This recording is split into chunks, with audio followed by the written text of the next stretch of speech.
baby, oh baby, oh baby, oh baby. My favorite day of the week, a Monday morning on the roast. I'm actually a little surprised that Lutman enforced Big John to play some Giants highlights from over the weekend. He's he's running around here with his head cut off after they won 2 or 3 against the Boston Red Sox. But good morning to everybody out there getting off their graveyard shift. If you're at work, what is happening? Good morning, to the professional dancers out there, teachers, janitors, plumbers. Big John in the building for Joe Spadoni on the board. We got Sam Lutman. Looks like he's already got a workout in. He's running around with his head cut off. He's yelling about Farhad Zaidi. And we got my boy Joe Spadoni in for Shasky. Shasky's out for a week. He needs a vacation. He deserves a vacation. Told him stop texting me and calling me over the weekend. Get away from us. Go have fun with Michelle. Spadoni will hold it out for him. What's up, buddy? How we doing? Man? We're good. Great. Shasky's still giving us show notes. Notes. Literally, all the way up until last night. I think you guys, this is something for you guys to chew on. It's like, buddy, put the phone down. Go relax. Go relax. Go play some golf. Go on the tees. I don't care if it's 8 o'clock at night.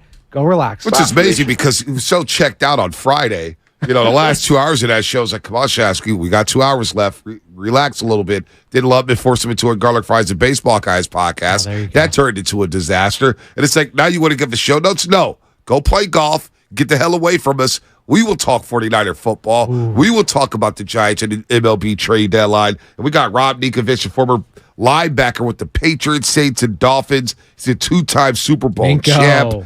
He has a lot of hopes for the 49ers, and he wants to talk about Brock Purdy a little bit. We got Sterling Bennett, 49ers Access, plus your very own network coordinator for the Golden State Warriors. But the reason why we're bringing Sterling Bennett on, he is unbiased when it comes to the 49ers. He will break down what he's seen in practice as they wear the pads today, Spadoni, for the first time all season. And you're a sucker for the pads hitting, man. That is something that you always talk about every single year. There's something about those pads hitting down in Santa Clara in that heat.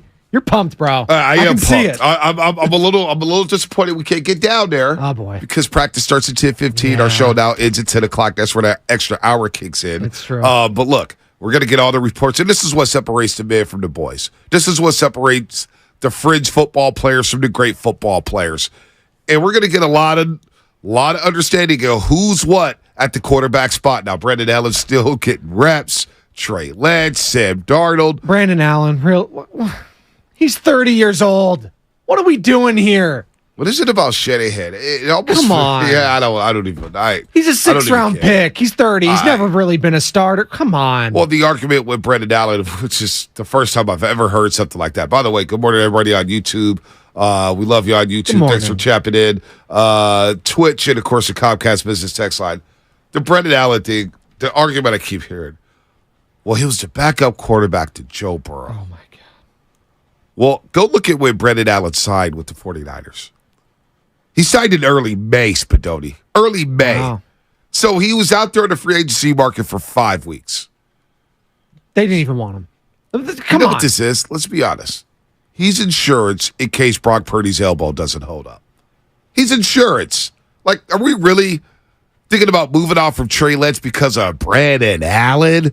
Well, I just don't understand. You have Sam Darnold, too. You have Trey Lance, and then you throw in this guy just to take some reps away from him.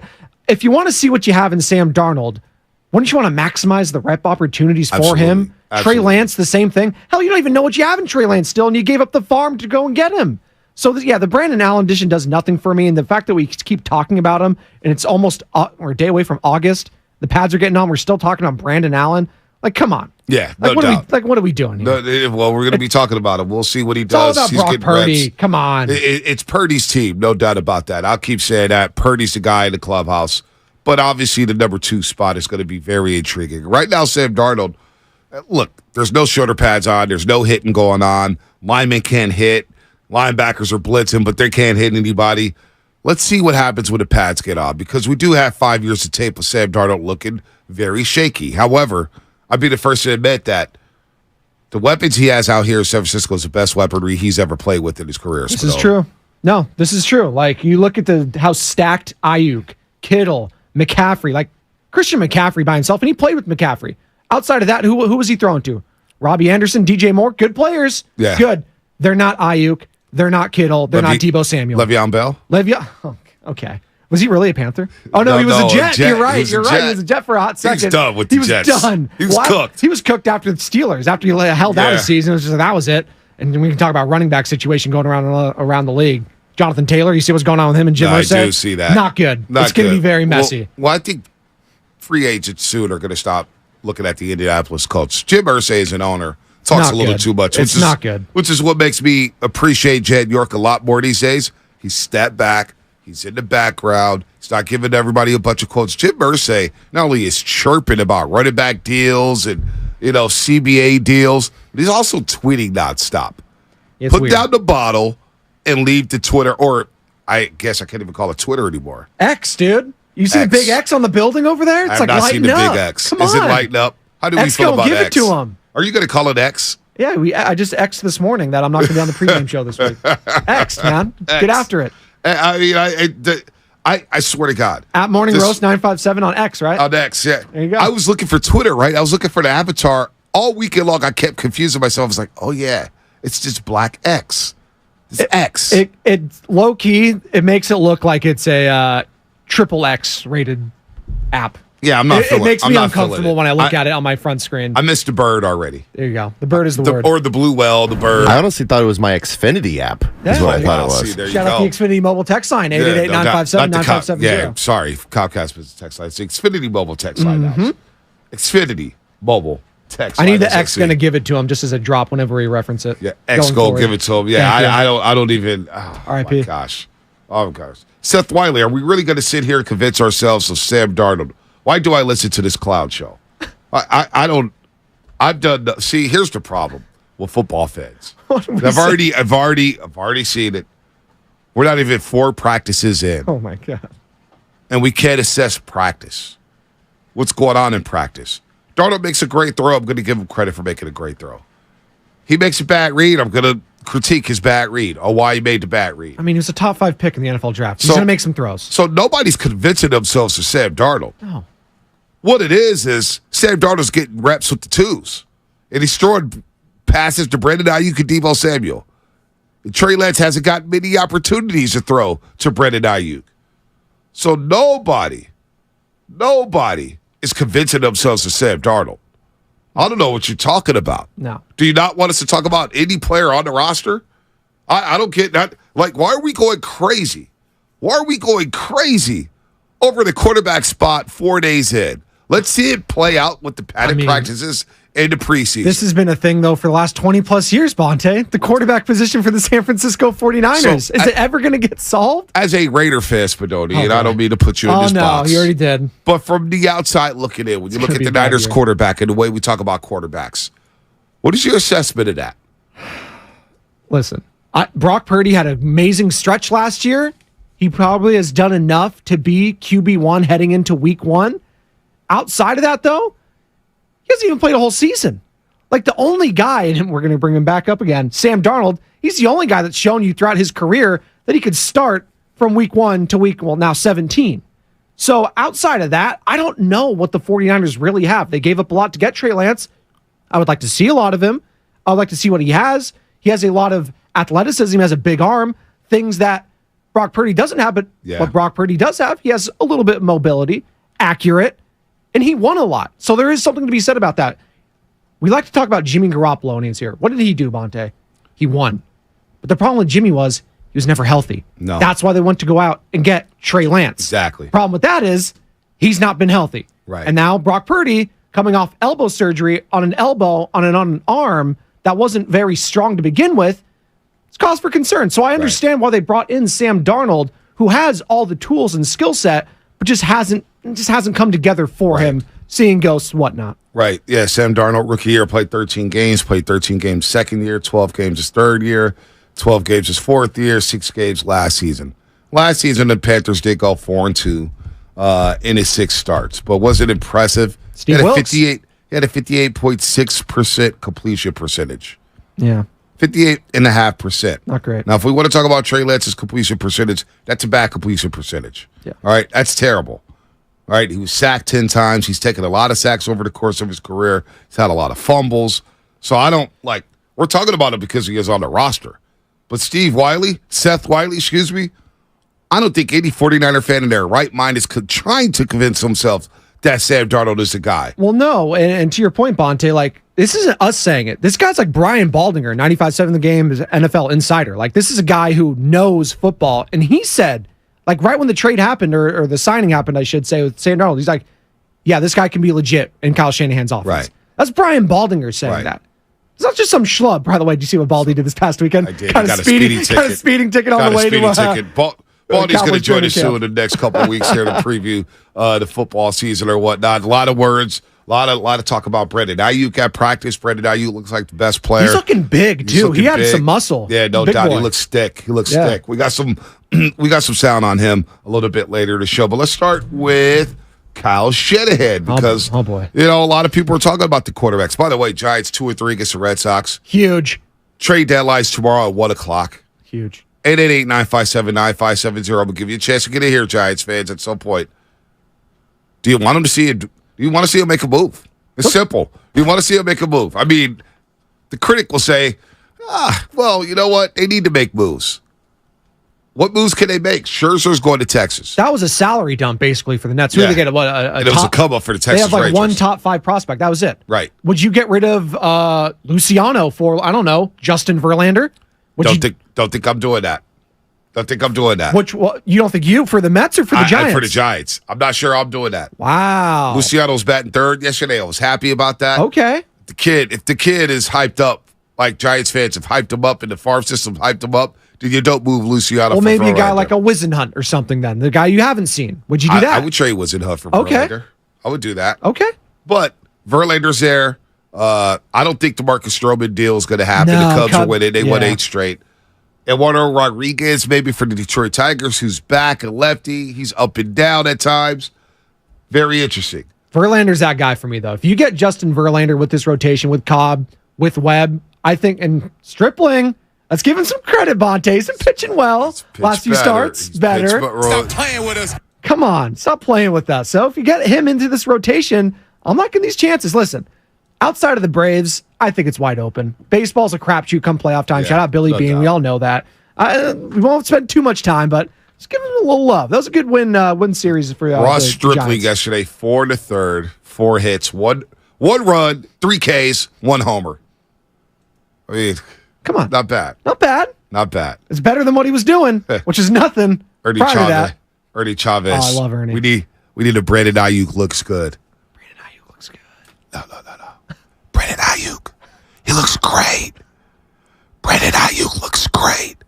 Let me tell you something about Brandon Aiyuk. Where did that start, by the way? That was D Ford, right? Early on? D Ford. Was that you saying that? He did look good the first 2 weeks. And he got hurt again. And then what happened? He got hurt. He got hurt. Oh, no. Listen. That's what Ford stands for. Fix or repair daily. Let me tell you about Brandon Aiyuk. It's a dad joke. Brandon Aiyuk. All right, so that draft where you had Justin Jefferson, Michael Pittman Jr., Chase Claypool, Henry Ruggs, Jerry Jeudy, Jalen Reagor. Yeah, Brandon Aiyuk there. Right in the middle there, too. Like right in between all those selections. Kind of got lost in the shuffle. He got lost in the shuffle. A lot of us are like, Brandon Aiyuk, Arizona State, Forks 25th up. overall. Forks up. Now, CeeDee Lamb, you know me. I loved CeeDee Lamb coming out of Oklahoma. Loved him. He was that dude. I wanted the Raiders to take him. Who's that dude? Because the Raiders had the first opportunity to get to whoever the first big wide receiver name was, and they took Henry Ruggs. I think most people will say CeeDee Lamb so far has had the better 3-year start to his career. There's no doubt. With the way Brandon Aiyuk was in a doghouse in 2021, wasn't getting a lot of snaps, wasn't getting a lot of targets, wasn't even starting football games. Remember that Trent Sherfield was starting? Yeah. They had other guys starting. Doghouse, man. He was in a doghouse. And then all of a sudden in Chicago, when Jimmy G went back there, remember he had the big play to Deebo Samuel when Deebo Samuel had the big play on a wide receiver screen for 80-plus yards. Mm-hmm. They beat Chicago 33-22, and Brandon Aiyuk got 7 targets that day, 4 catches, 45 yards. Next week against Arizona, he gets another 8 targets, 6 catches, 89 yards. And from there, he's been very steady, very steady. So his last 27 games, Brandon Aiyuk has only had 175 targets. But he's caught 121 balls, 121 footballs. Pause, everybody. 1,700 yards, 12 touchdowns. Now, this catch percentage, there's this catch percentage that I like, and it's receptions divided by targets. It's got a 68.7 catch percentage on those targets. Now, A lot of numbers there, math students. A lot of math. Now you look at CeeDee Lamb in his last 27 games. Think about the targets he's had. 227 targets down in Dallas. Now he's been the number one option. Number one, maybe number two with Amari Cooper there. Brandon Aiyuk's basically been your third or fourth option in this offense. So he's had 52 more targets than Brandon Aiyuk. He's had 32 more catches than Brandon Aiyuk, 153 catches. But the yardage, 1974 compared to 1,700. Brandon Aiyuk actually has more touchdowns, and his catch percentage is actually higher than CeeDee Lamb's. So you think about the offenses in Dallas and San Francisco, you look at the production and the opportunities that are there for Brandon Aiyuk compared to CeeDee Lamb, and Brandon Aiyuk is right there. Basically what I'm saying is the potential and the production is right there with one of the best young wide receivers in football, is CeeDee Lamb. Yes. Brandon Aiyuk, if he had a chance to be the number one or number two option in this offense, could explode. No, He's been impressive. And what his game is going to translate well going forward is what it is. He gets open and he catches the ball.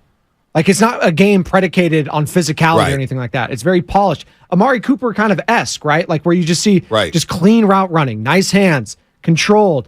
That's going to translate well 10 years from now. Maybe a game that won't is a guy like a Deebo Samuels. Yep. Now, this is going to be the conversation going forward. When you start hitting on all these guys in the draft, it's good, but also it creates problems going forward. Are you going to have all the salary to keep a Kittle, an Aiyuk, a Samuel, a McCaffrey, all these guys? So it's going to start leading to some more question marks down the line. But to your point, Brandon Aiyuk, super underrated. Well, just look at just last season, Bonte. 8 touchdowns to CeeDee Lamb's 9. Mm-hmm. Obviously, the reception is a big factor of that. Like, we love fantasy football, so we're all going to look at the PPR leagues, all sorts of 107 receptions. Very impressive. No one's saying that CeeDee Lamb's not great or anything like that. No we're just trying to give Brandon Aiyuk some flowers. He's right there. He's right there. And think about this. He's had to catch passes from Nick Mullins, Jimmy Garoppolo, Trey Lance, Jimmy Garoppolo, it's impressive. Brock Purdy. It's impressive. I look at a guy like a Hall of Famer, like an Andre Johnson, if you will. He had David Carr. Yep. Who else did he have? Matt Schaub. He had T.J. Yates, I think, was in there at one time. Like, so he's Brock Osweiler. I don't know if Osweiler was still there with him, but like, that's what I'm saying. Like, what he's been able to do, given the quarterback situation, is damn impressive. Same with guys like Kittle, McCaffrey, all this sort of stuff. And again, it's credit to Kyle Shanahan, what he's able to scheme and all that sort of stuff. But you got to give a guy like Brandon Aiyuk, who doesn't have that traditional one-on-one time that CeeDee has with the Dak Prescott. No doubt. And so when people talk about Brandon Aiyuk, and we'll play some sound from him, we'll get into the quarterbacks, we'll get into the defense. We got a lot going on. We're going to go live to John Lynch at 9:15 here in the morning. Russ, 9:15, John Lynch addresses media. I'm sure there will be an update about Nick Bosa. Nick Bosa, any Niner fans out there, 888-957-9570, worried about Nick Bosa. Speaking of show notes, maybe we'll steal some show notes from Shasky today about a question mark. We also talk a little Giants. Look at Lubman back there. Hey, Spinoni, come on. This guy's a wreck right now. Thinking about those Giants in that series. That was a big-time series win. He got a new hoodie back there, too. He looks swole. He's got the schmedium on going. I'm feeling really good in this hoodie right now, so all these reports of me being a wreck, running around like a chick with my head cut off, are completely overblown. Well, it just threw us off this morning because you looked like Emperor Palpatine with his hood on, like just chilling in the corner, just like doing this. I was like, what's up, Sam? It's Emperor Palpatine from Star Wars. There you go. See, I figured. You were making a reference all last week. You kept saying A New Hope for something. I don't know. Yeah, Hope Solo. There you go. New Hope. There you go. A new hope. A new journey and new dreams. The Pats come on today in Santa Clara. There's a new hope. The Pats are on. There's a new hope in Santa Clara. Does Trey Lance have any hope out here? I don't think so. Does Trey Lance have hope with the 49ers? See, that's the question, Bonte.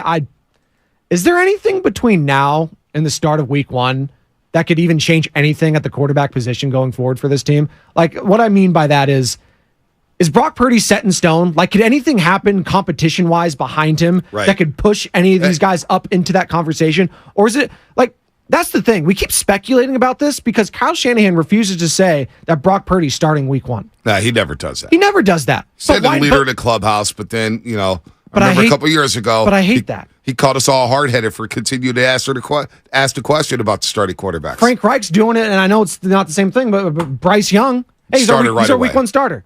Right away. There it is. Right away. Nothing said. And how about Anthony Richardson? I know the Colts don't have much, but AR-15? already taking first team reps.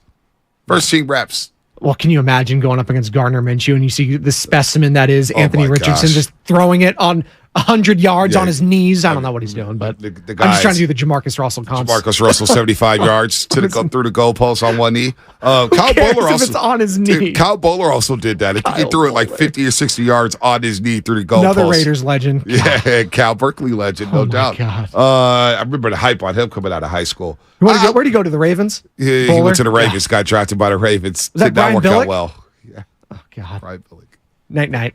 Did not work out Did well. not work out. Did But they not got work Flacco, so it all worked out there. I wonder if Shanahan has Shanahan lost all hope in Trey Lance? Is that why Brendan Allen's getting reps? I don't know, man. I don't know. We're gonna get into it. We got It some feels great like sound. he has soured on him. Yeah, we're gonna get some great sound on Shanahan on the quarterbacks. We heard from Brock Purdy over the weekend. We'll talk about him. Also, Aaron Rodgers taking shots. Sean Payton coming back in the league with Denver. He's chirping a little This bit. is spicy. It is I very, can't wait to very get into spicy. this. We'll get into that. We got a lot going on the morning roast. Spadoni in for Shask. We got Big John in the building and Lumen. Plus your phone calls 888-957-9570. Also, I want to shout out Terrence Crawford. Oh my gosh, Night. what a performance from him! Dominating Errol Spence Jr. I mean, it wasn't even close. He snuffed him out. I think Terrence Crawford would have beat Mayweather in his prime, but that's a conversation for another day. That's just my thoughts on that. This segment brought to you by Golden State Lumber, serving the Bay Area for 3 generations. When you succeed, we succeed. Visit GoldenStateLumber.com. What's coming up in the game? Sponsored by S.E. Johnson Stib, 888-957-9570. What's your take on the quarterback position with the 49ers? We got a lot on Brandon Aiyuk. A lot going on here on the Roast on a Monday. This can't keep your loved ones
what it do? It's your boy P-Lo. You're listening to the Morning Roast with Bonte and Shasky on 95.7 The Game.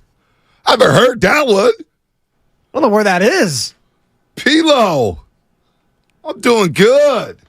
Shout out P-Lo. Shout out to everybody out there rocking with us on a Monday morning.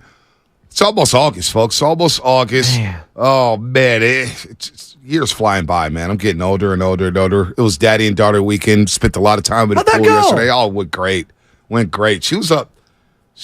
Went to Big Dog City's house for the fight up in Fairfield. It's a long drive. Long drive up there. Oh, Fairfield? Oh, yeah. Fairfield, a little hot. But she was up till about 10 o'clock. She was done in the car. Of course, they just hit their limit. Oh, yeah. They're It's cooked. the best. Some It is kids, the like, best. I have some buddies who are like, oh, my kid just won't fall asleep in the car. It's horrible. I was like, man, I don't know what that's like.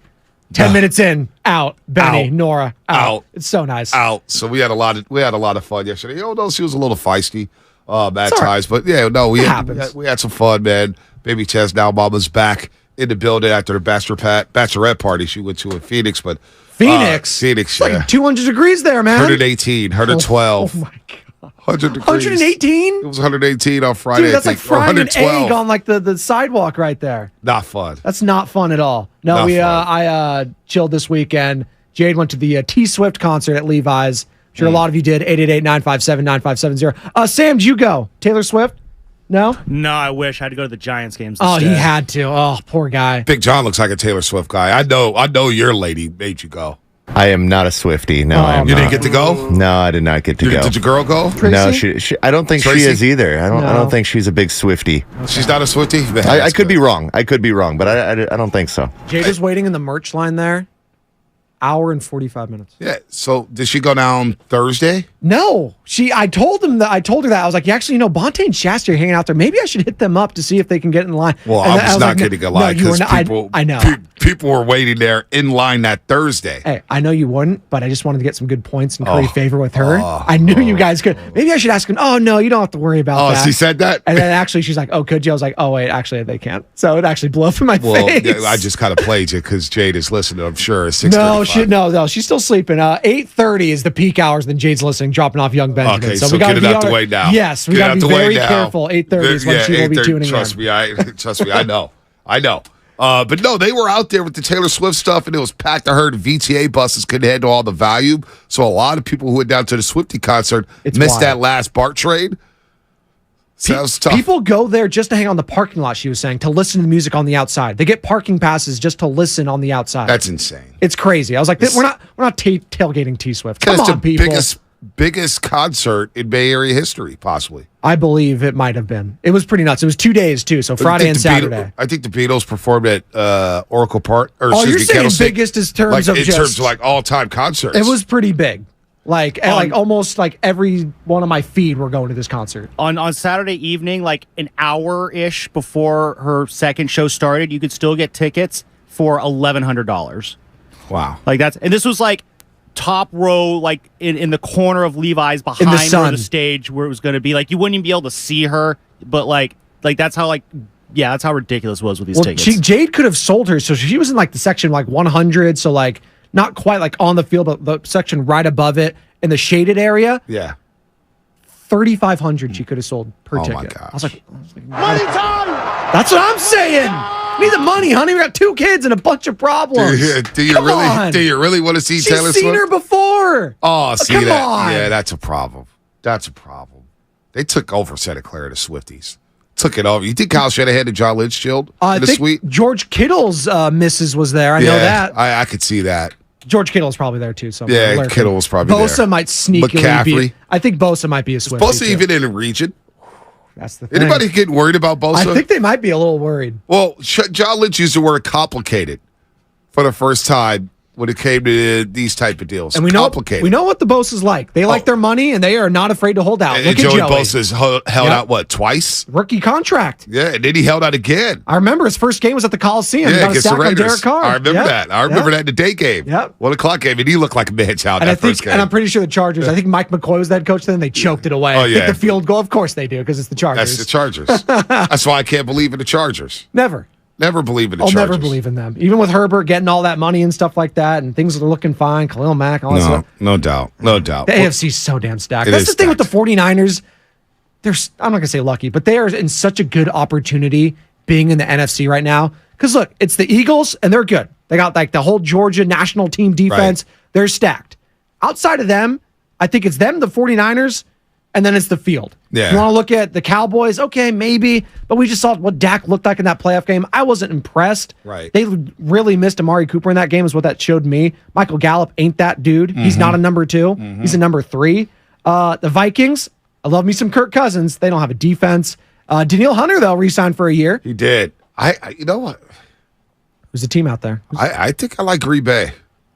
Jordan I think a Love? lot of people are writing off Green Bay. Oh, boy. They've got talent around them, man. They got a lot of talent around them. Defense is good. Defense is good. Christian Watson was a stud as a rookie out of North Dakota State. He came on that second half strong. It was a little slow. Aaron getting Jones, yeah. A.J. Dillon, Dobbs on the other side. I think people are. I'm not saying Super Bowl for Green Bay, but I could see them being a playoff I team. am interested to see how the LaFleur Love dynamic goes going forward because we know with the LaFleur and Rodgers, it was shaky at best, right? Shaky. Not good. How's Trey and Shanahan? I don't know, and that's a problem. Like, I don't know what their relationship is. Do they have one, Bonte? Well, I don't know. Well, I don't know what it is. Trey Lance was pepper with things Friday, pepper with questions Friday about getting limited reps. Here's what Trey had to say about that. Yeah, I mean, live reps. I mean, we got 4 guys, so it just kind of is what it is, and just try to do the best I can to take advantage of every rep I get. Then he was asked if limited reps makes poor play stick out with him longer. Not really. I mean, especially on the field. Maybe after practice, going back and watching it. But on the field, I'm very much turn the page. Yeah, I got to go on to the next play because once it starts to snowball, you don't let it linger or anything like that. Especially with, like you said, but just continue to take advantage, 1 rep at a time. All right. What about the difference from last year to this year for Trey Lance? Yeah, night and day. Yeah, all the ways. The game slowed down a lot. Just continue to get better though. All right, game has slowed down. That's That's an eye opener for me. Game has slowed down. But what about going from starter to maybe being the number 3 quarterback on the depth chart? Like I said, just taking 1 day at a time. I'm very present mind focused. Every rep, 1 rep at a time, 1 day at a time, 1 meeting at a time, whatever it is. I mean, I truly believe everything works out exactly how it's supposed to. So as long as I control what I can control, that's all I can worry about. There's I'm sorry, not to cut you off on it. There's like 50 different coach speaks in there that he just said. The amount of, just got to take it day by day, night and day in, day out, turn the page, all sorts of stuff. God love you, Trey. You went to the Jimmy Garoppolo, Tom Brady school of not to say anything. Hey, but look, he does seem upbeat. He does. He does seem upbeat. I mean, he's saying things with a smile on his face. He's not throwing anybody under the bus. It's true. I mean, I don't know what else you could do if you're Trey Lance. I don't know if you can answer that differently. I mean, he's like damned if you do, damned if you don't situation. Right. Like, he's just got to keep his nose down. Again, using another cliche. Keep his nose down, do the hard work. First one in, last one out. Gym rat. Just be that kind of guy. All right. Here's what Shanahan said on keeping 4 quarterbacks. Are you considering, is there a scenario where you keep 4 quarterbacks? Yeah, I have no idea. I mean, there's always types of scenarios, but I'm just excited to get pads on tomorrow and start playing a little bit more football. So, it's about 30 days away, so we'll see how it unfolds. All right, Shanahan, I'm Brendan Allen. In your first 4 practices, Brandon Allen has 37 snaps. Fair amount for a number 4 quarterback. You've got Darnold learning a new system, and you and John have said a lot. Trey needs as much snaps as he can get because he hasn't played a lot of football. So why are so many snaps going to your number 4 quarterback? 2 of the days he's the number 3 quarterback. Right, but I think just overall, we'd agree. 37 snaps is a decent amount for a number 4. Yeah, I mean, you think that is? Based on your previous training camps. Yeah, well, he earned them in OTAs. He did a good job in OTAs, and like today, he was the 3rd quarterback, so he got all the 3 reps, 2 of these 4 practices, which is a good amount. The other guy's been splitting the 1 and 2s, and it'll bump down though when we have 4 out there more. 888-957-9570. Oh my God. I mean, after a weekend, the Pats come on today, and you heard from Shanahan, and you heard from Trey Lance. How are we feeling about this quarterback situation? Honest assessment, Niner fans. 4 days in, are we tripping? Are we not tripping? How are we feeling about the quarterback spots? But don't you save your thoughts on the other side. We got a break here. That's what's coming up, brought to you by Fremont Bake. Full service baking, no compromises. 888-957-9570. That's the hotline. That's the Xfinity Mobile text line. How are we feeling about the quarterback position after hearing all that? That's coming up on the roast. Matt Coker here with West Coast Man.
Shasky out, Spadoni in. Joe Spadoni, of course, from the pregame show 5 to 6. He's also a roaster.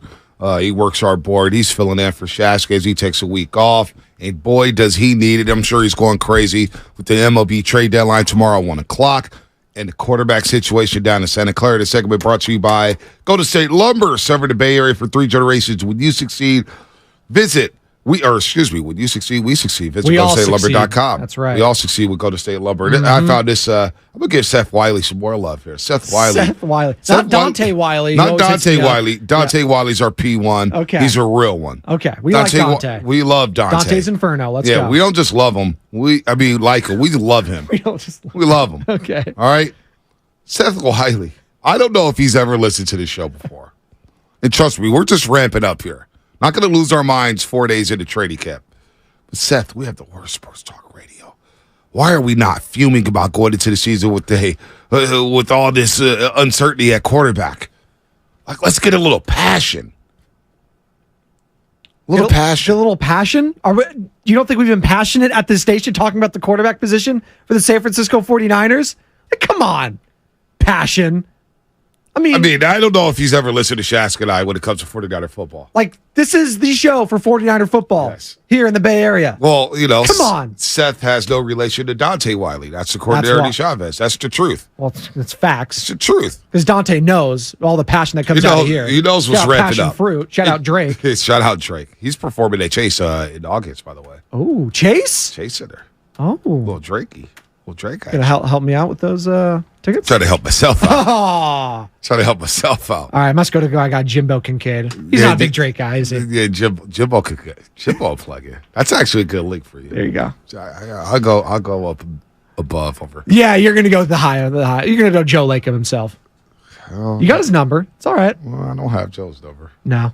Real quick, you're talking about the Giants right to open. Happy birthday, Gabe Kapler. Happy birthday, Gabe Kapler. How old do you think he is, Bonte? Gabe Kapler's 48 years old. I'm going to guess 48. Gabe Kapler is, drumroll, wow, right on the money. Am I really? 48 years old. Wow. Born in Hollywood, Los Angeles, California. I love that. You see that picture I sent to the group chat yesterday? I did see that. On San Francisco Magazine? Yeah, I did see that. Maybe sneaky hair plugs for our guy, Gabe Kapler. I'm not going to go there. I'm not mad at that. Hey, I'm not Speaking mad of the guy at it. who has a back shoulder fade going right now to the hairline. I'm not mad at that. Speaking of which, the camera 2 angle, it doesn't do it for you. Don't be disrespectful. I'm Monday through Friday. No. For me. Host 1 always gets the better lighting. I don't know what it is. It looks nicer. Look fresh. It adds 2 inches to the nose on this side for me. It's not good. Like 10 pounds on the camera. Rough. It's 2 nose. I wonder why nobody just sits right here. Right next to me. Well, that's how it's going to be. The new building, like you can sit next to each other. I think that's how they're going to do it. It's going to be a little weird. It's going to be very weird. Tell Shasky sit across from me. But you're going to have all the access to all the different drops, everything. You can have that. And this year, I don't have my drops here. Yeah, I'm relying on Big John back there. Yeah, you got or me or you or me. You love. I just got sound. I just got the sound. That's all right. If I do the drops, I go crazy with the drops. You know what I'm saying? You hit like 6 of them in a row. Yeah, I just start going trigger happy with the button. It's fun. Mouse. It is fun. You get the cousin Nick's laugh. You get all that laugh. With great power comes great responsibility. Gabe Kapler's birthday today. Yesterday was Chris Mullet's 60th birthday. Wow, that's a big celebration. 60's big. My guy Bully had Baby Chaz shoot him a video, say happy birthday, Bully. Awesome. You know what I'm saying? Bully's out there to Big 6-0. Actually talked to him Thursday. Coming from camp. Nice. Wanted to hear what was going on. What's he doing? What's Mully doing in his off-season time? Not paying attention to what's going on with Draymond Green, I'm sure. Who was at the fight, wasn't he? Interesting. He knows a thing or two about punches. There was a tweet. So Mully hangs out on the East Coast during the summer. He's tapped into everything. Trust me. He's tapped in. Oh, he is. But there was a tweet. Oh boy. Saturday night. There's a picture of Draymond Green. Oddball Steph. Shout out to Oddball Steph on Twitter. And it was Draymond Green smiling with the Lokes on. I don't know if YouTube could see that. Probably not. But it said, and Dre smiling. 4-time NBA champ with Golden State Warriors. And Oddball Steph tweets out, Dre out here studying the wrong hook. That's all time. Oh, man. He's definitely a Tyson Fury type of guy, I'm sure. Just judging from what I saw from the video between him and Jordan. The first comment underneath the tweet, he getting ready for training camp. Being at the Spence Crawford fight. That's just all time, man. Oh, man. It is so fun to watch those fights, by the way, because I'm not super into boxing, but the fun aspect about all the pay-per-view stuff is when they show all the different celebrities and athletes in the front. And Mark Davis is almost at every single one wearing the same exact fit. Owner of the Raiders, for those that don't know. It's the white blazer, right, the plain white tee, acid wash jeans, and that bowl cut. Oh my gosh. It's all time. He's loved in Vegas. Oh, are you kidding me? He's loving him and Dana Vegas. are like best friends now. They are best friends. Max Crosby, come along. Hey, they're our There you best go. friends. 601 Xfinity Mobile text line. Trey Lance will be starting for the 49ers by November. Just wait and see. Does anybody even think Trey Lance will be on the roster at that point in the season? Well, to that texter's point, I don't know if you can pencil in any of these guys from start to finish. Like, who's the one guy that started from start to finish for Kyle Shanahan as the quarterback? Jimmy Garoppolo back in 2019? Right? Yeah. Is that about it? That's about it. Like, I can't pencil even Brock Purdy if he does start week 1, and all indications are that he will. Are you expecting him to start week 1 all the way through week 17? I'm not. So that's why the quarterback competition is so important. That number 2, they will get an opportunity, whether that's Sam Darnold or Trey Lance. They're going to have an opportunity to show, hey, this is why you drafted me. Hey, this is why I signed here. And if they show out in one of those 2 games, Bonte, 2, 3, 4, whatever it is, there's going to be a controversy because you gave up a lot to get Trey Lance. If it is that guy and he gets his opportunity to shine and he doesn't look back, what was the phrase that Jim Harbaugh used? Hot hand. Remember Hot that? hand. Colin We're going with the hot hand. with the hot hand. That's We're going Colin with the hot- Kaepernick. I feel over like Alex Shanahan Smith. would do that too. Yep. Shanahan would go with the hot hand. Yes. It was He a would. perfect way to say it too, and it kind of deflected all like the negative attention, like because Alex Smith was playing well, obviously got concussed. You don't want to see him lose his job to injury, but that happens, and we're going to go with the hot hand, the young guy that we drafted to be the future. That's who they thought Trey Lance was going to be. So we'll see going forward if Brock Purdy does indeed start all of these games or if there's opportunities. Well, Rob Ninkovich, formerly of ESPN, 2-time Super Bowl winning linebacker with the Patriots, Rob Ninkovich said this about the Niners being a threat to the Eagles if Brock Purdy's healthy. I do believe that they would be one of the biggest threats, if not the biggest threat, depending on the health at the quarterback position. And that we see that every single year. A team that is really good with a great defense have one little hiccup and they lose somebody that's a key piece, and that really affects them. So I think if Brock Purdy can stay healthy, and listen, an elbow surgery is such a fickle part, especially at the quarterback position. It only takes one little tweak to where he's like, man, I'm sore this week. I can't do what I want to do out here. So hopefully, and that's for the 49ers' sake, he stays perfectly fine and goes through this training camp process where I guarantee he's on a pitch count. They're going to make sure he doesn't throw the ball too many times and gets to the season and is ready to go, because you still have another month and a half before they play a meaningful game. So yes, with a healthy 49ers roster and a Brock Purdy that can be at the helm healthy for 17 weeks, I do believe that they would be the team that would give the Eagles a run for their money. So that's Rob Ninkovich, and we'll have him on at 7:15 or 7:20 to discuss what he sees in the 49ers and Brock Purdy and elaborate on those thoughts there. So Mike Sandel's quarterback tiers just got released from The those Athletic. are always fun. TheAthletic.com. Mike Sandoz does a great job. Covered the NFC West for years. You want to guess where he has Brock Purdy in his quarterback tiers? So he usually does like the bona fide, like franchise builders, right? That's the number 1 tier. That's going to be your Mahomeses, your Burrows, your Josh Allens. He probably has Herbert in there, maybe. Then you have your second tier guys. They're almost franchise builders, but there's some question marks. Maybe tier 2s. You got your Kyler Murrays, maybe. You got your, Kirk Cousins. Sure, yeah, you got Kirk Cousins in there. I'm going to go tier 3, Bonte. For Brock Purdy? For Brock Purdy. I think he's going to be along the lines of a Derek Carr, Jimmy Garoppolo. So the caption for tier 4 is tier 4 quarterback could be an unproven player, not enough information for voters to classify, or a veteran who ideally would not start all 17 games. Mike Sando has Brock Purdy as a 4th tier quarterback. Interesting. The 24th best quarterback in the NFL. Now, Mike Sando writes in his profile, many promising players have debuted in Tier 4, including Patrick Mahomes, Lamar Jackson. The reason was simple. Voters hadn't seen enough to make a fuller evaluation. Purdy fell right on the border between 3 and 4 with an average tier vote that could have qualified him for Tier 3, but the majority of voters placed him in Tier 4. Made 5 regular season starts last season when playoff starts against Seattle and Dallas and was injured in an NFC title game. One offensive coach said, when I looked at him, I thought he was a 4. But when you watch the kid play, he's an absolute gamer.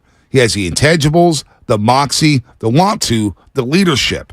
Purdy was an ideal situation. Elite play caller, elite defense, and played well enough to draw 23 Tier 3 votes and a single vote in Tier 2.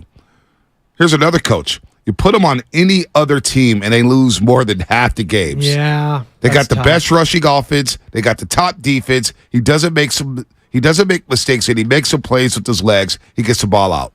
Good for him. That's from an offensive coach. So he believes that if you put Brock Purdy on another team, that team is not finishing 500.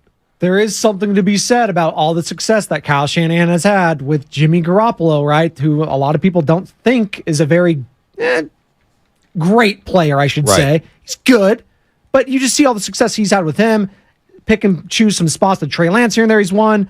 You go back to his offensive coaching days. Hell, he had Johnny Manziel for a little bit, won with him. You go back to Matt Ryan turning him into MVP. So they feel like you can plug and play in this particular system. That's not a knock totally on Brock Purdy. You still have to show out because we saw a lot with Brock Purdy we did not see with Jimmy Garoppolo. Right, we did. We saw a lot more. I mean, electricity, extending plays. Not getting rattled. Not getting rattled at all. Not taking sacks.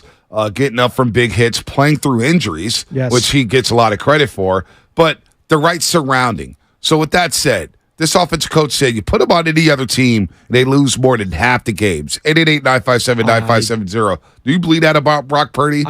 You put him on any other team, and they lose more than half the games. This offensive coach said they got the best rushing offense, best defense, doesn't make mistakes, and he makes plays with his legs, gets the ball out quick, good for him.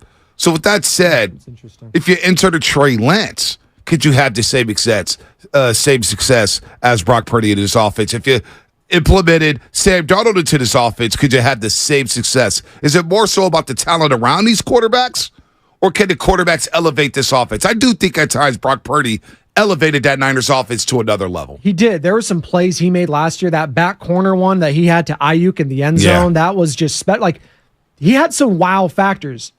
But having said that, in that 8-game sample size, Jimmy Garoppolo had some wow factors too, did he not? He did. 5 games. Remember that 5-game winning streak? I remember it like it was yesterday. Bonte, you remember it. He was like, I remember the Jacksonville game. Get your ass in line. Remember, what was it that he said? The Chicago game. Get your the tweet. We crazy over the pre-snap stuff. You loved that. Get over here. Hurry up. You love that. I did love that. Then he threw a dive. And I'll never forget Philly Zoo, my guy Philly Zoo, who drives me absolutely crazy. He was with me Saturday going up to Big Dog's house. Remember, he texted me that day. During that game, he goes, you guys got yourself a franchise quarterback. I was at the Raider game that day, covering the Raiders. Yeah, like you just thought that was going to be the guy until he wasn't, right? Until he got hurt and everything changed. So to your point, yes, there is a lot of offensive talent with this system. But ultimately, it comes down to the quarterback. You can have as much talent as you want and still fade. Shout out the dream team and the Eagles, right? There's so many different things that have to factor in for this team to win a Super Bowl. And quarterback is a major one. You can't just plug and play. The thing that always comes back to me is, and listen, I'm going to get a lot of flack for it. I've got a lot of flack on the show. I go back to Kirk Cousins and being a good fit for this team because I know what I'm getting day in and day out, and I know he's going to be there from start to finish, and he's going to be above average offensively. And I think that's all you need is consistency with above average play to win a Super Bowl with this Kyle Shanahan offense. That's truly what I believe with this defense coupled, because the defense is a huge part too. Don't want to look past that. They can't just win solely on offense. It's not going to happen because you're going to be playing some damn good teams, whether you get to the Super Bowl, whether it's against Burrow, whether it's against Josh Allen or Mahomes. You're not going to be at the quarterback advantage if you get there. But it's what everything else around you is better. The McCaffreys, the Kittles, the Deebo Samuels, the Brandon Aiyuks. That's what's going to put the team over the top. Yeah, no doubt. And I see Spider Rico. The dumbest comparison is Jimmy 2017 to Brock last year with 2 playoff wins.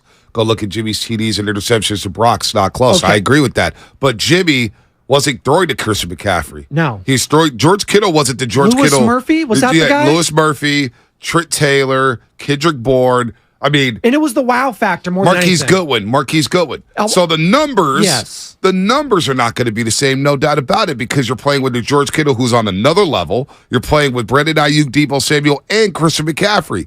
So the surroundings around you, I think the offensive line was better. Shanahan was better as a play caller. That team was not good in 2017 at all. Well, and Jimmy at least came in, and I'm not saying he's, what Brock Purdy did last season was definitely more impressive than what Jimmy did in 2017. Yes. But there's context matters. And Jimmy didn't have a lot of dudes. I can't even name his running back from that season. No, I can't either. And wait, maybe was it the Ohio State running back? Carlos Hyde. There you go. But it's the wow factor. Like, he was making plays that you hadn't seen from a 49er quarterback since Colin Kaepernick. There was a bunch of bad quarterback play in between. So that's all the comparison I was making there. I'm not saying he had a better year than what Brock Purdy did last year. Not even close.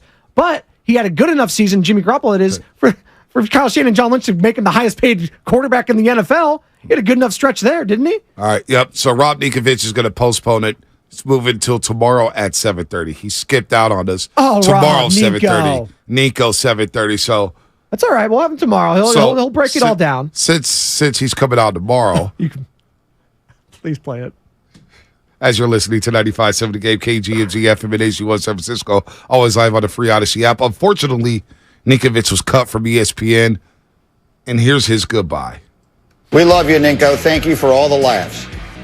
Thank you so much. Had a great time the last 2 years. Built a lot of great relationships. Greeny, you're the best in the business.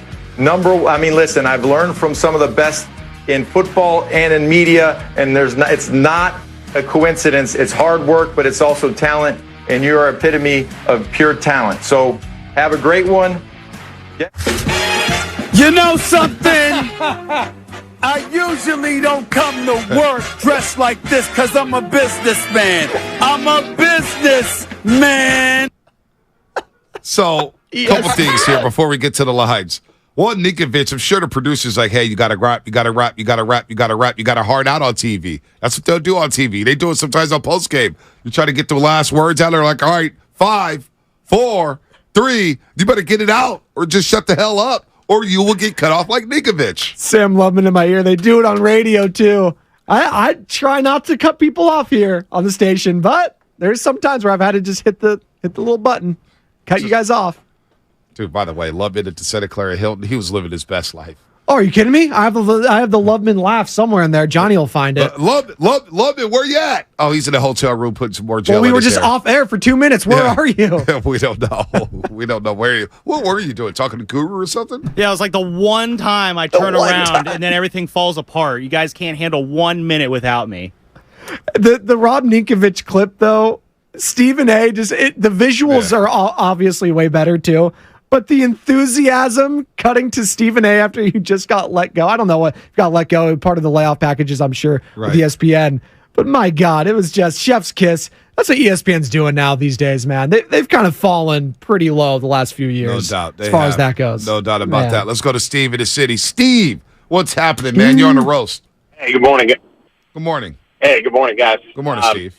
Listen, I'm a huge Brock Purdy fan. I love what he did last year. It's such an amazing story.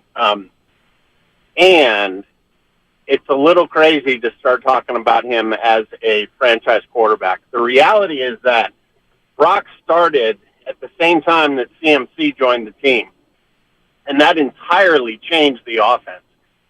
So I think we just need to be clear-eyed about the difference between an amazing story and, a great year last year and somebody that should be the Niners quarterback for the next decade. Thanks for the call. And we'll see if Brock Purdy could be that quarterback for the decade. We'll see. Time will tell. Dave in Fresno. Dave, what's happening? You're on the roast. Bonte, my guy. What's up, Dave? I had a call this morning before I jumped into work and just say thank you for what you did on Friday. What'd I do on Friday? Your co-worker, Willer, had tweeted something I thought that was very irresponsible and was uncalled for. Basically, I guess Trey had a bad day Friday. He was missing throws, and Willer was just basically saying what a lot of fans are saying. They can't wait to jump on the kid. He sneezes. Oh, I told you he's a bust. He sneezed and he had to tie his shoes. When Jimmy was here, and you brought this point up, he was missing throws left and right. But, hey, he was winning, so nobody want to talk about that. This kid, who they drafted, and people don't bring this up enough, when they drafted him, he missed a whole year of college football. So he was already behind the 8 ball. And you give him spotty starts, you give him a spot at Arizona, a spot against Texans, that crap in Chicago, and the game he gets hurt. That's a fair evaluation. I don't know Trey personally. I want to win. I want to win like everybody else.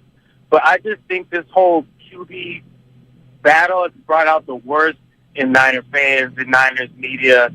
You know, every day, it depends on how you wake up, how you want to evaluate a player.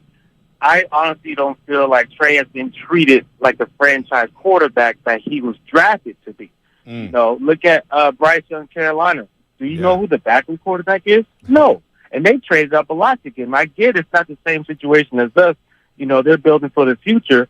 But I didn't trade all those picks to get Trey Lance. They did. So they saw something in him that they really liked.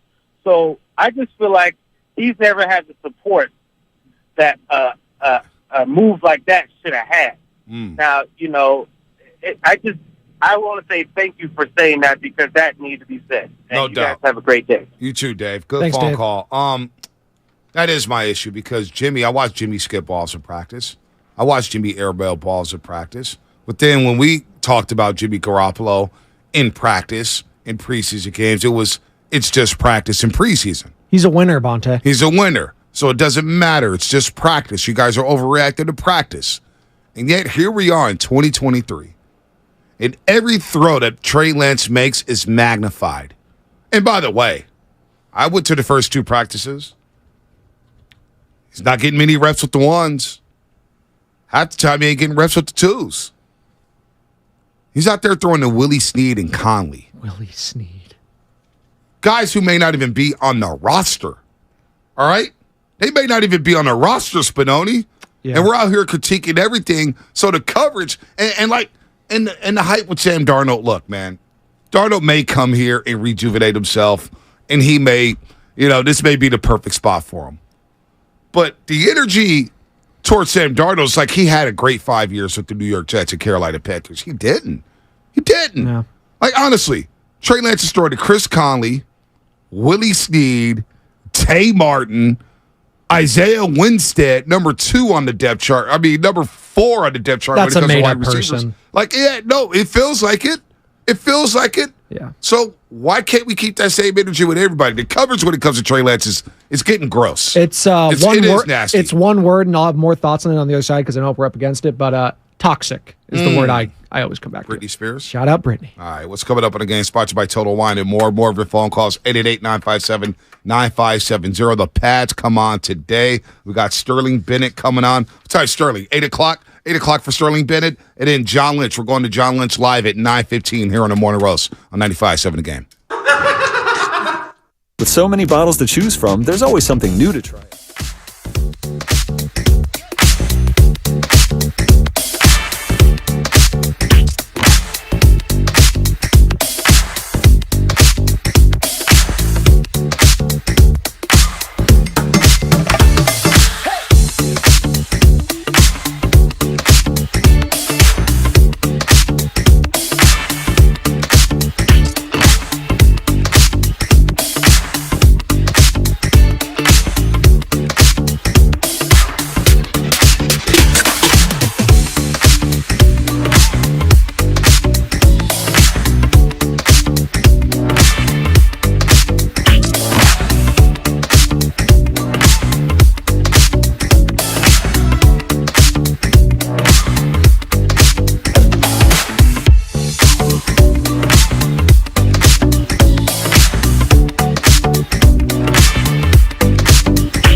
Now, back to the morning roast with Bonte and Shasky.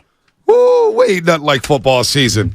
Nothing like football. Don't forget. It's the best. It is the best. 95.7 The Game, thousands of other stations, and millions of podcasts are free on the Odyssey app. Sports talk, music, news, podcasts, all available completely free. Catch every single Warriors game live on the app, along with all the music and news the Bay Area needs. Follow your favorite team, stations, radio shows, podcasts now by downloading the free Odyssey app. We push Rob Ninkovich. He's actually doing a podcast with Rob Gronkowski, so he gets a pass. He'll join us tomorrow at 7:30.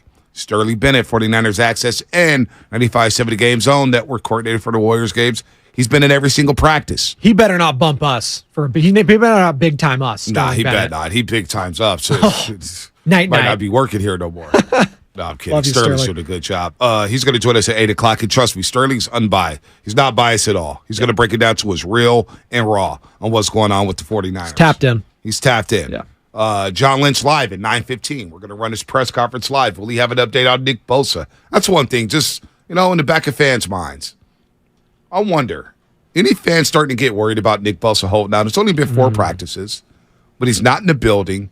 And John Lynch did mention it at their introductory presser for training camp, which was last Tuesday. He did mention that this could be a complicated one. This would be complicated to get done. What's complicated about it is it the years? Yeah, that's what I was wondering. I was like, what's complicated? The money. Pay the man. Is it the yearly average? Is it the guarantee?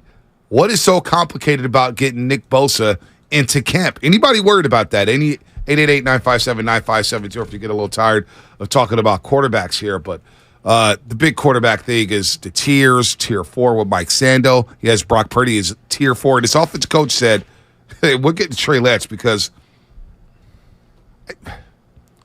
I think Trey Lance could do some damage in this offense. I really do. But then a part of me is starting to come around to the fact that maybe he just needs a change of scenery. Maybe it's kind of like James Wiseman. James Wiseman played 3 college basketball games. He comes into the NBA. At least he got to start right off the rip. He started that first season as a rookie. He gets hurt, meniscus, he had a wrist injury, he had COVID. Then he never really gets to play again. And playing time was a factor for him. Not playing was a factor. Trey Lance, man, has not played a lot of football since 2019. Since 2020, he hasn't played a lot of football. I'm trying to find a comp to this that, I can even think of in the NFL. James Wiseman's a good one. It's a cross-sport one, but it's a good. Cross-sport one. I can't find another comp where a guy was drafted this high, a quarterback, and never really got a chance to even show what he could do because the team was so stacked around him that they had to move on to another quarterback so quickly, and he never had a chance. It's pretty wild. I can't think 888-957-9570. Another situation like this for Trey Lance out there because I can't think of one. I can't think of one. What about a Josh Rosen when Kyler Murray came in for the Cardinals? He was a 3rd overall pick. He showed a lot more than Trey did, though. That's true. That 1 year, and he was not good. Just flat out. But he had no talent around him. This is the same case. And it's ironic because Steve Wilkes, head coach of that team, got fired after a year as well. Now defensive coordinator with the San Francisco 49ers. That's going to be another interesting storyline this year. Steve Wilkes taking over there. But yeah, that's one. Josh Rosen, because he got traded right away. Goes to Miami. Bye-bye. Brian Flores kind of puts him in the lineup, takes him out of the lineup, doesn't really thrive in Miami. Hell, he was in Niners camp for a little bit. He's done. He was in Cleveland for a little bit, just never really got the shot, though, as a top 10 pick. No. And That's a good one, though. Josh Rosen's a good one. Yeah, but I think, again, he had way more opportunities that 1 year. Granted, he was healthy. That's a part of it. But he had more games played than Trey Lance. I can't think of a guy who's had only 4 games in the NFL. All right, here's Trey Lance on getting limited reps at practice. Yeah, live reps. we got 4 guys, so it just kind of is what it is, and just try to do the best I can to take advantage of every rep I get. Asked if he was having limited reps makes poor play stick out a little longer. Here's what Trey had to say about that. Not really. Especially on the field. Maybe after practice, going back and watching it. But on the field, I'm very much turn the page. Yeah, I got to go on to the next play because once it starts to snowball, you don't let it linger or anything like that. Especially with, like you said, but just continue to take advantage 1 rep at a time. Hey Trey, what about going from starter to possibly the number 3 quarterback on the roster? Like I said, just take it 1 day at a time. I'm very present mind focused. Every rep, 1 rep at a time, 1 day at a time, 1 meeting at a time, whatever it is. I mean, I truly believe everything works out exactly how it's supposed to. So as long as I control what I can control, that's all I can worry about. Hey, what about Purdy getting all the snaps with the ones? What does that mean? No, I'm not thinking about it. I'm taking it one day at a time, one rep at a time, and like I said, just taking advantage of every rep and just continue to compete. A lot of coach speak. A lot of quarterback coach speak. He went to the Jimmy Garoppolo school very well. Straight A's. Corey Rush, shout out to Corey Rush down there in the Raven Radio of the 49ers. They prepped him up well. But Trey has always kind of been like that. He's been, he's kind of always said, hey, man, I'm just trying to, I need to get better. Very mature. Yeah, yes. No doubt. He's very mature. So the heat that he gets, like he's a young, I just don't, how can you say he's really gotten a shot when you really break it down? When you really look at his game log? And I was in Chicago, and I remember the conversation leaving Chicago. It wasn't that Trey was playing poorly. It was like, damn, they needed that lead going into the fourth quarter with the monsoon. And look, we see this in the NFL all the time, right? A team dominates a half. They dominate the first 2.5 quarters. And yet you look at the scoreboard, you're like, damn, it's only 10-0. Yeah. All Chicago needs is one play to get back into the football game. That's all they need is one play. And they got the one play that Dante Pettis that flipped that football game. Nobody talks about Deebo Samuel fumbling on the first possession. Yeah. Nobody talks about Mike McGlinchey whiffing on a sack. By the way, that guy who made the sack, it was his only sack that season.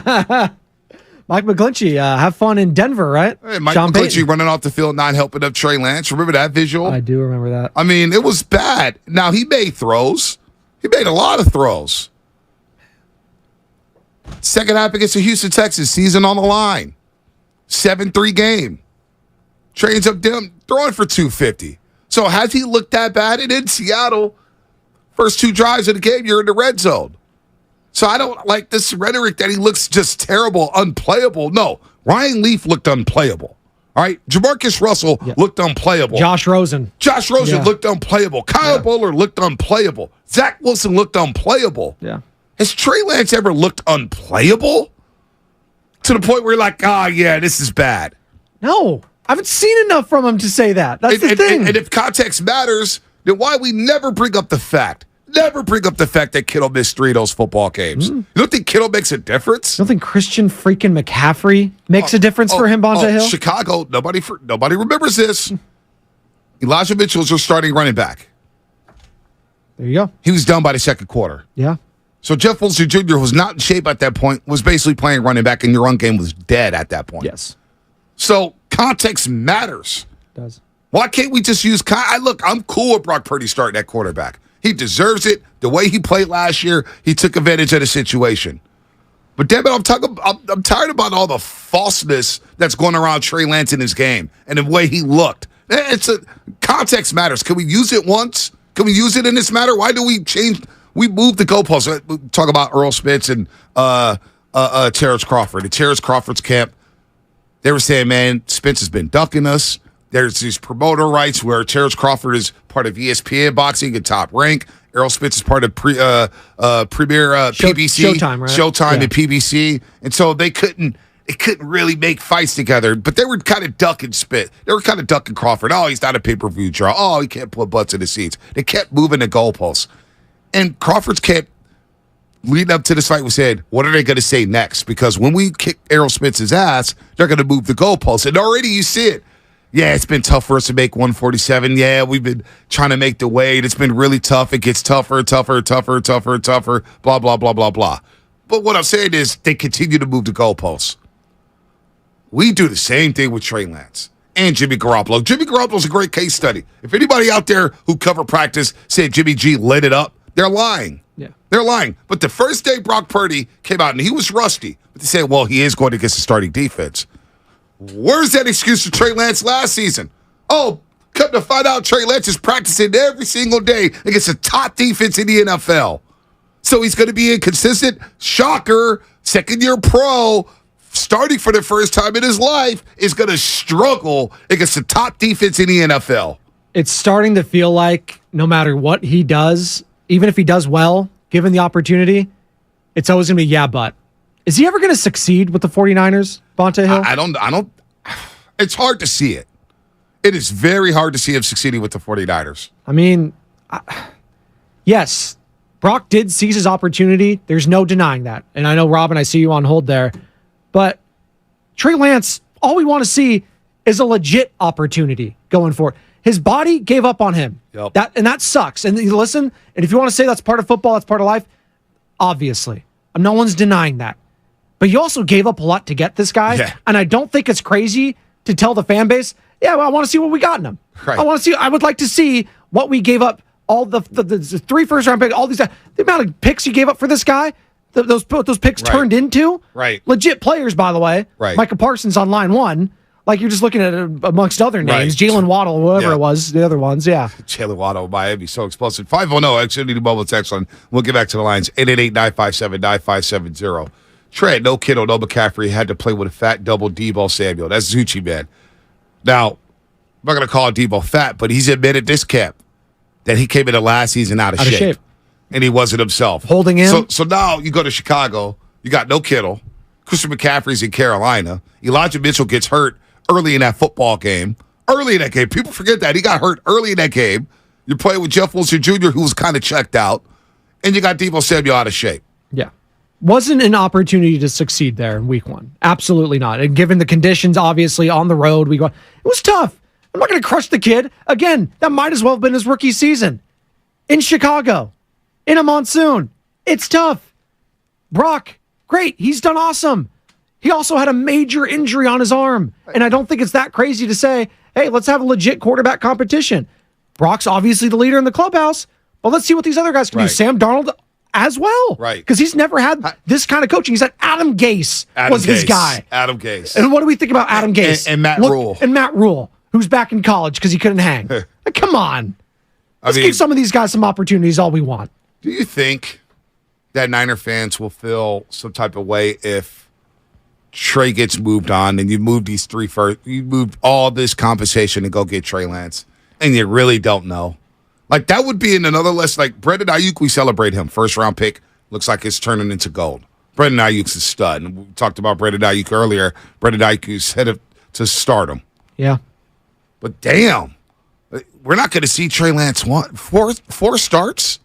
That's it? And you move on? That's a bust for Kyle Shanahan and Trey Lance. I'm not calling Trey Lance a bust. I'm saying it's a bust for the head coach and the GM of the San Francisco 49ers if they do indeed move on from Trey Lance. Let's go to Robin in the city. Robin, what's happening? Good morning. Hey guys, so you stole my thunder because I know they put that on the board. Listen, so Trey Lance, in my honest opinion, is a project. Sometimes you are drafted at a draft status that really is or might be more than who or what you are. You know what I'm saying? And so I think he is a project, kind of like the Warriors when they got Wiseman. And so this team is built to win now. And it's unfortunate that they don't have time for opportunities. It's fair that Brock Purdy starts out because I agree. What he did. I agree. Okay, and so Trey has to be ready because, see, just like this competition against the other team, there's competition amongst the team. And like Joe Montana said, and I loved him for it, he said he wasn't about to teach Steve Young nothing. He wasn't about to help him get what he got, what he wants, what Joe had. And so that is the mindset amongst those NFL players. Don't think they're not. So Trey, it's unfortunate that he got hurt, and Brock seized the moment and did well.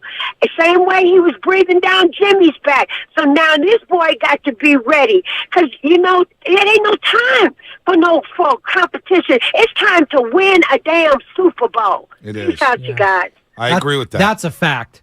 And it's been like that for the last 4 years. And I kind of said it tongue in cheek, but maybe not. And I could pose it to you here and the listeners at 888-957-9570. What's more important this year if you're a 49er fan?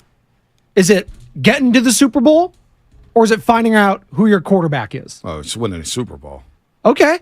And is that going to happen? I don't know what's going to happen. I don't know what's going to. But what they've said, Kyle Shanahan, George Kittle, Aaron Armstead mentioned that, hey, there's 6 or 8 teams with a chance at a Super Bowl, and we're one of them. That's what it's about. That's what it's about. The quarterback situation will play itself out. It's so hard for me to wrap my head around a team having Super Bowl aspirations and not knowing who the quarterback is. It's wild to me. Like, and I understand it's a case study. It's an interesting case study because Kyle Shanahan, this team is so damn stacked. And what Brock Purdy did last year was unbelievable.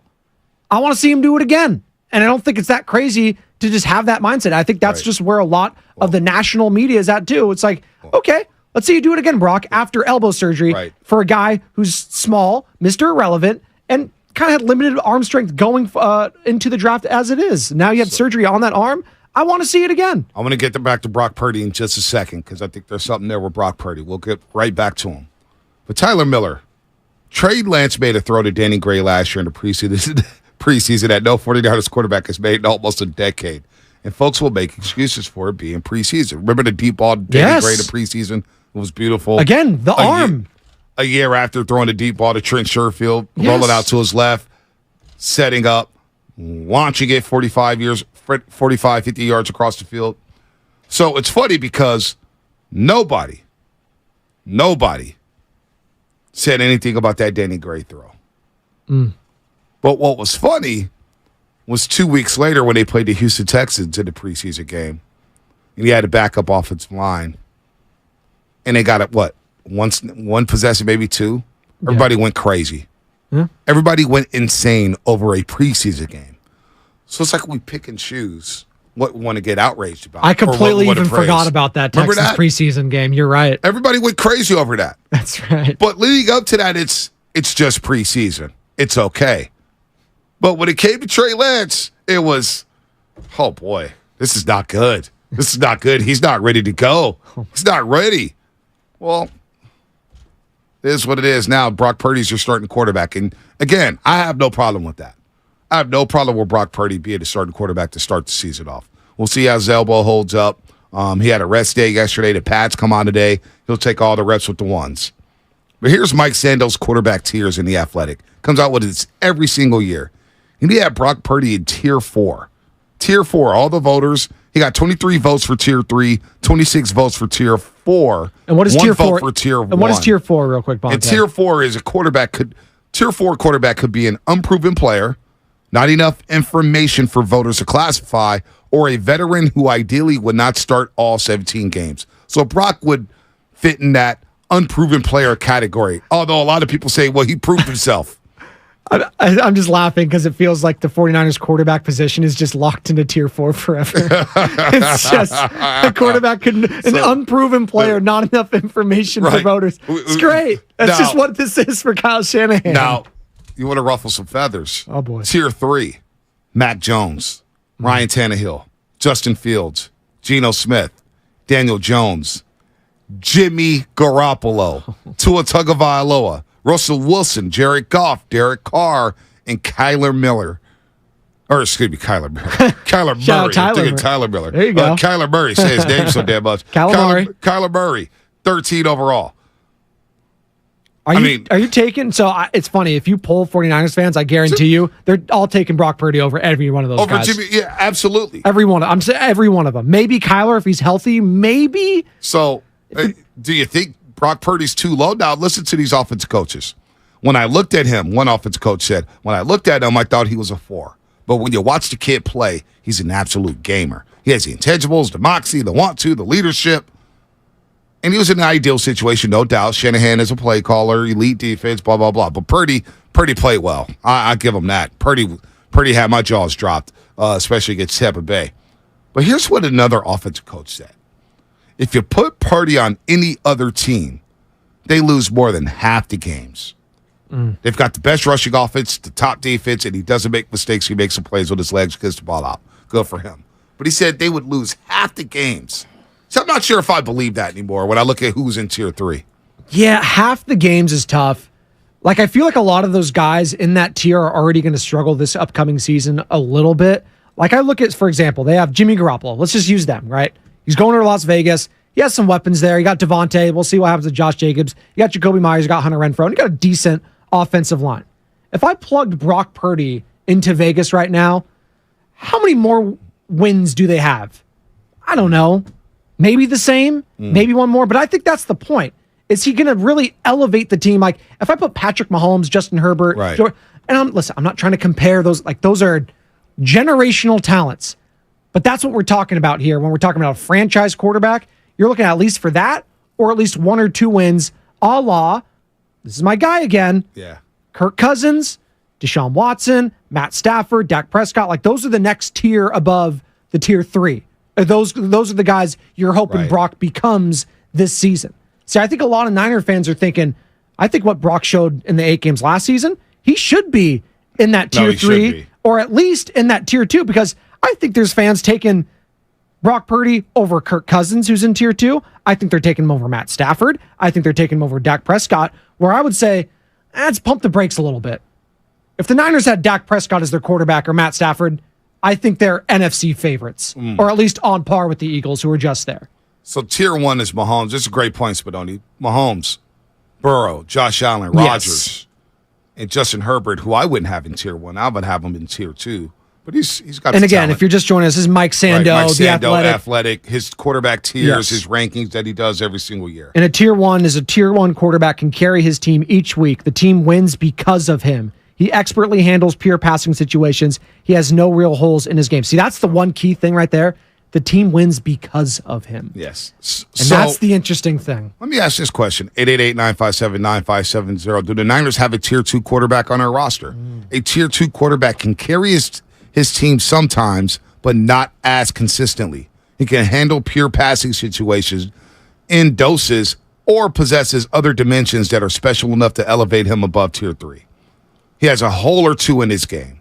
But there's Brock Purdy, Sam Darnold, Trey Lance, and I'll even throw Brendan Allen in there. God bless Any you. of these guys have tier 2 capabilities. 888-957-9570, Brock Purdy. I mean, look, I tell you right now, Spadoni, when I'm looking at tier 3, and I go down the list here, Niner fans could chime in on this.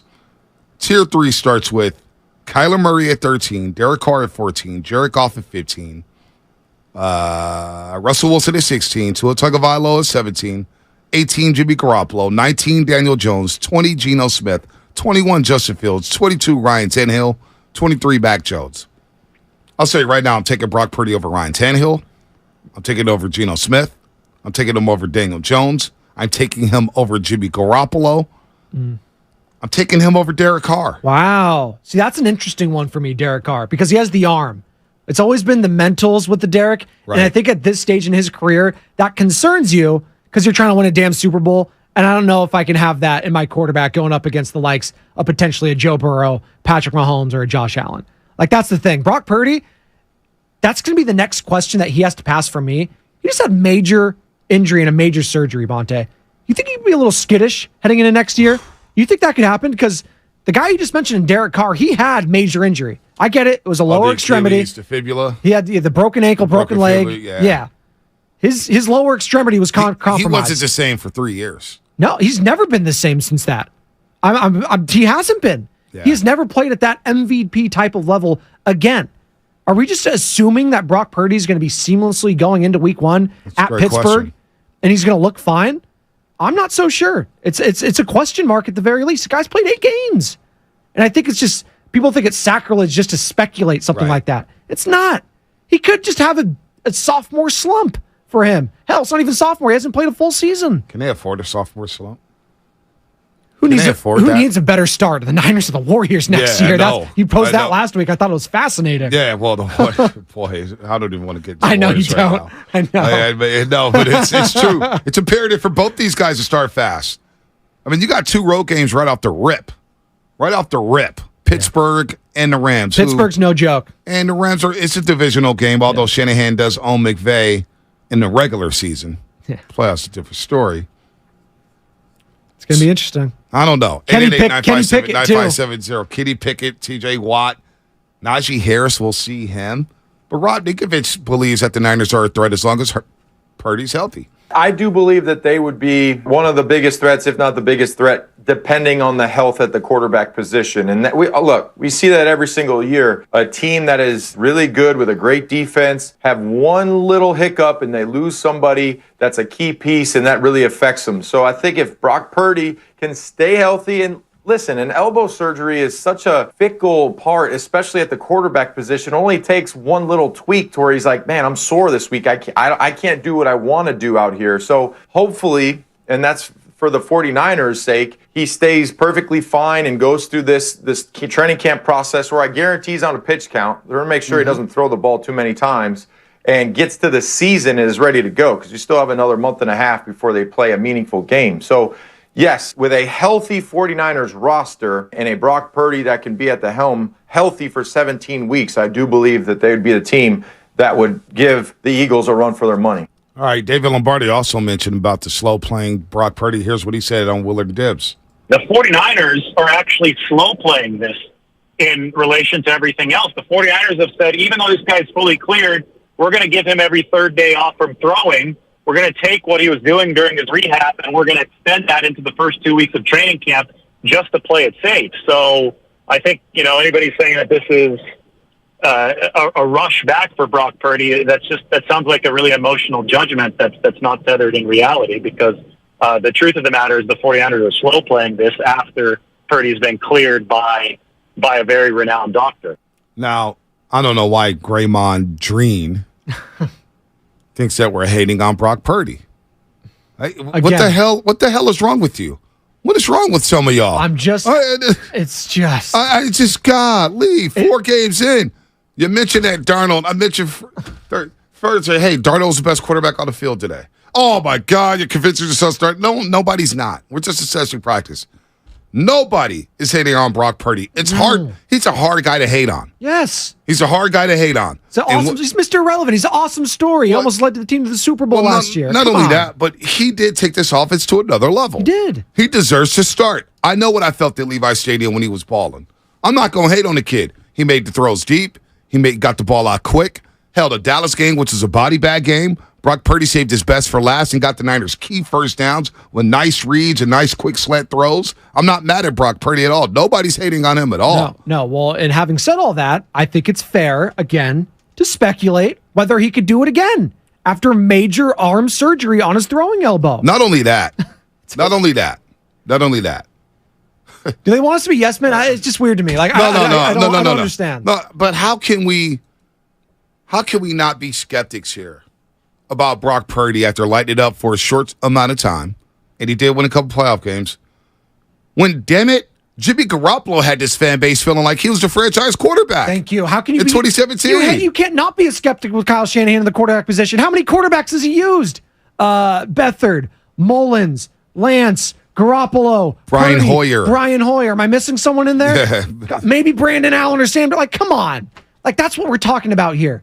That's why it's so imperative that Kyle Shanahan figures out this quarterback position. Because, listen, if they're going into next season, Bonte, and they still don't know who the quarterback is, right, then I think is the conversation we had. It's like, okay, right, what are we doing here with Kyle? No doubt. Is this good? No and doubt. I understand it's early. You were just in the NFC Championship. You've been to 3 of them. You've been to the Super Bowl. I'm not saying get rid of Kyle. Right. But if you're going to continue to have a conversation surrounding the quarterback, the elite of the elite coaches, they figure it out eventually. Andy Reid had to move on from Philadelphia before he got Patrick Mahomes. And then what? And then he was the guy, right? Yep. Bill Belichick, he had to move on from the Browns until he got Tom Brady. And that was his guy. You can't hate on Brock Purdy after what he did last season. In 7 games, including the playoffs. I mean, the guy threw 16 touchdown passes, only 4 picks. All right? Bonte, he threw the pick against the Raiders. He bounced back, helped them win in overtime. I hope Jade's not listening. I lost some money because I thought they were winning the NFC Championship game because of Brock Purdy. He doesn't take sacks. Love you, honey. It wasn't that much. He got the ball out. He threw the ball away. Did he have a couple of no throws? Of course, every quarterback does. But what Brock Purdy did was so damn impressive. He was so good. Here's how much of a hater of Brock Purdy I am. He was so good, and I hate Brock Purdy so much, I still picked the Niners to go to Philadelphia and win that football game. You went there. Bonte, you and Joe went there. Do you go to Philadelphia in a playoff environment thinking you're going to lose? No. No. I don't. No, hell no. Well, Shasky's a different breed. Yes. I mean, I saw Shasky before the Dallas game because, I don't feel good like this. I don't feel good about this game. He's just like me. And I'm just like, dude. He's just like me. Get the hell out of here. There's an opening drive touchdown. Game's over. Game's They're over. done. Yeah, you guys. I don't watch football with you guys no more. I can't watch football with you. I don't think you've ever watched a Raider game with me. God bless you. You don't God want to bless me. either. Yeah, no, I don't. Tia, Fort Worth, Texas. What's up, Tia? Good morning. What's up, Tia? Hi, how y'all doing this morning? Good. I was just calling. I think, the issue with the real 49er fans who've seen the team go from the Harbaugh years to not winning anything to now we're starting to win. I think the issue is not Purdy starting because we want to win games. We fine if Purdy starts because he earned it. He went out there and proved it. Exactly. The problem is what did Trey do to get treated the way that he's being treated? Because when you see the press conferences and you see they ask them specific questions about Trey Lance, is either a dig or he's just healthy. It's never anything that he's done to put in the work, as you saw in the offseason, that he's done to fix his throwing arm. Like they never say anything that's positive about him. It's always, Brandon Allen looks great. Sam Darnold, he looks great. Or Brock Purdy looks great, but it's never the same type of attitude or energy towards Trey Lance. So I'm trying to figure out what did he do behind the scenes that we don't know about. Yeah, I don't know. It's a great question, Tia. I would love the finding answer to that because I don't know. I mean, it just feels like the avalanche is coming down the hill against Trey Lance. It just picks up steam and steam and steam. So I wonder as we get into the 8 o'clock hour. Tia, you're still on the line, Tia? Yes. Yes. Do you think it's best for Trey Lance to just move on? Will the change of scenery help him? I think so because I think I've been seeing a lot of people who've been at the practices say that he comes out, he starts great, and then you can kind of see his confidence kind of changes towards the later end of the practices because of what may have transpired during their little break or whatever. The lack of reps, Tia. So I can see that it's so much stuff being said about Trey when he has his hairline or, he's a bust and then the issue with Jimmy, it's a lot for a 23-year-old to handle. Yep. So it's not like he can't handle it, but that is a lot to deal with the first 3 years and also not being able to play. No doubt, Tia. And look, the NFL is not fair. We've seen a lot of guys get Wally Pipp for their quarterback spot. Stands for not for long, Bonte. It stands for not for long. So we're not saying give Trey Lance sympathy starts. Give him sympathy reps. No, Brock Purdy's the one. Brock has earned the right to be QB1. But it was fascinating to watch practice last Thursday and hear Shanahan say, Darnold and Trey are going to split the reps with the twos. There was times where Trey was standing around for 20 minutes, 15 minutes, not taking a single rep. And my thing is I need to see if Trey can be an NFL quarterback or at least be a quarterback in my system. So to me, Brendan Allen should never get a rep. I don't care if he is a 4-string quarterback. Brendan Allen, in an ideal situation, will never play for the 49ers. He won't ever take a regular season snap. So if he does, I know I was hard on Brock Purdy last year. I'm almost confident Brendan Allen's not doing much. He's 30 years old. He's drafted in the 6th round. He's never been a starter. He's a journeyman. Stop it. I just want to see the reps. I want to see Purdy get the ones. Okay, that's fine. He needs to work with Brendan Aiyuk and Deebo Samuel and build that rapport. But damn it, why can't Trey and Darnold split the reps the rest of the way? And why are we wasting so much time with Brandon Allen? Is there a chance this all blows up in Kyle Shanahan's face this year? I don't think a lot of 49er fans and people are covering What do you mean the by team. blow up? I mean, Brock gets hurt. You insert whether it's Trey Lance, Sam Darnold. They look shaky. They don't look great. And then you get into your third straight. I'm just saying, are we headed for potentially the team not being as great as we all think they are? They're Super Bowl top to bottom as far as the lineup and roster goes. Super Bowl aspirations. Super Bowl aspirations. We keep talking about it. But sooner or later, you got to have a quarterback that takes you all the way. I'm sorry. The days of having the defense like a Baltimore Ravens or a Tampa Bay Buccaneers, you can't do that today. Right. The game's changed. You just see what Mahomes did. Did anyone watch that quarterback doc? Right. That's the guy you have to beat. Mm-hmm. The Eagles and Jalen Hurts did every single thing right in that game and still lost. Except for football, the fumble. The fumble, that was it. You're right. He played that was the greatest game I've seen Jalen Hurts play from college to NFL. Amazing. And he was amazing. Yep. And he had one mistake, and that costed him. Yep. Against a bum-legged Patrick Mahomes, who is still better than 95% of the quarterbacks out there. Yep. That's the guy you're going to have to beat. Or a Joe Burrow. Or Josh Allen. Or Josh Allen. Like that. Is Brock Purdy going to do that? I'm curious to get your guys' opinion on Brock Purdy. If he's the guy in the clubhouse right now, he's the number one. How long do you think his leash is? If he starts out, that's a great question. If he starts out 3-4, is he? Are we talking second string? Are we talking Sam Darnold? Are we talking Trey Lance? They're going to stick with him. Yep, they'll stick with him. 3-4, they'll stick with him. I think that if he stays healthy, they're sticking with him all the way long. Talk to me about 1-3. Ooh. 0-2. Going into a Thursday night short week game against the New York Giants on Thursday Night Football. And how's it looking? Is it looking like is he throwing a couple picks? Yep. Is he getting sacked? Is he holding on the ball too long? Yep. Like that's the thing. If he's looking shaky early and the fans are seeing it, then there will be some rumblings like, oh, it could be Darnold or Lance time coming up soon. No doubt. Like no doubt and again, we're called haters if we say this. We're just saying a guy who's played 8 games in the NFL coming off major arm surgery, it's not the craziest thing if he looks a little different next season. It's not. Listen, man, I'll say it again. There's a lot of pressure on this team, Bonte. No, there's a lot of pressure. Possession. Well, there's a lot of pressure on Brock Purdy because if he balls out this year, he's in line for franchise and life-changing money. He's the guy. He's the guy. Yes, which is something if you're the San Francisco 49ers quarterback. Huge year. Yes. Huge year. But I'm going to say it again because it feels like some people just don't use Q-tips. They don't clean their ears, and they don't listen very well. Apparently not supposed to use Q-tips, but I use them anyways. I use them anyway. Got to get the dirt out. You make them really hot. You put them a little bit on one end. Yeah. You clean them out, then you get the dry end. Yeah, there you go. You get it all out. Come on. Cleaning tips with Bonte and Spadoni. There we go. Brock Purdy's the leader in the clubhouse. He earned that. All I'm saying is it's fair. Trey getting a fair shot to at least compete for the number 2 job. And if not, then let's just move on now. Let's just get him the hell out of here. Let him go learn another playbook. Let him go try to thrive somewhere else. But it doesn't feel like he's getting that fair shake in practice, at least. I'm not saying he should start. Shouldn't be given the starting job. I just want to see him get reps because, God forbid, the guy needs reps. He hasn't played a lot of football since 2019. No. He needs every rep he can get. All right, injury report coming up right now. Right now. Sterling Bennett, 8 o'clock. We got Sterling. I can't wait for 49ers access. He'll be at practice today for the first padded practice. Locked in. Now we go to the injury report. It's time. Keep it on your toes, John.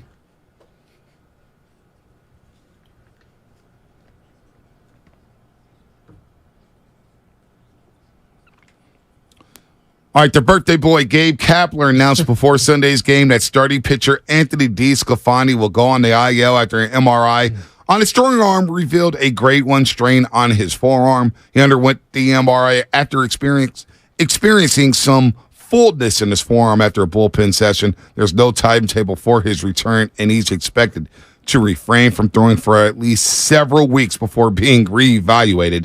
Tristan Beck was called up to fill DeSclafani's spot on the roster. Will the Giants trade for a pitcher tomorrow before the 1 p.m. deadline? They just won 2-3 against the Boston Celtics. Pitching strictly wasn't bad yesterday. Did I say the Celtics? The Boston Red Sox. The truth is out there. The Boston Celtics. Hey. The truth was at the Errol Spence fight. I saw and that. he was not happy about him being called the truth. That was funny. The Boston Celtics. What the Jaylen hell is wrong Brown, if he with me? was playing there, though, he probably makes more than that entire Boston Red Sox lineup. Jaylen Brown, $304 billion. Money time. Boston, the Red Sox. They got some players, but they lose 2 or 3 to the Giants. Big time series. It was a great series at Oracle Park. Giants need some hitting. They need some pitching. And obviously, DeSclafani is going to be out for a while, which could be a blessing in disguise because he hasn't pitched well anyway. That's been a bust of a signing right there. Oh, my gosh. And I hate to see it because he's a Paisan, but man, it's just been tough. Not good. Not good at all. The injury report brought to you by Boxer & Girls in Northern California's premier workers' compensation law firm, helping get your workers get their lives back for over 40 years. What's coming up in the game? Sponsored by Fremont Bank. Full service banking, no compromises, more of your phone calls. John Lynch at 9:15. But up next, Sterling Bennett, 49ers access. He's been at 3 to 4 practices. He'll be down there today. He'll be down there tomorrow. We'll get an evaluation from down in Santa Clara coming up from Sterling Bennett right here on 95.7 The Game.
baby. What is happening? Good morning to everybody out there getting off their graveyard shift. If you got off early, nurses, doctors, good morning to you. Lawyers, good morning to you.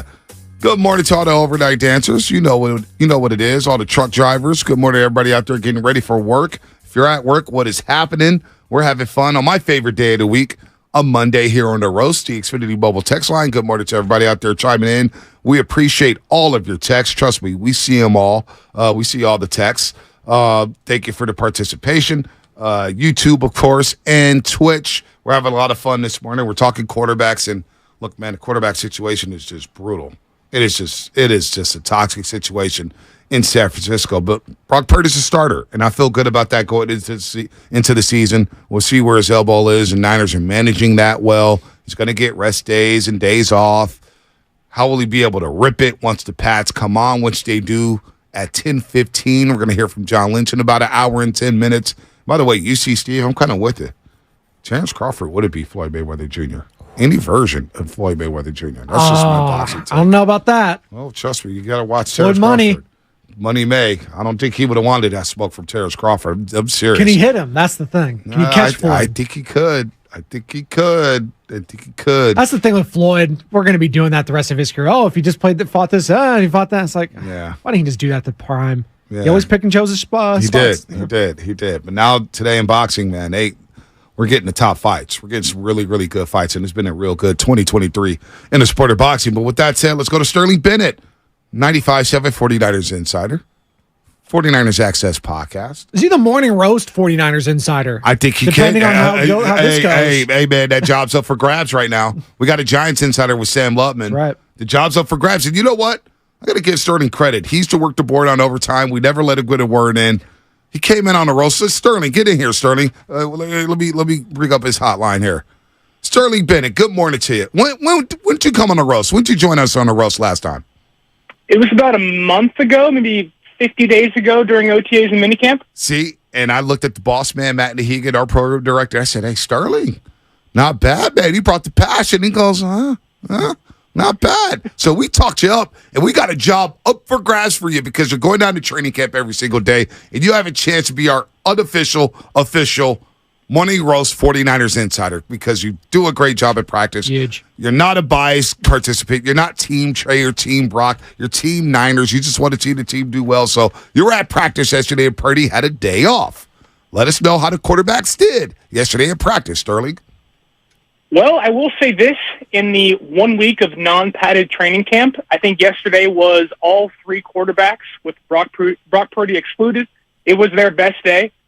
Trey Lance looked really good. He had 2 touchdowns, a strike to Chris Conley over the middle, and a scrambling 15-yard run for a touchdown to avoid a sack. But with that being said, Sam Darnold was on fire yesterday. 3 total touchdowns. He was crisp. He was decisive.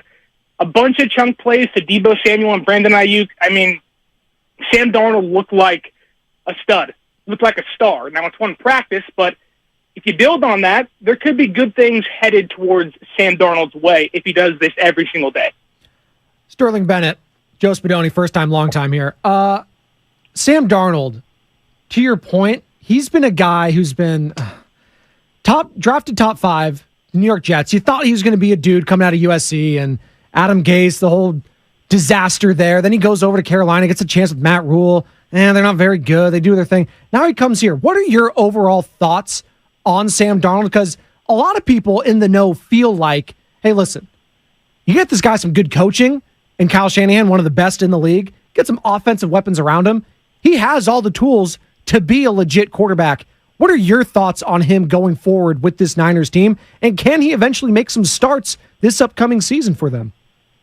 With Sam Darnold, he's always had the arm talent. There's a reason he was drafted top 5 out of USC. There's a reason so many teams were enamored with what he could be in the NFL. Now, playing for the Jets and playing for Carolina, those teams weren't built to carry a young rookie quarterback to anything. And he's been turnover prone throughout his entire career. There's been issues with what he's put on the field and put on tape that makes me say, I don't trust him entirely to lead any team, whether it's this team or the worst team in the league. But it's the small glimpses of hope that you see, like yesterday at practice, that make you say, maybe with this team, this roster, with these superstars and this head coach that can make everything extremely easy for a player like Sam Darnold, who does have top 5 quarterback potential back in 2018. Would I be confident if he was starting 8-10 games? Probably not. But if he's a supplement to maybe a Brock Purdy missing 1 to 2 games, I'd be okay with that. And that mindset has changed since I saw him in OTAs. You can hear and sense by the way that Kyle Shanahan and Brian Griese and the coaching staff talk him up that he's a quick learner. And by the way he's put together consistent practices over maybe this up and down kind of examples that Trey Lance has put on the field, I do think that the one thing Sam Darnold can do that no other quarterback besides Brock Purdy can do on the roster is make Shanahan feel comfortable quickly. And I think he's starting to do that. But again, if he's playing 8 games, I don't know where this team fits. Now, could he surprise us? Yes. But I think if any quarterback behind Brock Purdy is playing, they're all backups. That's just the truth. They're all backup quarterbacks right now. They're all unproven. And I think right now we should be hoping that Brock Purdy's healthy above all the other guys behind him. All right, Sterling Bennett here on the Morning Ross on 95.7 The Game, 49ers Access Podcast. Of course, the 95.7 The Game, 49ers Insider. I'm almost ready to give him a job for the Morning Roast 49ers Insider. Trey Lance. I know a lot has been made about reps and who he's throwing to. Has he thrown a single pass at Brandon Aiyuk in practice or Christian McCaffrey? Has Trey Lance practiced strictly with the 2s and the 3s and the 4s? Well, when people talk about he hasn't had Deebo Samuel or Brandon Aiyuk or Christian McCaffrey, there's been certain days, like yesterday, he didn't have Brandon Aiyuk when he was out there in the red zone and doing team drills. But that's not a conscious effort of the coaching staff to make sure that doesn't happen. He had Deebo Samuel. He's a star receiver in the NFL. It's not like he hasn't had a star or at least one star around him during his drills. It's not like the coaching staff is going about this unfairly, saying we're going to give Sam and Brandon Allen, Aiyuk and Kittle and CMC. It's just the rotation. And even with that said, if you want to prove yourself to be a starting quarterback in the NFL, or at least get the opportunity to be one, you have to perform well with anybody around you. Touchdown pass to Chris Conley yesterday. Boom, strike in the end zone. Great pass by Trey Lance. He had a wonderful wheel route to George Kittle to open up team drills. Like, there have been glimpses of, I don't want to say stardom, but there's been glimpses of the potential that we all were enamored with when he first got drafted. I don't think Trey Lance is a bad quarterback. I don't think his reps are anything to worry about. They all mix in with the 1s and the 2s and the 3s. The offensive line is where you look at to figure out this team's first team, second team, third string quarterback in OTAs and minicamp. And yesterday, Trey Lance got the lion's share of the first team reps with the starting offensive line minus Trent Williams. So if Trey Lance is getting first team reps with George Kittle and Deebo Samuel, I don't see there being an excuse as to, well, he's not getting Brandon Aiyuk on his side or CMC. Trey Lance has had plenty of opportunity with superstars to make something happen. This is why you're on the show, Sterling. This is the context we need right here, Spadotti. He's crushing it, man. Sterling Bennett here with us, 49ers Insider for maybe the Morning Roast here at 95.7 The Game. Sterling, you mentioned that offensive line. Is that the biggest question mark? And we're going outside of the quarterback position here. Is that the biggest question mark for you for this 49ers team in their hopes to get back to a Super Bowl and winning one? If it's not, it has to be the secondary. But sticking with the offensive line, my big question is, who is this team's backup offensive line? Who's the backup guard? Who's the backup center? Who's playing backup left tackle? Do you guys trust Jalen Moore? I don't. No. Do you trust Matt Pryor and guys like John Feliciano? This team has one backup offensive lineman, one, that I can trust and go, that guy's done it in the league. Other than that, it's a bunch of rookies, second-year guys, third-year guys who've done almost nothing in the NFL. And when you ask, is it the biggest question mark? Well, if it was McGlinchey at right tackle, there might be a question mark there, but it wouldn't be as big when you move McKivitz over, because McKivitz was this team's backup left tackle when Trent Williams couldn't play. Now he's playing right tackle, which McKivitz, who's quote-unquote earned this job, according to Kyle Shanahan and Trent Williams himself, he's also unproven to a certain degree. So this right tackle position, it could be a boom. It also could be a bust for San Francisco. And if it's a bust, this team could be in shape where they have 4 good offensive linemen and a big hole on Brock Purdy's strong side. And that does worry me because no one else behind him is good enough or ready to take that job. No doubt. Sterling Bennett here on the Rush. We'll get you out of here in a second, Sterling, as the Pats do come on today. We can talk all day long about Brandon Aiyuk. He's been lighting up in camp. I think Brandon Aiyuk takes another step this season, although he still may end up as a fourth option in this offense, which is a good problem to have here. What are you most excited about, though, when the Pats come on today at 10:15? They start hitting today for the first time all season. What are you looking forward to? What are you most excited to see when the Pats do come on? I am most excited to see our first glimpse as to all the work Drake Jackson put in during the offseason. With no pads on, it's so hard to see all the workouts, the ability and the training to get their conditioning up, their speed up. And Drake Jackson has bulked up 15 pounds of muscle to see if that bend is still there. We saw him yesterday out covering Elijah Mitchell on wheel routes and getting a pass deflection. He's so athletic. I want to see that put to the test with pads on against this offensive line. Because if Drake Jackson is out there tearing up backup left tackles, maybe even going against guys like Trent Williams, for a second-year player, former second-round pick, we can finally get an idea as to who he's going to be in the NFL. And in return, like Spinoni asked earlier, how good is this offensive line? If they're getting torn up by backup defensive ends, we may find ourselves saying this is a massive issue. So those front sevens on both sides, offensive line and defensive line, that's what I'm keened into today, because once pads come on, hands start flying, bodies start being turned over and pushed down, that's when real football starts to happen. Let's get you out of here with this one. I know you read everything. Mike Sando, have you checked out his quarterback tiers yet? I know where Brock Purdy sits. Yes, I do. Yeah, how'd you feel about where Brock Purdy sits? Are Niner fans, from what you've seen on the internet, are they happy with where Brock Purdy is sitting right now? The thing with Brock Purdy is that there's so many question marks of, was it a one-year wonder? How is the return from the injury going to happen? I don't hate the placement, because there is reason to be skeptical of what he's going to be this year. And that's what the list is based off of, predictions of what it's going to be this year with something that happened to do last year. So I don't hate 24. Do I think it should be higher, seeing Jimmy Garoppolo at 18? Maybe. But I don't hate it. Brock Purdy still has so much to prove after 8 games in the NFL. I wouldn't want to put him top 15 just yet, but I understand Niner fans might be upset, but let's be honest here. If Trey doesn't start, they'll be upset. If Sam Darnold starts, they'll be upset. If Brock Purdy doesn't start, they'll be upset. It's the quarterback position in San Francisco. Whatever happens, someone's going to be upset somewhere. No doubt about that. Our boy Joe Shasky was upset after a playoff win over Jimmy Garoppolo. Remember that? Back in 2019, Sterling Bennett, hell of a job. I think we're going to call you tomorrow, too. We want an update every single day on practice. This is getting juicier, and the Pats come out today. Have fun out there, Sterling. We'll look forward to your coverage and your tweets on, of course, I guess we can't even say tweets anymore. What do you call them? His exes. Exes? Is that what they call it? Live in Texas. Yeah. Well, Sterling's getting married. Don't put him out there. Oh, come on. Sterling's crushing it. Love you, Sterling. Sterling, go have fun at practice, man. Thanks, guys. Anytime, Sterling Bennett, 49ers Access Podcast. He is crushing it. I don't know. Anointing him the morning roast insider for the 49ers already seems more like, kind of like Brock Purdy already getting the starting job after 8 games. Yeah, we shouldn't give it to him yet. I didn't tell him he had the job yet. He doesn't have the job yet. Trial basis.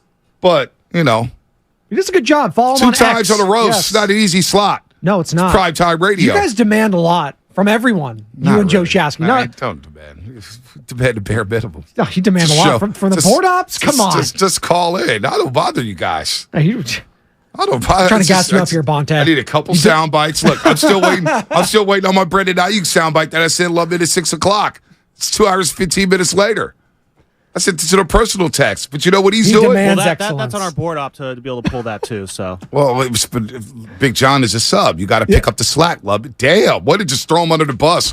Oh, he's on the board, so he can just do it himself. That's like 2.5 hours later. I need first string performance. This is Steph chewing out Ty Jerome, and I'm not going to allow it. All right. Yeah, that's unacceptable. Well, I'm not. That's kind of unacceptable to call Big John Ty Jerome. He's a lot better than that. Ty Jerome was good last year. It's okay. If I said Anthony Lamb, that'd be disrespectful. I think highly of Ty Jerome.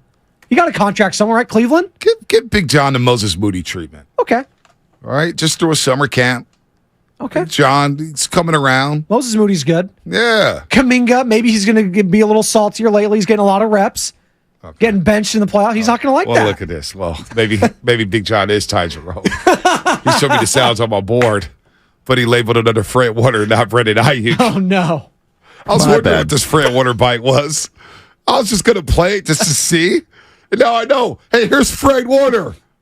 This is my 4th year in this offense, 3rd offseason in this offense. And then the work that I felt like I put in, and then also the success that I've had in the years. Put it all together, and that's what you get. So that's actually Brandon Aiyuk. Of course, we're joking there. Audio's not the greatest. Yeah, what did he say there?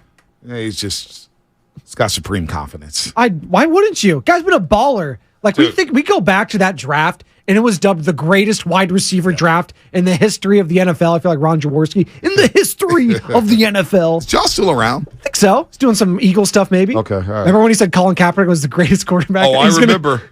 I truly believe that Colin Kaepernick could be the greatest quarterback ever. Yeah.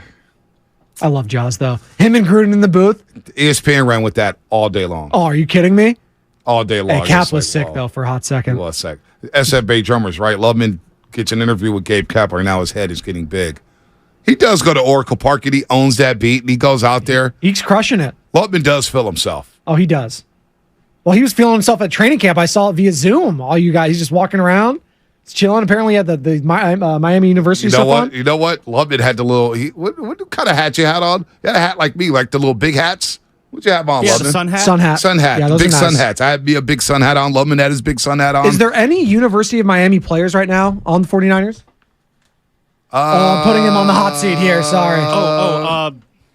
Jonathan Feliciano? John Feliciano is one. Raider, yep. Only one. That is one. There He you went go. to Miami? He went to Miami. I thought he Raiders went to drafted him. UCLA. All right. Yeah, yep. No, you're thinking of Eddie Vanderdoes. Vanderdoes, that's Yep. who that is. Yeah, Eddie Vanderdoes. He was a bust. Was he a bust ever? A lot of Raiders, man, of my lifetime. I felt like I got to know that organization very well. Hey, is Cleve Farrell? That's a storyline, though, right? Cleve Farrell under Chris Kosaric, the best D-line coach in all of football, turned Arden Key to a serviceable pass rusher. Arden Key got paid by the Jags. Kerry Hyder Jr. got paid by the Hawks. Arden Key almost broke Patrick Mahomes' ankle in the playoffs last year. He almost did. Almost did. You can see that on Quarterback on Netflix. Yep. Anybody worried about this? We haven't touched on this, and we can line these calls up. 888-957-9570. By the way, Brandon Aiyuk's supreme confidence. Last 27 games, 1,700 receiving yards, 12 touchdowns as a fourth option, 121 catches. CeeDee Lamb's last 27 games, he's got 153 receptions, 1,964 yards. But when you consider that he's the number one in that offense with Dallas and the instability at quarterback for the 49ers, Brandon Aiyuk's right there. He's right there. I would say so. Who do you think has how do I want to phrase this? Who do you think has more to prove this year for the 49ers? Deebo Samuel or Brandon Aiyuk? That's a great question. It's a great question. And they're both trying to prove that. Because Deebo, by his own admission, disappointing last year. Came into camp out of shape. He's been sending Kyle Shanahan a bunch of shirtless pics. I'm going to say Deebo Samuel. Okay. Because teams adjusted to the jet sweeps, to him being in the backfield. Where's Deebo at going to be when it comes to route running? That feels like the next level that he has to take as a wide receiver, right? High point of the football, drop passes. I almost feel like that's a great question, Spadot. I almost feel like Deebo has to prove that he's more so the player from 2021 as opposed to the player last year. I think Brandon Aiyuk is going to be consistently good for many, many years. I think he can go for 1,000 yards every single season. He can run every route. He's got speed. He can make catches in traffic. All throughout training camp, he's made catches in traffic. High point in the football, saving interceptions, saving throws from being interceptions. So I think Brandon Aiyuk is going to ball out because of that contract. Yeah. But it almost feels like Deebo is in a prove-it year. That's a great question. We throw it out to the audience, 888-957-9570. More to prove. Well, iron sharpens iron, right? That's what they say. So right? But you look across the field and you see a guy like Brandon Aiyuk balling, and you already got paid. So you can think in the back of your mind, if you're Deebo Samuel, man, I can't get complacent now because if this guy gets paid, then I become expendable. Yeah, that's just how you feel. Like, and I know they're teammates, stuff like that. But at the back of your mind, you're thinking that you have George Kittle already locked up. You have yourself locked up, and you have Christian McCaffrey. Now it's Brandon Aiyuk's turn. Is he going to be that dude moving forward? Because I think his game, it translates so much better in the long run than a guy like Deebo's, because Deebo's is just so damn physical. It's just hard to see that. And he is good. Like he is, like he was Weapon X before Christian McCaffrey came into town. He was that guy who was doing all the jet sweeps, all the different, he was the wide back, if you will. Is that what we like to call him? But as a traditional wide receiver, it's Aiyuk. That route running, the high pointing the ball. Man. That's a great question. 888-957-9570. Who's got more to prove this season? Deebo Samuel or Brandon Aiyuk? Plus, we'll get your thoughts on Nick Bosa. Nick Bosa holding out right now. He wants a new contract. John Lynch mentioned right before training camp started last Tuesday that it's a bit complicated. Well, John Lynch is going to speak at 9:15, and we're going to carry that live right here on 95.7 The Game, the GM of the 49ers. More concerned about Nick Bosa, but who's got more to prove? Deebo or Aiyuk? 888-957-9570. Of course, we'll get back into quarterbacks as well. That's all coming up on the morning rush. Oh, we got a couple minutes. I know we don't want to break Well, late. it's interesting with Brandon Aiyuk real quick because I know we are up against it here. But I was just thinking about Deebo Samuel as well. Did he lose a lot of faith with the 49ers and stuff? How he acted prior to getting paid? Or does that all wash away? It's all water under the bridge. That's all washes away. He had a big playoff game against Seattle. But I think for 49er fans, maybe I should be asking that because did you feel some kind of way how athletes now just scrub their social? This is their whole kind of tactic. You saw it with Kyler Murray and the Cardinals. Like, I'm going to scrub all my social. You guys are dead to me until I get paid kind of a thing. We got over it. But then the Philadelphia game happened. And the talking before and after the Philadelphia game, I think, turned some people off. Because it sounded like sour grapes. And he kept talking about it. And he showed some diva tendencies. And he was on CBS Sports Radio. Who was your guy over there we had on? Zach Gelb. Zach Gelb. That wasn't a good look. Look, Zach, I'm not mad at Zach for asking the questions because lead up to as Zach broke it down, he was trying to get things. He was trying to get things out of Deebo. Nothing was happening. Yeah. Nothing. And so the way he handled that one, I think people are like, oh, Deebo. Well, he he's tough said on the football his tone field, changed when he was interviewing him, the Zach Gelb of CBS Sports about the quarterbacks, which is the number one question everyone's asking all these guys. So you probably should have known that they were going to ask about Brock Purdy, Trey Lance. Hell, they're throwing you the football, Deebo. You'd think that they're going to ask him. But I do wonder who has, I'm not going to say pressure, but who has more to prove this year? Brandon Aiyuk. I mean, it's the guy getting paid, right? I feel like we're going to see the best out of Brandon Aiyuk because he needs to get paid. Right. Deebo's gotten paid, but I understand where he's coming from because he felt like he let the team down last year, holding out, not coming up into shape, all that sort of stuff. He felt like he let the team down. I do feel like Deebo Samuel and Brandon Aiyuk, they both need to be healthy, though, for this team. Like, one of them, yes, that's clear. Both of them need to be those dudes going forward for this team to win a Super Bowl. I'm just looking at the contracts here real quick before we break. Somebody brought up George Kittle. Is it a Baker to break it year for George Kittle? And we'll look at George Kittle's contract. He's 30 years old. He's making $18 million this year. $18 million. So we'll break down some of the contracts. Getting up there. 888-957-9570.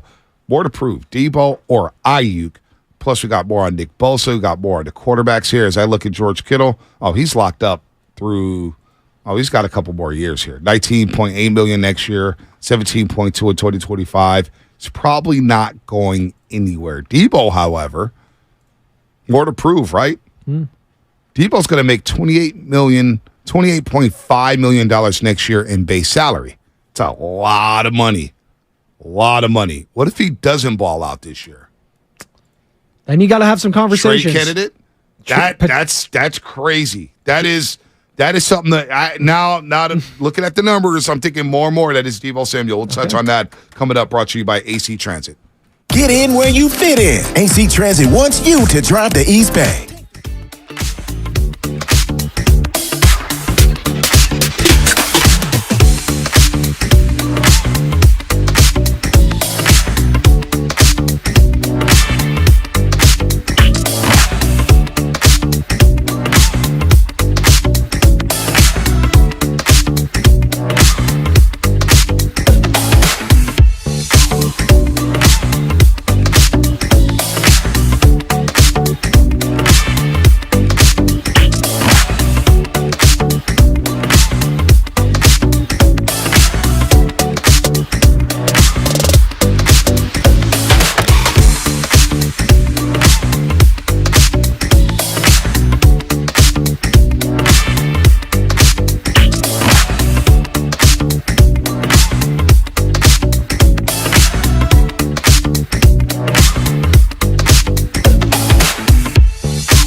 Spadoni with a great question. Oh, baby. Oh, baby. Oh, baby. Oh, baby. First one in a while. First one in a while. Shout out the pregame show, 5 to 6, Monday through Friday. Not a lot of them. More to prove this year, Deebo Samuel or Brandon Aiyuk? And it's going to be interesting because the Niners have some situations here. Now, I'm in the camp of keeping both these players together. But when you think about where the Niners are at with their cap situation and players they may need to play.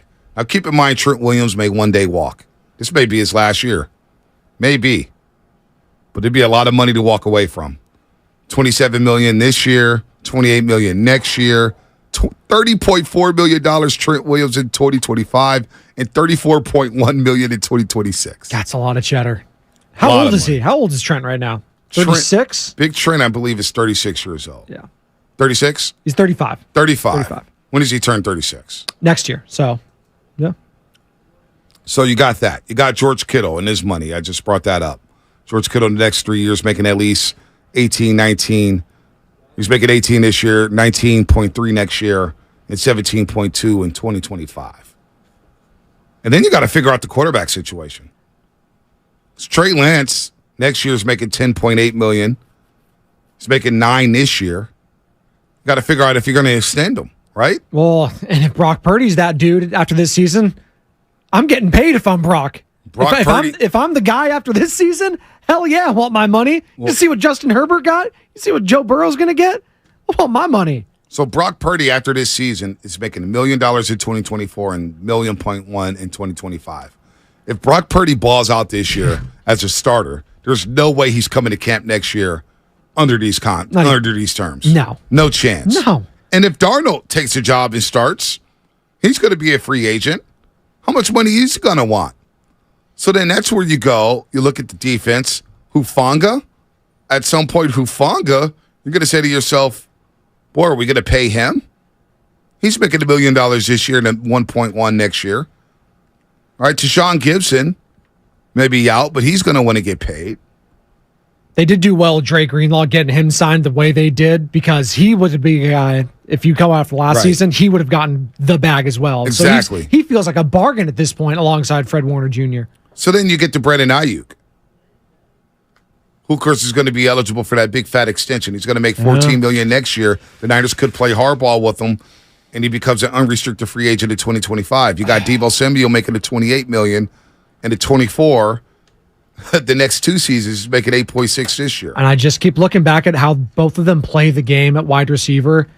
I feel much safer, let's just say that, with a guy like Brandon Aiyuk, whose game isn't predicated on physicality. Not saying he's not physical, but his game's not predicated on being that physical presence.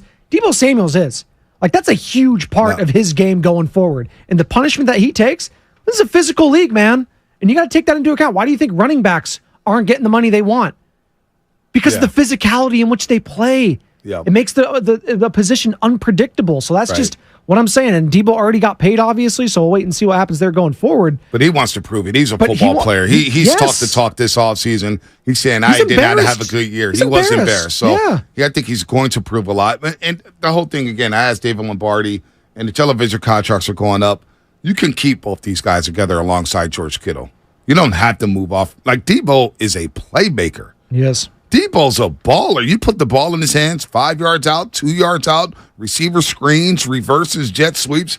He's capable of taking it to the house. You don't trade guys like that. No. Especially guys that you're groomed and, you know, it takes a while for a wide receiver to grasp the timing of this offense to run precise routes. You don't want to give that up. Well, you can if you have that quarterback in place. That's the questions you're going to have to, like Tyreek Hill, for example. The Chiefs could have moved on from him because they have Patrick Mahomes and Travis Kelce. Like that was the tandem. Like, when we talked about it here, a lot of people are talking, oh no, the Chiefs, they lost Tyreek Hill. They're not going to be the same. Patrick Mahomes without that weapon. No, we found out who was it. It was Travis Kelce and Patrick Mahomes. That's what makes the offense work. Mm-hmm. Now, if the 49ers find out that Brock Purdy's that dude, they will have to have some conversations, I believe, going forward with other positions making a lot of money, because you can't pay everyone. You just can't. I know Lombardi was saying, like, yeah, you can keep some of these guys, sure, but there's going to be ramifications down the line like a Tyreek Hill we saw last year with the Kansas City Chiefs. Let's go to Rob in San Bruno. Rob, what's happening? What's up, You're on the Rob? roast. What's going on, fellas? I like the question, but I'm gonna take it different. I'm gonna take a different angle with it. I think Deebo proved himself in 21 when he carried us to almost to a Super Bowl on a solo, damn near on a solo mission. And Aiyuk, I seen that in college with Aiyuk, so it's not really surprising. I'm gonna need Cal to win a Super Bowl. All this getting to the NFC Championship game and losing, we the 49ers, we don't get happy about losing, coming in third place all the time and think that's a badge of honor. No, we need to win a Super Bowl. And me personally, I feel like I don't believe in Purdy. I think it's the system, and the system always fails us when we play against a good coach who understands that system and know how to play against it. So, in my opinion, Cal needs to win a Super Bowl. This year, it's Super Bowl or bust. And the way he treating Trey right now, if we lose with Purdy or if Sam Darnold, I can't believe it's even a conversation. If we don't win a Super Bowl this year, I don't care what quarterback it is, it's a failure. That's the bottom line. Right. I don't want to hear it. I don't want to, we got there. No. Win the Super Bowl. You got a better roster than the Chiefs. Win the Super Bowl. That's all I got to say. Rob, have you been to practice yet this season? I'm not wasting my money up there. I don't like the way they're treating Trey up there. It's terrible. It's malpractice. The way they're treating Trey, you spend all this money on this guy and you give him fourth-round picks. Fourth-string quarterbacks. Sam Darnold had 51 games, 4 training camps. What else you need to see? You're trying to resurrect everybody else's career instead of the guy you personally picked to be your quarterback, and you're doing everything possible to sabotage this dude. So I'm not spending my money on that product until I see them do by Trey. I'm gonna watch the games, but I don't think I'm gonna spend my money to go Levi this year until I see them do right by Trey. What I mean by that is, put your resources into him. Quit trying to put different resources in all these other quarterbacks where you put all this money into this guy. Jed can't be happy about this. You paying a guy all this money and you don't want to give him resources to be successful. So I don't understand it. Yeah, real quick, Rob, Sam Darnold, not a part of you thinks that maybe he could resurrect his career with the 49ers with all these weapons? We all watch him. It's not about the ability. It's about his decision-making when the pressure comes. Yeah. That's what it's about. It has never doing his ability. We've seen what he does. He's going to throw an interception. He may make 2 or 3 passes, but he's going to he's Jeff George. That's what he is. He's a Jeff George. Wow. Like, he may be good for a season, but he's not a guy you want to depend on, because I watched him at USC. He doesn't handle pressure well. When the pressure gets to him, he's just going to throw it up, and next thing you know, it's a pick six. We don't need that, man. We got a guy in Trey. Let him cook. And from the reports I've been reading, every time Trey with the first team, he been the best first-team quarterback since camp started. So I don't understand what's going on out there, but Cal needs to get it together, or else he's on the hot seat, because we in the Super Bowl. We tired of losing the NFC Championship game, period. Rob is San Bruno, folks. On fire. I love Rob. 888-957-9570. That leads us back into the quarterback conversation. Is Trey Lance getting a fair shake at this? Now, some of you could scoff and say, life ain't fair. The NFL's not fair. But we are watching Brendan Allen get reps. And that one's confusing to me. He stinks. I don't care if you are keeping 4 quarterbacks. What are we doing? I don't care what Kyle Shanahan says about him. He stinks. Yeah, I'm with you. I don't care that he was the backup. The backup. Congratulations. So was Curtis Painter. Curtis Painter was the backup to Peyton Manning, and he stunk too. Right. Brock Osweiler backed up Peyton Manning with the Broncos. Couldn't even keep the Brian job. Hoyer, your former quarterback here, backup to Tom Brady. Come what on. Does that even mean? Nothing. What does that mean? It's just people think that just because you back up behind greatness, that means some of the greatness will rub off on them. No. You have the ability or you don't. Guy's 30 years old. He's a 6th-round pick out of Arkansas. He ain't that dude. No doubt. Sorry. Real quick, before we get back to By the Trey Lance. training camp is not free for some of you. No. It's not. Robin San Bruno said something. I thought it was interesting because I was thinking about it. Super Bowl or bust? I think if the 49ers come out of this year and they do have their quarterback position handled, let's say it is Brock Purdy. He's that dude from start to finish. He starts every single game. It's like, okay, I feel good. We go to the playoffs, maybe we lose. But I feel good about my quarterback moving forward. I don't think the season's a bust then. It's disappointing. The ultimate goal wasn't made, but I think I could actually wrap my head around the fact that, you know what? Even if we don't win a Super Bowl this year and I know who my quarterback is, I can sleep at night. I know we got our guy for the next 5 years at least. Don't you think 49ers fans would take solace in that after all the No. No. Really? No chance. No chance Niner fans are talking about that.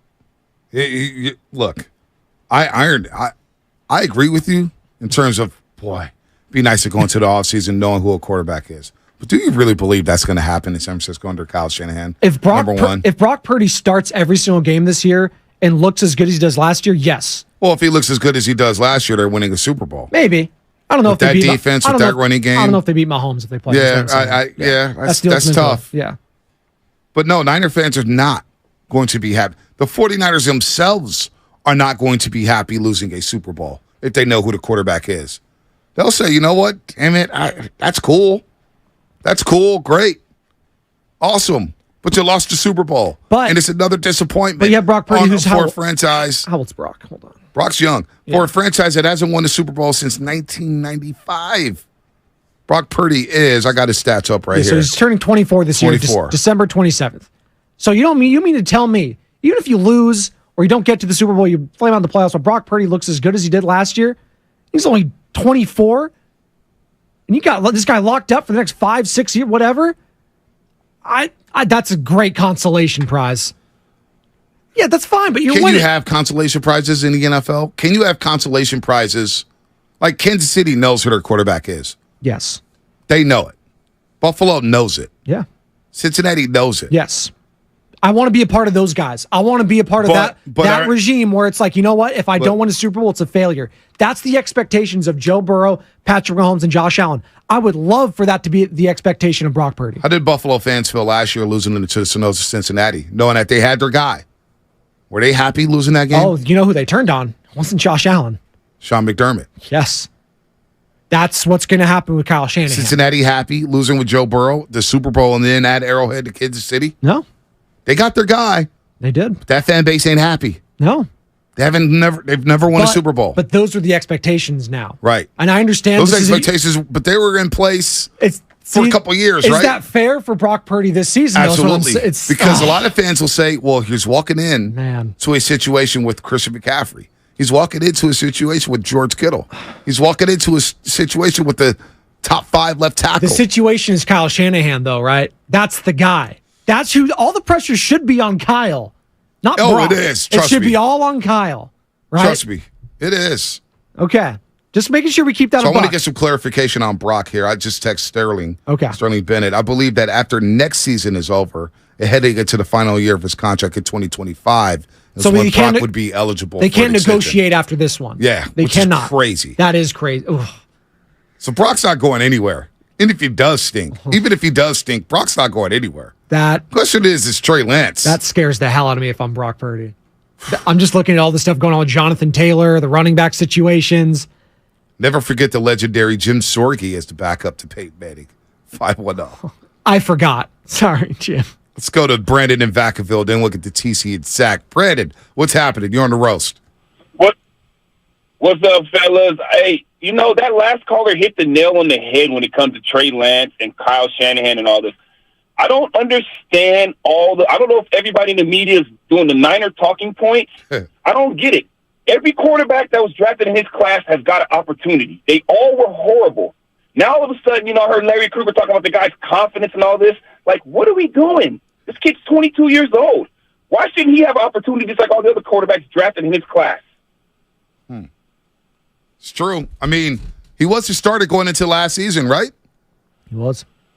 He was, and Kyle ran him up the middle. He got hurt. Yeah, he did get used like a fool. I was not happy with the way he was used. So let me ask you this then, Brendan. Is it best for Trey Lance, if you're Trey Lance, maybe just move on and go to a different change of scenery, maybe does them well, huh? A new system, a new organization? Minnesota Vikings, hello. If I was trading his people, I would quietly request a trade. And then guess what? When he goes to Minnesota and has a good year and thrives there, guess what? Kyle Shanahan, see you later, buddy. Damn. Wow. If they're trading on to Minnesota, you know who's coming over to Santa Clara. That's my guy. That would be quarterback malpractice. That would be Kirk Cousins. You bring Kirk Cousins to San Francisco. You're winning a Super Bowl. You think this fan base is crazy now? I like that. You think this fan base is insane now? Give me the chaos. Mm-hmm. The business side of Bonte is here for the chaos. The 49er fan in Ponte is not here for Kirk Cousins. You're winning a Super Bowl with Kirk Cousins, Bonte, with this lineup. Don't yes. do that. No, you're not. He's starting every single game, and he's going to give you as good as, if not better production than anything you got right now. You're not winning a Super Bowl with Kirk Cousins. Yes, you are. No, you're not. With that defense, with this offense, it's not even. Come on. We talk about Kirk. Rob was talking This about isn't Sam even Darnold. shtick, by the way. You might think I'm doing shtick because I know Steiny might have a little shtick. This shtick. No. This is shtick. This is shtick. I truly believe. This is shtick. I truly believe. I'm going Ron Jaworski again. I truly believe that Kirk Cousins could be one of the top 5 quarterbacks under Kyle Shanahan. I do believe that. So Rob and San Bruno mentioned how Purdy can't handle the rush, can't handle pressure. Just completely moving past my Kirk Cousins talk. No. I'm tying I'm tying this into Kirk Cousins. Okay. Sam Darnold can't handle pressure. We see what Kirk Cousins does in a line of pressure. Kyle Shanahan will scheme that away. Oh my God. Scheme with the best of them. Yeah, he'll be fine. He schemed so well that 4 quarterbacks got hurt last year for the Niners. No, Kirk Cousins has never had the dump-off luxury that Brock Purdy had in Christian McCaffrey. Yeah, Dalvin Cook. He's not Christian McCaffrey. Dalvin Cook is a top 10 running back. The market is speaking on Dalvin Cook. He's done. Dalvin Cook's about to be a New York Jet and light it up. Getting paid $2 million. He's about to light it up with to be the New York fair, Jets. the whole market's dictated for the running back, so you can't really go there. There you go. I'm going there. Kirk Cousins facing pressure. We saw what happened in the wild card game. He checked it down on 4th and 9. They have the worst offensive line in football, Bonte. Oh, the my worst. God. The Niners are not the worst. Oh, my, because they're not too much better They than got the Trent Vikings. Williams, which makes it better than anything the Vikings had. Who they had? You know Darisaw, what? that was it. You know what? Again, the business side of Bonte, please bring Kirk Cousins to San Francisco so we could kill this conversation. Doesn't part of you want Kyle Shanahan to finally get his guy? No! He has no excuses. See, I've been yelling for him to get his guy since 2019. No, but this is the guy. He's been talking about him. He picked Trey Lance to be his guy. Yeah, see, I think he caved the pressure there. No, I think he wanted Mac Jones, if you want to have that conversation. No, see, that's how Shanahan. Yes. That's a fireable situation. If you wanted Mac Jones and you could have stayed at 12 to go get Mac Jones and you trade up to 3, that was the whole point of moving up to 3. So Shanahan can finally go get his guy. That's done. Trust me. That's done. No. There's no more. Go get your guy, Shanahan. You got a chance to get your guy, and now he's a third-string quarterback 3 years into his career. This is the real guy in Kirk Cousins, not the fake guy. No. This is 1A, not the 1B. He coached Kirk his rookie season with his dad, Mike, out in Washington. Oh, my God. He had RG3, and he's like, you know what? This guy, Kirk Cousins, Go ahead. We're drafting him, too, in the first round, or in the third round. Bring Kirk Cousins in, because you know what had happened then? The Shanahan era would be over. Really? Oh, it would be over. I think it'd be extended because you get to a Super Bowl and you probably win it. Guys would be fired left and right. Left and right. Guys would be fired because of Kirk Cousins. He gets people fired.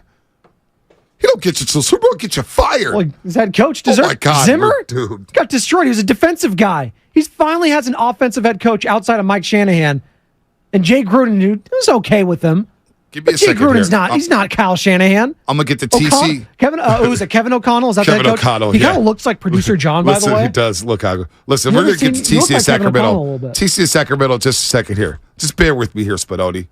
I'm going to apologize to the football gods right now. Just give me like 30 seconds. Dear football gods, Bonte Hill, I'm looking for forgiveness. I know I grew up with Joe Montana. I got to grow up with Steve Young. And hell, you even gave me Jeff Garcia, and I didn't appreciate that. I appreciate great quarterback play by looking at Mahomes and Jalen Hurts and Joe Burrow. To the football gods, please, I beg you, do not bring Kirk Cousins to the Bay Area. Do not let Kirk Cousins ever wear a 49er jersey. All right, Sunday was yesterday. This sermon's over. No. All right, no, Sunday was yesterday. Football gods, do not do that to me and the rest of the 49er fan base. We do not deserve Kirk Cousins. Now, where the hell is the collection played at? Mike Sando, a Tier 2 quarterback, can carry his team sometimes, but not as consistently. Can handle pure passing situations and doses and or possesses other dimensions that are special enough to elevate him above Tier 3. He has a hole or two in his game. It's Kirk Cousins. Oh my God. Number 12 in Tier 2. I love that. Thank you, Mike. I couldn't have said it better. He's the last quarterback in Tier 2. Still, doesn't matter. Now, TC in Sacramento, get up here. Step on up, TC. What's happening? You're on the roast. Oh, my God. Kirk Cousins. Bonte Spadoni, man. What's up? What's up, TC? baby? What's up, TC? Hey, listen, this conversation is right up my alley. It's getting juicy now. This is the truth. This is the truth that a lot of this fan base and media want to run from. It's on Kyle. I agree with Rob and the last couple of callers. Bonte, you know how I feel about how they did Trey. This dude, Kyle, would never know how to develop a quarterback, let alone pass on one. This dude passed on Mahomes, Watson, and Brady, let alone other quarterbacks in between time. I'm not giving that dude a pass. Even if we did have Kirk Cousins, we ain't going nowhere because Kyle can't get out of his way, bro. As soon as everybody had figured that out, everybody would be a better note and stop high-arcing this guy. This dude's in his own way, bro. And, yes, that is a fireable offense, bro. You traded up to third overall to draft your guy. I don't care about Mac Jones. It was Trey Lance. And you still haven't developed this guy. This guy, in year 3, he had to go out somewhere else to work out with a guy that you passed on. He worked out with his quarterback coach and developed. You get what I'm saying? Yep. Kyle is a joke, bro. His fan base need to realize that would be better off. That's all I got for y'all. All right, TC. Wow. It's all about their practice. A joke. Authentic Trey Lance jersey. I'm not going to say Shanahan's a joke. The way the quarterback position has been handled has been a joke. But Shanahan's a damn good head coach. Real quick, Kirk Cousins. I'm going to read this before we get to Anthony, our boy, Ant Benicia. Cousins has climbed into Tier 2 for the second time in 8 quarterback tier appearances, and by the narrowest of margins. Oh, he made it. The last time was intrigue, 2017, when 26 of 50 voters placed him in Tier 2. It was a 25-25 split this time. One exec said, people have him down in Tier 3, and I'm like, no. But the guy is a riddle. He plays almost flawlessly in the second half in the biggest comeback in the history of the league against the worst team in the league, Indianapolis Colts, which almost no one can do. And then 1 month later in the playoffs, he's got 4th and 8 on the last play of the game, and he's hitting the check down 5 yards short of the sticks. He had no time. With the defender all over the receiver. He had no time. Can't fault him. Oh, boy. TJ Hawkinson, make a play. Come on, he's dude. He's probably the guy I was torn on the most between 2 and 3, one offensive coordinator who plays Cousins in Tier 2. He will probably never win a Super Bowl, but he's just a damn good player who more times than not, there are at least even, if not a little ahead of who they are playing from a quarterback standpoint. This offensive coordinator said he will probably never win a Super Bowl. I mean, I agree with that offensive line. I don't think Tom Brady could win one. He is smart. He's got leadership. He's got command of the offense, a defensive coordinator said. I'm not sure he can carry the team, even sometimes. There is something missing there. But if there was 2.5 here, I would give him that. He had like 8 comeback wins last year. What do you mean carrying the team? Did we all forget that game in Buffalo? Come on. He's the greatest comeback in the history of the NFL. Justin Jefferson. Are we forgetting that against the Colts? Justin Jefferson carried him. I mean, come on. Is it a badge of honor to come back against the Colts who are trying to lose games? They won the game, yes. All right, Anthony Benicia, real quick before we break. Anthony Slander. Benicia. We got a quick break because we're going to John Lynch Live. Anthony, what's happening? All right, so first of all, good morning. Happy Monday to you, brothers. So I'm right in line with TC and Rob and the other caller in between them two. I think Kyle Shanahan is a joke. I don't think he's a good coach. I think he's a fantastic play caller and developer, but he is not a good coach because he is not getting the best. He's not a quarterback guru, and I don't know where that name came from, but that's not him. I agree with Rob that this is like malpractice, nothing short of it, the way that they're treating Trey Lance. I agree with the young lady in Texas who said, what did he do wrong to be treated this way? And I got an answer. He ain't did nothing wrong. This is just the way that they're doing it. And people can say that life isn't fair, and you're right. But just because it's not fair, it don't mean that it's right. Kyle Shanahan, he's the type of person that's in his own way. He believes that his way is the way. I believe that in order to win a Super Bowl, you got to have a quarterback that can introduce some improvisational, or however you pronounce that word, skills. And those guys are the Patrick Mahomes and the Jalen Hurts, the guys that can do things off script. And that's what we need, and that's what you would have in Trey if they allowed him to cook, like Rob said. So I don't. We're up against it, Anthony. Anthony, thanks, sorry, man. Yeah, no, we got to break real quick, Anthony. Now, you're on a roll there. Shanahan and Chuck. We're going to go to Richard Hayward on the other side. I want to pick this up. A lot of people down on Shanahan. Look, man. As a leader do not of men. bring me Kirk Cousins. I don't want, like Pilo said in a tweet, I don't want no weak-ass Kirk Cousins. Pilo. I do not want weak-ass Kirk Cousins on my football team. There's nothing weak about having 8 come from behind victories last year. Oh, my gosh. It's coming up in a game presented by Chilton Auto Body. John Lynch, live presser. We get to Rich and Hayward and the rest of your calls. 888-957-9570. More come up on the roast, and we're talking Niners training camp. Quarterbacks, and more quarterbacks.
All right, you're listening to 95.7 The Game, KGMG FM and AC1 San Francisco, always live on the free Odyssey app.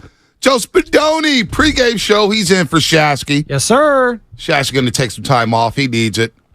Is he under pressure, like the song? Shout out Queen, David Bowie. Yeah, who knows what's going on with him? I prefer the Vanilla Ice riff. I mean, Shasky called me yesterday. Dude, I got to go. I don't need 49er takes from you. I need a week off from you, buddy. 8 o'clock at night. Something for you guys to chew on. Something for you guys to chew Shanahan on. stuff, you know? It's like, oh my God. Anybody worried about Bosa not being a kid? By the way, the John Lynch presser has unfortunately been pushed back to 9:45. Oh. Pushed back to 9:45, not 9:15. So we will not carry the John Lynch interview. It's great because this Kirk Cousins talk is actually just getting started, buddy. Well, Chris M. Does Shasky listen in? You bet your ass he listens in.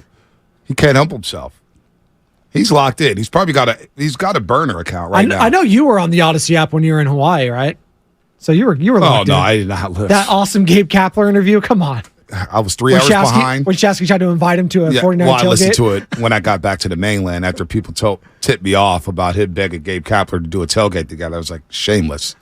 That's who he is. But that was a shameless shout out. When I told Lubby yesterday, he doesn't believe me. I said, dude, I do not bother you guys. I go on vacation. You do. You have to check out all the way. Although we were talking about right at the start of it. I don't know if you were in Hawaii just yet. The thread was popping when it came to the quarterback, Doc. So you were locked in a little bit with that combo. Yeah, well, I was. Kirk Cousins sold me on that, Doc. That's what sold me.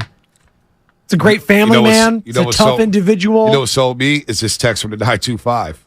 Kirk Cousins, 1 playoff win. 10-19 in primetime games. 2-10 on Monday nights. Yeah, but that one playoff win actually means more than a lot of other ones. No, in the Superdome, where it's damn near impossible to win. A wild card game. Yeah. That Dalvin Cook carried the first half. They were massive underdogs in that game. Dalvin Cook carried them in the first half with 90 rushing yards. Fans looked at that Saints team like, oh man, that's the one team. I know we won against them with Jimmy Garoppolo, but that's the team. If we face them, I just don't. No, nobody was worried about that Saints Kirk team. Cousins did you all a favor and beat them. Nobody. Shout out the Xfinity Mobile text line. Nobody was worried about the Saints that year. Kirk Cousins. Let's look at Philadelphia last year. Threw 3 picks. Good team. Dallas Cowboys. Boy, he threw 405 yards. They got beat 40-3. Yeesh. He's been an underdog in every single one of those games. Oh, my God. You know what? I hope he does come here. You want him to be would you want him as your Raider quarterback? Sure. I'll take him over Jimmy. Let's stop lying through your teeth. I know you're lying. Well, this is the thing. Whoa. I'm not putting him on the Raiders. He's a tier 2 quarterback. If it was a tier 1, they're getting more wins. But he's not going to do as much in this offense like a Patrick Mahomes or a Justin Herbert. I'm not comparing him to those guys. He's a tier 2 quarterback, which in Kyle Shanahan's system and on his team with all those weapons. He's a tier 2 quarterback by the slimmest of the And with that defense, that's the thing though, Bonte. I'd say on this specific 49ers team. He had some really good team, defenses in Minnesota in the past. Not really good. No, 2019 they had top 5 defense. And got demolished. Yeah, they got demolished. Because Kirk Cousins stinks. No, he doesn't play defense. Stinks. He's not Sauce Gardner out there. The pressure came and he had nothing. Come on. Dude, he has he got moved to Minnesota, has Stephon Diggs and Adam Thielen in his what's prime. Stephon Diggs doing now? Crying to Josh Allen in playoff games. And he's a top 5 wide receiver in the league. And he's crying to Josh Allen. Well, but that's what Stephon Diggs does. Exactly. So I'm not putting any stock Diggs into is a top 5 wide receiver. What are you talking about? And then, by the way, you get Justin Jefferson. Yes. And Kirk has done top well with 5 running him. back, top 5 wide receiver. They even traded for T.J. And Hawkinson last year. bottom 5 O-line. I don't care if Tom Brady was the quarterback of this team. They weren't doing anything. And that defense, come on. It's garbage. Imagine. So you know what? Get Kirk Cousins here. Yes. Richard Hayward. You want Kirk Cousins? Go ahead. I know you want Kirk Cousins, Rich. You want him. No Kirk Cousins ever. Oh, man. We're the 49ers, not the Jets. I mean, you act like Kirk Cousins is Aaron Rodgers. No. For this team, he would be. Or if this happens. For this team, Rich, he would be. You need someone to start every single game. Only Jimmy's done that in 2019 under Kyle Shanahan. Kirk Cousins will bring you stability, and he'll start every single game, and he'll have above-average quarterback play, tier 2 quarterback play. That's good enough to get to the Super Bowl and probably win it. Purdy gets more wins and playoff wins than that guy. Okay, because he has this team. Here, he's 34. That's fine. 34. Thanks, Rich. Oh. Appreciate you chiming in. He's 34, and he's never had the team like Brock Purdy had last year. That's a fact. He's Come had on. some really good teams. Yeah, in but he's Minnesota. never okay. But Bonte, he's 10 never and had a 5. stacked team like the Niners Come on, were last year. Come on, 2019 the Vikings were pretty. Yeah, damn they good. didn't have the DPOY. They didn't have Christian McCaffrey. They didn't have George Kittle. They didn't have Deebo Samuel. They didn't have Brandon. Come They had on. Everson Griffin before he went crazy. Everson Griffin is not Nick Bosa. Come on, he was good. He was good though. Oh my God, Daniil They did not Hunter was Fred good. Warner. Stop. Eric Hendricks. Oh my Barr God. in the middle. Anthony Barr was good. Not even close Harrison to what Smith, the the strong Niners have. safety.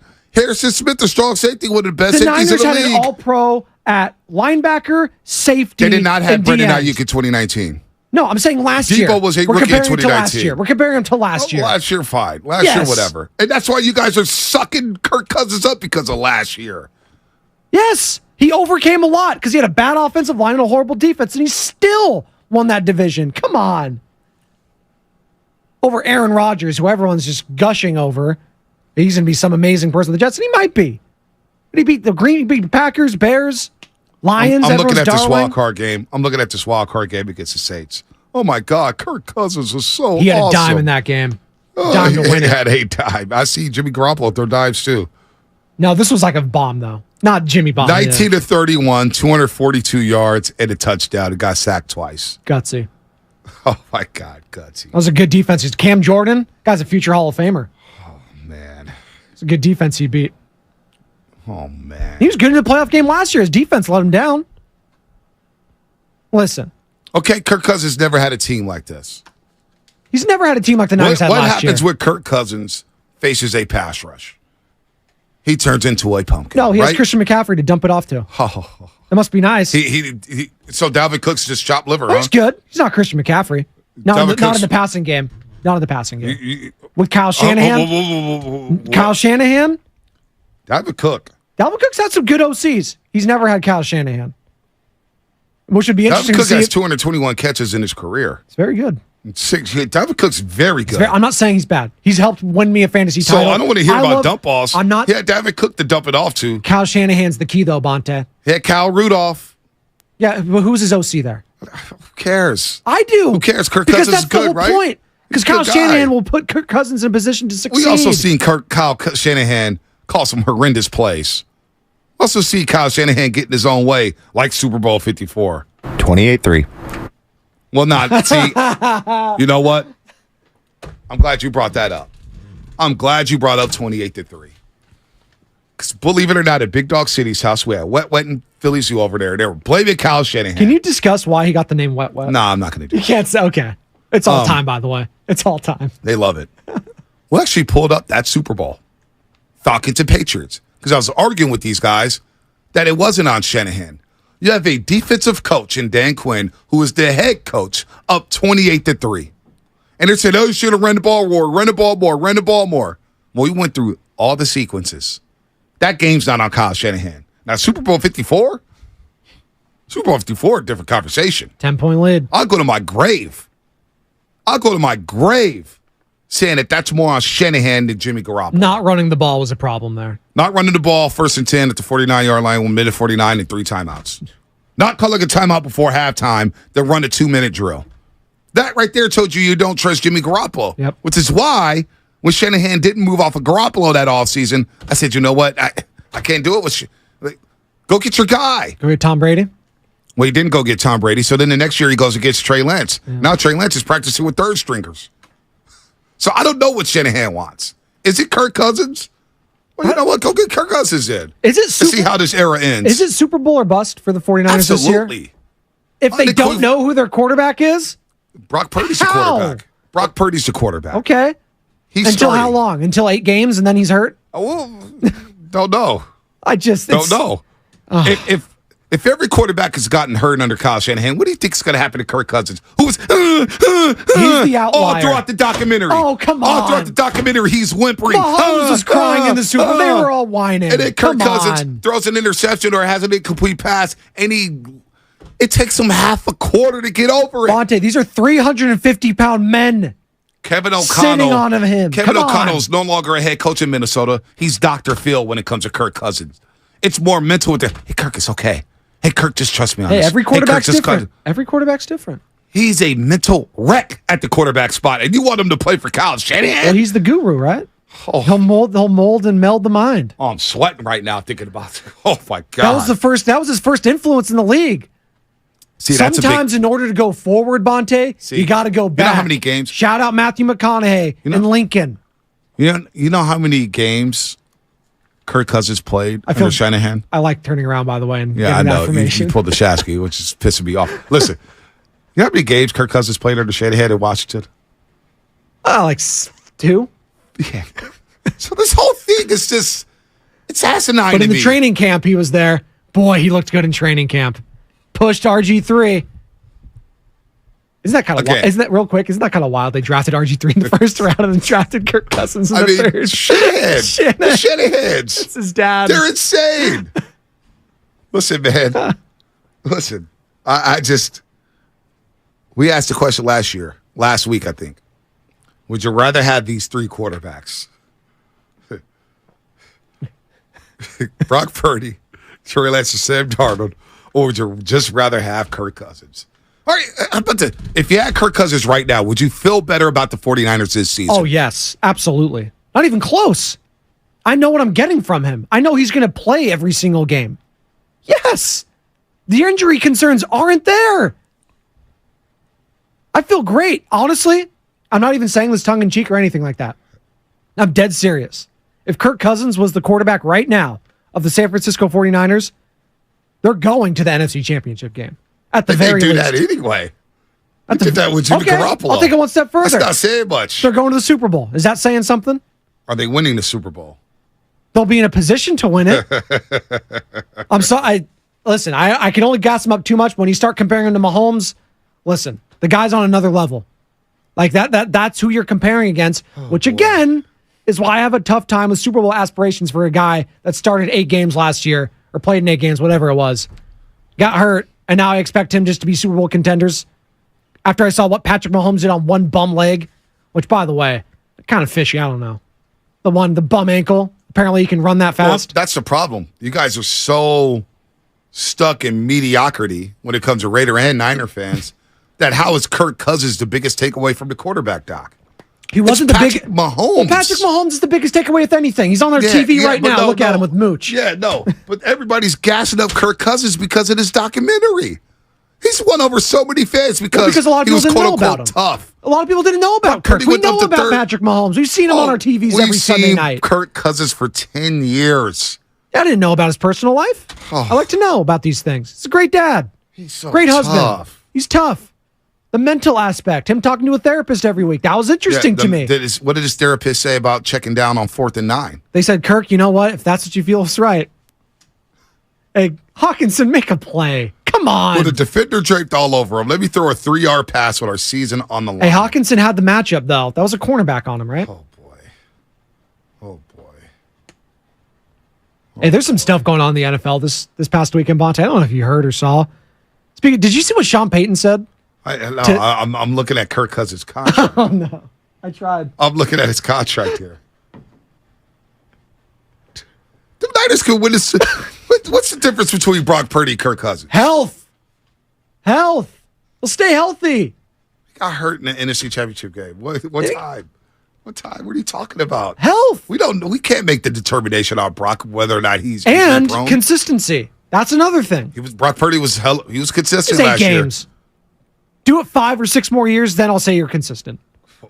Kirk Cousins, give me this though, but he's been consistent throughout his career. Consistently mediocre. No, above he's tier 2. Consistently mediocre. He is tier 2. This is the first time he's been in tier 2 since 2017. Tier 2. He took a 6-year hiatus from tier 2. Stuck in tier 3 and tier 4. It's tier 2. That's what we want. That's what Kirk Cousins has been. He's good enough for a Shanahan team. It's tier 2. Mr. Mediocre. Jimmy Garoppolo was in tier 2 when they went to the Super Bowl. He sure was. That didn't last long. No, because of health. Kirk, again, will stay healthy. Right. Why did they move on from Jimmy? Health. Can a quarterback stay healthy under Shanahan? Oh, that's a question I don't know the answer to. That's honest. That's a thing, though. No, it is a thing. That's a thing. Quarterbacks can't stay healthy, which is why he's considering keeping 4 quarterbacks. And I know Steiny got a lot of flack for this, but I actually kind of agreed with him a few months ago. He was like, well, there's a reason that this team is so physical. That's why they're so good, but also why they get hurt all the time. Yeah. They're so damn physical. They are physical. Like that's a part of it. Yeah. Like the way they play, but also it's on the quarterback somewhat to not take those shots. Yeah, and Kirk Cousins, give me this. He takes shots, but that was a bad O-line. He'll throw it away if he needs to. There needs to be a level of that with this 49ers offense. Like that's what the Brady's, hell, even the Mahomes sometimes has to eat it. Peyton Manning, the longevity came there. Aaron Rodgers, we're seeing it. No one to give up on a play. It'll save you years down the line, quarterbacks. But that's the problem. Kirk Cousins gives up too many plays. He gives up on too many plays. He has to because he has no chance. Oh, stop. He has no chance. The guy threw for 40. He's got Justin Jefferson, Dalvin Cook, and they even traded for T.J. Hawkinson alongside Adam Thielen. That's great. You can have all those great you weapons. can have his offensive line was okay. And they dropped 30 points in that playoff game? How many was it? No, they scored 24. And they gave up 30, right? That's what it was? Yeah. I mean, 24 though. He gave up 30 is what I'm saying though. Offense couldn't stay on the field. Give their defense a rest. No, the defense was getting gashed because Daniel Jones and Saquon Barkley had 10, 12-minute drives because Brian Dable was tapping that ass. Come on. He was. But Kirk Cousins couldn't stay on the football field. Yeah, it wasn't his fault. Oh, it was, dude. I mean, how much film do you need to see of Kirk Cousins? I've seen enough to show me that he could be the guy for the 49ers honestly, going Spadoni, forward. You believe if Kirk Cousins was the quarterback of the Niners, yes, they'd be in the Super Bowl this year? Yes. Wow. Yes. I don't see it. I do not see that. With the talent around him? And by the way, you want to talk about O-line. The Niners' right side of the offensive line is a question mark. It's a question mark. We'll scheme around that. Kyle Shanahan's a genius. He'll know what to do. Kevin O'Connell did everything he could to scheme around that. He's not Kyle Shanahan, though. He's good. He's pretty damn good, though. Good Kevin O'Connell's pretty damn good. There you go. It's pretty damn good. He's All right, not. Press conference puts back to 9:45. Niners press conference puts back to 9:45. all right. Unfortunately, John Lynch is going to speak. What is he going to say? What are you interested to hear from John Lynch today? The update on Bosa. Yeah, that's interesting. What's the update on Bosa? Because last week, I think it flew under the radar, but Shask and I caught it. This one's a bit complicated. Talking about the negotiations with Nick Bosa. Now, we know George Kittle, Fred Warner Jr., Deebo Samuel, they all came to camp, got their money, got extended. But Bosa is not at camp, which I'm not too concerned with right now, but how far apart are they? It's interesting, right? It's probably the guaranteed at signing is what I would guess is the thing, because I'm looking at some of the guys recently that got the bag at signing. Von Miller, $45 million guaranteed at signing. Leonard Williams, $45 million. Myles Garrett, $43 million. And then you get to a bunch of rookies here, 35. And then Nick Bosa, you got 33 as far as rookie. So he's probably looking at that and being like, dude, I'm DPOI. I want 50 at the minimum, guaranteed at signing. Right? Yep. That's what I'm looking at. Mm-hmm. Looking at all these guys down here, Chandler Jones, hell, Max Crosby only got 26. Man, that's a bargain. Jeez, but you're just looking at some of these salaries. Bosa's going to break the bank. He's going to break the bank. And is he waiting for Chris Jones to re-sign with the Kansas City Chiefs? Because he hasn't gotten to camp yet. That's another interesting one. And Chris Jones, who is a dynamic defensive tackle. He is the dude on defense for the Chiefs. He's that guy. In that Bengals game, he was the one wrecking shop play on Joe Burrow. Unbelievable. Yes. Unbelievable game. And he stepped up in the Super Bowl. Yep. DPLY runner-up, he was Chris Jones. That's right. So Bosa could just be waiting on him, saying, let me see what Chris Jones makes. And then, because Quentin Williams got his deal out the way about a month ago. Yeah. I mean, a couple weeks ago. I love Quentin Williams. He's funny. He's a funny guy. I do love Quentin Williams. That was an interesting convo heading into that draft, too. Who do you want? And the injury history of Bosa, right? It scared a lot of Niner fans. I know a lot that wanted Quentin Williams. And now, obviously, you want the DPOY, but Quentin Williams, damn good player still. So you asked me what I want to hear from Shanahan. Give us all an update on Nick Bosa. There you go. And then, obviously, we want to hear his take on the quarterbacks. But I don't think we're going to hear what we want to hear. From Lynch. From John Lynch. We got four guys that we really like, We got three guys here. Trey's been battling, want to have him get an opportunity, want to give him a shot. But at the same time, we got this guy, Sam Darnold, who's done a lot of really good things in this league, Bonte Hill. And I got to tell you, this guy, Brock Purdy, Mr. Irrelevant, it's just unbelievable what he did in 8 games. So we're really excited about what our quarterbacks can do this upcoming season. And Brandon Allen, right? And Brandon Allen, this guy has 2 first names. My dad always told me you can't trust 2 guys with 2 first names. But this guy, Brandon Allen, I can trust him. And then Shanahan, he talked about Brandon Allen and the 4 quarterbacks and all the reps. Here's a question, a Q&A with Shanahan from yesterday. In your first 4 practices, Brandon Allen has 37 snaps. Fair amount for a number 4 quarterback. You've got Darnold learning a new system, and you and John have said a lot. Trey needs as much snaps as he can get because he hasn't played a lot of football. So why are so many snaps going to your number 4 quarterback? 2 of the days he's the number 3 quarterback. Right, but I think just overall, we agree. 37 snaps is a decent amount. Yeah, I mean, you think that is? Based on your previous training camps. Yeah, well, he earned them in OTAs. He did a good job in OTAs, and like today, he was the 3rd quarterback, so he got all the 3 reps, 2 of these 4 practices, which is a good amount. The other guy's been splitting the 1 and 2s, and it'll bump down though when we have 4 out there more. He has just gotten so much more surly when it comes to this quarterback conversation. But you know what, Kyle? You brought it upon yourself. Sorry. You want to be snippy with the media asking these questions, but you fed into it a little bit with all these decisions. What's the appropriate contract going back to Bosa? What is he deserving of? Do you put any stock into the playoff games in which, boy, you needed him to step up and he kind of was missing in action? Felt like last year, though, there was not that other guy to help him step up. It felt like he shouldered a lot of that load. I was thinking of Drake Jackson got inactives in the playoffs. Down the stretch. That was concerning, and you're hoping for a big step of at least one of these guys. A Drake Jackson take a leap. It's Cleve Furl reclamation project. Is he going to take that step? You need someone else to help Bosa out. Having said that, he deserves everything.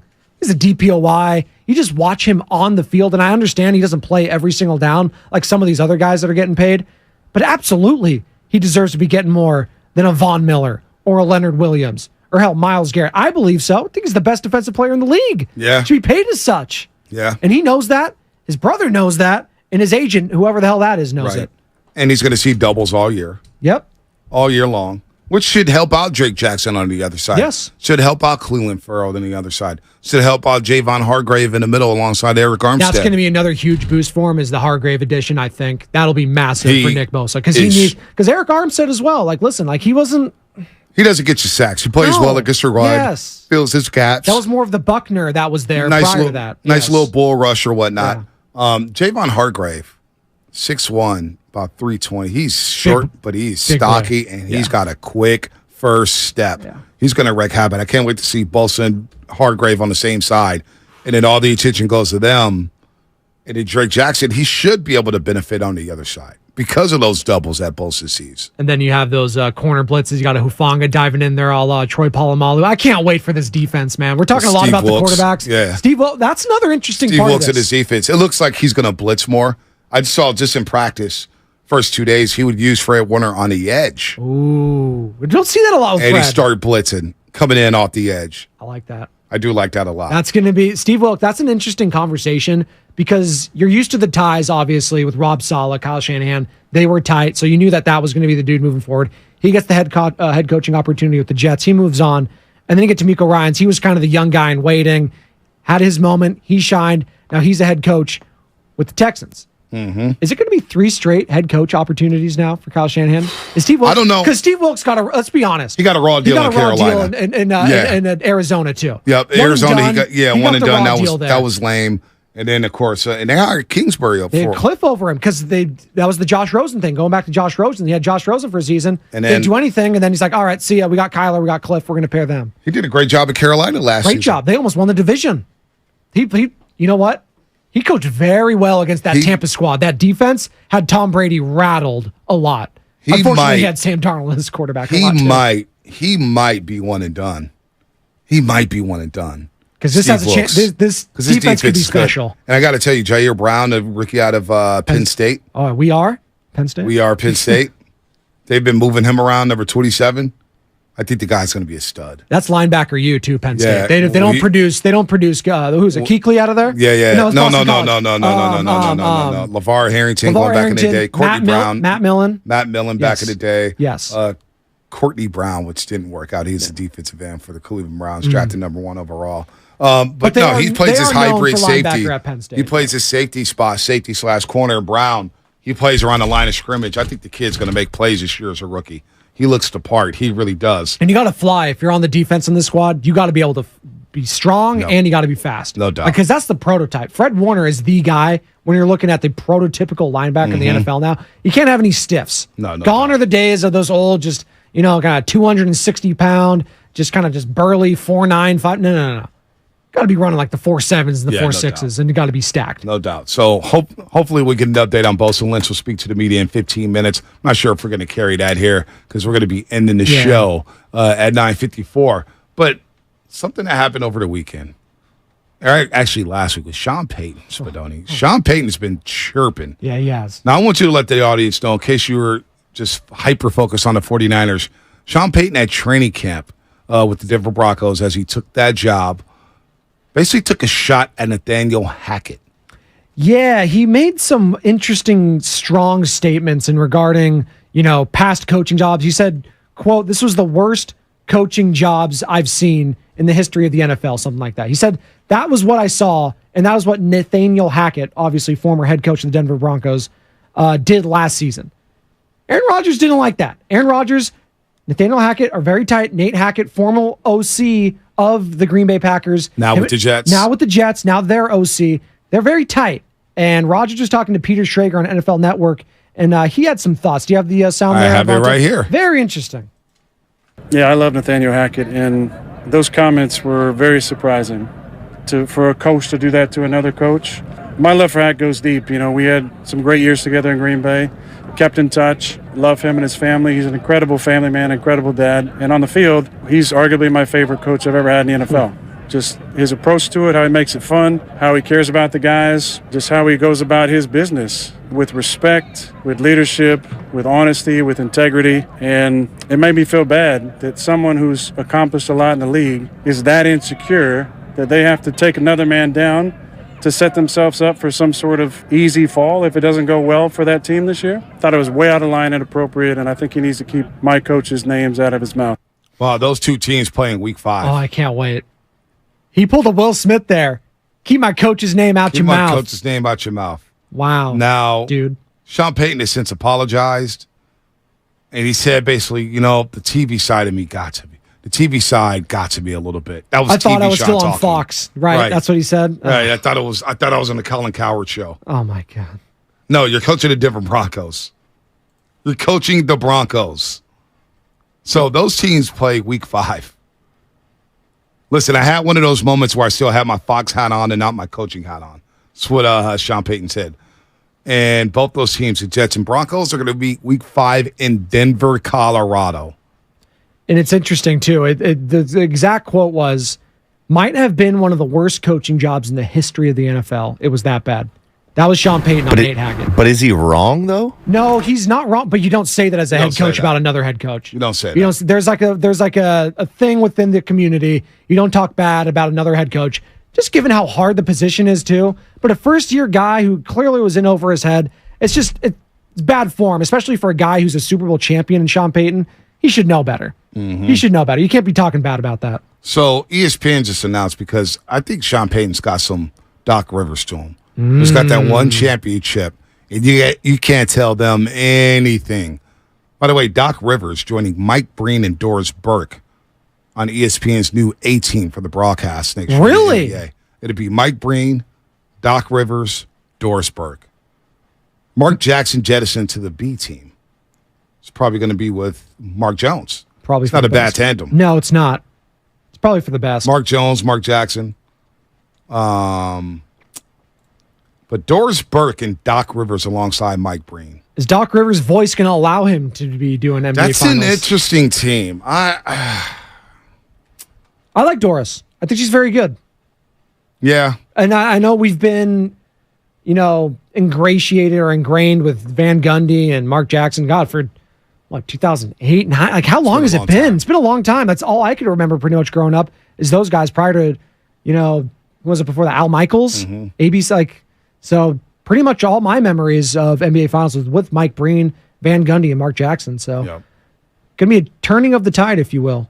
And a lot of the NBC, or not NBC, but CBS too. They're doing a lot of changes in their football. Yep. Matt Ryan's going to be doing some Matt games. Ryan's That'll going to be part of interesting. the 3-man booth. Yeah. No more Greg Gumbel. I saw that. Greg they Gumbel. didn't have any announcements about it. I was like, you know what? He deserves a little He does send-off. deserve it. Come on. Greg Gumbel been around for a long, I know long him time. and Dan Deerdorf, man. Those are my guys. Man, Greg Gumbel. I mean, I go back before that when he was like the studio host in NFL on CBS. Yep. He was the host. He Prior was to, James Brown. Yep. Greg Gumbel in college basketball, of course. Yeah. And he's been doing college. Greg Gumbel's been around forever, man. He's ageless. But he looks good still. You're right. Doris Burke, Doc Rivers, and Mike Breen. It's going to take some time to warm up to that crew. Mike Breen's great. He's a legend. He'll adjust. Doris Burke and Mark Jackson. Doc Rivers. That's a big spot. And listen, if the broadcast goes wrong, we already know what's going to happen. Everybody's blaming Doc. Oh, yeah. Everybody's blaming Doc. Come on. Hey, Doc, you know what? To Doc Rivers' credit, and we'll get back to football in just a second, maybe have some thoughts on the Giants as well. But Doc Rivers is a damn good color commentator. When he was with Al Michaels, remember they were on the game when Derek Fisher hit the shot with .4 in San Antonio. That's right. Doc's good, man. That's right. Doc's God, good. I forgot about that. Doc's Man. good. He was good with Al Michaels. He was. Al Michaels is so good that shot too.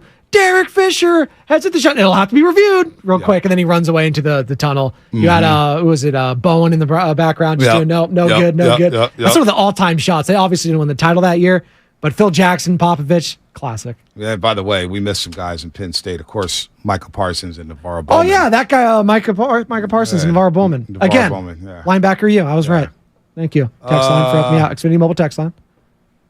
Bonte, you would love to play the golf courses that Doc plays. I just want to play a golf course. I just want Facts. I just want to be able to How's hit the a drive Berkeley Country straight. Club? I want to ask, how was it, BCC? We had a really good time. Really Nice. good time. Chris and Matt. This guy, Chris, shot a 75. Have you ever played there? No, but it looks beautiful. Beautiful views of the Bay Area. Hard course. Plays like Olympic Club. No, it looked like lot of hills. It looked like the fairways were unforgiving if you hit outside of them. Very. Yes. I hit the water once. Yeah. This guy Chris was hitting just absolute rockets. Hitting the greens. I believe I was like, man, how much golf did you play before this? Oh man, I don't know. Chris may play golf every single day. Sounds like it. If he's that good. He was hitting everything. 3 iron, 5 iron, 7 iron, didn't matter. Didn't even need his driver. Of the one club, and you're just starting out now, what feels there's nothing like a driver hitting it, but at the same time, when you're out and you got a pitching wedge and you got like 100 yards and you put it right. The wedge feels good for me. It feels the best for me as well. Yeah, the wedge feels good. It feels great. Or there's nothing like a putt, like a 50 or 40 foot putt yards. No, But the wedge feels that. good. Yeah. 602. Bonte is like the NFL running backs, not worth the bag they command. I agree. I'm stealing money from this company. Speaking of which, Jonathan Taylor? Is that no? I am definitely. Does your back hurt, Bonte? You know what? My back was a little sore this weekend. The Giants. John Lynch is going to speak in 8 minutes. Final. Real quick, the Giants. You expect them to do anything before the deadline tomorrow, 1 o'clock? They win 2-3 against the Red Sox. Fun series. They almost blow it Saturday. They went in the bottom of the ninth. J.D. Davis walks it off. And then, of course, Sunday they went in extras as well. Went 2-3 against a tough Boston Red Sox team. They're now 4-1 so far in this 9-game homestand. They host the Arizona Diamondbacks for the next 4 before starting this tough August. Actually, I guess August starts tomorrow, but they're they're 2 games back of the Dodgers. They're right there. They're right there. They can win the division. You sound like you're not confident in them winning the division, though. No, I think the Dodgers are going to win it, but... What? Really? Why? Just better. Just okay? Just better. But only 2 games better right now. 2 games better right now. We're about to be in August. 2 games Sooner better. or later, wake me up in September? Is that what you want to do? Is this pitching staff really going to hold up? Stripling's pitched okay the last few games, been solid. Webb and Cobb have been good all year long. If you had another guy in there, I'm not expecting them to get the Verlanders, although if the asking price is only one of your top 5 prospects, okay. Yeah. Because it sure seems like Cohen, owner of the Mets, just wants to salary dump these dudes. And if you're the Giants and you have all this money, you can pay it. Honestly, you think the Giants... Let's get Lubman on. And Lubman, Why not go after Verlander? Am I crazy, Sam Lubman? What are you expecting? You were at the yard all weekend long. He's wearing his new hoodie. He's wearing his new hoodie that he bought. You were at the yard all weekend long. What is the word? What is the buzz around the Giants and the trade deadline for tomorrow at 1 p.m.? I mean, from conversations I had, I probably wouldn't expect a whole lot of action in the way that probably a lot of fans want. Like if you want like an AJ Preller type deal where he's going to be a lot of wheeling and dealing and big moves, I probably wouldn't expect that. Basically, what I'm expecting from Farhan is a lot of quiet until probably the last 5-10 minutes before the deadline, and then maybe he probably brings in some sort of starting pitching help. That's my expectation. So like a Paul Blackburn, maybe? We keep pushing that, honestly. Yeah, Paul Blackburn. I think Eduardo Rodriguez would He's be in there. good. He'd be a fourth starter for this team. It would be perfect. They need a 2-starter. They're not going to get that. He just heard Sam Lubman. They ain't doing that. I don't necessarily say that, but... Well, they got Logan Webb and Alex Cobb. That's a 1-2 punch. You don't feel good about that in the playoffs? I don't. Ross Stripling? I feel good. I feel good about Logan Webb. I don't know about Alex Cobb in the playoff situation. Look like Paul Blackburn. Where's his solid? I'm still holding out for a Justin Verlander deal. I mean, Right? there's a lot of reasons I think that it won't happen. I definitely think there's ways the Giants could pull it off, but it could go either way with that one. Oh, Paul Blackburn from Antioch, California? He is. Grew up a Giants fan. Be a homecoming for him. Yeah. He's had some injuries problems this year, so his ERA is a little inflated. But last start against in Colorado, though. Let me read his 7 strikeouts. ERAs every single year. Okay. 2017, 3.22 ERA, 1.26 WHIP. 29 years old. Yep. Yep. Next season, 2018. Start 6 games, 7.16 ERA, 1.41 WHIP. Not good. Not good. Next year, he only plays 4 games. 10.64 ERA, 2.09 WHIP. 2020 only pitches in 1 game, 27 ERA, 3.0 WHIP. Those are not good numbers, folks. 2021, 9 games, 1-4, 5.87 ERA, 1.62 WHIP. Not great. 2022, 21 starts. All-star. 7-6. All-star. Well, they needed somebody on the All-Star team. 7-6, 4.28 ERA, 1.26 WHIP. And then this year, 4.83 ERA, 1.57 WHIP. Last start in Colorado, where people like to hit the ball. 7 strikeouts, 6 innings. Give up 2 a Gatorade runs. bucket, go get Paul Blackburn. You should not have to give up much for Paul Blackburn. Well, that's what I'm saying. Like a But you high don't A wanna- prospect. But that's what I'm saying. This is the kind of guy you put in there, and he's your number 4 starter, and he'll give you some innings. He's not going to get shelled early on. Is that enough to get you, though, to the finish line? Might be. You might just be one dude away. Consistently enough. Like, think back, and I'm not comparing this line. It's ridiculous. I'm not comparing them to the Matt Cains, the Lincecum era, or anything like that. But like a guy like a Jake Peavy at that point of his career when they got him. What was he giving you, really? Was he giving you much? Sam Lubman? Was the guy like Jake Peavy at that point of his career giving you that much? Oh, he's locked He's in. on the phone. He's locked in. We got Giants callers? Shocker. Oh! Shocker. But it's what I'm saying. Like, you're not asking him to be the number 3. He'd be a number 4 at best. Lubman just did an interview with the caller, so let's bring him in. Let's bring him in. And I want you to ask what you just asked me to Sam Lubman, because Paul Blackburn, I'm saying it's, it's okay. What was Peavy giving you at the end? Don't you need Sam a little Lubman? more? That can't. All I'm saying is that can't be your only move. Is Paul No, Blackburn? you need a bat. Is what you desperately need. I think you need another pitcher. Okay. I think you need maybe 2 pitchers. Okay, so Paul and someone else. Paul and Rodriguez. Paul, those are what? Ugh. You're those not numbers are giving up. nasty. You're not giving up much for him, is what I'm Yeah, saying. but I JP just Sears on top of that? JP. Oh no, he's actually good. So I'm Yeah, not but gonna like, here's the thing: you just don't trade for a player just to trade for a player, hoping that it changes sooner. He helps. Look, the week before against Boston, gets Houston, he pitched 5 1/3, 1 5 run. hits. Week before 5 that, lost to strikeouts. Boston, got shelled against Boston, gave up 6 runs, lost. Didn't even last 2 innings against Boston the week before that. So Boston owns him. Good thing he's going to the National League. You want to see him again. White Sox, he gave up 4 walks, 6 hits, 5 runs. Gets the White Sox, and we know they can't hit. A little shaky here as of late, but that one start in Colorado, I think he's turning things around. Al in the city. Al, what's happening? You're on the roast. They're going to need it. No disclose going on. They are. Yeah. Al, what's happening? Yeah, hello. What's up, Al? What's up, Al? Hey, what's up, man? Good morning, guys. Hey, I just want to say this. I want to hear some basketball notes, but I'm also Yeah, I love Nathaniel Hackett, and those comments were very. We got to be concerned about our hitting, man. We need points on the board, man. Can't strand 12 people on base and don't get no points out of it. We need power. We need a batter to come in the middle of the lineup to hit some runs in, man. Pitching, we're okay. Cobb and Webb in the playoffs. We need to focus on somebody can get the runs in, man. Can't be stranding all these people on base and not getting no money for it. Blessed day.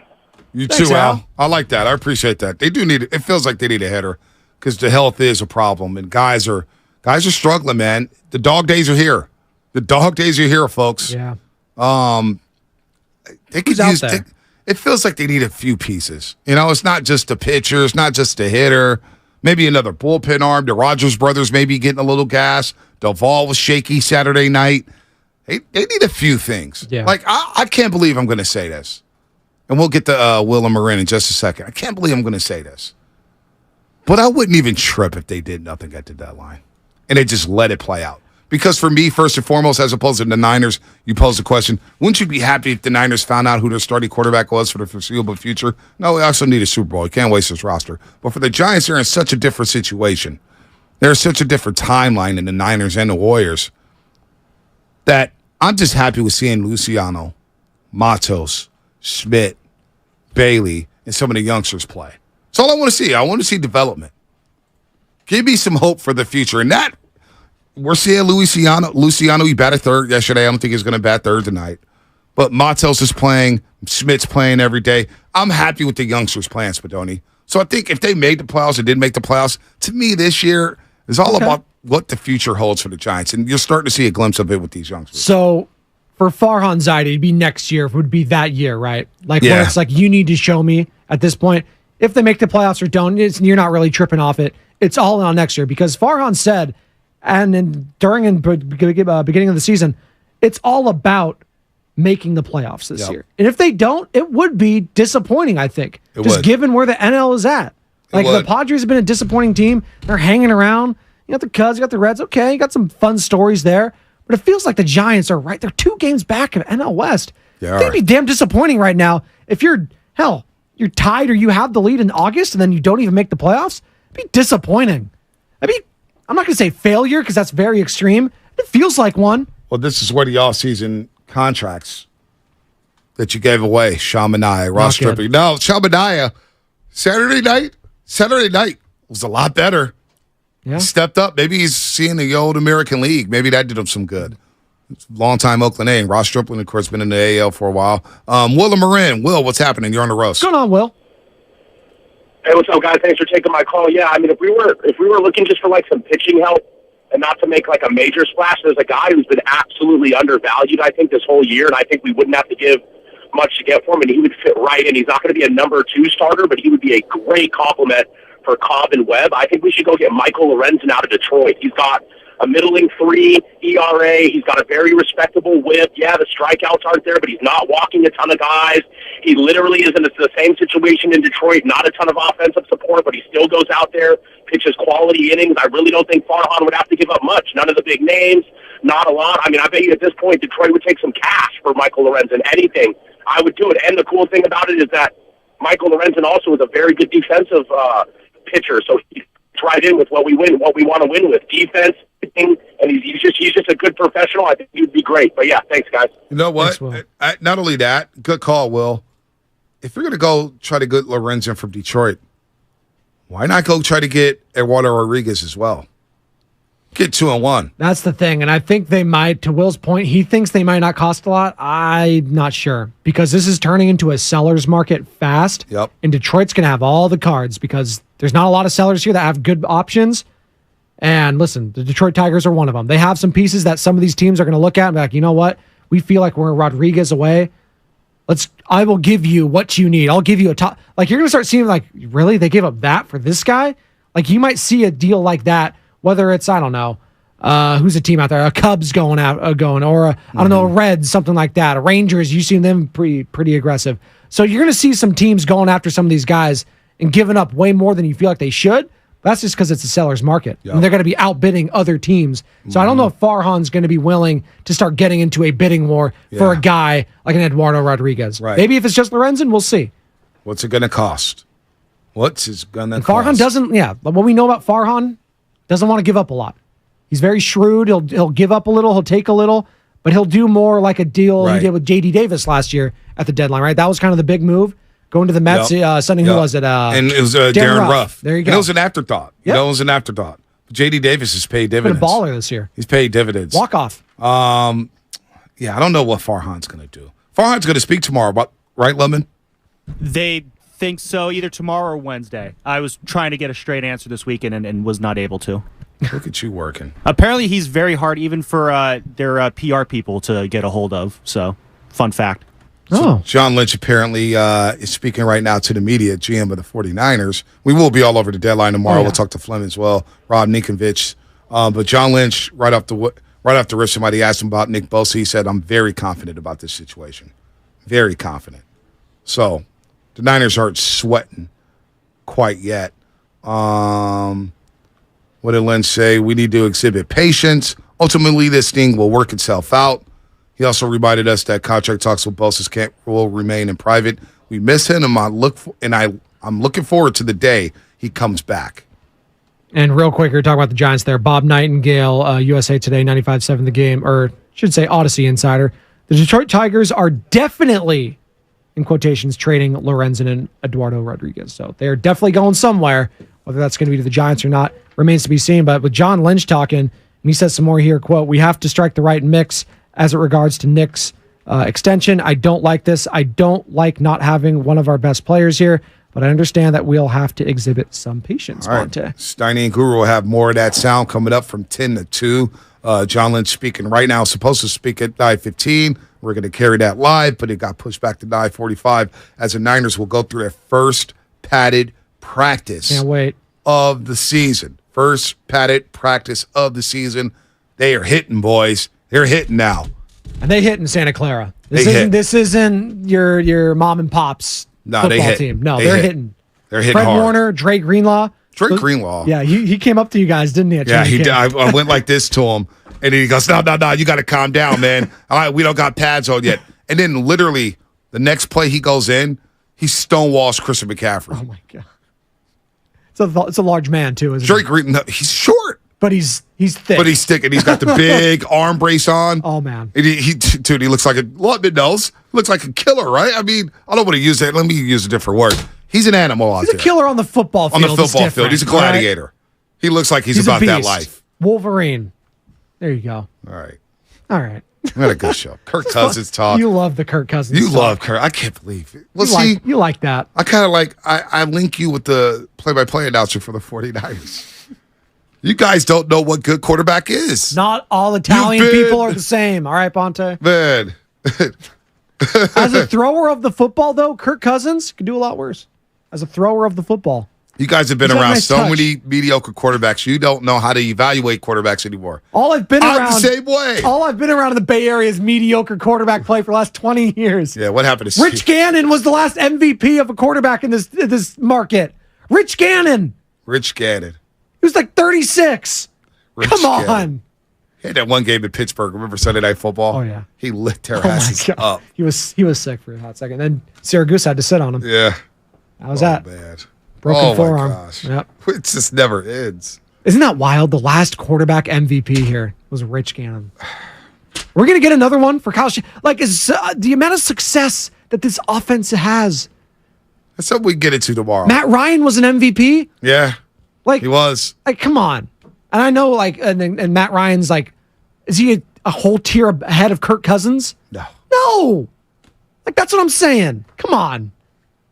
What are we doing here? Oh, my gosh. You know what? I didn't look at the text line or YouTube chat once today. That's good. Do you feel like you had a better show because of it? I do. Well, I have to because no one chimes in on the pregame show Monday through Friday, 5 to 6. Because I just don't look at it because they're just not on there. So I have to just not look at it. It's actually good. I did have the Xfinity mobile text line up in Santa Clara. I actually felt like I was in my bag. You guys distract me a little too much. That's all right. YouTube. I'm probably getting boom roasted. I got boom roasted when I was filling in. No, nobody gets roasted more than me. The people come out to hate on me. It's all good. They wake up 6 in the morning just to throw slits. It is what it is. We're like Kevin Durant. The hate fuels us. Yeah, it is what it is. They have no idea how much it fuels me. Will Brendan Allen make the 49ers roster coming out of training camp? That's our YouTube poll question of the day. So far, 450 votes. 71% say no. 29% says yes. And with that said, it's time for our final thoughts. Fast 5.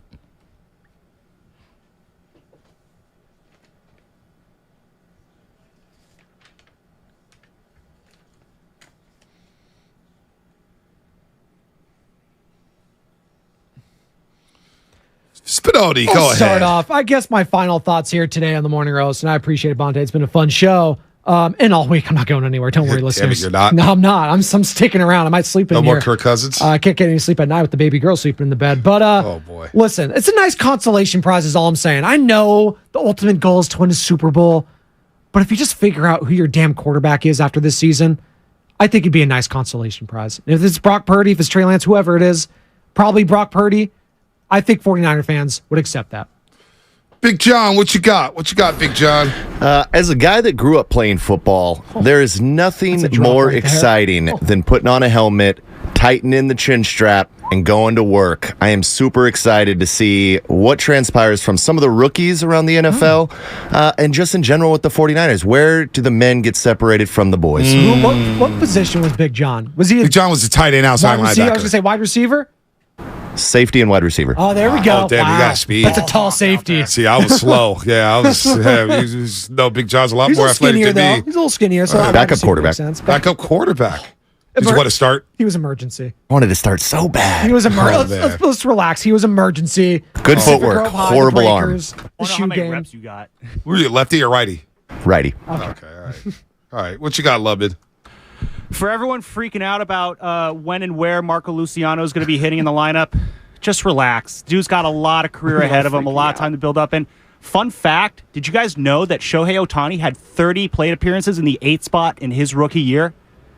Did you know that Julio Rodriguez had 28 plate appearances last year in the 8th spot as a rookie? Is this guy going to be those guys? Is that what you're saying, Sam Lubman? I'm saying let's relax on where he's hitting. Can he the also lineup throw and when 100 he's miles hitting an the lineup. hour like Shohei Ohtani? I'm saying relax about when and where he is hitting. It says everything about the Angels that Shohei batted 8th once in his tenure as the Angels. There you go. It says everything you need to know about that organization. It's because he batted 8th 30 times doesn't mean that it's right. All right, my final thoughts are, boy, the Pats are on today, baby.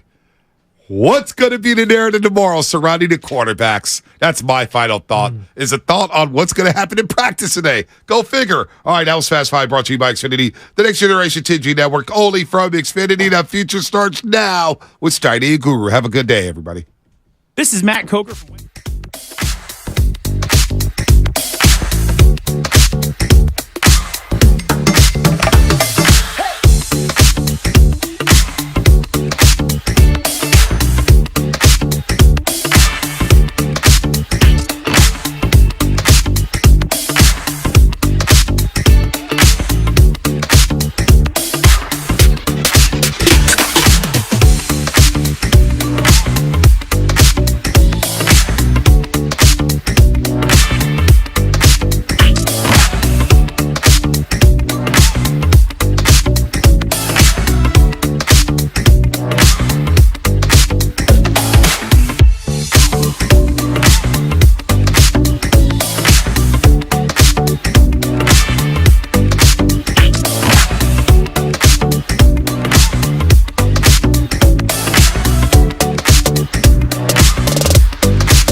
not?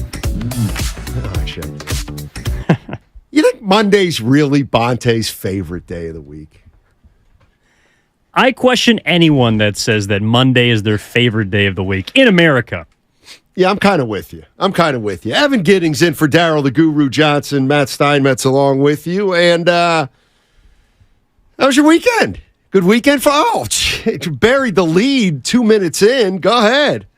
Yeah, it was a fantastic weekend for myself as well as the station. The Bay Area Panthers, who we have on 95.7 The Game, have all season long of the Indoor Football League advanced to the 2023 IFL National Championship. So, essentially the San Jose SaberCats of new are now basically having like a storybook season, Steiny, because they won one game last year, and now they have a chance to win the championship. So it's pretty amazing. Yeah, one win last year. And that, let me tell you what, we're talking about turnarounds in sports and things that happen. I did not foresee this. And a lot of people are probably hearing about it for the first time. Indoor Football League, again, it's like the old Arena Football League with the San Jose SaberCats. And myself, along with Mark Grandy, who's on with Willer and Dibbs, their producer. We do play-by-play for the home games. And to see the team basically spin this thing around has been ridiculous. It's been pretty cool to be a part of, honestly. And so they won on Saturday, 68-46. They beat the defending champs. And now they're going to play on August 5th next Saturday in Henderson, Nevada, with a chance to win the title. 68-46, huh? Mm-hmm. Is that about an average score, or is that a little high scoring for a IFL game? I would say I would say right in between. Like they average 50 points a game. Okay. So that's pretty normal. But because you play on a shorter field, it's 50 yards indoors. So instead of that 100-yard field, you usually have to go down. It's 50 high-scoring games. Drives usually at most will take 5 minutes, like if you're really trying to run the ball. But there's a ton of scoring. And I know there was a lot of people in the crowd at SAP Center on Saturday. What kind of crowd they have down there? Well, so it's a little bit bigger of a venue. Like a typical indoor football league arena is like houses, I don't know, maybe 5,000. Like the one that Northern Arizona plays at Prescott Valley is not very big. It's like a makeshift concert venue. Kind of smaller markets, smaller towns. But the one, of course, in San Jose is where the Sharks play. So they can pack, if they need to, 10 to 12,000 in there. There's probably, I would say, 4,000 for that game. That's not bad. Not bad at all. And it's been growing all year because the excitement has been. Oh, of course. Yeah. I mean, as you know. Now, will they... I know you're on the bandwagon. How do you think the Panther fans are going to travel down to Vegas or Henderson? Now, that's a great question.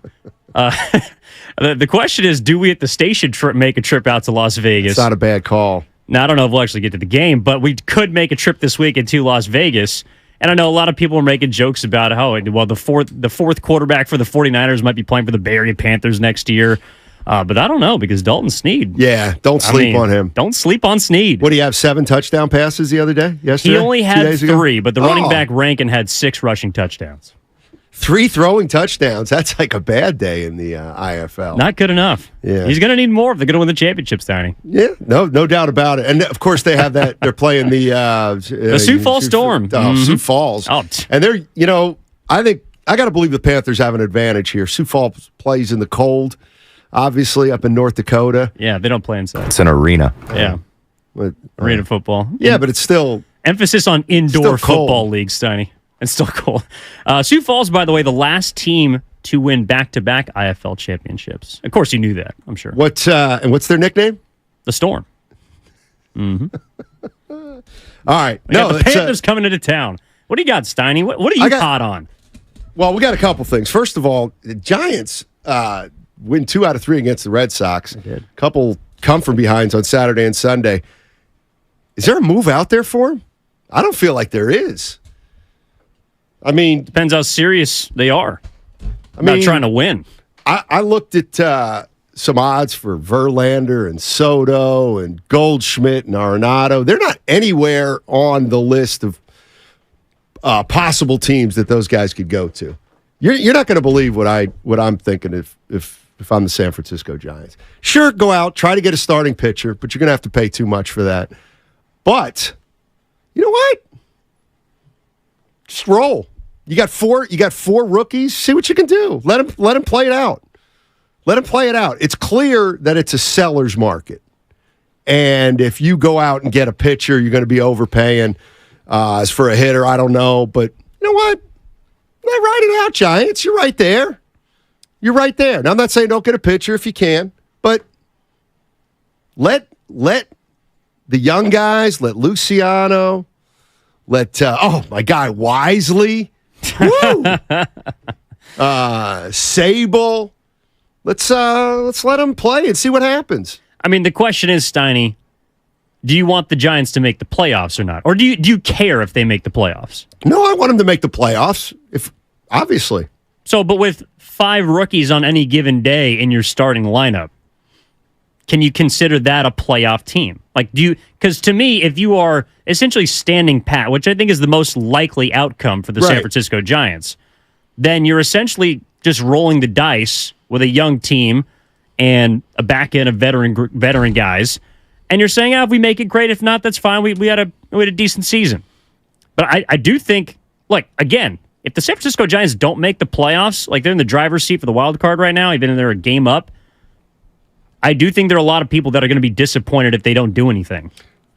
But, yeah, I think you're probably right about that. But I just don't get the sense that there's a big move out there for them, or that they're as committed to a big move right now as maybe some other teams. I mean, Verlander's out there.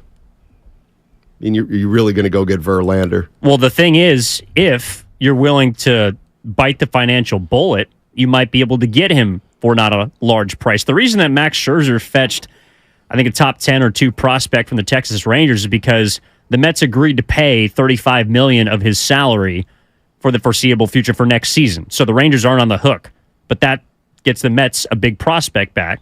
So if you're the Giants and you don't want to give up anything huge from your own system, well, then you might just have to foot the bill. Right. And the question is, do you want to do that? And for a player like that, to me, that automatically gives you a leg up on a couple of teams behind you right now in the wild card. And if you don't do it, then again, the question is, do you even care? Like, do you care if you make the playoffs? Because if you stand pat, to me, like, obviously you want to make the postseason, but you're also signaling we're fine if we don't. Is that really what they're signaling, or are they signaling, you know what is out there is going to cost us too much money, or too much collateral in terms of players? I wouldn't necessarily interpret the Giants not making a move by tomorrow as they're okay either way. But I do think that it just seems like the landscape is full of buyers and not enough sellers. And, I mean, they're what are they, 12 games over? 12 games over? 10 right now. 10? Do you guys think a splash like a Verlander or one of these bigger name free agents is more enticing for maybe an Ohtani in next year for free agency? I don't. I think Ohtani may go back to the Angels. I'll tell you what, everything they're doing is to keep him, right? Exactly. So, you know, they make a run in the last 2 months of the season. Maybe he ends up staying there, but it's not just him. You're also telling other free agents that you're trying to acquire next year. And look, if it's going to be another Stripling and Manaea, or a Mitch Haniger, then that's fine if that's how you want to play it. But by not doing anything, by standing pat at the MLB trade deadline, which is tomorrow at 3:00 Standard, then you are telling people that, look, we're just going to try and work this thing internally, and we're just going to build brick by brick. Like, I don't think that that's a great selling point to anyone who's looking at San Francisco as a potential free agent destination for themselves, nor is it, and look, maybe they don't care about the fans, but the fans are saying, why should I care about this team when they don't appear to have any sense of urgency when it comes to winning? How can you say that when they're 10 over 500, and if the playoffs started today, they'd make it? Like, who's to say they have to make a move to get to the playoffs? Like, wouldn't the best case scenario be not to give up anybody and to somehow make the playoffs? That's the best case scenario? Yeah. Well, it depends if you think they can win a playoff series. Otherwise, what are you there for? Well, once they get to the playoffs, anything can happen. See, that's the way I look at baseball. Why don't you look at basketball like that? Because now you'll use this year as an outlier. Why don't you look at the NFL like that? Because the teams that finish, because in football, if you have home field advantage the whole way, you have a big advantage. Yeah, but wild card teams win the Super Bowl. It happens. Like, not a lot. not a lot. Well, look, who made it to the NFC? Who made it to the NFC Championship game? The Niners and the Eagles. 2 best teams in the conference, right? Yeah. Best record and second best record. So the odds are better in football and basketball for a higher seeded team to advance, I think, than in baseball. Okay, but they're 8% as opposed to 7%. Like, it's still not good odds. Come on. Like, the Phillies last year made the World Series. Do you really think the San Francisco Giants, as currently constructed, can win the World Series? I'm not going to answer that. Why? I'm going to say because they got to make the playoffs first. But once they make the playoffs, then they can win the World Series? Why not? Because they're not good enough. Well, they made the playoffs. Once they're there, it's baseball. That's not an excuse. You can't just, like... What do you mean? It's baseball? That's your reasoning for believing a team can win it all? Yes. To me, baseball is different than the other sports in that... An 8 seed just made the finals in the NBA. I said, I knew you were going to do that because this year was an outlier in the NBA. But normally an 8 seed team doesn't make it very far. And who won the World Series last year? The best team from game 1 to 162, the Houston Astros. Are you fighting me on my main premise? My main premise I'm is just trying to push you a little bit. If you have a team in baseball is more likely to run the table than in the other sports. And to me, that's important in terms of how you gauge what you want to do at this time of year. Yeah, and look, I'm not saying the Giants are the best team in baseball. They're not, obviously. But, we just see it all the time in baseball where a team gets hot at the right time. Yeah, look at the 3 World Series team for the San Francisco Giants, 2010, 2012, 2014. Skywalker Destroyer on YouTube is talking about those. However, I would look at those teams and say those are significantly better rosters, even if the win totals match up, than this one. Like, in 2010, you had a legitimate Cy Young candidate. You had a stable of horses in your starting rotation. Okay. You had great young talent. You had a future Hall of Famer on your roster. But we didn't know all that stuff then. You know what I'm saying? Yeah, but you could see it. Like you could? You could get a glimpse of it, yeah. Well, are we getting a glimpse of Luciano? What have you seen from Marco Luciano? Are you kidding? Superstar in the making. Yeah, he's hitting third. Posey was already an all-star by 2010, wasn't he?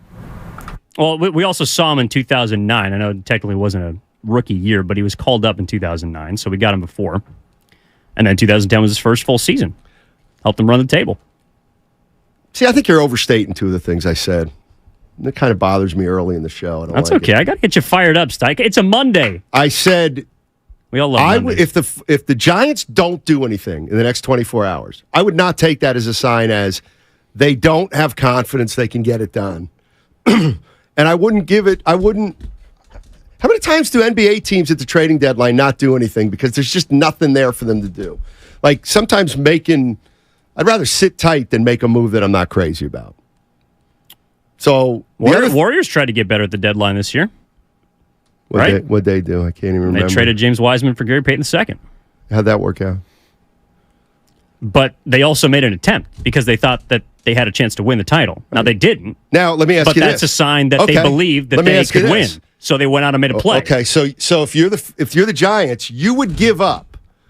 Because let's face it, Luciano is Wiseman. So you'd give up a Luciano. Whoa, I wouldn't call Marco Luciano James Wiseman. Okay, give me another player. My point is that it's Wiseman would have been your Joey Bart is James Wiseman.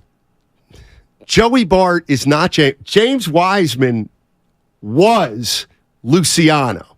Now, he turned out not to be Luciano. I'm talking about if you were to assess the Warriors farm system 3 years ago, it's like, wow, we got this guy James Wiseman. We got this guy James Wiseman who's going to be good. Well, you traded James Wiseman essentially for a 10-12 starting pitcher with a 4.07 ERA and Gary Payton II. But you could but you are getting better though. Like, I understand people want a splash move or a big name.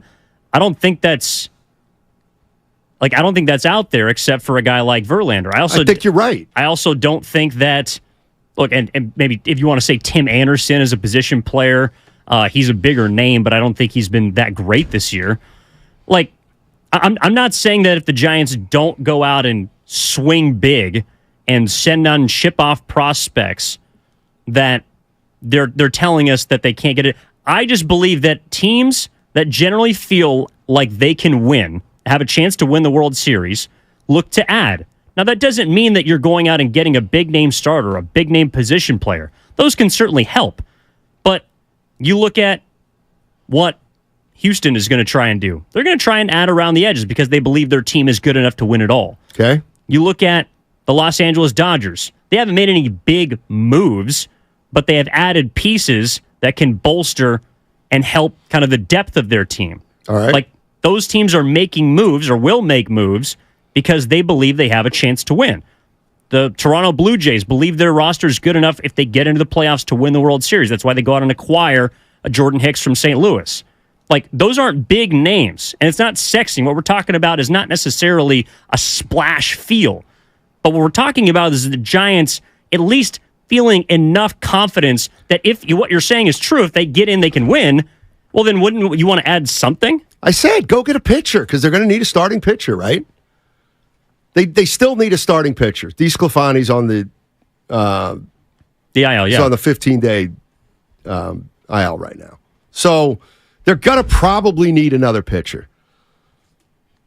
So why not just go get the best pitcher you can, give up the least amount of personnel that you can, and keep riding it out?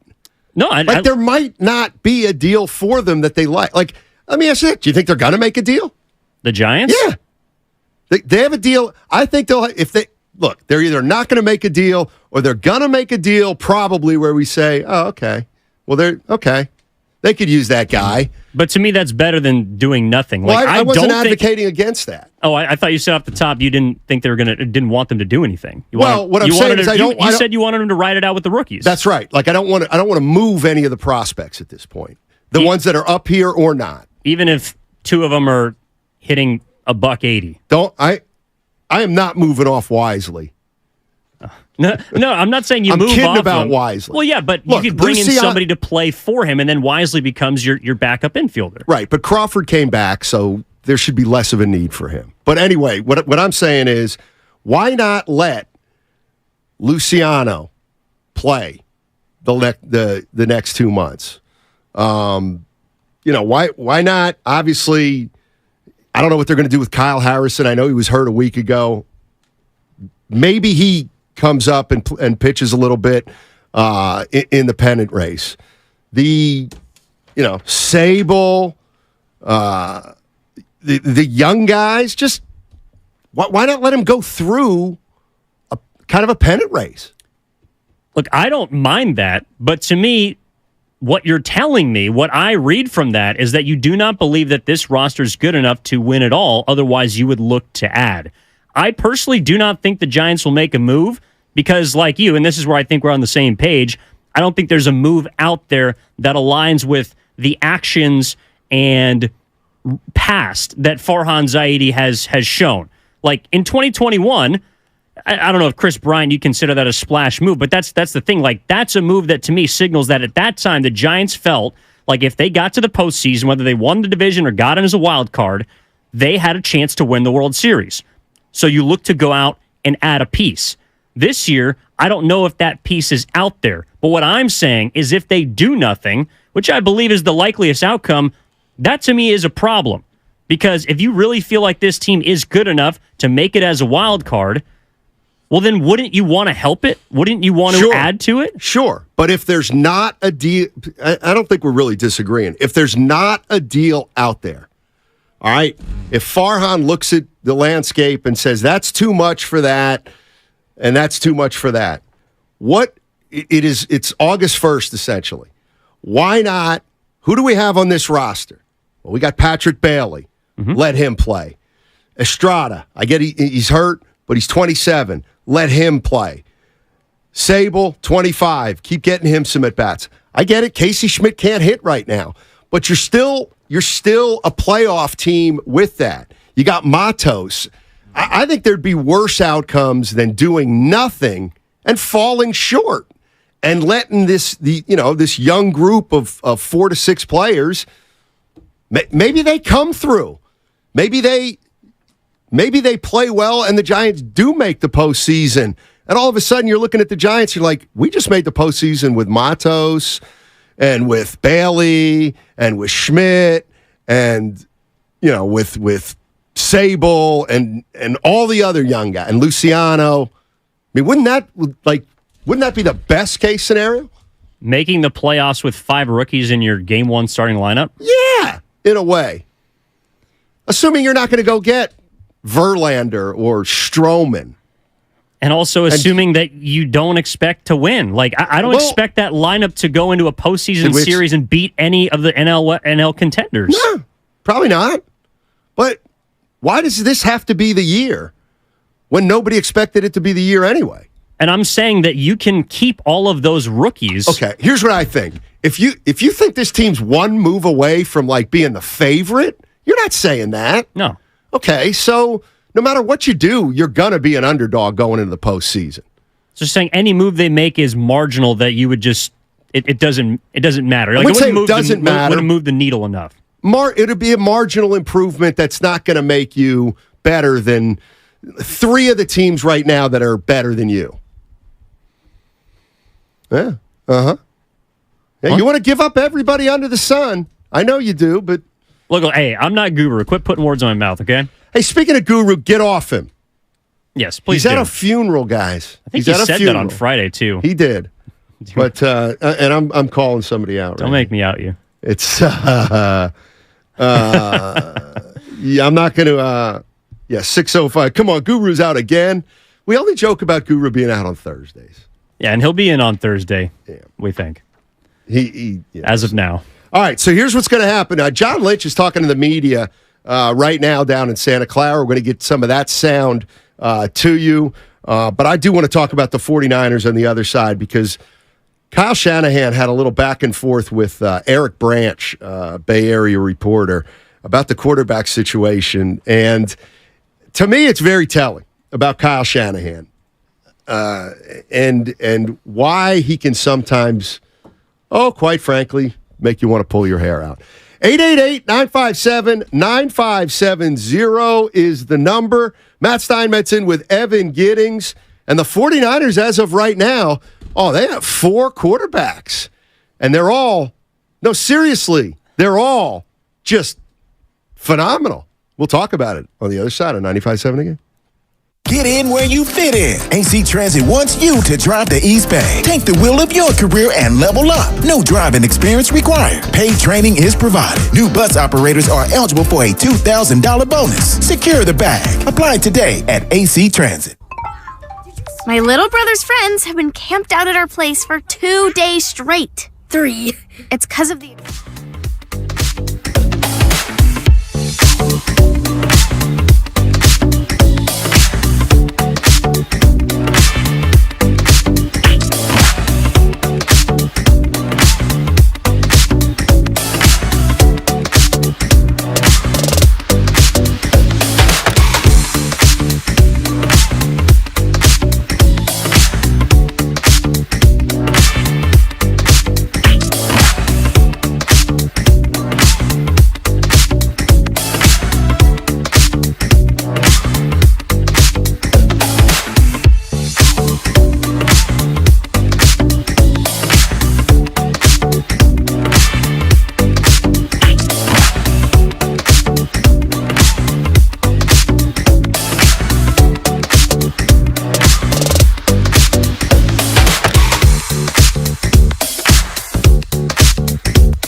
Yeah, but you guys don't feel good now knowing that Guru's at a funeral instead of taking the day off. Quit coming down his road. Poor guy. That's what we do.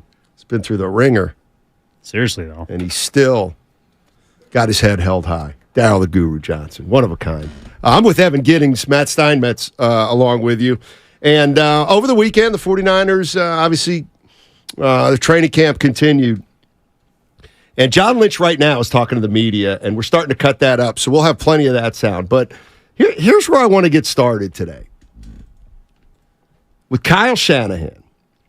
So, just to recap, Evan, and I'm sure you know this, but maybe some others don't. The 49ers right now have 4 quarterbacks at camp. They do. They got Brock Purdy, they got Trey Lance, they got Sam Darnold, and they've got Brandon Allen. Now, Brandon Allen is the number 4, and he's already taken a lot of snaps, 37 to be exact. And so there's some questions out there about what Kyle Shanahan's plans are, not just at starting quarterback, but who's going to be 2-3, and are they going to carry 4? So I believe those snaps are also in the 11 on 11. So like the drills that everyone is kind of has their eyes on to see how you're playing against the defense. Brandon Allen's getting a lot of those reps. So Eric Branch, Bay Area News Group, or is he Athletic? He's with the Chronicle. It's tough to keep up One with of those the three. media. There's so many great writers. Thank you. Thank you very much. Here's a little back and forth with Kyle Shanahan. Take a listen. It's from this weekend. In your first 4 practices, Brandon Allen has 37 snaps. Fair amount for a number 4 quarterback. You've got Darnold learning a new system, and you and John have said a lot. Trey needs as much snaps as he can get because he hasn't played a lot of football. So why are so many snaps going to your number 4 quarterback? 2 of the days he's the number 3 quarterback. Right, but I think just overall, you'd agree 37 snaps is a decent amount for a little bit. Yeah, I mean, you think that is? Based on your previous training camps. Yeah, well, he earned them in OTAs. He did a good job in OTAs, and like today, he was the 3rd quarterback, so he got all the 3 reps. 2 of these 4 practices, which is a good amount. The other guy's been splitting the 1 and 2s, and it'll bump down though when we have 4 out there more. All right. So talk to me. So the 49ers right now have 4 quarterbacks. Unusual, right? It's unusual. I'd say so. And the number 4 quarterback has taken 37. Wow. That was on me. 37 snaps in the 11 on 11 drills, as you said. Like, this is where I kind of don't understand Kyle Shanahan, and I don't, and I wonder if this isn't, it is part of who he is, but it's the kind of thing that I don't think does him any favors. So the 49ers, to a fan, are doing something different here. All right? They've got 4 quarterbacks in here. Trey Lance is one of them, and we all know about the interest in Trey Lance. So Kyle Shanahan gets asked about Brandon Allen and about, the 4th, the number 4 quarterback's actually taking a lot of snaps, and that's kind of unusual, Kyle. Why can't he just say, yeah, it is, but that's the part I don't understand about Kyle Shanahan. We all know that something's happening here at training camp that's different. We all know that Kyle Shanahan is trying to do something different at training camp. We got writers and media out there who at least understand that, this is different. The way the 49ers are trying to skin this cat is different. So why does he have to make it seem like he's not doing anything unusual? Like that, all he has to do is say, you know what, it's a fair point. We are in an unusual spot here. We love our top 3 quarterbacks, and Brandon Allen became available, and we this and that. And just acknowledge that it's different, but use it to praise the quarterback quality in the room. Why would he try to, not pick a fight, but why does he try to not acknowledge that what he's doing is different? I don't get it.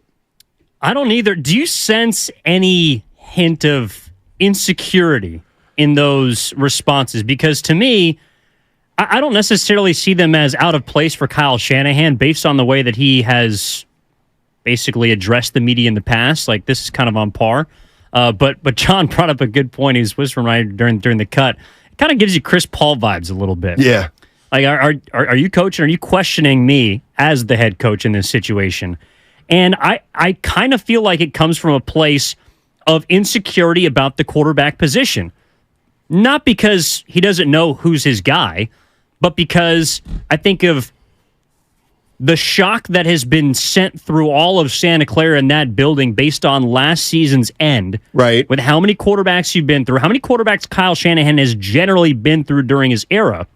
And he's simply trying to figure out his room right now, and he doesn't know. And so what better way to basically move this question down the line than to just continuously deflect?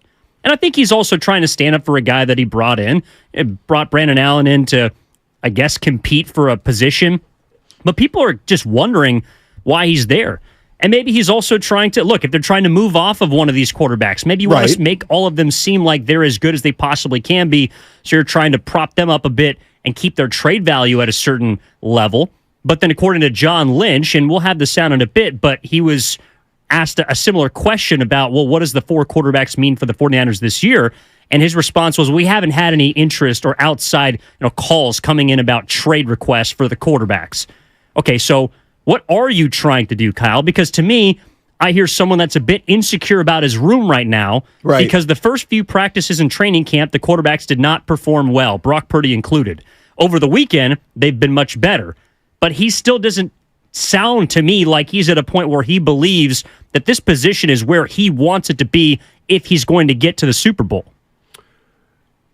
I'm not sure what the reason is, but all I know is he doesn't have to do it the way he's doing it. It would be like if the Warriors brought in, say they brought JaMychal Green back, and all of a sudden JaMychal Green starts running with the starters. And Draymond's, backing up. I mean, people be like, what's going on with JaMychal Green? Well, what do you mean? Well, he's playing with the starters.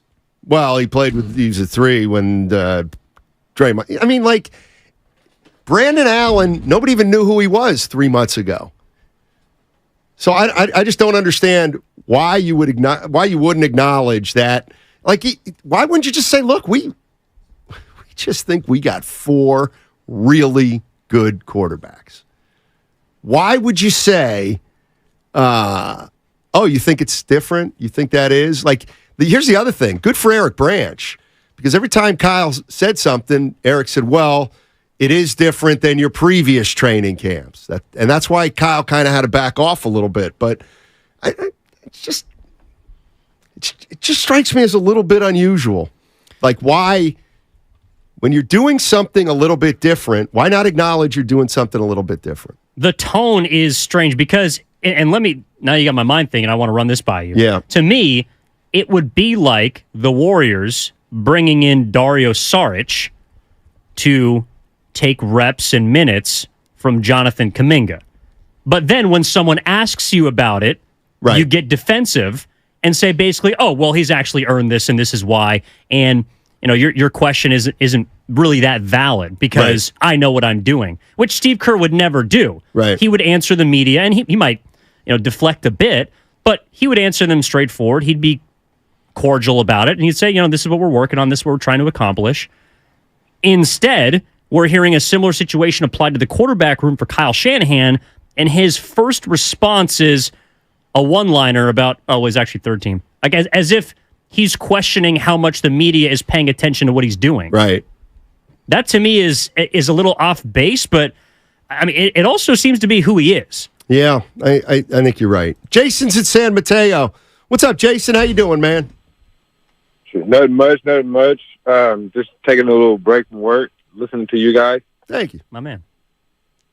Yes, sir. Hey, so my thing is, are they really going to compete in the preseason for this starting job, even though they already kind of named the starting job to Brock Purdy? Because even though he won these games in a row, I still think that Kyle Shanahan don't even know who his quarterback really is. Because we've seen the struggles, like you mentioned, from Brock Purdy at in the playoffs, and then we still don't know what Trey Lance is all about. And then we got Sam Darnold, probably the better out of the bunch as of right now, still trying to find his footing in the league. So do you feel like I feel like they should open up the playbook for Trey at that too, and then base that performance and then Brock performance, because like I say, his injuries. See, I think I think that's a fair question, Jason. Here's what I think, and then I'll ask you. I think Kyle Shanahan thinks Brock Purdy is better than the other three quarterbacks. But I think he thinks the other three quarterbacks are essentially the same, and he wants to, talent-wise, they're different stylistically. But I think he thinks Purdy's the best, but he has no clue who the second best quarterback is on his team, and that's what this is all about. And I don't think it's outside the realm of possibility that Brandon Allen could end up being the number 2. 1, 2, 2. Wow. But I'm not saying it's likely, but it's certainly possible. Well, anything is possible with Kyle Shanahan, right, according to him. Yeah. So that is one thing that, to me, becomes increasingly more clear each and every season Kyle Shanahan is the head coach of the 49ers, which is he's going to try and remake the wheel if he needs to.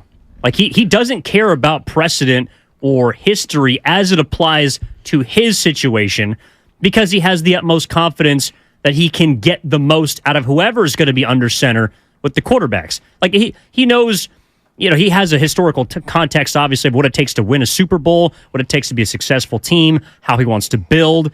He's been in locker rooms since he was a child. He knows how to win football games.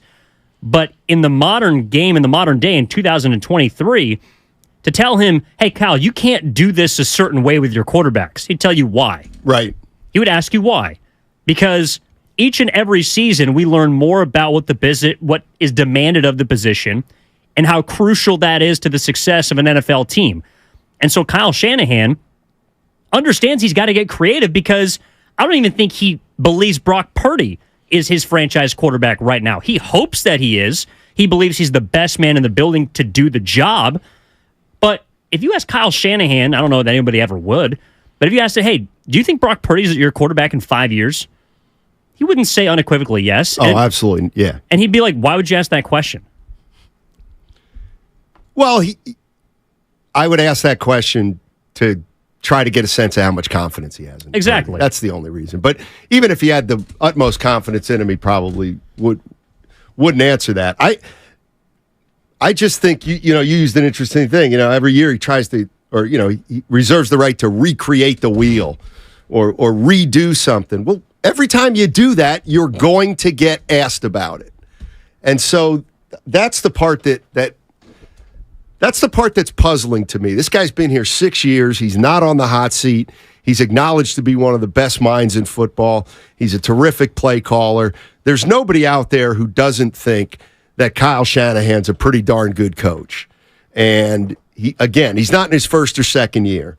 So when a writer asks him a question that I think's fair about, yeah, you know what? The way you're assessing the quarterback position here at training camp, it's a little bit different than you've done it in the past, or it's different than many teams do it. Can I ask you about it? Well, it's not, like, he almost wants to say it's not different. Yes, it is. You know what I mean? Like, he's almost like me at times when I feel like I might be wrong about a discussion, but I'm like, yeah, I'm just not going to give in. I'm not giving in under any circumstance. Now, I've grown up since then, and I will give in if I'm wrong, but it just feels like he's digging something that he's just not gonna give in on. Well, you're both competitive people. That's also a thing too. Yeah. But well, so is that why you don't always align yourself with Kyle Shanahan? You ever heard that phrase, like, you don't like people that you are alike? I kind of do like Shanahan, and I think he's a good coach. I still think he's really young, and that's where this is coming from. believe it or not. What is he, 43, 44 now? He also has mentioned in the past And he is arrogant. that he does not want to coach into his 60s. Well, he will when he doesn't. So he have might a be Super right Bowl by then. in his prime of his head coaching career. You never know. I mean, the one thing I'm not crazy about with Shanahan, but he is arrogant, but he's Mike Shanahan's son. Who was out there, by the way, this weekend? Mike Shanahan was out I bet there. he was looking tanned. Red or tan? Oh, come on. What? He's bronze. Mike Shanahan's skin tone, I believe, is the greatest skin tone in all of professional sport.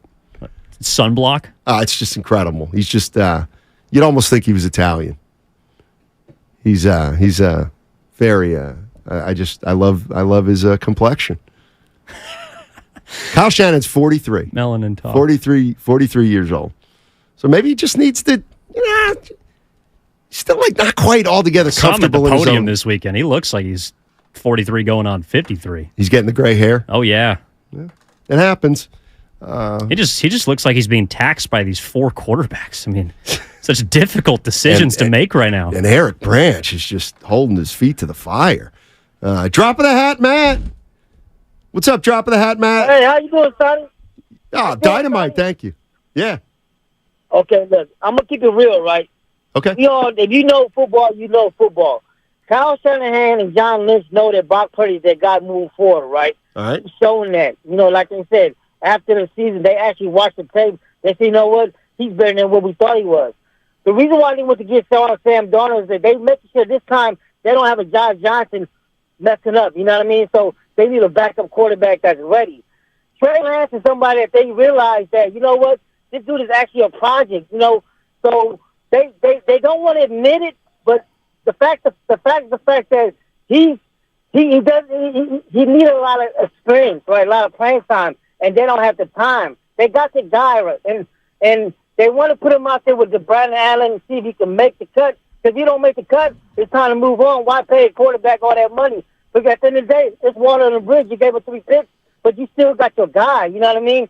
But they don't want to admit it. But we know, if you know football, Trey Lance is just a project. You take a big risk of keeping him. But Brock Purdy is the guy moving forward. He still got to prove it this year, and if he does, you know what I mean? You actually got a quarterback cheaper than Trey Lance. So what you think? I think, you know what, I think drop of the hat, you might be right on the money. I mean, if you were to, let's say, not know anything about the 49er quarterback position, but you had heard that Shanahan says Purdy's his number one, then, like, the only way you could yes or no, the only way you can read this situation through the actions of Kyle Shanahan is he thinks Purdy's the best, and he has no clue who the second best quarterback is. That's why that's why Lance, Darnold, and Allen are all getting reps, because I think the backup position is wide open. And again, not a hot take, but maybe Allen has a shot at the backup. Like, why else would he be taking? Like, would Allen be taking this many snaps if it were just for the third string position and whether he could beat out either Lance or Darnold? I do think that there is a possibility that Shanahan wants to move one of those 3 guys, wants to trade one of them or get one of them out of here. So it's an open competition. But to your point about the backup, I'm with you. I agree completely that Brock Purdy is QB1, will be under center week 1 against Pittsburgh, even if there's some injury concerns from people around. He's going to be the guy. The backup quarterback position is a question mark, but I think Kyle Shanahan is also telling us through his actions that it's an important position. Like, he more than maybe any other head coach that's been as longly tenured as him understands that he needs a quality backup quarterback. He cannot afford to have a lesser than average backup quarterback. Because the one thing you can't have is a repeat of 2020, where your roster coming off a Super Bowl was good enough, but Jimmy Garoppolo goes down and all of a sudden your season's sunk. You can't have that. And I think that Kyle Shanahan is right now a little afraid that that is a reality based on the 3 quarterbacks behind Brock Purdy. I think Brock Purdy, even if he isn't at the level he was his first 8 starts in the NFL, I think he's still going to be damn good, and I think the 49ers are going to win games with him. But if by chance he gets hurt or goes down for a few weeks, to me, what we're hearing from Kyle Shanahan and what we'll continue to hear is, one, I don't know who the backup quarterback's going to be, but two, it's because I don't yet have enough faith in any of those three guys to do the job at the level that I need to stay afloat while Brock Purdy is on the shelf, if he is on the shelf at some point this season. And that right now is a problem.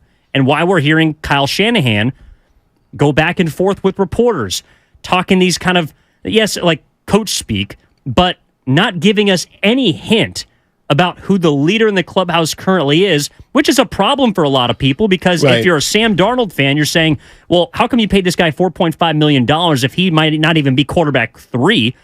And then you have Trey Lance fans that are saying, well, Trey Lance, he was their starter last year under different circumstances, but why is he not the leader to be the QB2 at this point? You need to at least find out what you have from him before you pick up his $9 million cap hit next season.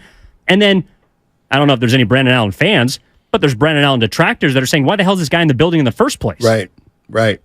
No, I don't have a problem with him not declaring who the backup quarterback is and just saying whoever is the best of the three is going to be the backup quarterback. Now, people may have a problem with that because Lance is one of the three, and people want to see Lance because he's young, and they still hope that he may be dynamic, and maybe he will be. But just the idea that Kyle was getting defensive about being asked about Brandon Allen, that's the part that I just don't understand. I don't know why he's defensive about something that does look different than any other team in the NFL. I do want to run this by you. Maybe people want to hop in at 888-957-9570. Do you think Kyle Shanahan thinks that he needs 4 quarterbacks? Because otherwise, why would you be giving 37 snaps and 11 on 11s to a guy that you don't envision being on your roster? No, I think it's the ultimate contingency plan. Like, why does he feel like he needs 4 quarterbacks? Well, I think the simple answer would be because of what happened last year. But I would agree. I don't think he thinks he needs 4 quarterbacks. I think he thinks he needs 3, obviously. And one of the 4 might not be on the 49ers, by day one of the season. I mean, okay, yes, they did go through 4 last year, but once they got to Josh Johnson, people felt like the game was over anyways. Like, if you're down to your 4th quarter, if you're down to your 3rd quarterback, I agree. Then the game's over. The season's over. You're not making a run anyways. But now this is where maybe Shanahan is thinking, I could have won that game with Josh Johnson. You think he believes that? He might.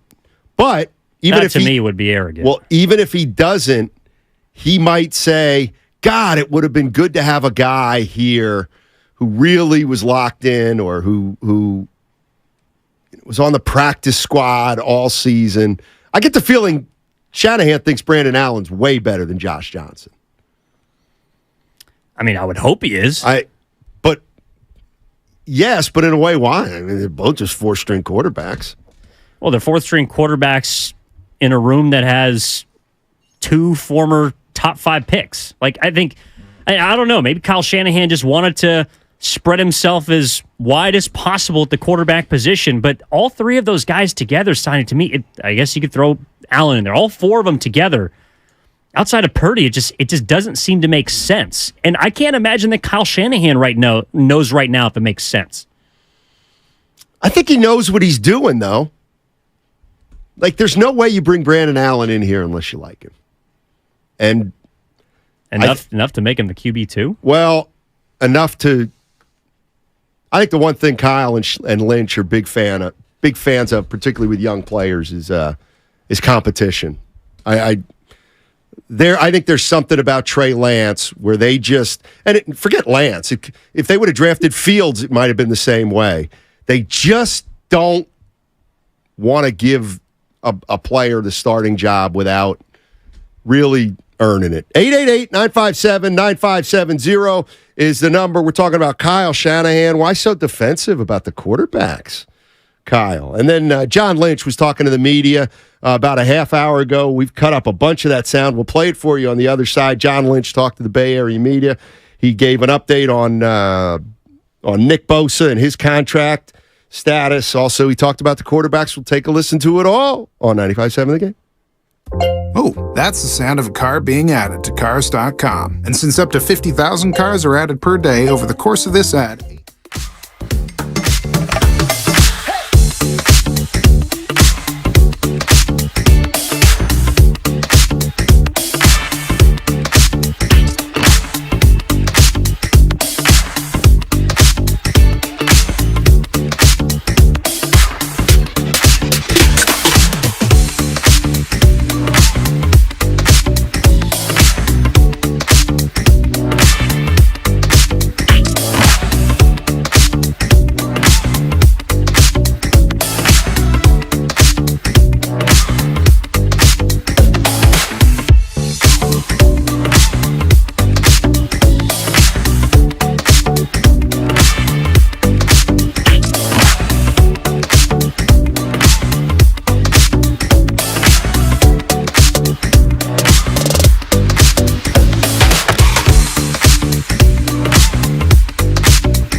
Boy, yesterday, man.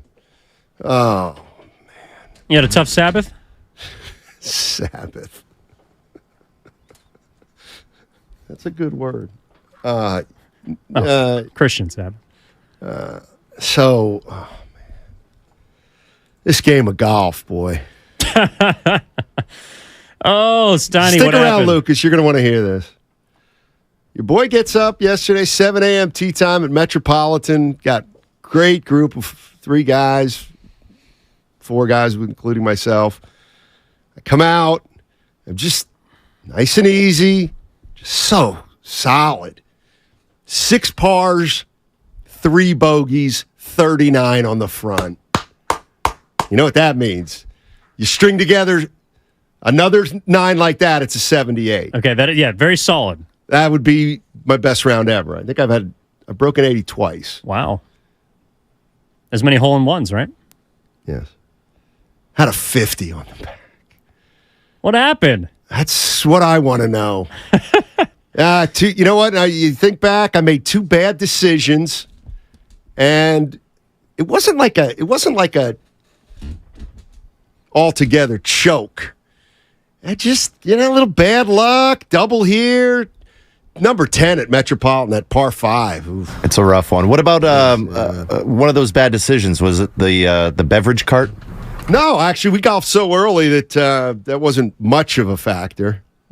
That's always my factor. Really good on the front, then you start to celebrate a little bit, and it all spirals. It wasn't really that. It was just tried to carry. Man, what happened? Was it the short game, off the tee, your irons? It wasn't my putting. I putted pretty well yesterday. It was everything else. It was, I tried to hit over the meadow on 10, and I hit it short, and then it goes in, and then I on 17 tried to carry the water, didn't. So have you noticed that if you shoot well the front 9? Yes, I have noticed. Does that confidence come back to bite you on the back 9? It's not confidence. Why? You don't feel good when you... No, you feel good.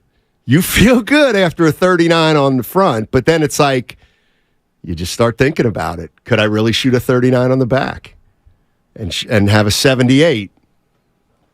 And that's when you start realizing it's hard. Basically, like you're putting up 20 points in the first half. Like, I got the hot hand. Exactly. I got the hot hand exactly. today. And now it's like you're not even aware of it, but you're getting double teamed in the second half. Or it's like, the first half you go 21 of 22 shooting.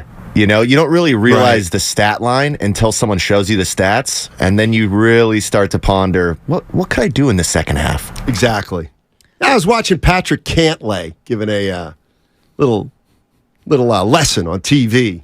Did it take an hour and 45 minutes? No, but he was talking about shots that he had to carry like 240 or something. Worst name in sports. Yeah, it's not good. But anyway, well, it's funny because if you this is where ignorance and the kind of goldfish mentality, I think, is perfect for athletes. Like, what was it? Yogi Berra said, being smart never helped nobody in baseball. Right. Like, you got to flush it.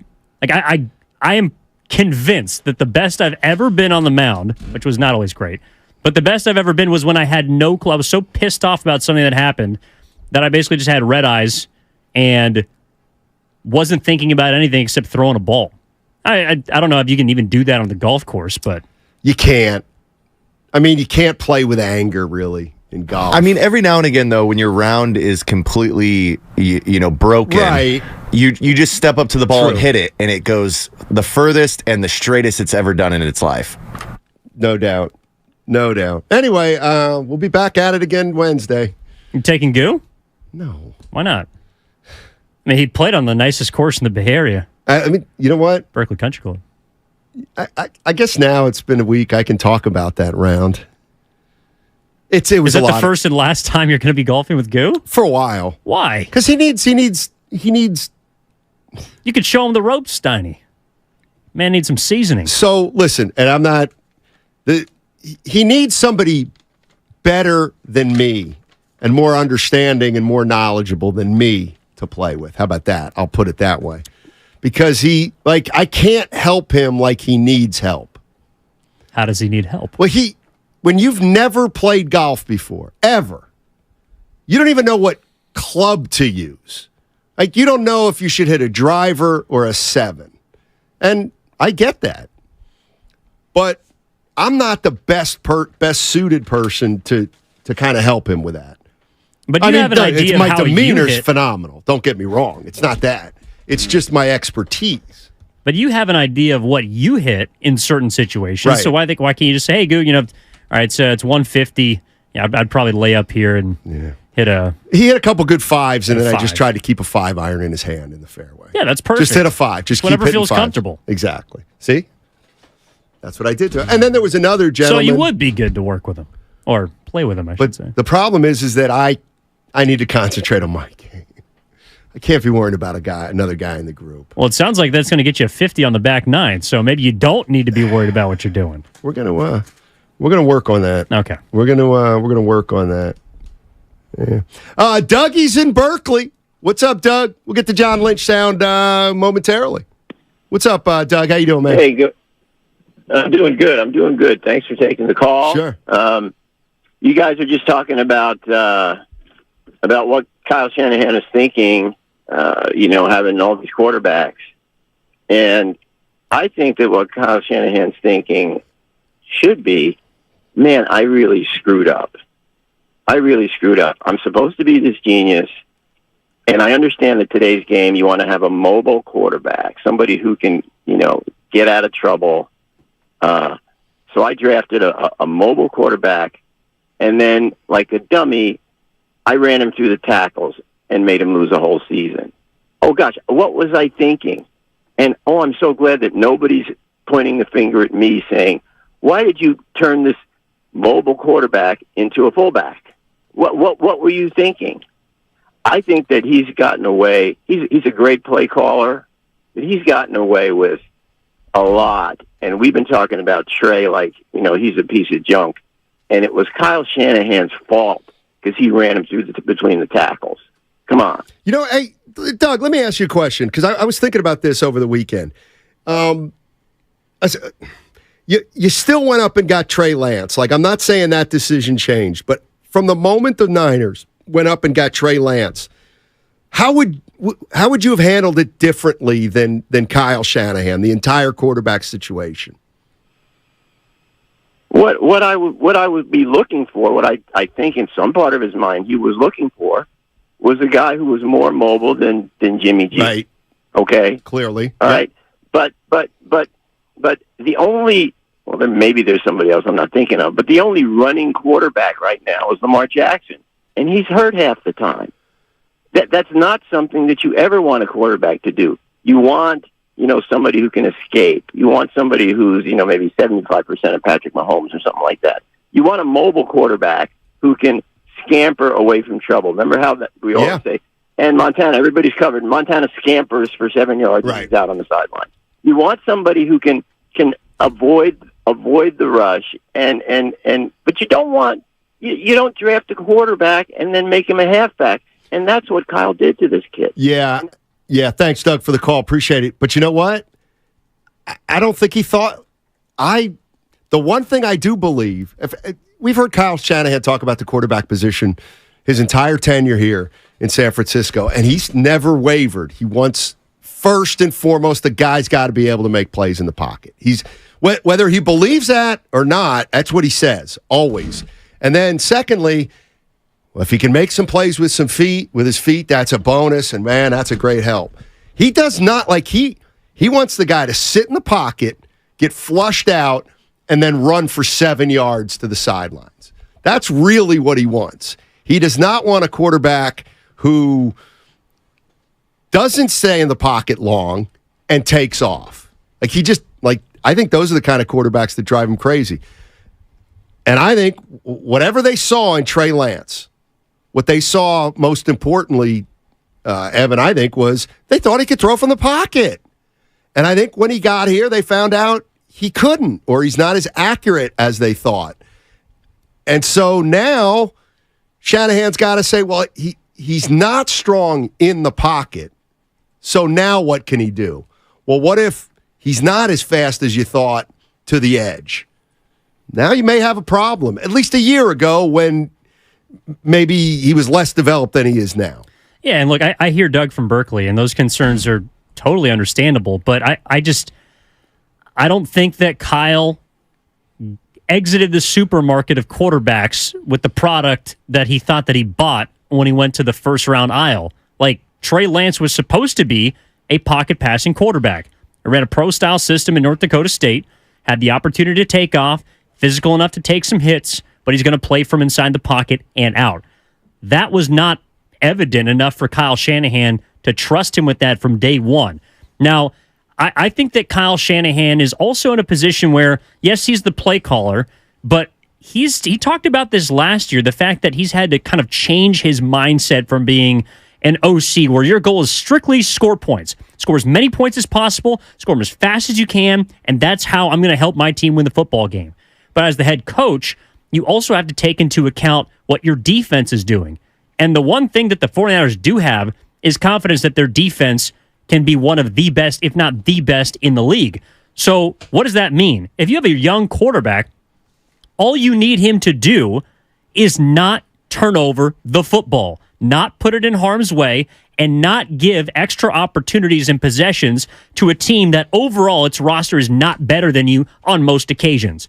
I think what Kyle Shanahan was hoping for from Trey Lance is not a guy that's going to light up through the air and throw for 5,000 yards his first season, but could throw it 350 to 400 times in a league that top quarterbacks will throw 600 to 650 times a year, not put the ball in harm's way, be about 65% completion percentage, be able to hit guys when they're open, being able to dump the ball off, and being able to move the ball early on downs and be methodical down the field. That, to me, was the game plan for Trey Lance.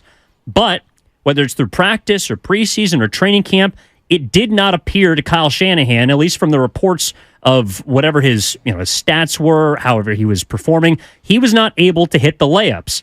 And if you can't hit a layup, if you can't complete a 4-yard pass 80, 90% of the time, well, then what's the next best way to move the ball without putting in harm's way? Run the football. Yep. Okay, so you want to do that anyways with your running backs, but if Trey Lance has the ability to run and he can't show you that he can complete the necessary passes, short of the sticks, well, then I'm going to run him because that's the next best way to move the football, even if it puts him in harm's way. And I think that's where Kyle Shanahan, I guess, could evolve or grow, is the fact that if you do put your player in harm's way, and he's done this with running backs countless times, like you can't use a quarterback the same way you use a running back, even if you're going to be successful running those plays. So I just think Trey Lance was in a spot where he was obviously expected to do more than he was capable of at the start. And so Kyle Shanahan said, all right, what's the next best thing? Well, we'll try and run him the way that the Eagles run Jalen Hurts. And Jalen Hurts played 15 games plus a playoff run this year. He was not injured. Right. So the fact that Trey Lance did go down, Kyle Shanahan probably chalks up to, that's just football. 888-957-9570 is the number. One thing I was thinking about is sometimes it feels like Shanahan gets a lot of criticism. And I'm wondering, like, one of the things I always try to figure out is where the Bay Area fans are with a player, with a coach. I'd love to know how many fans out there are really still on Draymond Green's side and how many are kind of done with Draymond Green. Like, I always search for what's that percentage? Is it 50-50? And one thing I'm curious about is, let's just say this year. Let's narrow it down to this year so far. Since the end of the Super Bowl, let's say, the end of the NFC Championship game. You like the way Kyle Shanahan's handled the quarterback position, either in the last year or since the day he became the San Francisco 49ers head coach. He was asked, I'm going to play this one more time, then we'll get into the Lynch sound, but this may get some people thinking. This is from over the weekend. Shanahan was asked essentially, how come Brandon Allen, the number 4, is getting so many reps? Take a listen to this give and take. In your first 4 practices, Brandon Allen has 37 snaps. Fair amount for a number 4 quarterback. You've got Darnold learning a new system, and you and John have I've said a lot. Trey needs as much snaps as he can get because he hasn't played a lot of football. So why are so many snaps going to your number 4 quarterback? 2 of the days he's the number 3 quarterback. Right, but I think just overall we'd agree 37 snaps is a decent amount. Yeah, I mean, you think that is? Based on your previous training camps. Yeah, well, he earned them in OTAs. He did a good job in OTAs, and like today, he was the 3rd quarterback, so he got all the 3 reps, 2 of these 4 practices, which is a good amount. The other guy's been splitting the 1 and 2s, and it'll bump down though when we have 4 out there more. You said you think that is 37? You think that is a lot? You think that is? Well, the other part it's a lot for you. Yeah, it's a lot. I mean, yeah, over 4 practices, that's about 9 snaps for 4th-string quarterback. And, of course, Kyle's saying that, well, he's QB3. But the point remains, and I think Eric Branch asked an interesting kind of qualifying precursor to his question, which is basically, like Sam Darnold's learning a brand new offensive system. Right. So if that's someone that is in the mix to be your backup quarterback, which he absolutely is from everything that we've heard and seen from the 49ers, well, then it's not just about Trey Lance.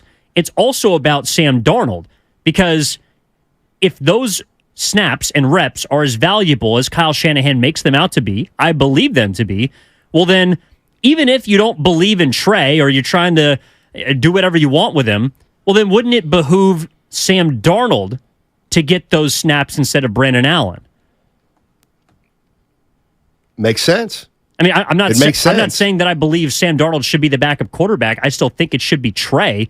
But if Kyle Shanahan really did bring Sam Darnold in to be the backup, well, then why is the number 3? Or even the number 3. Why is the 4th-string quarterback stealing his snaps? Because Kyle Shanahan does not know who the 2nd-best quarterback is on the 49ers. Right? That's what it has to be telling you, doesn't it? Because if he knew that the 2nd-best quarterback was definitely Darnold or Lance, well, Brandon Allen shouldn't be doing much of anything. But to me, the fact that Allen is taking some snaps means he's in the mix. I do. I think it's Brock Purdy and then day to day.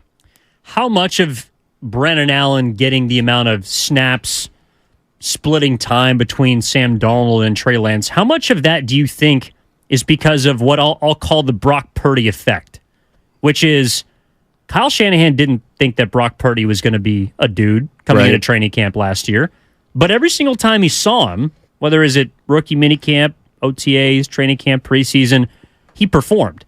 And from what it was reported, Brock Purdy performed with less opportunity than what Brandon Allen is getting right now.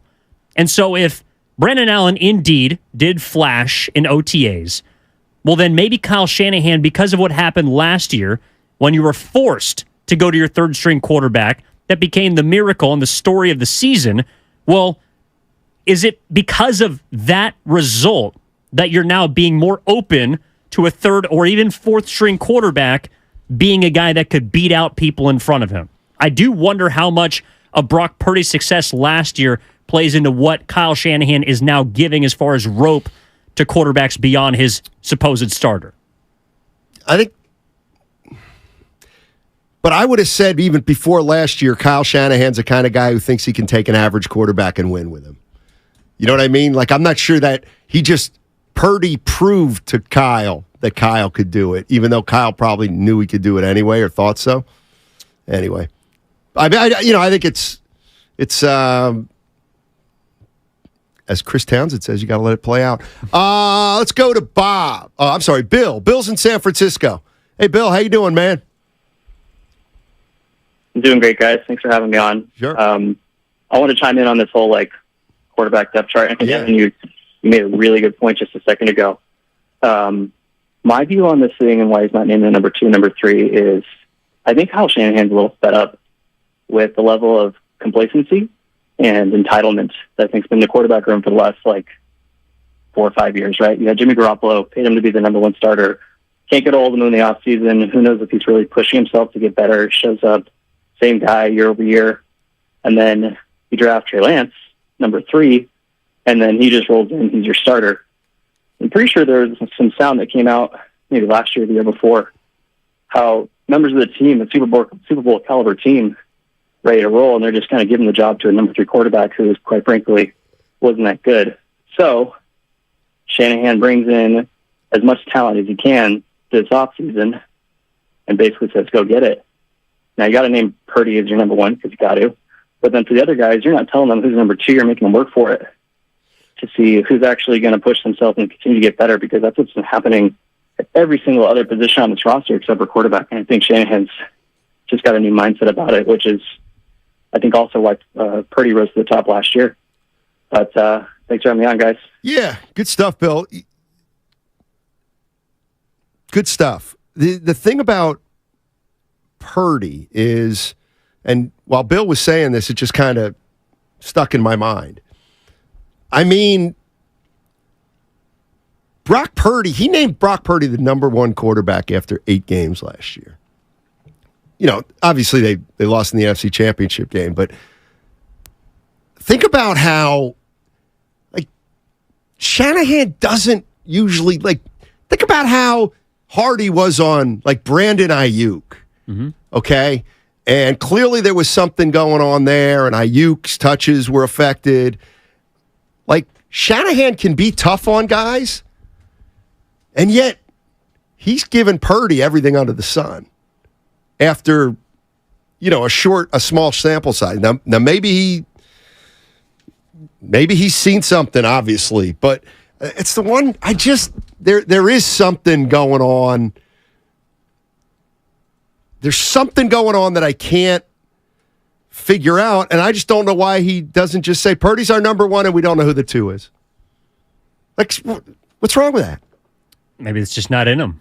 But why would you, like, you know why? So he doesn't want to answer the follow-up? Oh, boy. So did you make a mistake on Trey Lance? No. He just needs experience. Yeah, John. Yeah, with that being said, how short do you think Purdy's leash is this season? Because if Shanahan's not coming outright and saying, hey, you're my number 1, maybe his leash is a 3-4 game sample size, and if he struggles, next man up. I think his leash is long. Yeah, I don't. And that's kind of what I'm getting at, I don't John. think you can do that. What's that? I don't think you can present a sample size to your starting quarterback. Well, no, but let's say the first 4 games, the Niners go 1-3 with Brock Purdy under center. Is there quarterback controversy at that point? Does Sam Darnold get some reps? Does Trey Lance get some reps? My first inclination is no. I think he likes Purdy better than all the other guys. I mean, Purdy throws 6 interceptions in his first 3 games, then maybe. But I also don't think that Kyle Shanahan's going to let him do that. Exactly. See, that's the one thing about Kyle in the quarterback position is he can almost protect a quarterback, or he can expose. Like, he can do whatever he wants. 16 times. Thank you. 888-957-9570 is the number. You can jump in and get into the 49er conversation. We'll get into some of this John Lynch sound, I promise. And it's all sponsored by Fremont Bank. Full service banking, no compromises. Hi, welcome to IKEA. Tack. Talk? What's talk? That's thank you in Swedish. We're saying talk to our loyal IKEA family members with lots of discounts and new lower prices on your favorite items, from the kitchen to the bathroom. Wow, talk. No, talk to you. Visit IKEA-USA.com/family-offers to check out our offers available to you. Offers valid 8/2 to 8/20. U.S. only while supplies last. Selection may vary by store and online.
I'm getting, I'm middle aged, and I've been having a lot of problems with my upper left leg, possibly a hip issue. Oh boy! But I also am like, you know what? I think it's time. I got to get the whole battery of tests run on me, just to see if I'm hanging in there at my age. So what does that mean? You're going to step through a CAT scan or like? Well, I think I never got one. I don't know. You know, he'll get the blood pressure, all that, and then I'll start going in for tests. I'll probably have to get another colonoscopy at some point. Again? Well, you need them. You're supposed to get your first one at 50 or so, and then mine was good. So he said, you're probably good for 10 years. It's actually 40 now. Wow. What? Why? I don't know. Science. What an answer. That's the opposite of science. That sounds like a Kyle Shanahan answer. It should be like 65. That would be advancement of science. Anyway, you know, I hate to go there and he'd be like, hey, geez, you're in trouble. I'm just a little worried about that, to tell you the truth. I'm getting up there, buddy. I do wonder. Like, yes, you are, but you got some years left. Do you know how many? Do you want to know how many? Well, that's an interesting question. I don't know. I would never want anyone to tell me how long I got left. In other words, if you had 30 days or 30 years, you would not want to know. Like even if you're going to live to be 110 or I don't know, break the record, or whatever. Say I can tell you how long you're going to live, and I'm not going to let you know whether you like it or not. But it could be 110 years, it could be 110 days. No, sir. John? Oh, sorry. I was just looking up the average age for colonoscopies for your first time. Sure. It's actually 45 years old. 45. And yeah, you know, you'd want to know exactly when you're going to pass. Yeah, why not? Yeah, if it was going to be 2 weeks, I'm living it up. I'm golfing every day. I'm eating sweets. I'm staying up late, sleeping on the couch, or as I like to call, camping. Glamping. He might be right.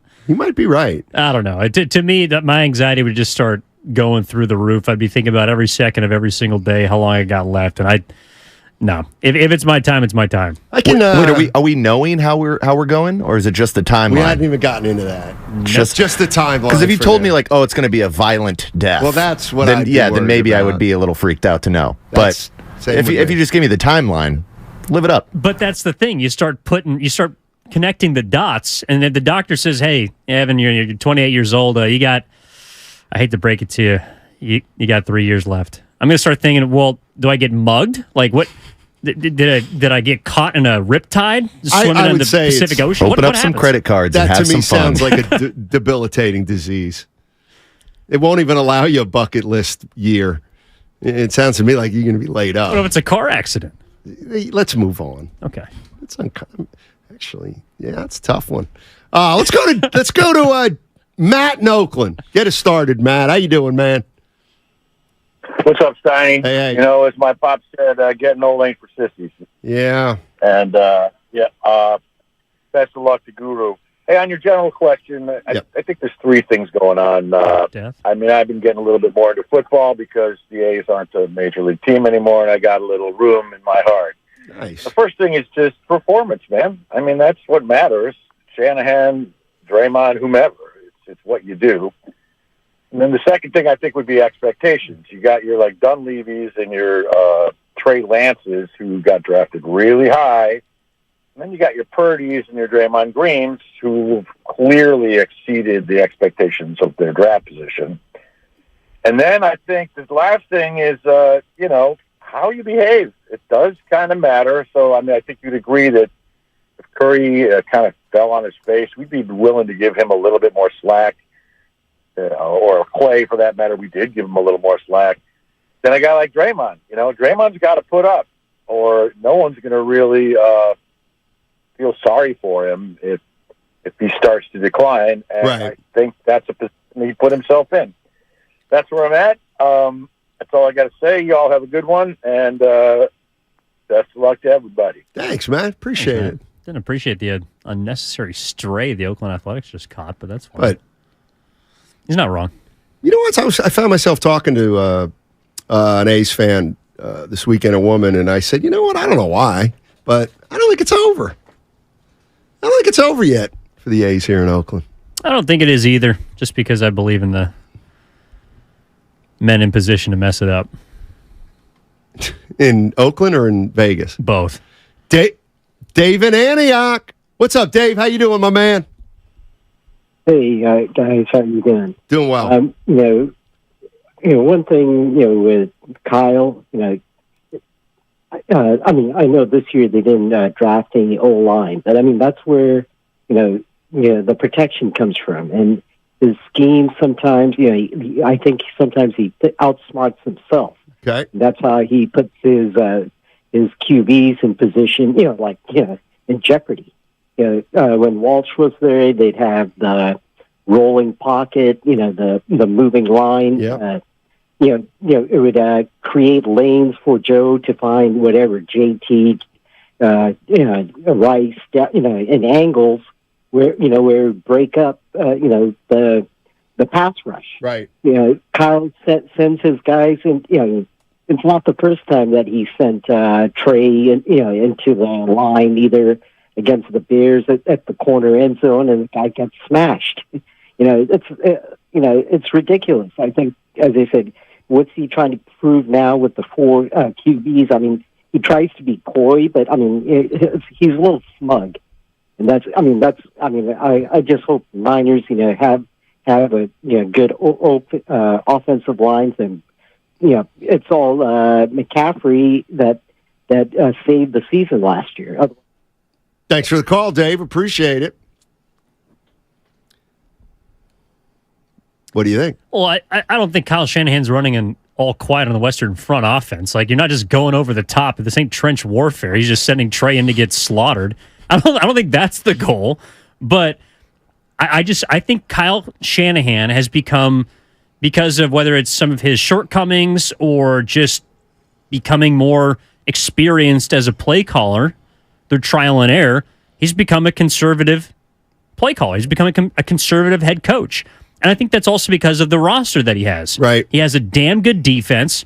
He's got arguably the best D-line in football. He knows that if his team either wins or is even in the turnover battle and wins time of possession, the odds are pretty good that they're going to win the football game. Now, I don't know if that necessarily applies to an NFC championship situation or a Super Bowl situation, but if the first goal of the season, which I forget if it was Kyle Shanahan or John Lynch that said it explicitly, but the first goal is to win the division. That gets into the playoffs.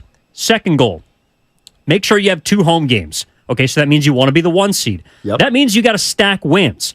The Philadelphia Eagles lost 1 regular season game last year with Jalen Hurts. So if you're looking at 13 wins at a minimum, well, then you're doing everything you can to concoct a game plan that is conducive to winning, not conducive to statistics. Right. So he doesn't give a damn about the player under center putting up 300 yards or 3 touchdowns. I mean, you tell Gu all the time, like, if Christian McCaffrey's getting 30 carries, Brandon Ayuk's not getting 100 yards, or Deebo Samuel's not getting 100 yards. It's simply, to me, it's just an equation that Kyle Shanahan has in his mind, and whoever's under center, the game plan changes, but the goal is to take care of the football, and you're probably going to win. Yeah, and the goal is to get 400 total yards or whatever the number is, and I don't care who gets them. I really don't care. I think that's something that Kyle's proven. I'm a bit scared, Steinmetz. I'm turning 57 this September and have not had my colonoscopy. Heck, I even haven't had a checkup since the mid-'90s. Let me tell you something about a colonoscopy. You're playing with fire there, brother. Let me tell you something about a colonoscopy. Don't be afraid of a colonoscopy. Why? Because I was, and there's nothing to be scared of. Don't they put you out for it? You're kind of in, out, no man's land, as Bob Seger might say.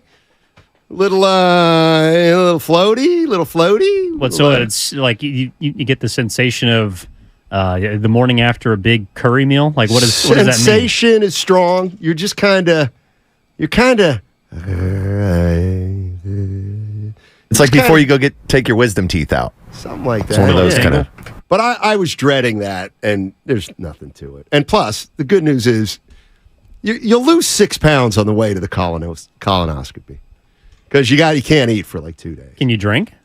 No, only what they give you. They give you this stuff that flushes everything out of your system so that when they... Alcohol. When they do it, Your body's completely empty. You know what? 57-year-old in September, you got to do it. You know what? Here's what I realized. It's not for me. It's for everybody else.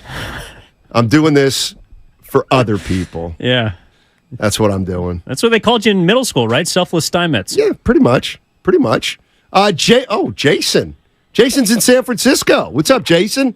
How you doing, man? Get him. Hey, doing good, Steiny. Yeah. Thank you. How are you? Are you there? Yeah, I'm here.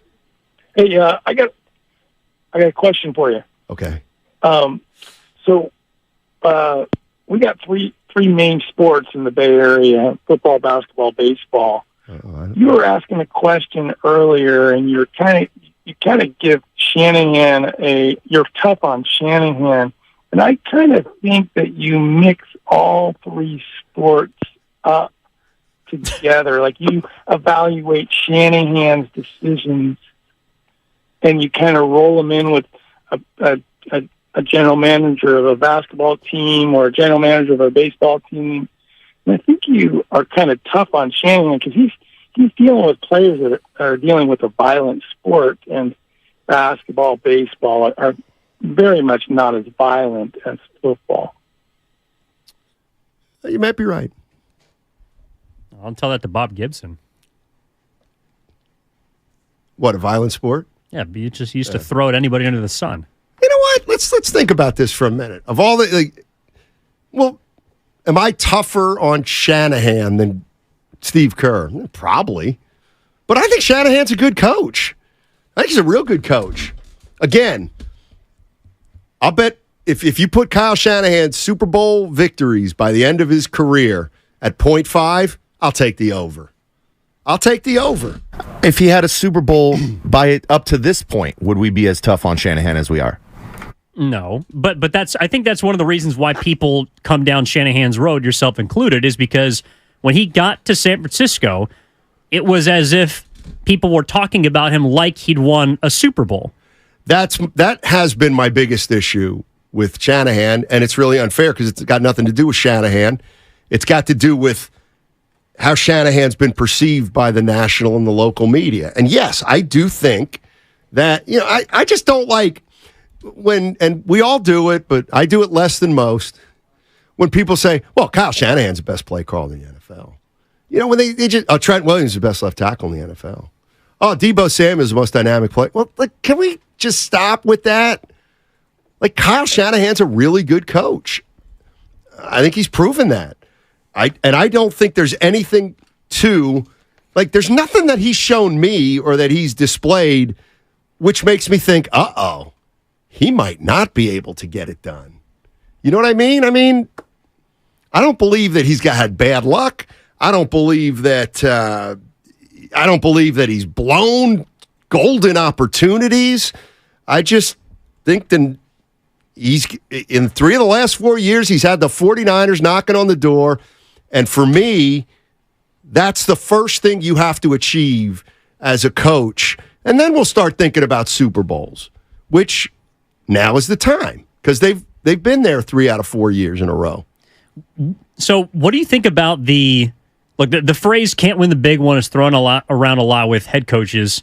I don't necessarily think it's always fair, but it is kind of funny how we generally feel like Kyle Shanahan has either run into a wall or come up short by his fault or others. He's 6-3 in the playoffs. Exactly. He is, each time he's been to the postseason, he's gotten you at least to the NFC Championship, or his teams have gotten to at least the NFC Championship. I can't say that Kyle Shanahan is preventing them from winning a Super Bowl when he is a big reason why they're even close to that point in the first place. But that doesn't mean that you can't criticize him for the way that he's handled the quarterback situation or Trey Lance or some of even the in-game scenarios that Guru seems to have always off the top of his head, but have been big parts also of why he hasn't won a Super Bowl. I think Kyle Shanahan is capable of winning a Super Bowl, but I also know that statistically, the majority of head coaches do not. Right. Even the brilliant ones, even the great ones. Right. That's what separates, Andy Reid was in the Marty Schottenheimer category until he got a great quarterback. Kyle Shanahan could be there until he finds a great quarterback, and there could be one on his roster, but the way that he continues to talk about it, it's as if either he doesn't want us to know that he has that confidence in them, or, in fact, which I believe is the most likely outcome, he doesn't believe that any of his guys right now are franchise material. I think he thinks Purdy's got a chance to be that guy. I don't know that I don't know if he'd bet his mortgage on it, but as it relates to me, to Shanahan, and then to obviously a lesser, there isn't. Who would you rather have in here than Kyle Shanahan right now? Who's available? Okay, and this is kind of the part. The people out there that are saying, Shanahan should be on the hot seat. I mean, to me, that's preposterous. I mean, 3 NFC Championship games in 4 years, and you're even thinking of that. To me, shows me that I don't know. You're barking up the wrong tree. No, it would take a situation like Andy Reid came to an end in Philadelphia after 14 seasons, and the last few years were not very good. It was clearly declining. They were going through a rebuild. They had different aligning ideas of what to do between the front office and the head coach. He moves away.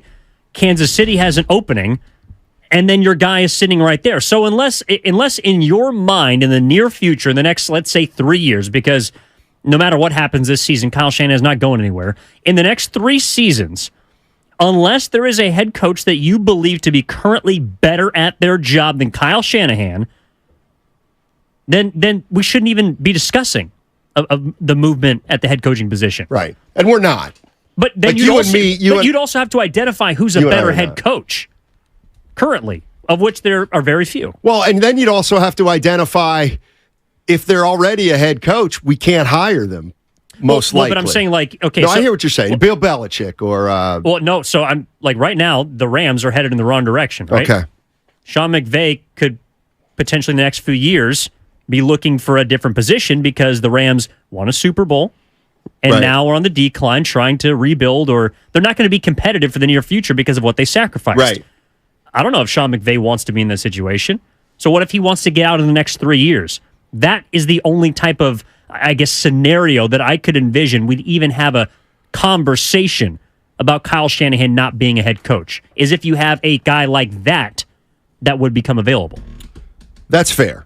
But when we talk about Andy Reid in Philly, 5 years, he was there for during one 5-year stretch, he won 12 playoff games. He didn't win the Super Bowl, but he won 12 playoff games. Now, he didn't get fired after that 5th year. I think the last 2 years, I think there was another year, and then I think there were 2 years which they didn't go to the playoffs, and then he was fired. But to me, it's just asinine. This is one of the things that I can't stand. It's asinine to say, before a guy's never done it, that he's never going to be able to do it. And he's always snake bit. Well, he's got limitations that are never going to allow him to win a title. Well, then every coach is like that. Then every single coach is like that until he's not like, John Elway couldn't win the big one until he won the big one. And then he won 2.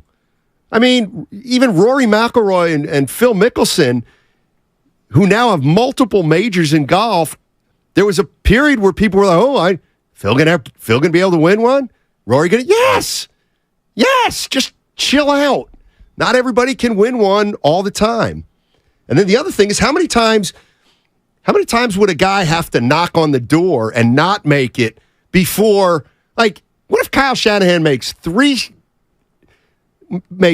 a Super Bowl and 3 NFC title games in the next 4 years, but they don't win a Super Bowl? So Kyle Shanahan on his resume has 6 NFC championship games and 2 or 3 Super Bowl appearances, but doesn't have a Super Bowl. You gonna fire him? You better not. Well, but again, how does it look? So, for example, in the next 4 years, let's say they make the Super Bowl this year. They come up short. All right. Well, they're not the best team, so go ahead. Sure. The year after that, in 2024, okay, they either get to the Super Bowl and NFC Championship game. He wins multiple playoff games again. That's an extremely good run. That makes, 5 of the 6 years you're in the Final Four. But the 2 years after that, there is a steady decline because George Kittle's getting older. That's fair. Trent Williams might be gone. Fred Warner's getting older. All of these mainstay pieces that helped you be a 5 out of 6 big boy, well, they're on the back ends of their careers now. And then you might have a situation where, yes, Andy Reid did win 7 playoff games in 5 years. 12. What? 12 playoff games in 5 years. Mm-hmm. I'm looking at 12 playoff games, not 12 playoff wins. Correct. So he oh, my bad. Yeah, sorry. So 7-5? Appreciate you interrupting. So the last 5 years of his career in Philadelphia, pardon me, the last 8 seasons of his career, he won 3 playoff games in the final 8 seasons. So if you're the Philadelphia Eagles, yes, you did have an amazing, successful, great run that you came up short. You didn't win Super Bowl, but you had a great quality run. And then on the back end, it didn't look good, so you moved off of him because the team was not competitive. But I do think there is a scenario where the next 4 years, Kyle Shanahan, if he is successful these next 2, which I believe he can be, but the next 2 after that are not good, and you finish, 9-8 or 8-9 in 2025, and then you finish, God forbid, 3-14 or even 5-12 in 2026, then I do think there could be a conversation where people are looking around and saying, you know what? I think we've run its course. And then Kyle Shanahan will have the pick of the litter. He will. In terms of where he wants to coach, and then he will go somewhere and win a Super Bowl. Possibly. But here's the other thing I'm thinking. Let's say they go to playoffs this year. Let's say they go to the Super Bowl and lose. Okay? So now you're and then next year you can't fire a coach who's 11-5 in the postseason. You know what I mean? Even though he doesn't win it. That to me would be now, you can fire a guy 11-5 if they go to the Super Bowl, lose, go to the NFC Championship, lose, then they're 8-9, then they're 5-12. Okay, yeah, then you fired the guy. But you can't fire a guy or even this playoff record to me is an unbelievable, bright spot. It's not I look at 6-3 in the postseason for Kyle Shanahan as that's incredible. Maybe not incredible, but that's 90% that's of guys. A damn good start. But he hasn't won it yet. What are we doing? No, and to your point, he's been to the playoffs 3 times. Crypto Dreams on YouTube. Appreciate the donation. 3 times he's been to the playoffs, and we're saying maybe he can't get it done. That's what I can't stand. So is Marv Levy and Jim Kelly a bad coach in Super Bowl or bad coach and quarterback who lost 4 straight Super Bowls? No. Both of them are in the Hall of Fame. Kyle Shanahan, at this point in his career, looks like he's on a track to be wearing a gold jacket one day in Canton. But that doesn't necessarily mean that he's going to win the Super Bowl. And for a lot of people in San Francisco, that's not going to be good enough. 888-957-9570 is the number. I threw this out a little earlier. We can go back to it.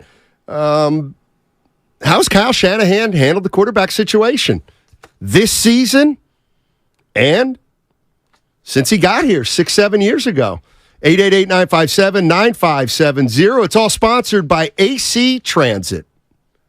Oh, that's the sound of a car being added to Cars.com. And since up to 50,000 cars are added per day, over the course of this ad, 8 new cars will have been added. Ooh, there's a nice truck. Oh, a purple one. Cars.com. Where to next?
All righty, no guru today. Evan Giddings sitting in for him. And momentarily, we'll be bringing you some, about 10 minutes or so of the John Lynch press conference. We're waiting for it to come through the computer.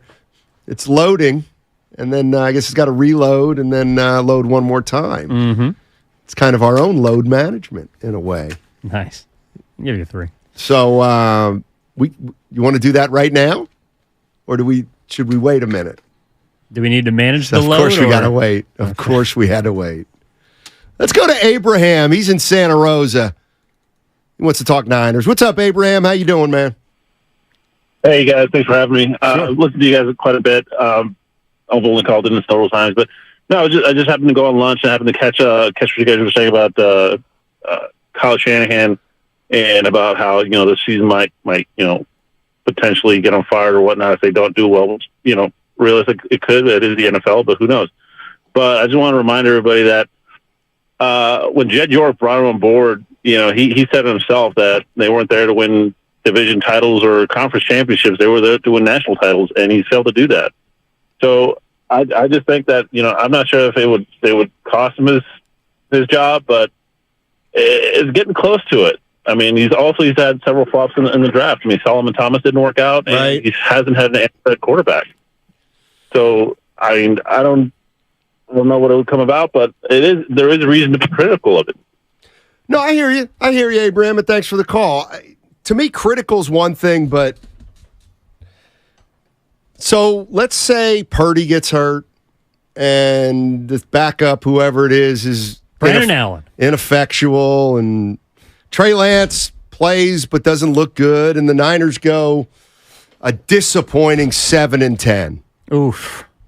He's not getting fired. No. Now. But his seat becomes warmer? No doubt. But you know what? And I think Lori, let's get to Lori in Phoenix because I think she's going to say something that I agree with. What's up, Lori? How you doing? Goo might fire him. Hey, guys. So to me, I understand, the fan base wants a Super Bowl. Everybody wants a Super Bowl. Sure. All 32 teams want a Super Bowl. But is changing coaches right now going to do anything to make this team, any closer to winning a Super Bowl? No. I say no. Kyle has built this team from ground zero. They've constantly been in contention. Yeah, the quarterback thing, I mean, it's terrible that we have not, you're in year 7 and you're not that much closer, but are there really that many quarterbacks out there growing on trees? I mean, you're either going to pay somebody like Cousins $40 million, right? And then hope that nobody else gets hurt or you don't have to lose anybody, or you really have to hope that one of these guys on your roster you have currently can develop into that QB that can take you there. And I think Shanahan knows that. He's not thinking that Purdy is Mahomes. He doesn't think that, Darnold is certainly going to be somebody who is going to go out there and just light it up. But can he make any of these 3 current quarterbacks that he has successful enough for them to win a Super Bowl? I think they're on the right track. I do think they can do it. I think they got to start with Purdy because that's where they left out, and they got to get some consistency.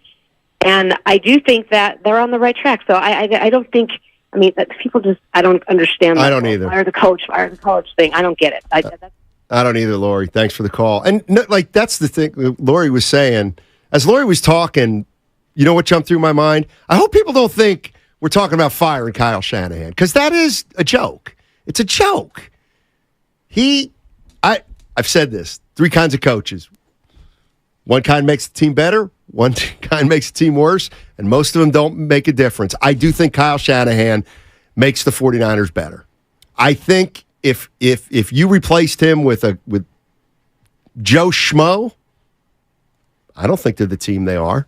Bad franchises fire good head coaches. Do you think the 49ers are a bad franchise? I do not. They're not even close. They're not even close to firing Kyle Shanahan. And they're not even, nor should they be. I mean, to me, Kyle Shanahan's earned 2 bad seasons now. Oh, at least. Right.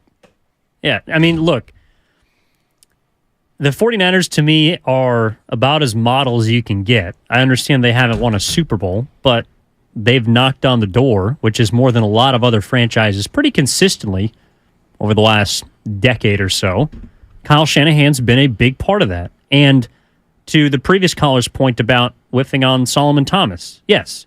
But for every Solomon Thomas, there's a George Kittle.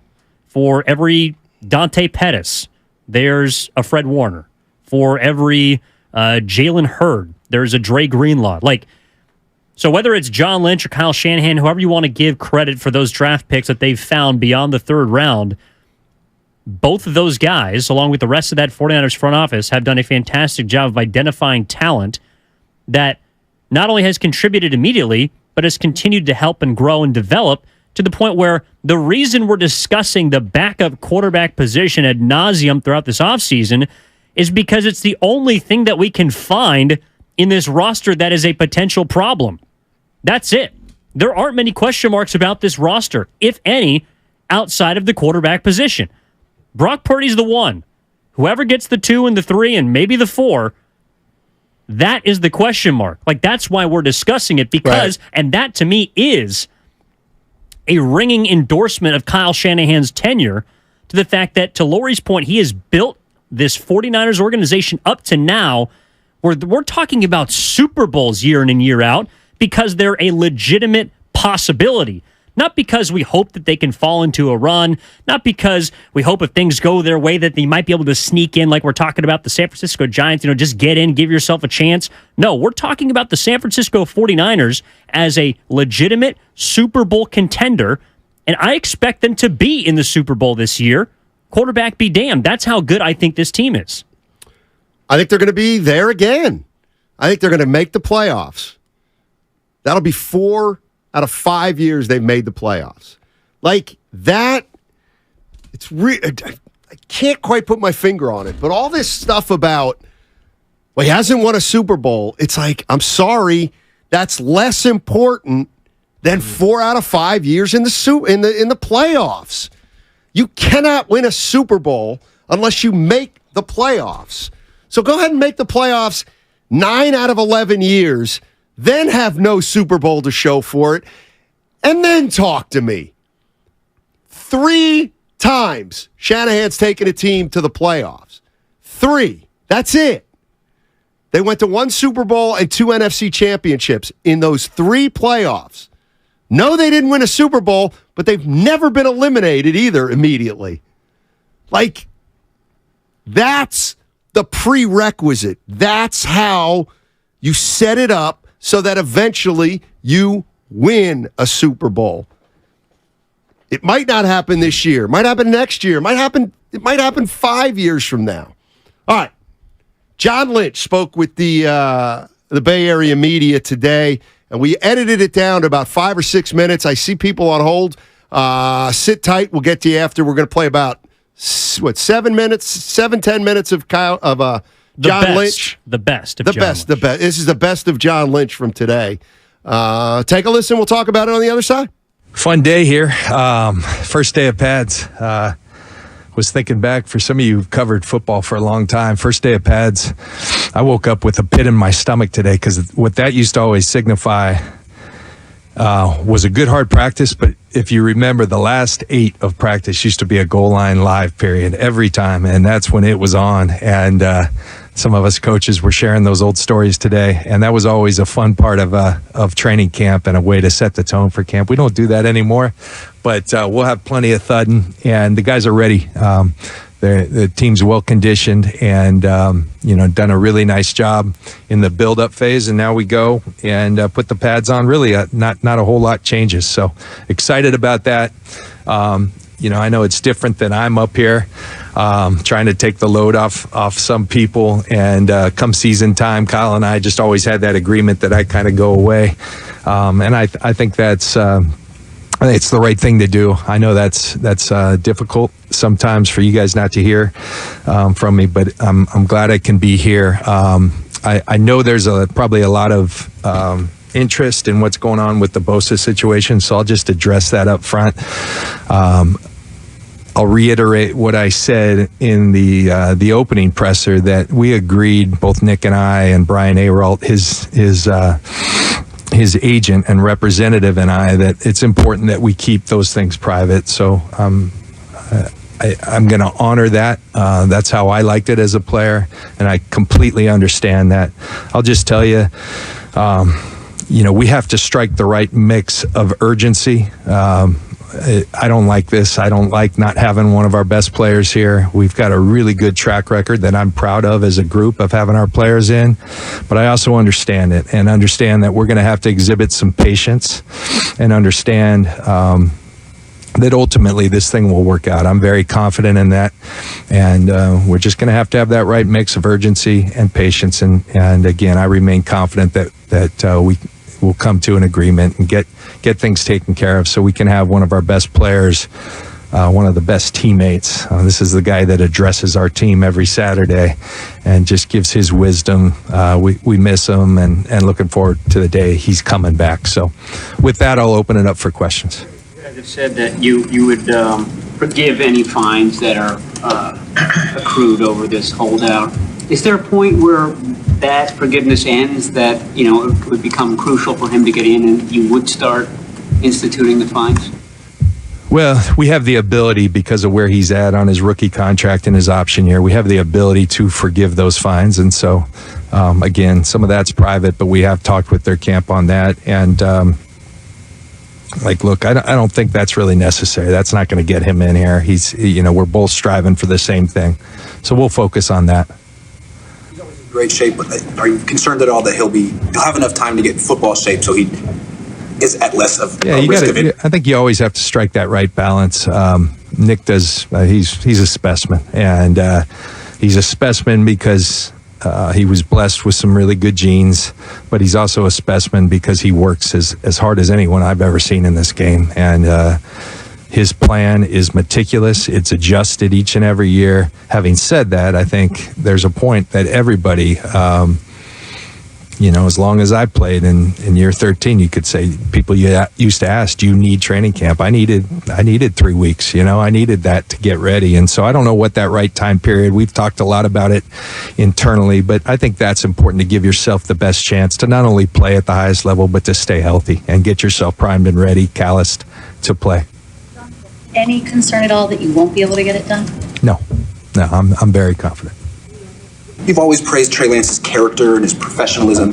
Have you seen him improve as a football player this offseason? And if so, where have you seen him take strides? I have, and I think we all have. A lot's been chronicled of him working with Jeff Christensen, and there's all kinds of different gurus and specialists for these guys to go through. I was really proud Trey took the initiative and I've talked with Trey. I won't get into the details because I'm not exactly sure on how it all happened, but I was proud that it was something that he sought out. And then, I think in the past, maybe Trey was working with multiple people. It's like trying to work with multiple golf coaches. Signals can get mixed. And I think he decided, all right, I got to find one that I vibe with the best and roll with that. And I think they did some great work, and I think he's throwing the football a lot better. His base is better. Some of his mechanics are better. Those things are showing up on the field. So I'm not just proud of him for his attitude and his leadership, his resiliency. I'm proud for what I'm seeing out there. And I know there's been a lot of talk about the opportunities he's not getting. I'm proud of him for what he's doing with the opportunities he is getting. And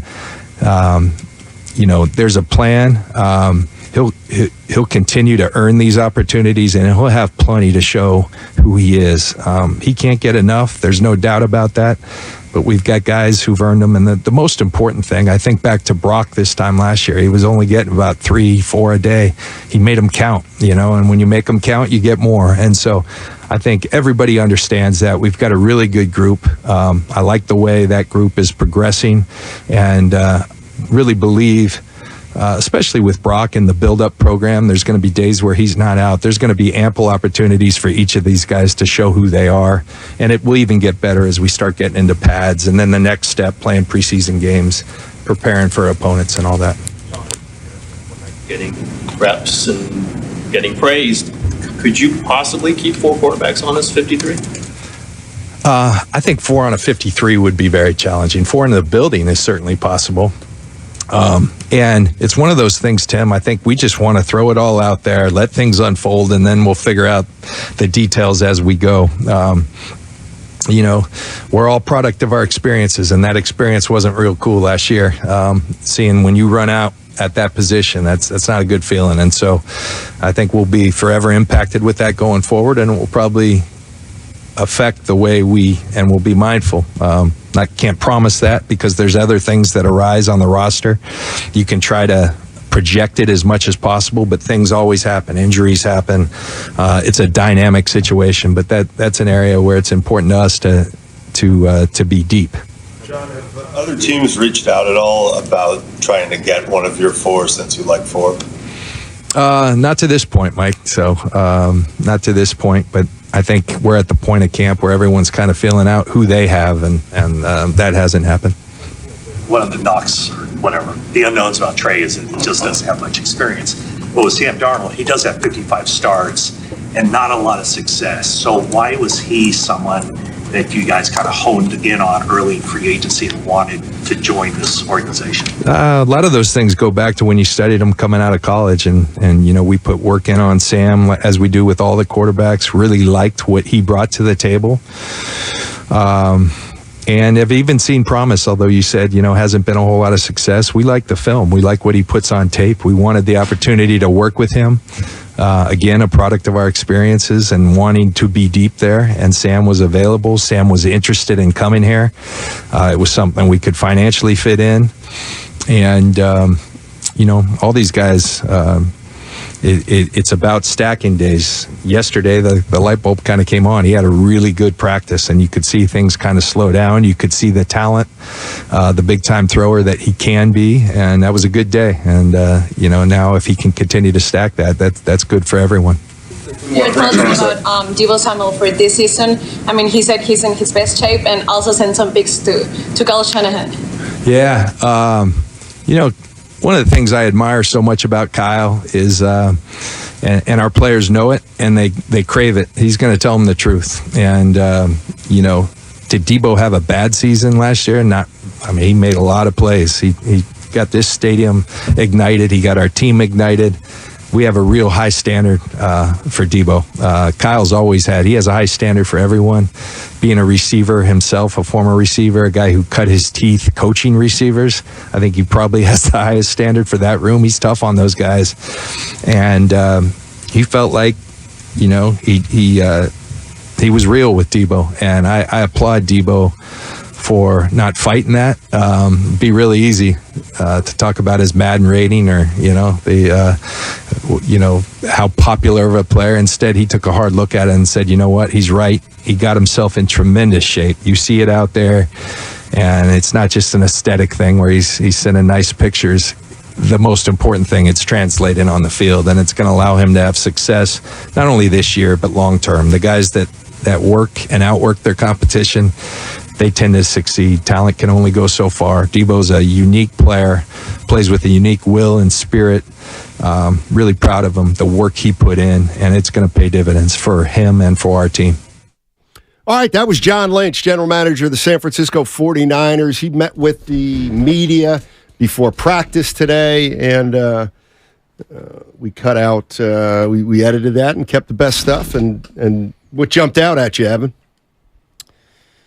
Well, I think, it's all about the quarterbacks. On having four, number one, he mentioned the fact that 3 on the 53-man, which isn't outlandish, is very unlikely. So that means there could be 4 in the building, but there are 4 guys competing for 3 spots.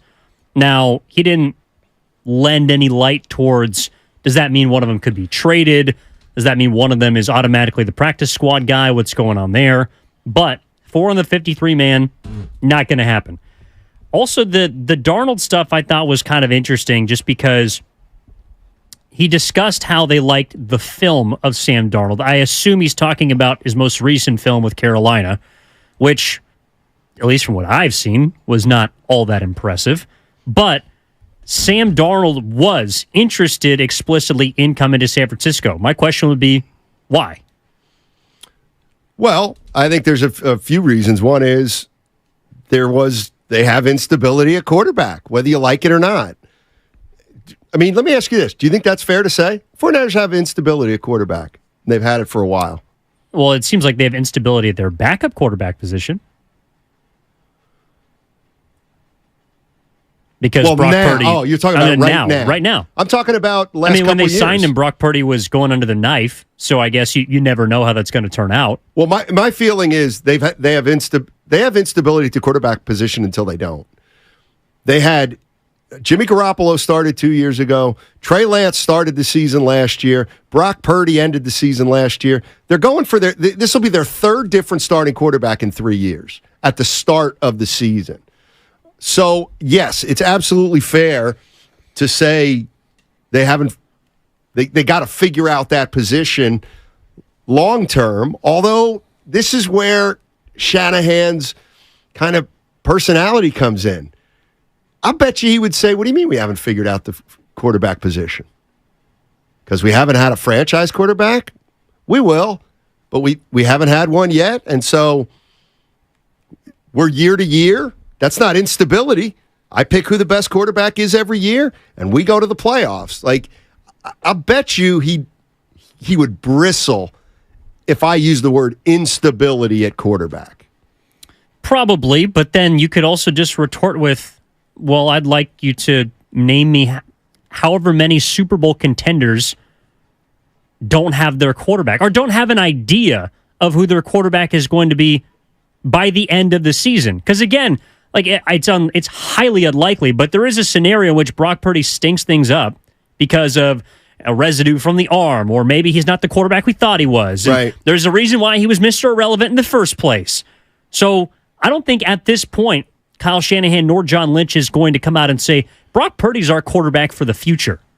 How many Super Bowl contending teams in the last 5 years operate under that assumption?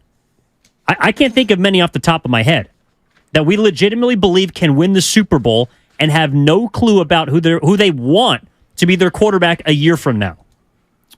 Well, I was just thinking about how would you classify like a Russell Wilson right now in Denver? But the Denver Broncos are not a Super Bowl contender, at least in my mind. Okay. What about... What are you asking specifically? I'm saying if you take a look at the teams that we expect to be... Is there a Super Bowl contender without an entrenched starting quarterback? Is that what you're asking? If you ask the general manager from a team that is expected to be in the Final Four and the NFC or AFC championship game, hey, who's going to be your quarterback next season? 49ers would say Brock Purdy. Don't you think? You think if you ask Kyle Shanahan right now whose quarterback is in 2024, he would tell you Brock Purdy? Well, he wouldn't want to, but... I think he hopes that Brock Purdy can be the franchise guy next season and can continue to grow. Yeah, I think he hopes. I think he believes it. I think he believes that Purdy can get there. He's got the makeup, but I don't know if Kyle Shanahan would go so far as to say, that's our dude.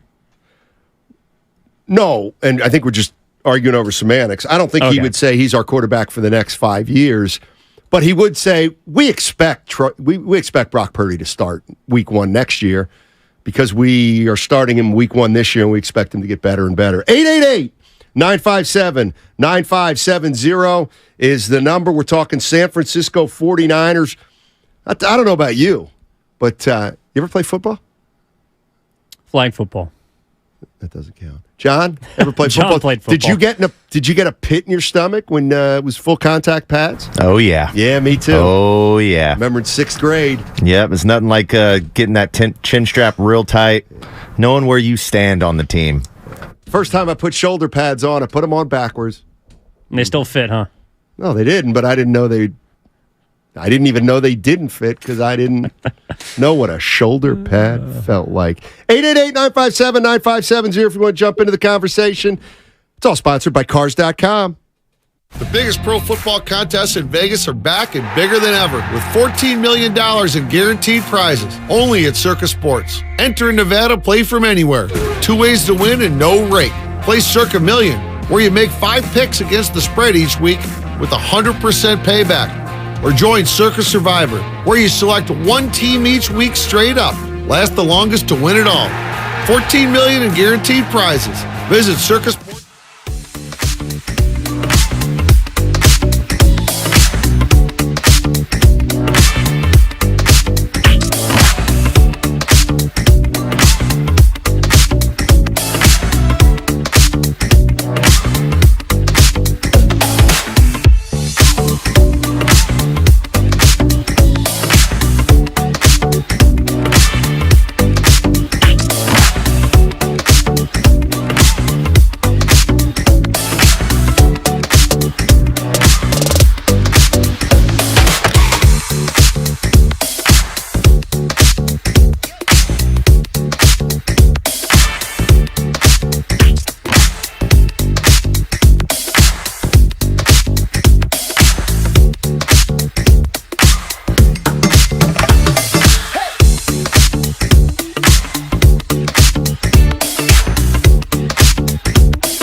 Were you loose? Were you a little loose? You can't remember the place you went to? The microphone is loose right now. I'm trying to get this thing back in its socket. I was at the clubhouse, by the way.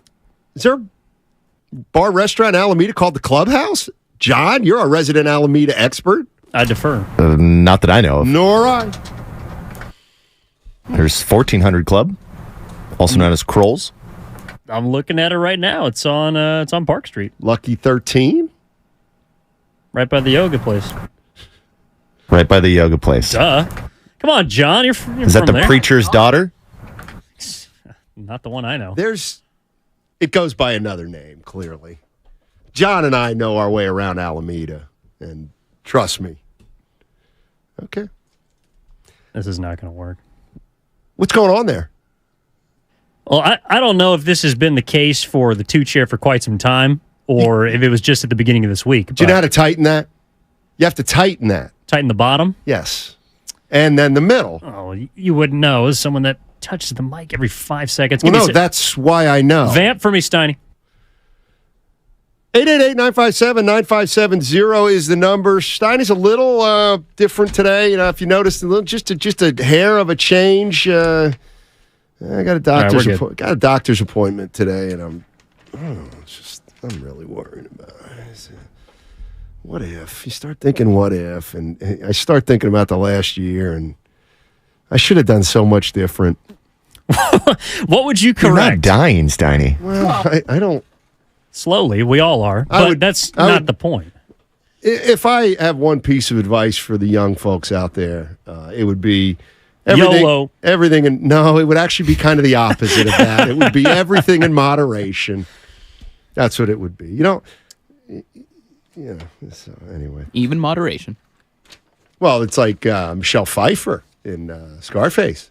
Nothing exceeds like excess. Did you watch that this weekend? No, but thanks for asking. I watched a fascinating documentary on. I don't know if I want to get into it. It sounds fascinating. That was a hell of a tease, Tiny. Because I want to make sure I get it right. Okay. It's called My. Well, we're going to have 15 minutes at the 1 o'clock segment because Brad Graham, who's going to join us from training camp down in Santa Clara, was there, has his YouTube page, the SF Niners. He's going to join us at 1:15 now instead of 1 o'clock. So we got 15 minutes there. If you want to talk about movies, we can do that. Okay. I got a gripe. It's called, whoa. Yeah. Are you allowed? That's the kind of thing that Guru may just get so hot about. Giddings gripes, is that a thing? The alliteration still works. No, I'm pissed off at a particular set of movie theaters. Oh. Yeah. It's about, the movie's about, I don't know why I can't find it. From Ruckus. Steiny watched the Barbie doc. You know what? I promised my family I'd go watch it. Oh, okay. It's about, watch a movie called My Life Over the Top. It's the story about... Was that about like Walter Payton? Or No, it's about a gentleman named Virgil Fairley, who was he was a player, let's say, back in Fresno is where he started, but he's kind of a hustler, and they have other words for him, but he didn't like the word that they used to describe him because he thought he did more than just that. But real rags to riches story. That's what IMDb. Yeah, it's fascinating. And then last night, binge watched Naked and Afraid XL. Yeah, you did. Watched 4 episodes. I think I'm going to watch the rest of it tonight. Tell you what, teamwork. Tell you what, you don't have teamwork out in the savannah. Night. No chance. No chance. The desert or Georgia? The Colombian savannah, as in Colombia, South America. Oh. No joke. So neither. Correct. Glenn's in Anaheim. They call it the Big A. Mm-hmm. Frank Tanana, Nolan Ryan, Bobby Gritch, Brian Downing. Oh, the glory days. How you doing, Glenn? Otani. I'm doing pretty good. How about yourself? Dynamite. Yeah, I just want to talk a little bit about the Trey Lance situation. I just think it's really depressing, to be honest. I mean, it's like the Niners trade all this, draft capital to come up and get this kid. We're all excited about Trey. And he didn't really do anything wrong last year except run a play that, I mean, I think we all question the quarterback dive up the middle. You get Trey hurt. And then he comes into this quote-unquote competition with, why did you sign Sam Darnold? You know, Sam Darnold is a guy that's a backup. He's young. Trey Lance is 21 years old. You're paying the guy $9 million to be a third-string quarterback. I don't see it happening. I think Trey is gone. And I think, you know, I think Niners, if this fails, the Niners got to kick the tires on trading Shanahan. Yes. I mean, this is bad. I mean, I don't see how this does anything good for Trey Lance's confidence. He comes in, he's the starter last year, and he's a third-string quarterback on the depth chart now at 21. Look, Glenn, all those things are fair. They're all fair, and I think a lot of 49er fans feel the same way. But is it any different? Is it any different than the Golden State Warriors drafting James Wiseman and him not working out, they still won a title? Is it different than the Giants signing Barry Zito to the worst contract ever, maybe? But they were able to win a title while they did that. If the Niners can continue to succeed and ideally win a Super Bowl, I don't think people are really going to care that much. Or, I mean, they'll care, but it becomes secondary at that point. The mistake for Trey Lance becomes secondary if you win a Super Bowl. And I almost think because they've already won a fair amount, it's not as important. I think the difference is someone like Steve Kerr, and maybe he has the confidence to come out and say these things because he's got 4 championships, or had 3 championships as a head coach, and then, of course, had 5 as a player. But I believe before they won the championship, he addressed the fact that he regretted starting James Wiseman from day one, giving him the first crack at the NBA when he'd played 3 games of college and was essentially a year removed from high school. Steve Kerr came out and said there was regret and that he made a mistake. There has been no ounce that I can remember, or no comment from Kyle Shanahan that has let us believe that he regrets at all taking or trading up for Trey Lance. Like, that's the difference to me. Now, maybe Kyle Shanahan can't do that because he doesn't have a ring to fall back on, and so he just wants to avoid people coming down his road for it. But I have not heard him discuss the fact that maybe he might have made a mistake, that he does regret not only potentially drafting Trey Lance, but also giving him the in-track to a starting job, because the goal was for him to sit behind Jimmy Garoppolo's rookie season, be ready to start as a sophomore, and go from there. Now, that didn't work because he got hurt, but it also didn't look like the way Kyle Shanahan was using him, that he fully trusted him in his second season anyways. Right. Kyle Shanahan has never discussed the fact that he might have made a mistake, whereas Steve Kerr has at least fessed up to the fact that he should not have started James Wiseman from day one. Yeah, and I also don't think we're there yet with Trey Lance. There's no need to ponder whether Shanahan made a mistake or not, because, look, the 49ers are going to play this out, and they're going to play the game as long as possible. And what I mean by that is, one of two things is true. They either really do like Trey Lance, and they're telling the truth, or they're not. They aren't crazy about Trey Lance, but they're not. What's the sense of killing him in the court of public opinion? We're going to end up finding out what they really feel about Trey Lance, pretty soon, next year or so, maybe. He'll either be here as a backup, or he'll be here as a starter, or he'll be on another team. And all 3 of those, I think, we'll be able to read into kind of what each of those really means. Do you think he's going to be on the team in 365 days? Let me think for a sec. So when do they have to pick up his 5th-year option? Well, they did it with Aiyuk it was before June. I think it's the end of May. That's about, basically, you get the full season to see what happens, and then you have to make the choice before OTAs. Because to me... Yes, he'll still be on the team. Because I don't as know. A backup quarterback. He'll be on the team. Okay. Yeah, probably. Probably. By the way, shame on not me. I live in Oakland. Shame on John. He's been a lifelong Alameda. Hey, don't you dare cut in. Hey, Steinmetz. What happened? The clubhouse in Alameda is a glorious dive bar. If they serve food, don't.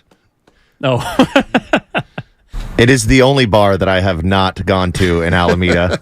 It is down Park Street, past the Jack in the Box, little hole in the wall place. I have been told it is I have been told it is a great dive bar. You're welcome. Okay, hold on. So You're welcome. But they don't have food. So you walk in. Yeah. The bar's on your right. Yes. Goes and the list of drinks is on the left. Goes on the a length chalkboard. of the, and there's some TVs. Mm-hmm. So it's a typical dive And bar. then there's there might be a cooler of beer at the end. I didn't make it that far. There's a dim lit alley on the side. It wasn't that. Yeah, I know what you mean. I know what you. It's right next to this. I think it's like an Indian restaurant. Yeah, I've been there. I didn't know it was called the Clubhouse though. Me neither. Do you know the place he's talking about? I do now. It's across the Park street. Street. It's across. You know where the Big O Tires kind of was.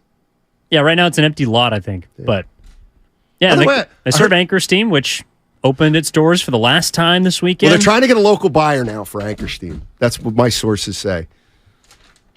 We got to keep Anchor Steam can't go anywhere. The original Anchor Steam was a damn good beer. It's the original craft brew. I know, and I also like Liberty Ale that they used to make. Yes. Little fun fact: it's actually just Anchor beer. The Anchor Steam is the type of beer that they made. So Anchor, when people say Anchor Steam beer, it's actually wrong. It's Anchor. I like the. He's right. He is right. It's so annoying. It's so annoying. Little taste of the own medicine. So, no, I heard the Big O Tires on Park Street in Alameda, they're making that into something. Like a bar restaurant with an outdoor area. Mm-hmm. Yeah. Not putting the clubhouse out of business, I'll tell you that. Don't be afraid to go to city council meetings. You can learn stuff. What was the last city council meeting you went to, Steiny? I'll tell you exactly. It would 1989.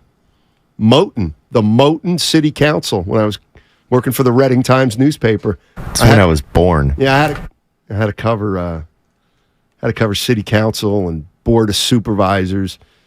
They eventually said, "You're not going to be able to do this anymore." You're really selling me on it. I didn't know. I remember it's like, you ever hear of alderman? An alderman, it's like a city council person, or it's like an adelman. An alderman is similar to like a board of supervisor. Anyway, somebody said, "You got to cover the alderman meeting tonight." I'm like, "Who's he?" Jimmy Alderman? I know the league in man. scoring? No, it's like, no, there's 9 aldermen. And you've got it. Matt's on Route 101. That's a popular avenue and a popular drive. What's up, Matt? Not much. How you guys doing? Oh, dynamite. Good. Awesome. Good to hear. Yeah. Great name, Matt. By the way, I just was calling because I hear a lot of Niner fans who are saying some pretty out there things about how if this team doesn't win the Super Bowl, that Kyle should be let go or traded or fired, things along those lines. And it's just, I think they need a little reminder that in the last 20 years, this team's only been to the playoffs 6 times, so 14 times we've failed to make it. And of those 6 times, it's true, they've been to the NFC Championship, which is great. 2 coaches have got them there. Do you want to go through another situation where post-Harbaugh years where you fire the coach who's getting you to NFC Championship games to move on to something that you don't know? Like, this isn't the 90s, 80s Niners where it was Super Bowls and NFC Championships back to back to back. It's like, get to the playoffs, continued success. That's why teams like Pittsburgh and Baltimore, they don't fire their coaches, and they have continued success year in year. You have a good coach, keep him. Don't fire him. Don't, keep those expectations in reality, get to the playoffs, and, see what happens then. Yeah, I'm absolutely positively with you right there on Kyle Shanahan. You know what? Here's the other thing. You don't have the guts to fire Kyle Shanahan, nor would you want to do that. They're going to go 11-6. They're going to win a playoff game, maybe 2. Maybe they'll push through. Not going anywhere. I mean, let's just put the rat on the table. Oh. Brought to you by Atco Pest Control. I was going to say you need to do it. AtcoPestControl.com. I don't even know. The thing is, you cannot be the person to fire Kyle Shanahan. Like, no one wants to be that guy. Let's be honest. Even if you had the ammunition to do it, based on his track record at this time and in the foreseeable future, you really want to be known for the guy that let that person go? Like, whoever the GM or the owner, I guess they're still in Philadelphia, you don't think they regret letting Andy Reid walk or kicking him to the curb based on what he's done now? Now, I know they got a Super Bowl, so I guess that kind of cleans it up. Yeah, exactly. But before then, Andy Reid goes and wins 11 games his first season in Kansas City. They're saying, what's going on? We hired Chip Kelly, and he can't do anything. So you don't want to be that guy. No, you don't. No, you don't. Another reason. Anthony and Benicia. What's up, Anthony? How you doing, man? I'm doing well. I'm in Napa, actually. Oh. It's warm for some reason. I don't know. Is it summer? But anyway, so let me see. I wanted to comment on something you said about an hour back, Steiny, because you were talking about Kyle Shanahan, and you said that with him calling the plays, or you were kind of alluding to, like, he can show your weaknesses or your flaws. And it got my gears churning because I can't help but think about the plays that he called for Trey Lance and how it got him hurt. And I know it's a very, very hot take if I'm to say that I believe that Kyle Shanahan did that on purpose, and I believe that he had that in mind, considering that he didn't believe that Trey was ready in the first place. But when you give up the amount of what they gave up to get Trey, and it becomes like the hottest thing on ESPN, you have no choice but to start Trey. Because if you go back, Brock was always supposed to be the one. When you look at Trey and you look at Brock was the more ready-made quarterback. But you couldn't convince the fans that you were going to start a 7th-round draft pick. That was the last pick of the draft, so you had to go with Trey. But so I just, when you said that, it got me to thinking, like, did he really do it on purpose? Are they really doing Trey a disservice the way that things are going on? I think the John Lynch interview, which you guys played, was actually pretty enlightening for some things, but I just can't get that out of my head. And when you said that, it really got me to thinking. The other thing I kind of wanted to say is that I understand that we want to have continued success, but at the end of the day, you look at Andy Reid, he was fired because he couldn't get over the hump. And so at some point, you have to get over the hump. So when you say, like, you don't want to be the person that fires Kyle Shanahan, that may be true, but you also don't want to be the person that holds on to something too long and you never get to the promised land. So what does that middle ground look like? Because I agree that we should have continued success, like the other caller said when he compared us to, Pittsburgh Steelers. But at some point, I love the Pittsburgh Steelers coach, but at some point he has to get back to the promised land too, or they got to start going elsewhere. So that's just kind of my P's and Q's about it. Appreciate it. Appreciate the call. 888-957-9570 is the number. Evan Giddings in for Darryl the Guru Johnson. By the way, little piece of news to pass along, basketball related. Mm-hmm. Earlier this summer, we found out that Jeff Van Gundy had been fired from ESPN. Mark Jackson is gone now. With 2 years left on his contract. Yeah, so ESPN is going with Mike Breen, Doris Burke, and Doc Rivers this year. Mark Jackson out. It'll be the first time in 13 or close to 15 years that this crew will not be doing the NBA Finals. Have they been on that long? Wow. Or maybe it's just Mike Breen that's done 16. I'm not sure if it's all been with Mark Jackson and Jeff Van Gundy, but, I mean, those guys have been the voices of the NBA Finals at least going back to certainly the Heatles run.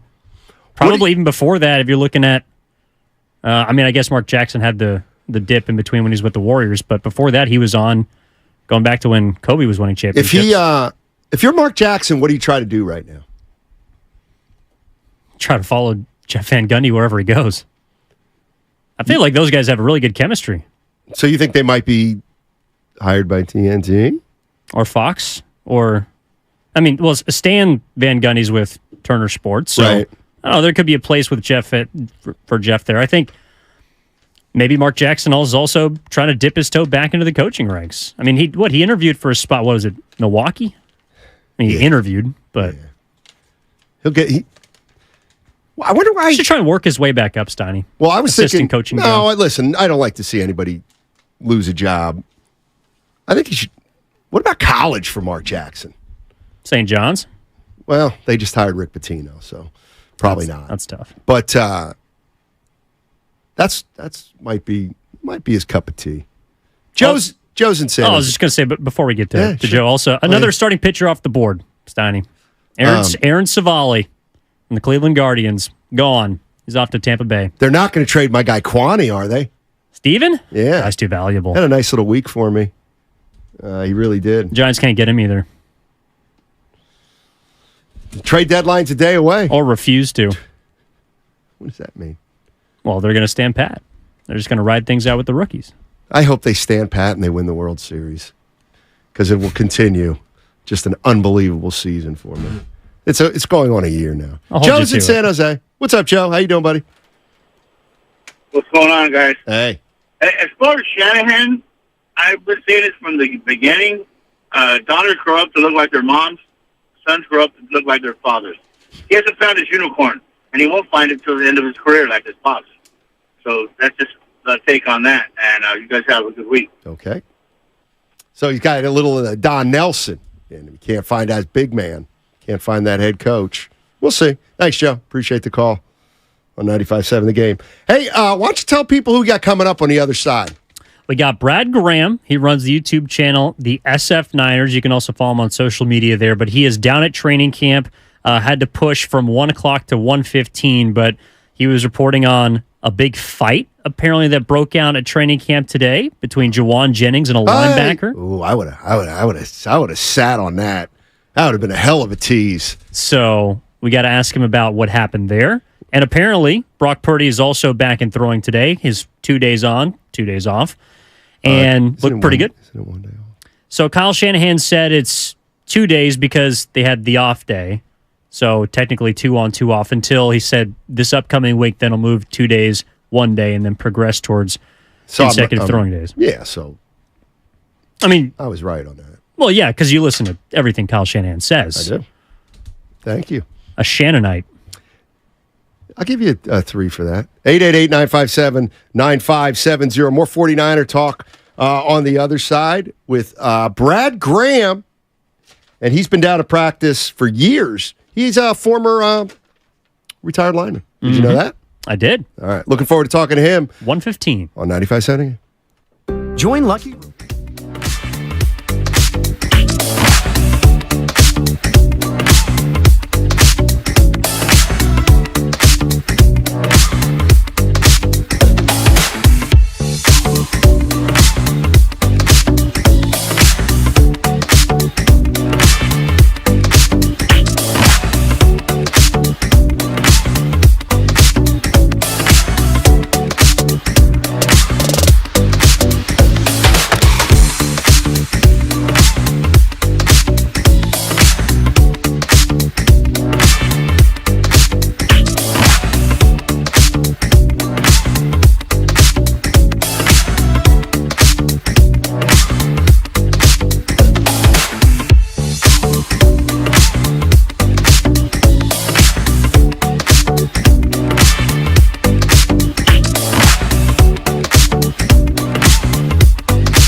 right, Matt Steinmetz, Evan Giddings with you. Darryl the Guru Johnson.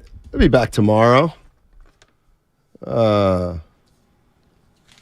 Looking at the YouTube chat. I haven't really... Without Guru here, it's not really fun to go into the chat because I know it bothers him and you don't care. So, well, I do. I want people to feel good about the show, about what we're doing. Not that they don't, but why would? Because I care about what people think about me, Sonny. Well, that's which I know you do. That's a limitation you're going to have to deal with. See, you do care about what people. Depends who. Well, people in the chat. I mean, I think that's why you're always talking about how great of a year you're having. Because Guru knows you're having a great. I know you're having a good year, but you need all the people to know because you want their affection. Now the chat knows that I'm having a great year, so I don't need to say it. I don't need to say it anymore. Well, you've already said it like 3 times today. That's about right. 3 times a day, just as a reminder. We've got Brad Graham coming up in 10 minutes, SF Niners YouTube channel, retired lineman, and he follows the San Francisco 49ers extremely closely. He's down at practice right now, and he's going to join us in 10 minutes. Why don't you tell me a little more about Brad Graham? Get us revved up for this. Well, his YouTube channel, yes, the SF Niners, is a place where you can go to find, I would say, pretty tapped into 49ers content. I enjoyed the majority of his content, and his opinions, I think, are pretty fair. Calls it like he sees it. He's also had big-name guests on his program. Brandon Aiyuk was on last year. I saw that. Had an interview with Patrick Willis that was pretty interesting. And I think that he's also got a pretty good pulse on how the fans feel about the San Francisco 49ers. And so I thought he might be a good name to bring onto the show today because, well, number one, he's going to be there, and so he's seen what's going on at camp, but he's also been there throughout the entire week, beginning training camp last week. So he's not only invested as a fan, but he's actually there in person. So I thought he can bring us some insight. Hopefully so. So we'll talk to him in 10 minutes, and we're talking about the San Francisco 49ers and what happened today. It's the first day of pads, and we had John Lynch on earlier. He talked to the media before practice and essentially said there's still nothing to see here with Nick Bosa, and, of course, the requisite questions about the quarterback situation. But he also mentioned about that they weren't going to find him. So if you hold out, you don't report to camp, it's $40,000 to $50,000 per day that the team is allowed to fine you if you do not show up. The 49ers have talked to their camp, according to Lynch, and they're not fining him. But he said that's because they're able to do it. Like there was a line in there, I forget what it is specifically, but it was basically, we have the financial ability to not fine him. Well, okay, so if you didn't, you would be fining the guy you're about to give $35 million a year to? Like, maybe I'm just reading too much into that, but I thought it was funny the excuse that he used for not having fined Nick Bosa outside of the fact that we expect him to be here soon. Yeah, I mean, I'll translate it for you. Nick Bosa's great. Well, today's the day, by the way, last year that Deebo Samuel signed his big extension. And it doesn't look like Nick Bosa is going to come anytime soon.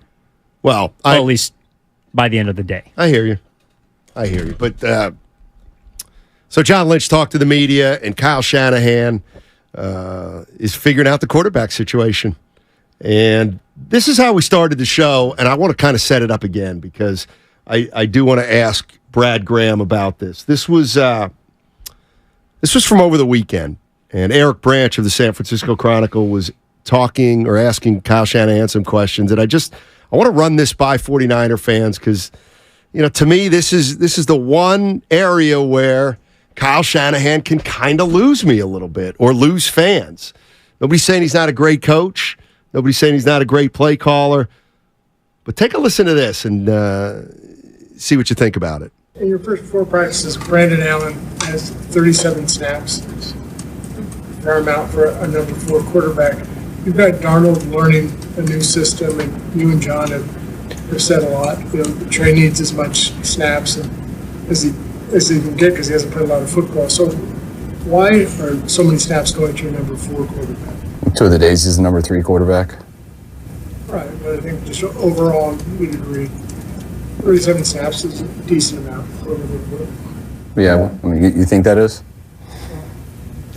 based on your previous training camps. Yeah, well, he earned them in OTAs. He did a good job in OTAs, and like today, he was the 3rd quarterback, so he got all the 3 reps, 2 of these 4 practices, which is a good amount.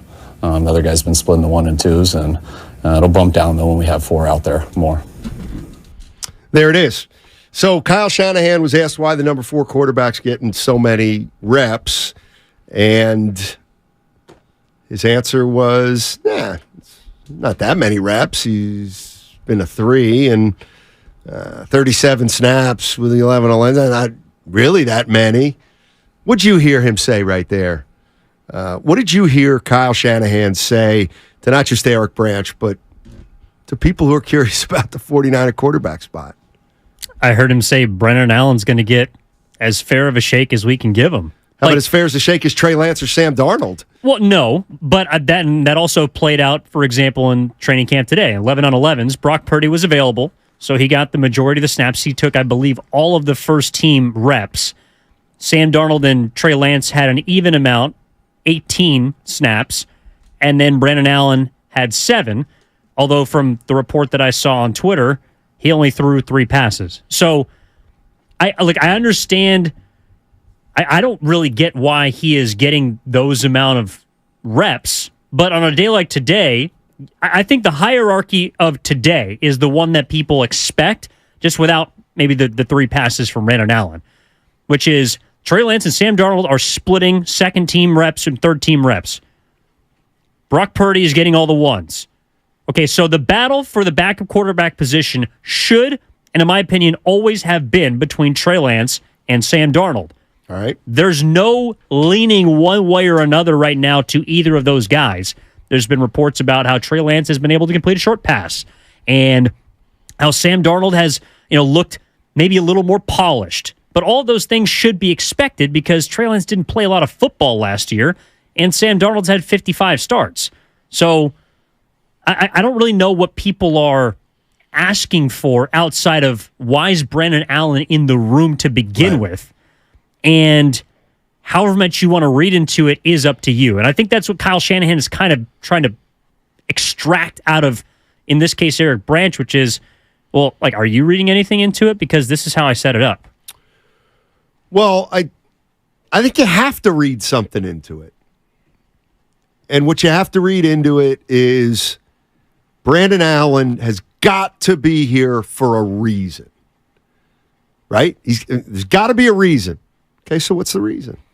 The reason is, as far as I'm concerned, is Kyle Shanahan hasn't ruled out the possibility that Allen will be the number 2 or the number 3 quarterback. Now, is number 2 a long shot? Maybe, but it's clear that Kyle Shanahan, it's almost like, like a 6th grade basketball team where you got a good player and that's Purdy, but then after that, you don't really know what you have, so everybody's getting playing time. You're going to play the first quarter, you're going to play the second quarter, you're going to play the third quarter. That's kind of what it sounds like a little bit. But again, if you had to put money on who... I know what I wanted to ask you. Because, see, I thought Kyle Shanahan made it clear when he says Brock Purdy's our number 1. Does that not mean he's the starter? You know what I mean? He hasn't officially named a starter for week 1. I guess that's what I'm asking, because when I've heard some people say, well, he really hasn't named the starter. I'm like, well, stop it. He named the number 1. What's the difference? I guess the difference is that Purdy could get beat out still. I think the difference is if Purdy's 1 arm has a setback. At least that's how I read it. I don't see any other reason why he wouldn't be the starter. But you can't come out and say that a guy 4.5 to 5 months removed from elbow surgery is undeniably going to be there. Because let's say Brock Purdy lets it rip tomorrow in practice and he feels discomfort in his elbow. Well, then you got to shut him down for a week. Right. And then that moves the timeline further down the road. And it's one of the reasons why Kyle Shanahan during the offseason was saying, well, it could be 6 months. It also could be 8 months, or it could be 10 months. Like, you don't know how someone's body's going to respond. And so I think until Brock Purdy checks literally the last box, I don't know whether it's the last preseason game 2 weeks before the regular season starts, I don't think we're going to get an answer from Kyle Shanahan about who undeniably is going to be under center. At one, or as the starter or the backup? The starter. See, I think we're going to be able to tell it's Purdy's job when he doesn't play in the preseason, essentially. You know what I mean? Like, I don't think he's going to play much, Brock Purdy. I don't think he's going to play at all, because also... Like 0 snaps. Why would you risk a guy that's coming off of elbow surgery that you want to be your starting quarterback? Why would you risk in-game reps when you feel confident and you've already seen him be able to put practice field on a playing field in the first place? Because big boy quarterbacks do not play in the preseason. Is he a big boy quarterback? Well, he is for this team. Well, he shouldn't be. I mean, how about this? How many, and I'm not saying you're wrong, but how many quarterbacks with 8 games under their belt total don't play in the preseason the following year? You know what I mean? Oh, there probably haven't been many of them, but yeah. Here's the thing. Here's what I mean about Kyle Shanahan. And he could say to you on the one hand, Evan, I'm not playing Purdy in the preseason because he's our number one, and he proved it last year. He could just as easily say, oh, Brock's going to play in the preseason. He only had 8 full games last year. Last year in training camp, he took no snaps. So every time we can get Brock Purdy a snap, it'd be beneficial. I actually don't think those coaches worry about injury as much as we think they should worry about injury. You know what I mean? Well, then why is Brandon Allen in the room? Well, I know. What I'm saying is I get that we would say, well, why would you want to put Brock Purdy in harm's way in the preseason? I don't think they look at it as harm's way. I think they look at it as, this guy's got to play. We need to see him run more plays. And sure, there's a risk, but it's a quarterback. There's always going to be risk, whether it's the preseason or not. You're right. The only thing you can do totally safely is not play him, and then he won't get hurt. But has Purdy earned the right to not take a snap in the preseason? Well, my question to that would be, do you want to see him play in the preseason? And if so, why? The one reason I'd like to see him is just to make sure his arm's right. But if Kyle Shanahan tells you his arm's right because he's been seeing him play in practice every single day. Well, maybe he's telling you the arm's right because it's not right, and he doesn't want to put him in yet because he's not healthy. See, I would rather have those preseason in-game series and plays go to Trey Lance or Sam Darnold. But the only reason you want that, Brandon Allen. But the only reason you want that is because that's more exciting than watching Brock Purdy. In terms of the unknown, not in terms of stylistically or the dynamic. I also think it's beneficial for the roster. If Brock Purdy, if Kyle Shanahan is under the assumption that he might need a backup quarterback this year, then wouldn't you want the backup quarterback to get as much experience as possible? I want my starter to get as much experience as possible. Well, and he will once the game starts. Well, not in the preseason. I'm not here to argue like what should or shouldn't be done. I could see it both ways. I could see Purdy doesn't take the field in the preseason, but I could also see Kyle Shanahan, because he reserves the right to make any kind of decision he wants, could come out and say, no, we got to play Brock some in the preseason because he hasn't played enough in general to earn the starting job without at least showing us a little something. 925, he's not looking good in practice. You absolutely have to put him in the preseason. How about you got to play him, according to 925, you got to knock that rust off. Got to knock that rust off. You have to. You must. Tim Patrick just an hour ago got carted off the field with a torn Achilles for the Denver Broncos. I would rather not have my quarterback in harm's way more than necessary. So you're like goo. You think these guys are porcelain dolls. I get it. A little ceramic. It's ceramic Purdy. Do you think the 49ers can win a Super Bowl with Brock Purdy? He gives them their best chance. Do you think they can win a Super Bowl with Trey Lance, Sam Darnold, or Brandon Allen? Probably not, but possible because I would have never thought that I would have answered maybe. Like, if you had asked me last year at this time, do you think they could win a Super Bowl with Brock Purdy? I would have been like, no. But now I'm allowing for the second or third team quarterback to maybe be really good. All right, let's go out and talk to Brad Graham, SF Niners on YouTube, former offensive lineman, now retired. Brad, what's going on, man? How you doing? Thanks for joining us. Thanks for having me, guys. Today was a great day for 49ers football as pads come on, and nothing would speak more to pads coming on than a big training camp fight. But overall, man, it was a great day of practice out there. All right, who fought? I know Tate Martin was in the middle of it, mixing it up. It looked like Quantrez Knight in the middle of it as well. But again, it's first day of pads, to be expected. These guys have been putting in a lot of effort and going hard out there, and they were able to get it. You kind of spilled out over into the second field, but they were able to get it contained. And Kyle Shanahan brought everyone together, and then they just went right back to practice as if nothing happened. Gotcha. Well, Brad, look, obviously everyone is interested in what's going on with the quarterbacks, and I saw you tweeting about it earlier. And John Lynch, specifically about Trey Lance, was asked about him earlier today and said, look, his base, his mechanics looks better. I saw you tweeting the fact that Trey had a pretty good day. But something John Lynch also mentioned is the concept of stacking quality days, something that has escaped Trey Lance, at least so far in his young career. What did you see from him and, kind of in comparison to the rest of the quarterbacks? Because Brock Purdy was out there, and like you mentioned, it was also the first day with pads. So what did you kind of glean from the quarterback room overall? Today for Trey Lance was definitely his best practice of training camp so far. A lot of the things that John Lynch talked about, you could really see on full display today. He's getting the ball out much quicker. When he's standing in the pocket, he's standing tall, and he was able to stack on what he was able to do yesterday, which was a good practice.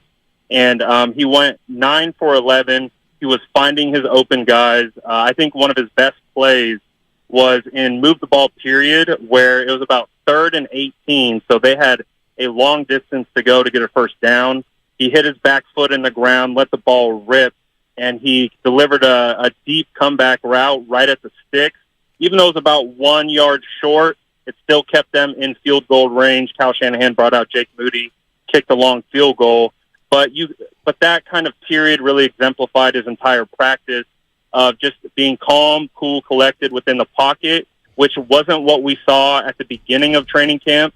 And so, like you said about stacking days, we now have 2 solid days stacked by Trey Lance, where you could definitely make the case that Trey Lance was looking like the best quarterback on the field today. Brad Graham joining us on 95.7 The Game. You can hear him on SF Niners at YouTube. And he was down at practice today and is always down at practice. We were talking about the quarterback situation, and obviously Brandon Allen's getting a lot of there's a lot of discussion about him because he's taken some reps as the 4th-string quarterback. Here's what I told my partner Evan, and you tell me if you buy it or not. It feels to me like Kyle Shanahan thinks that Brock Purdy is the best quarterback on the roster, but the second best quarterback is wide open. It could be Darnold, it could be Lance, and maybe Brandon Allen could theoretically be the second-string quarterback. Is that reasonable? My read on it so far is it does feel like Brock is pretty locked in as the starter, as he's getting all the first-team reps, and he's not splitting with anyone. But also Brandon Allen isn't splitting third-team reps with anyone. He's taking all the exclusive reps with the third team. It's Sam Darnold and Trey Lance that keep rotating back and forth with the twos. So I don't know what the plan is for Brandon Allen. I wish I could tell you. But what I can see from training camp is it really does feel like the main competition is at QB2. They really want to see who's going to be the guy that rises to the challenge. I know Kyle Shanahan likes to put these guys through the ringer a bit to see who can withstand the adversity and step up to that challenge. And so far, I mean, they're putting up a good battle. Sam Darnold had a really good day yesterday, took a slight step back today. Trey Lance kind of jumped him today. So they're starting to go back and forth. I mean, Brock Purdy, as of right now, feels pretty solidified as the starter, but I really think it comes down to they're just trying to decide who's going to be the primary number 2 quarterback moving forward this season. Well, Brad, you mentioned Sam Darnold's good day yesterday, and I noticed a lot of those throws were going to potentially the number 1 wideout, Brandon Aiyuk, who's had a fantastic training camp so far. And, just kind of tossing around the idea with the Niners offense that is so potent and so many different weapons, I'm looking for a big year from Aiyuk, but I'm afraid that there's maybe too many mouths to feed from that standpoint. Do you think that Brandon Aiyuk is the clear-cut, I guess, best receiver on this roster? And how do you view his role in this upcoming offense, assuming Brock Purdy is the starting quarterback? Do you think they pick up right where they left off last season and Aiyuk is back to 1,000 yards, potentially Pro Bowl contention? Or do you think that it's going to be difficult for him just because of how many other great players are on that offense? I mean, it's a phenomenal problem to have for the San Francisco 49ers to have that many weapons. But when you look at Brandon Aiyuk, there's no question that he is the prototypical number 1 wide receiver on this team. Obviously, Deebo Samuel, supremely talented, but he can play behind the line of scrimmage. He can play the wide back role. When you look at Brandon Aiyuk, he's a guy who's going to beat you with the routes. He's going to beat you with speed. He's going to high point, contested catches. He's going to win at the point of attack, deep downfield. So with Brandon Aiyuk, it's on full display. He's winning in every way imaginable. And so it will be interesting to see how that translates to production next year with so many mouths to feed. And, of course, hopefully Brock Purdy getting a good start heading into his year 2 and being able to distribute the football. But so far it looks like Brandon Aiyuk left off right where he did last year. As long as he fits into the game plan and can continue to get open, I think one of the things that we saw from Brock Purdy was a willingness to push the ball downfield, where maybe Jimmy Garoppolo was more selective in those shots. So as long as either Brock Purdy, and you can even make the case if it was Sam Darnold or Trey Lance, all these guys have shown that they're willing to push the ball downfield, which is going to most benefit Brandon Aiyuk. But again, there's so many mouths to feed on this offense, it's going to be really hard to determine, maybe outside of CMC, who we know is going to ball out regardless, who's going to be next in line, because Aiyuk's having a phenomenal camp. Deebo showed up in the best shape of his life, and George Kittle's George Kittle. So we know there's plenty of mouths to feed, and it's going to be really interesting to see who actually can surpass in the receiving yardage territory this next season. Real quick, Brad, we know Nick Bosa's not there. John Lynch said he's got no concerns, at least at this point. Is there a date or something that could happen that would make you say, maybe there is more going on here, or are we still a long way from that? I mean, I was really hoping to have Nick Bosa for the first day of pads, so this was kind of my unofficial deadline that I had specifically set. So I think this is dragging on a little bit longer than many of us have anticipated, but I still believe it's just a matter of when and not a matter of if. I do believe they are going to get Nick Bosa signed. It's, again, just like John Lynch referenced, trying to find that sweet spot. We do know Nick Bosa will probably be the highest paid defender in the history of the NFL, with coming off the Defensive Player of the Year and all the production that he had and what he means to this organization.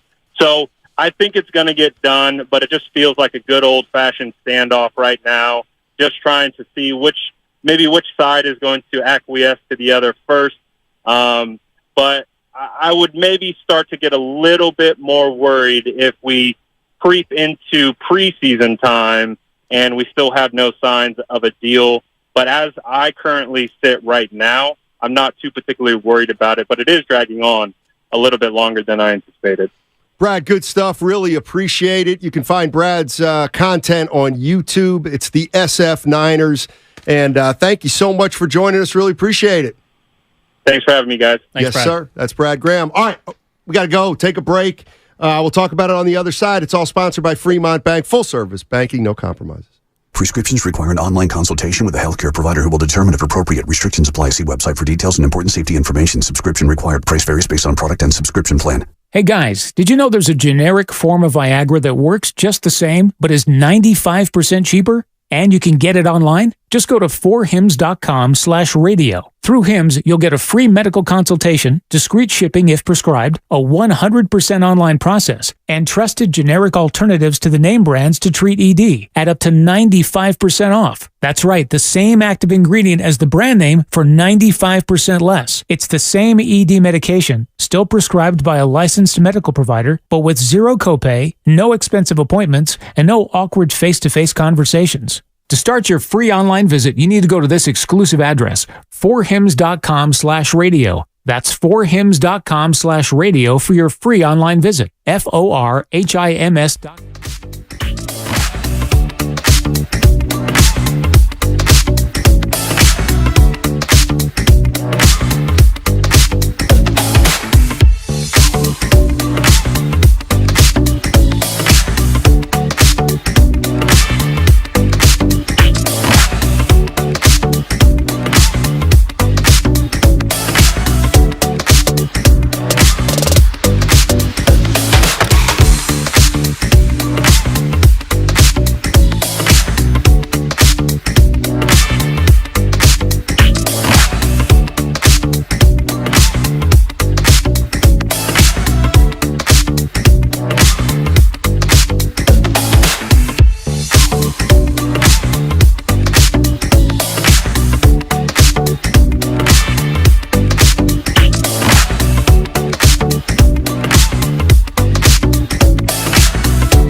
again in the playoffs when the defense finally figured them out.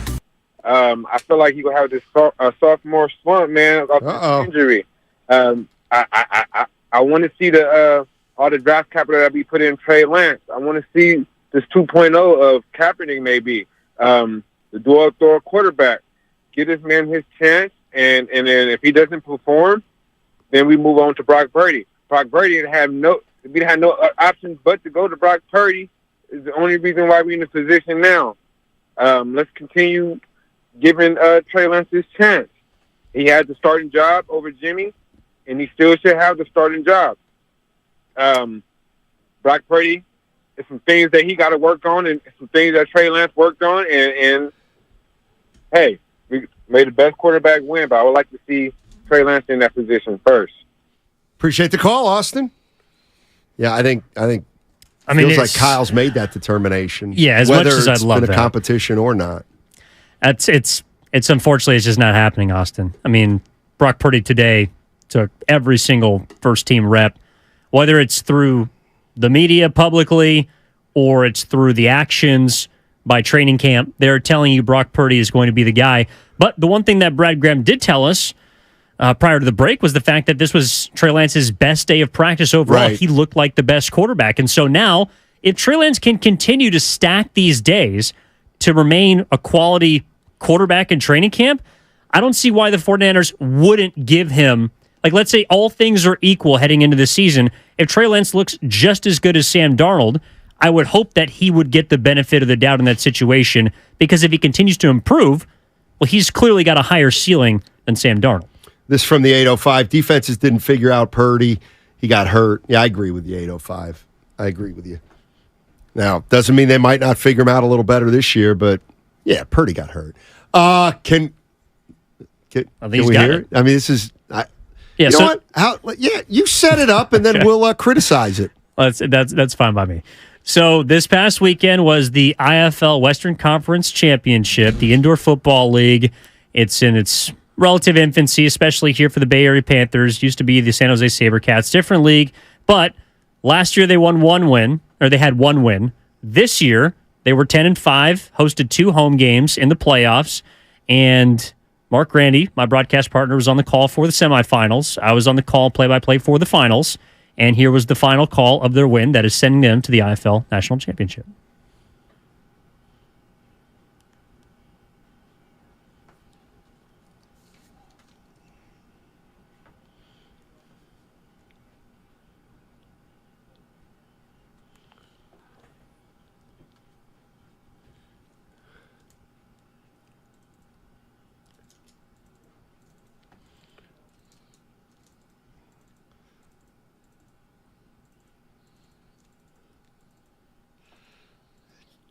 Just so solid.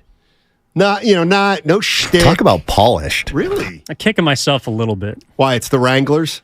No. Well, they are, but you say just the first name. But they're the reigning champs. I could have put that in a little bit more. They took down the defending champion Northern Arizona Wranglers. So yeah. So this was just another. You made it sound like just another IFL conference championship, but really, it was the end of an era.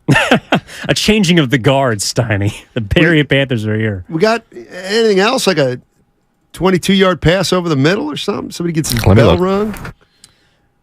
I emailed them to Sam. I don't know if you put him in the system. I'll play him for you tomorrow. No penalty for... That was your first mistake. For extra players being on the field before the game was over? I was wondering about that because the play clock actually would have expired before the time.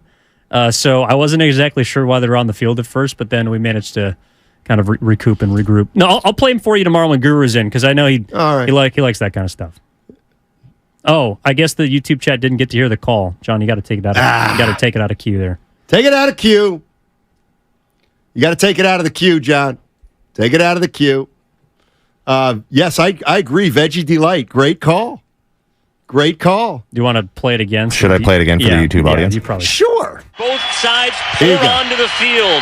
3, 2, and as the clock strikes 0, the Bay Area Panthers, a year after a 1-win season, are headed to the 2023 IFL National Championship.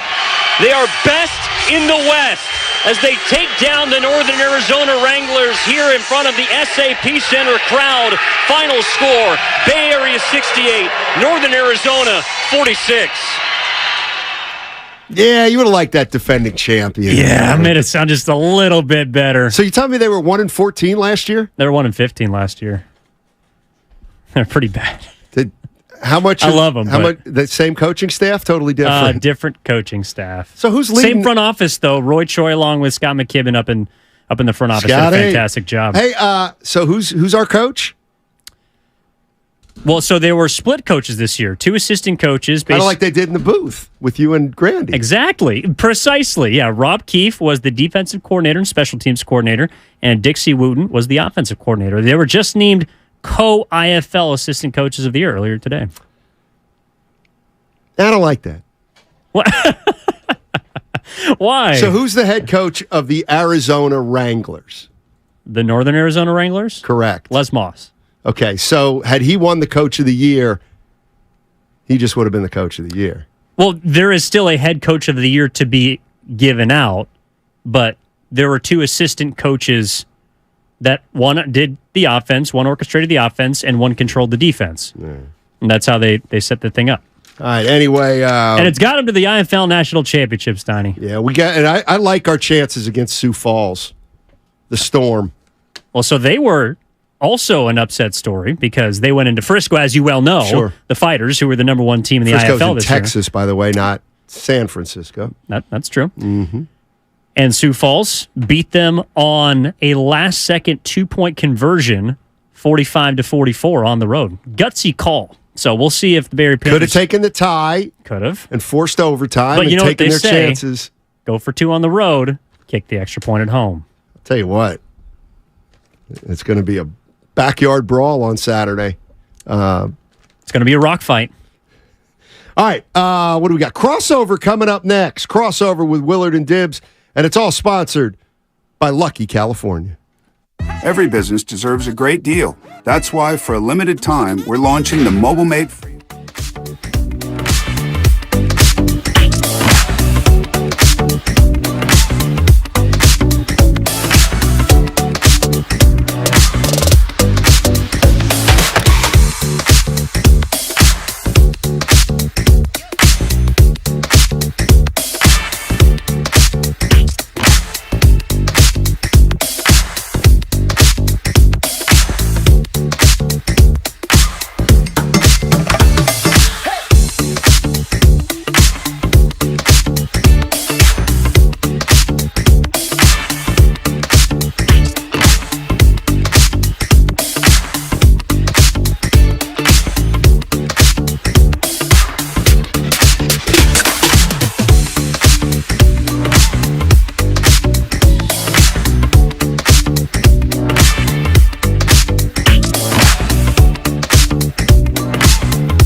Now, back to Steiny and Guru on 95.7 The Game.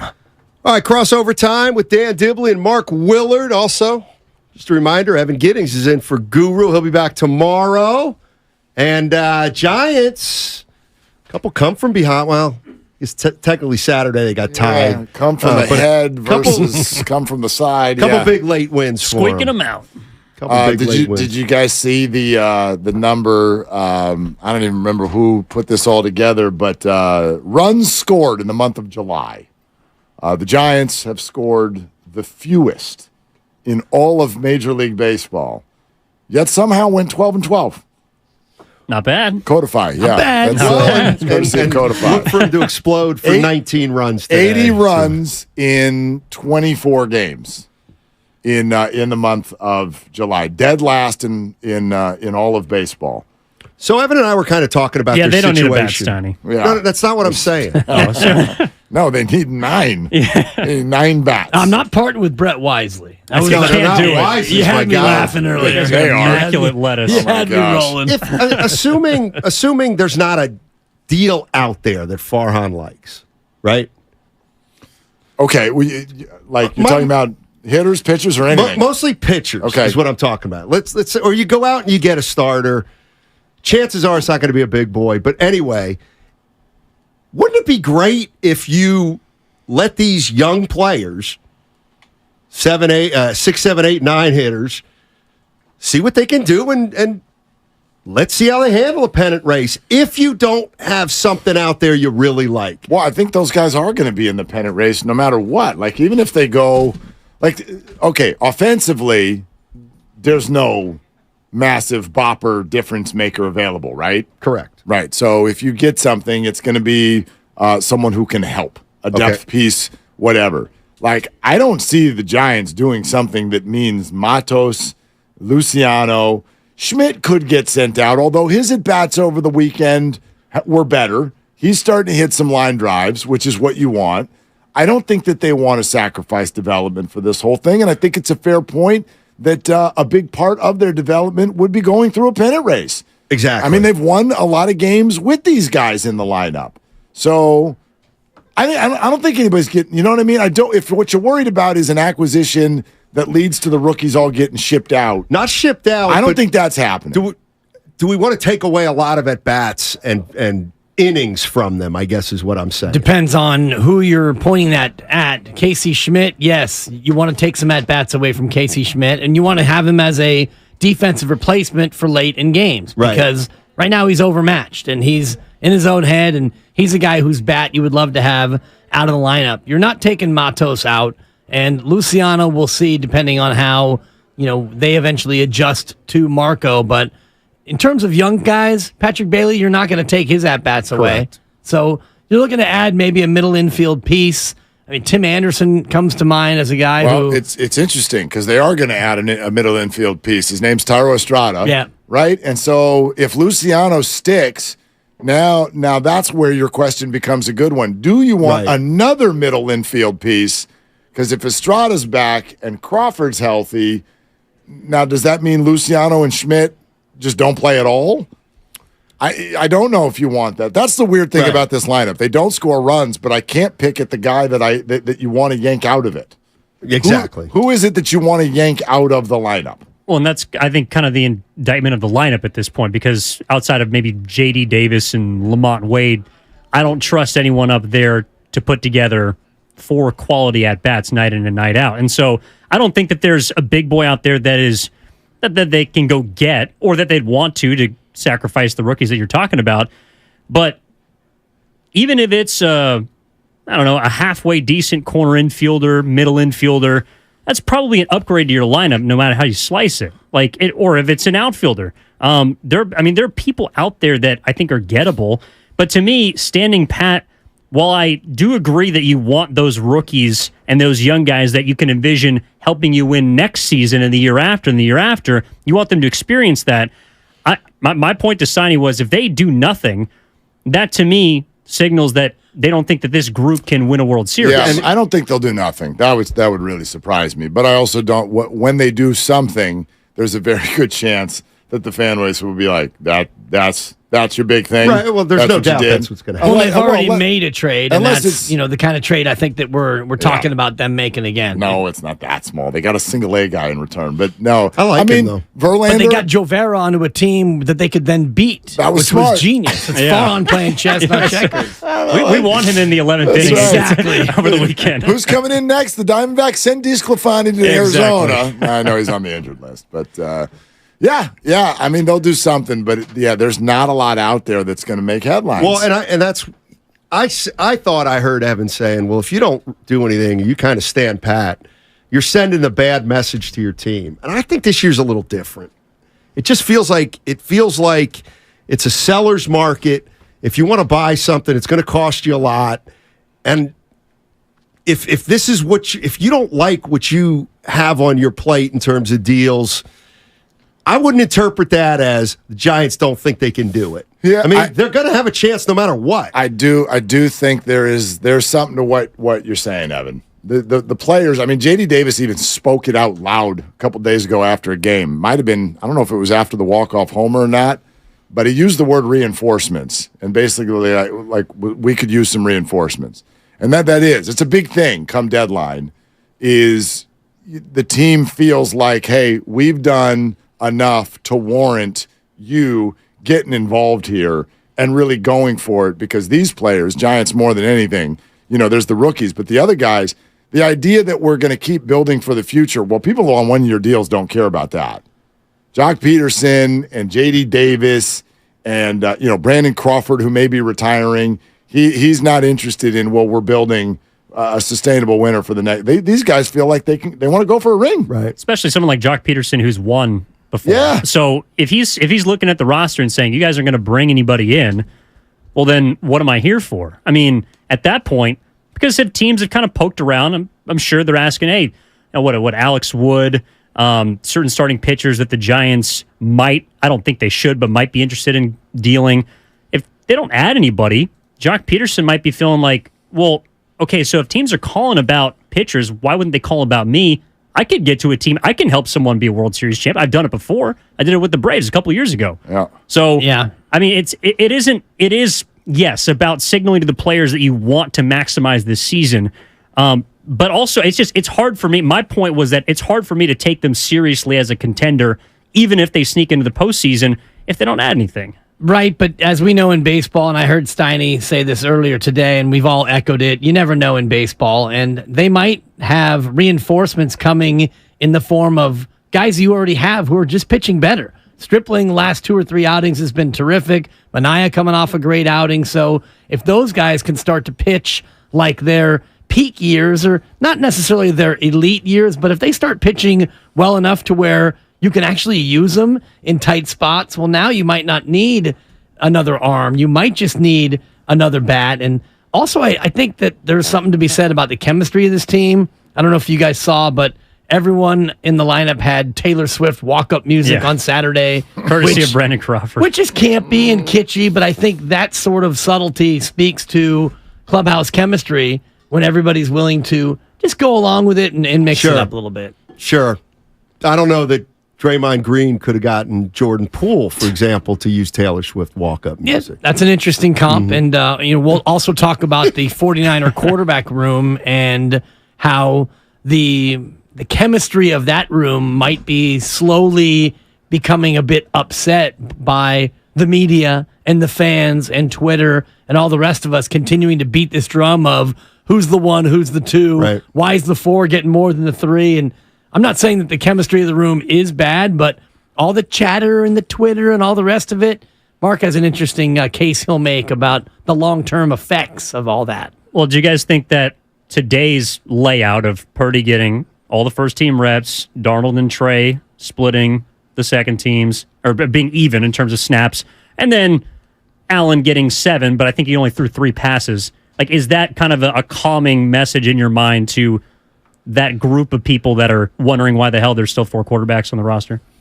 What were the total rep numbers? I think Purdy was like 23 all first team, and then 18 and 18 and 7.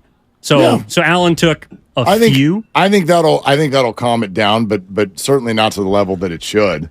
I mean, we have reached a full-blown level of what is moving toward being a toxic environment, not inside the building, outside. Yeah. And I wonder if 49er fans really, really realize that.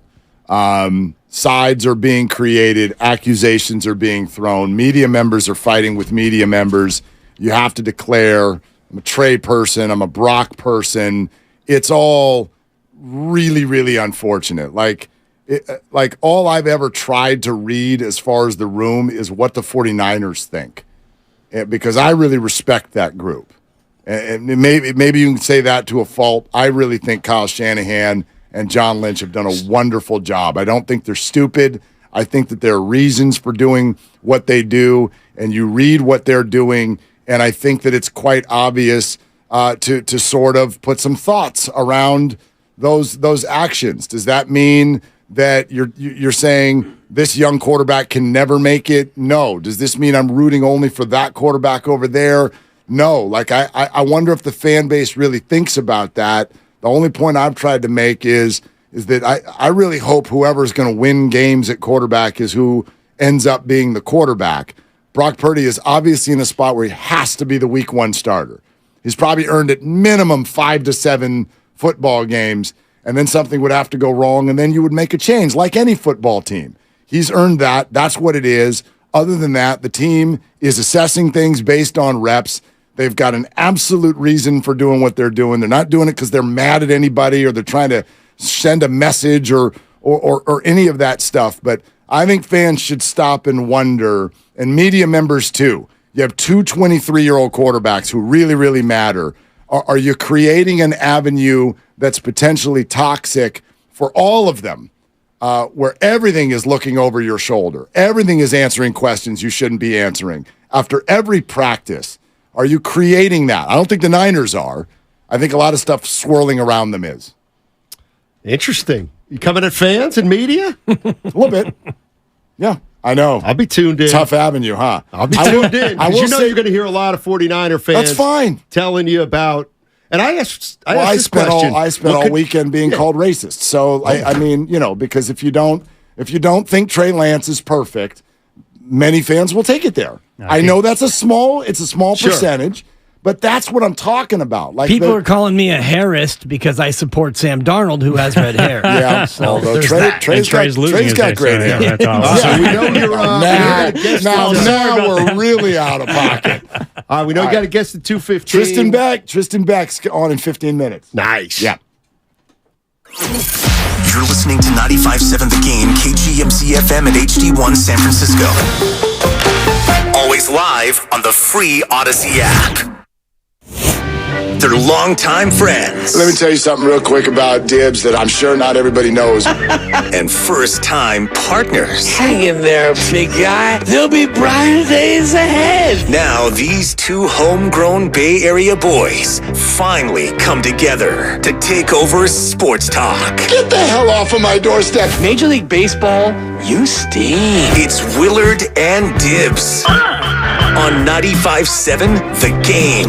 Yeah, that's right. What an interesting weekend for the Giants, and the deadline is exactly 25 hours from right now. So I feel kind of, I feel lucky that you and I are going to sit here in the final hour of the baseball deadline exactly 24 hours from now, and I'm pretty sure that whatever Farhan does, it's going to be in that hour. Yeah, you think it'll be an 11th hour sort of last-minute deal. That's how he rolls.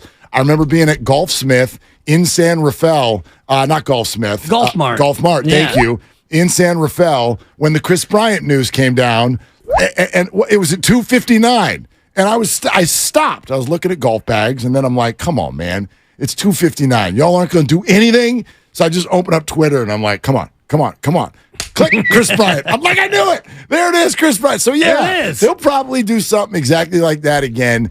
And Tristan Beck, who once upon a time was a deadline acquisition for the Giants. You may not even know that, but that's someone they acquired in that Melanson deal years back. And he was incredible yesterday in what was a fascinating series over the weekend. And so Tristan's going to join us in about 15 minutes, and we got all kinds of deadline stuff to do as well. But, of course, 49er quarterbacks are where we start. And actually, largely, wouldn't you say, if you are one of the people that wants to micromanage practices, I guess the news was largely good for almost all of them for most of the weekend. Yeah. Right? For the most part. I mean, you had reports of Trey Lance and accuracy issues, but you can't talk about that because it's just practice. But in general, so far so good, healthy, and the quarterbacks and the offense actually kind of had their way with the defense a little bit. They were Coach Wilkes was blitzing a little bit more than they had otherwise been showing so far in camp, and the Niner offense was able to beat him and make some big plays, which is exciting for Kyle Shanahan. But then the poor guy is just beset by all these quarterback snap count questions, and you can tell it's not even August, and he's already irked, to say the least. Well, that's kind of what I'm wondering about. That's what I want to get at, and I'm fully aware. You and I, we live in a little bit of an opinion echo chamber, and so I understand that. I don't think Twitter represents society, and I don't think that social media represents the entire 49er fan base by any stretch. But I also understand just conversations that happen around town, what 49er fans are talking about right now. And I wonder if everybody has stopped and maybe thought about getting back in touch with just being a damn fan of the team instead of having to find this sort of entry point into what you think about quarterbacks, and maybe we can pin Kyle Shanahan down, and what the hell is he doing, and what is Brock's resume, and what's Trey's resume. Is there a toxic environment being built around the 49er quarterback situation before the thing even plays out? I don't know if it's toxic yet, but there certainly is a camp where you're either in favor of this guy or you're in favor of the other guy. And if you're in favor of the other guy, then you're thinking that he's not getting a fair shake. And if you're in favor of Brock Purdy, you're saying, how can he not be the starter after he's done so well? And if you're in Camp Lance, so to speak, you're looking at it and saying, the guy's never had a chance to go out there and try it. I want to see what we have with Trey Lance. So I don't know if it's necessarily toxic, but there definitely is a dividing line between who you want to be to have as the Niners starting quarterback. I do think that once we get to the regular season and it's pretty clear what the pecking order is, I think a lot of that quiets down until Brock Purdy, the starter, struggles. So he throws one incompletion. Well, I think it's going to be longer than that. But I don't think it's going to be much. Like, remember, see, and I guess that's my fear. You're right. You're right that maybe it's too early to say that now. It's only camp. But if this is the way a lot of people are going to react to camp reps and, oh gosh, this guy overthrew someone in the end zone, that guy threw threw a ball at someone's knees, uh-oh. You know what I mean? If everybody shows up week one in Pittsburgh and instead of going, all right, there's a Niner game today, let's go watch the Niners, instead of doing that, you've got an agenda in the back of your mind with regard to the quarterbacks. Are you telling me that if the 49ers are down 14-7 at halftime in Pittsburgh and Purdy has struggled, you're telling me that fans are not going to have opinions about that? No one's going to be yelling, of course they will. I told you so. Well, if they do, and of course you're going to have opinions. I'm not saying not to do that. But do we want to create an environment where Brock Purdy is looking over his shoulder? These are both 23-year-old quarterbacks. Like Trey Lance in practice, I believe a scenario has been built that's not great for him. It isn't great for him. Here's what we're going to do. We're going to limit your reps. And if you have a couple of bad ones, we're going to tweet about it. And we're going to send out word that you threw a bad pass. Like, that's not good for Trey. Trey has been given such a raw deal here. No? And so that's kind of where I'm at. Like, let's not do that to him. And then let's not do that to Brock as well. They're both young quarterbacks. Yes, but you are living in an idealized world that no longer exists with social media and with the fact that, like you're saying, as things are happening at practice and reporters are tweeting out details and stats at practice, we're all drawing our conclusions. So if you're a fan of Trey Lance and you think he's getting a raw deal and you're seeing the tweets come out that Sam Darnold is struggling or Brock Purdy is struggling, you're saying, give Trey the chance, give him a shot to win the job. And if you're on the other side and you see Trey Lance throw the ball in the dirt and then the report comes out, you're thinking, see, this is why you got to go with Brock Purdy. I think that social media and the over-scrutinization of practice has led to all this, not only in 49er camp, but this is unique in that you do have 4 quarterbacks in camp who are all getting reps, and questions about whether or not Brandon Allen should be getting that many reps. Because we have so much access now to the information, and the reporters have so much more detail about practices and social media, it's an inevitability that this is going to happen. Sure, I to a degree, I get it. I'm not calling for some sort of utopian deal here. I get that. Oh, let's go back in time to leave it to Beaver. Everybody be nice to the 49ers. That's not what I'm saying. I get it. You're everybody. You can go to practice. You can have your opinion. But I don't know that I've ever heard it get like this. And I've seen quarterback controversies, haven't we all? I mean, the one that always sort of pops to mind that I thought got the most intense through my lifetime, through our lifetime, was the Flutie Rob Johnson deal. That was where it literally felt 50-50, the opinion. And for a lot of you fans, you don't even remember that. Like, that's going back quite a ways. Yeah. We don't get those, like, really detailed. Montana Young, I guess, would be. I was just going to say, think about that in the social media era. Oh, my God. We would all be melting down. And, in the Montana or Steve, I think sports talk was just in its nascent form. I don't even know if the stations were doing full sports talk yet, but I know the columnists all were weighing in, and that's about all you had. Weighing in is great. I'm a sports talk radio host. I don't want people to not weigh in. Yeah.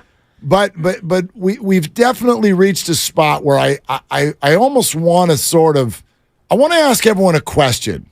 When you come from the Brandon Allen's getting too many reps, Trey's being held down, Brock is being rushed, and what is this Sam guy doing here anyway?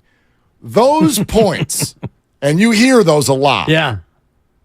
Do you all think that Kyle is like one of these guys that just likes to mess with people? I don't need you to love Kyle Shanahan. You love him, you can hate him, anywhere in between. He's a very sought-after, respected coach in the NFL. You want to blame him for play calls in the Super Bowl? Great. Let's do it. Let's talk about the head coach of the 49ers. The reason I end up in the spot where I do on this conversation is because I think at his core, he's a good football coach. He's a good dude. And I think his players love him. I think they respect the hell out of him. So you want to question a play call? Great. Do you want to question, like, his motives?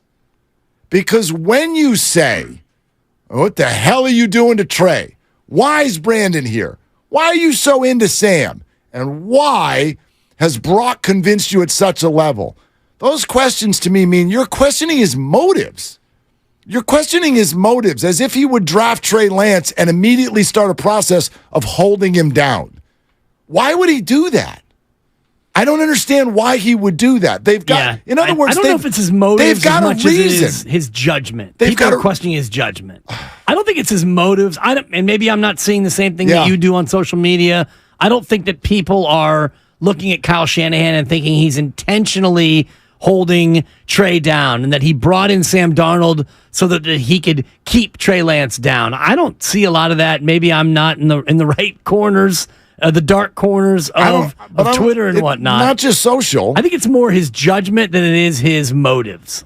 That's what I'm seeing. I guess my point is if you got a multi-billion-dollar organization that puts the resources it did into Trey Lance, they have every single solitary reason you could imagine for Trey to succeed. Yeah. So if they really, really super were in a good place where they thought he was succeeding at the level that they wanted him to succeed, don't you think that's where they'd be? And they're not. And they've got a reason. And this whole we've only seen 4 games. Not them. Well, they've seen more than just 4 games. Right. They've seen every practice and every meeting, and they've seen everything that they need to see. And that's why I'm more fascinated by the Brandon Allen part of this, because he's getting so many snaps as a QB4, and Kyle corrected the reporter and said, no, he was QB3 today, yet he still is getting a lot of work because you think you have something in Brandon Allen, or you don't think you have something in one of your other quarterbacks. And we know Brock Purdy is going to be the starter. And after that, you've got Sam Darnold, who was rushed in to be the 2, and you've got Brandon Allen, who was brought in to be the 4, but maybe more, and you've got Trey Lance, who is in a spot where, he might be here or he might not be here. All right, so we really love to take your calls on this, and we can see them lining up, 888-957-9570, so we're going to do that very, very shortly. It is also trade deadline time, Major League Baseball, lots to discuss, and things are starting to really develop for the San Francisco Giants, and one of the key players in what was a stunning series to watch. Great drama with the Red Sox in town over the weekend. Tristan Beck with unbelievable work in extra innings yesterday to help the Giants get to their 4-3 eventual victory. And he now joins us here on Willard and Dibbs, 95.7 The Game. Tristan, welcome. Thank you so much for coming on, man. How you doing? Hey, doing great, guys. Thanks for having me. Hey, man, what a cool thing to see your story start to develop. A California guy, a Stanford guy. Can you just kind of share with us what it feels like to now start to become a real piece of the San Francisco Giants? Oh, man, it's been great. Yeah, I mean, you said it, man. California born and raised. Spent a lot of time in the Bay Area over my life and, 3 years in college. So, no, it's great to be a part of the team and be able to help the guys win some games, that's for sure. And I want to take you back 4 years ago today, which was the day where you got traded to the Giants organization and then you got reassigned down to San Jose. Must have been a little bit of a mixed day for you news-wise to know that you're getting traded, but also to know you're basically coming home. Yeah. No, I remember that day very clearly, man. Obviously, you never quite know what's going on when you get traded. You don't know what to expect. And, obviously leaving friends and connections that you've made in other organizations. But, man, getting to come back home to California was just a dream come true. Obviously a Bay Area team, but then playing in the California League with San Jose that year, being up and down and, spending some time down in Southern California, close to where I grew up. That was a super special year. Tristan, it's kind of become a staple of the San Francisco Giants organization, which is some of the young guys do a lot of up and back, right? From the minors to the majors, and hey, boom, you're like thrown immediately into a big role. You've been one of those guys this year. What are the challenges associated with that? Yeah, it can be tough, man. Obviously, we do that a lot with a bunch of different bodies and keep guys kind of moving in and out, but yeah, it can be challenging, not only with the travel, flying all over the country. I think the 3 times I've been sent down to AAA, they've been on the road. So I'm meeting them in Tacoma, Houston, Albuquerque, and then flying back to meet up with the big league team. So, that definitely presents its challenges, but they do a great job of giving us plenty of time, having a good throwing schedule for the pitchers so that we don't really miss too much of a beat physically, but no, it's challenging, but obviously we always look forward to coming back up and making an impact. Is part of the challenge for you unique in that when you go to Sacramento, you get to start a little bit more, and when you're up here, your role seems to kind of vary from game to game? Yeah. I came up as a starter all the way through. My first real exposure in the bullpen was when I got called up to debut. So, definitely some growing pains at the beginning of that, but definitely gotten a bit of a schedule down. Started to adapt a little bit to it and find some things that work for me. This last time I was down in Sacramento, just these last 2 weeks, they actually had me working out of the bullpen in a very similar role to where I am up here. So that's getting easier. Giants pitcher Tristan Beck is with us here on 95.7 The Game, Willard and Dibbs. All right, I want to jump right into yesterday. How you feeling about, Giants, Red Sox, rubber match, extra innings, welcome to the game, and oh, by the way, twice in a row, there's a runner at second, don't let him in. How's that go for you? That was another first for me. I'd never been in an extra inning game with that free runner over the last couple of years since that come in. So, that was the first, but it's you're thankful for those situations, high leverage, game in hand, our guys versus their guys down the stretch. So, it went my way yesterday. I'm happy I was able to make some pitches. Defense picked me up a little bit, but, man, that was a big win to come away with, that's for sure. Yeah, 2 hitless innings, just the 1 walk allowed. How does that change your mindset as a reliever to go out there and know that there's a guy on base that you didn't give up?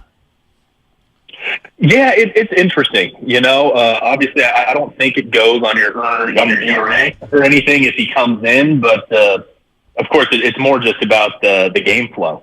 And the fact that more times than not, that guy's probably going to score, but just trying to get the first guy out, and then you can really start playing around with, all right, let's see if we can keep this guy from scoring. Let's see if we can maybe approach for a strikeout. But it all comes down to really getting that first hitter, man. If that guy reaches, then you start having some other things you got to worry about.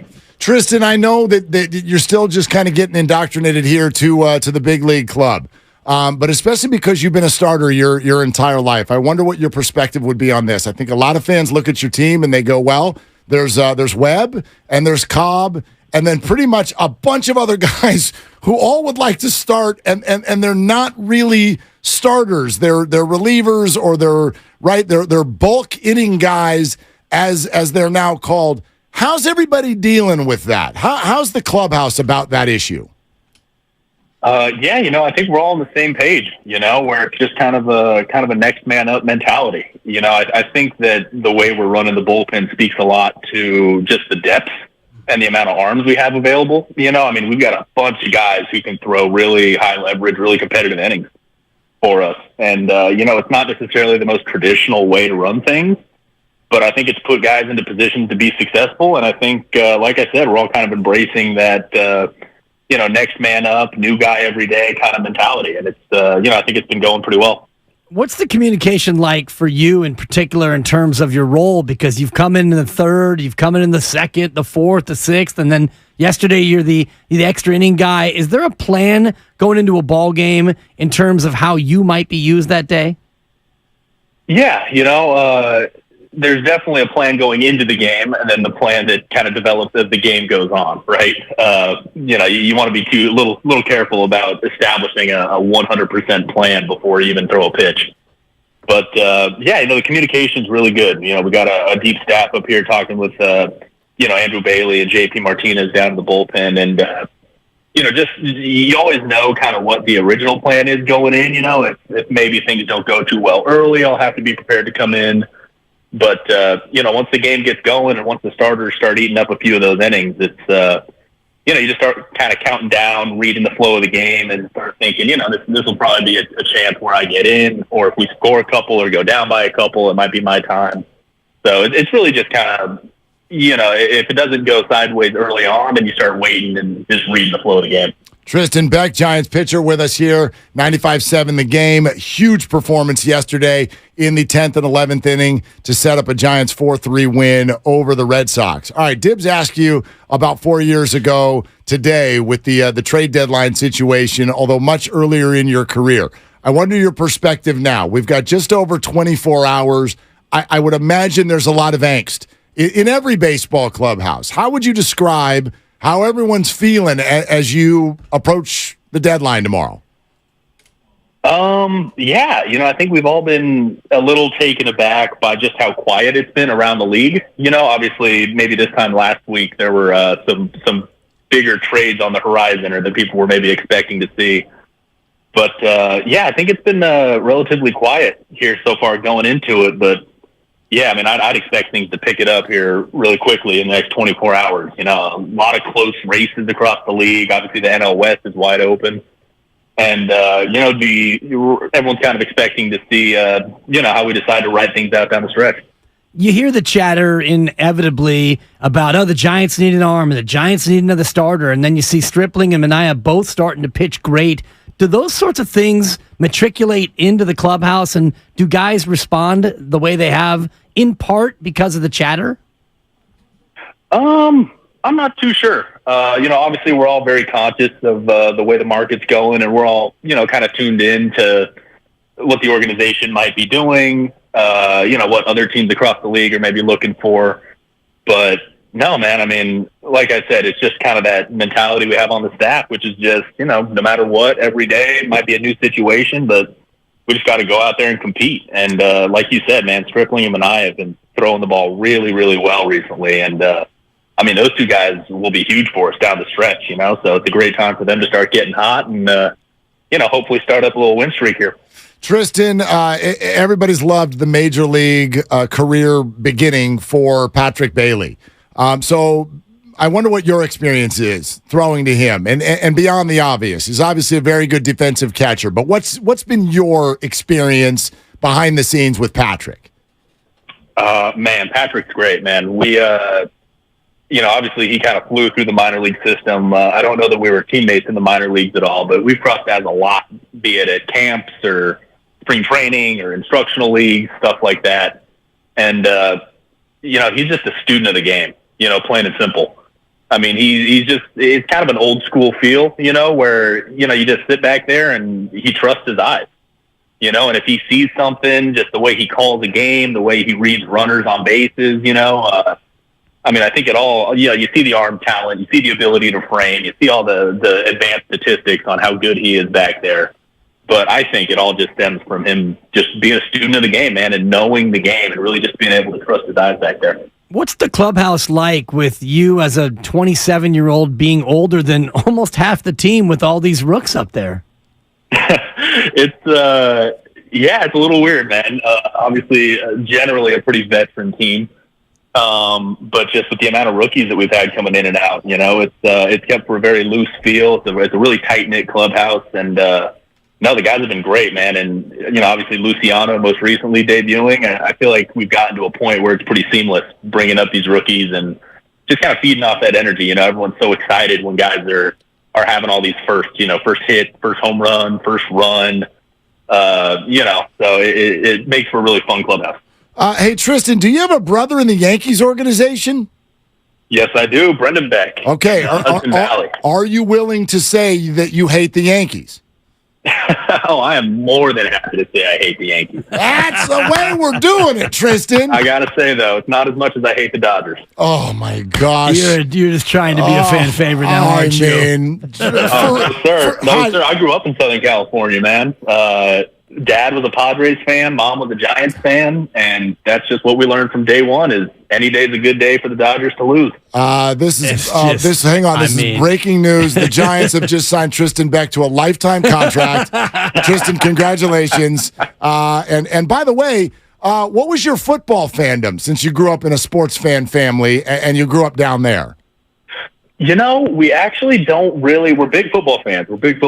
But we don't really have a team. My dad, born and raised in San Diego, grew up a big Chargers fan. But God bless him, he didn't want to put us through that same thing of being a Charger fan. So now we're really just fans of the game. We watch football every Sunday all day, and we've had teams coming in and out of Southern California for years now. So it is kind of nice not really having a team you're a huge fan of.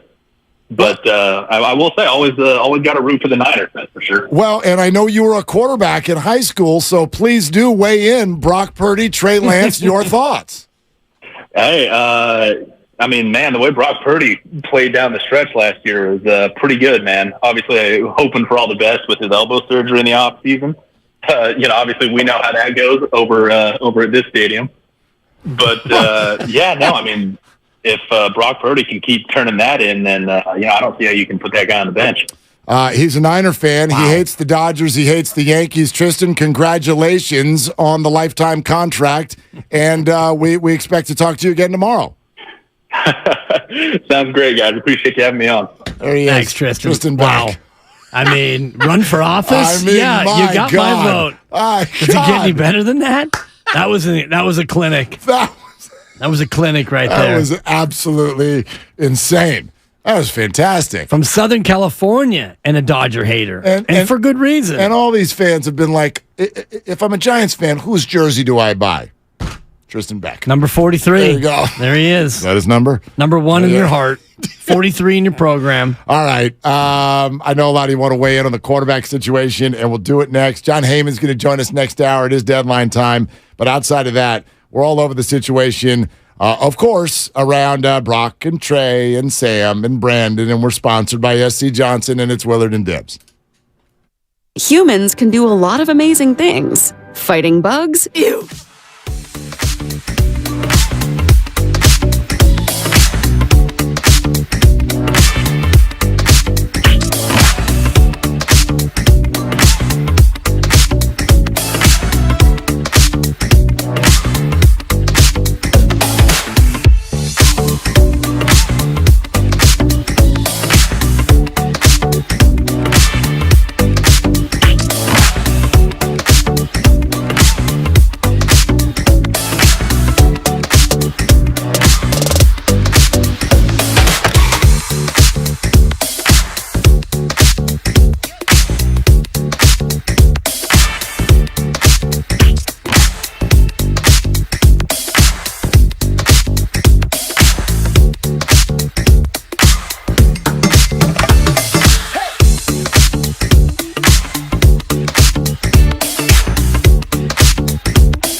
any day's a good day for the Dodgers to lose. Now, back to Willard and Dibbs on 95.7 The Game. Tristan Beck just made some new fans.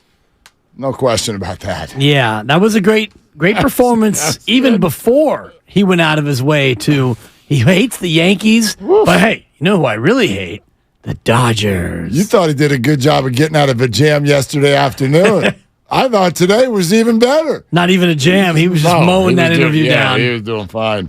All right, check us out on YouTube. There's always a fun chat going on there. We love to interact with you. YouTube.com/957 The Game.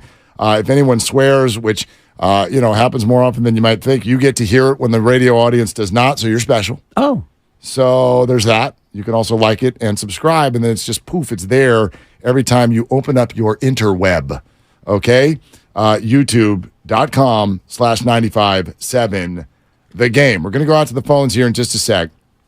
888-957-9570. What we were talking about with regard to Brock Purdy and Trey Lance is whether or not we've reached a point where this has, in a way, become toxic. An environment that is not great for any of the 23-year-old quarterbacks. I hear a lot of people talk about, well, wait a minute. How's Trey going to grow if he doesn't get enough reps? How's Trey going to grow if all these people are saying stuff about him? Now, I'm over here, as I believe I have been the whole time, going, I don't know if Trey Lance is any good. How would I know? I've been to probably, a good handful of practices. Yeah. I've seen the same 4 games that all, thank you. I've seen the same 4 games that all of you have seen.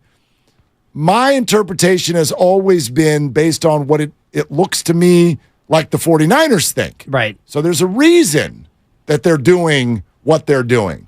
But we have now reached a point where I think we're creating an avenue where Brock Purdy's going to be looking over his shoulder quicker than he needs to. And an environment has been created where I'm watching media members go at media members. I'm watching fans go at fans, media to fans, fans to media. The only people I trust in this process are actually the 49ers themselves. They're not turning on one another, I don't think. No, I don't think. They're not. But this whole thing has gone from, in only 5 practices, what should be an unbelievable buildup with a team that's got a loaded roster, ready to roar, one of the 5 or 6 favorites in the NFL, and everybody's screaming at each other about which quarterback they hate. Slander. All that. It's, you need to. Kind of exhausting. Well, and it's not just social. It's not just social media. A lot of different corners and a lot of different pockets. And my advice to you is the same advice I give to all the fans, which is just compartmentalize it. Don't turn it off. Whatever you do, don't touch that dial. But just take everything that you hear from everybody with a grain of salt and put it all underneath the same umbrella in something that you just said during that very expansive monologue, Mark. Thank you. Is the 49ers are going to make the decision based on their expertise. So if I want Trey Lance to get a shot, maybe they don't want Trey Lance to get a shot. If I want Brandon Allen to be QB3, maybe they think that Brandon Allen is QB4. Maybe he ends up being QB2. They are experts in the field, and if you have faith in Kyle Shanahan, and I do, in terms of as an offensive play caller, as an offensive genius, as a guy who has taken this 49er organization and done a lot with it. You remember the days of Chip Kelly and Jim Tomsula? Those were not great days. Those were not the salad days. And he and John Lynch and the entire organization have put together a team that is good. This team is good 1 through 53, and they're going to figure out the quarterback pecking order. And I think I have faith in Kyle Shanahan to make the right decisions. And people want to be critical of Kyle, saying, well, he's been there 7 years and he's never been able to find his guy. He's never found a franchise quarterback. That's a fair criticism, but I also think you have to look at what Kyle Shanahan's done in terms of Super Bowl appearances, conference championship game appearances, winning seasons. Yep. And to me, that outweighs the fact that they still are looking for a quarterback that they want to give a second contract Of course it outweighs it, but it's also not even close. Yeah, you can criticize Kyle Shanahan, anybody with the Niners organization. You can not like a play call. You could not like a pick that they made in the draft. That's all fair. The extension for me is some of the criticism to me means that you're actually saying that Kyle's motivations are in the wrong place. He's a wayward human being. That's actually what you're saying. I don't get that one. Here's why I'm saying that. If you think they're purposefully holding Trey down, how often do you hear, this is malpractice? That's one of my favorites. Okay. That and slander is my other favorite. Let's talk about malpractice. Yeah. This $6 billion organization put every resource it has into Trey Lance, and you are suggesting that they then decided to sit down together and go, all right, you know what would be funny? You know what would be funny? Let's put all those resources into something that we just keep in the corner of the room and not use. Do you think that that's who they are? Do you think that they are the Eddie Haskell of the NFL? That's two Leave It to Beaver references. It's way too old. I'm so sorry. I apologize.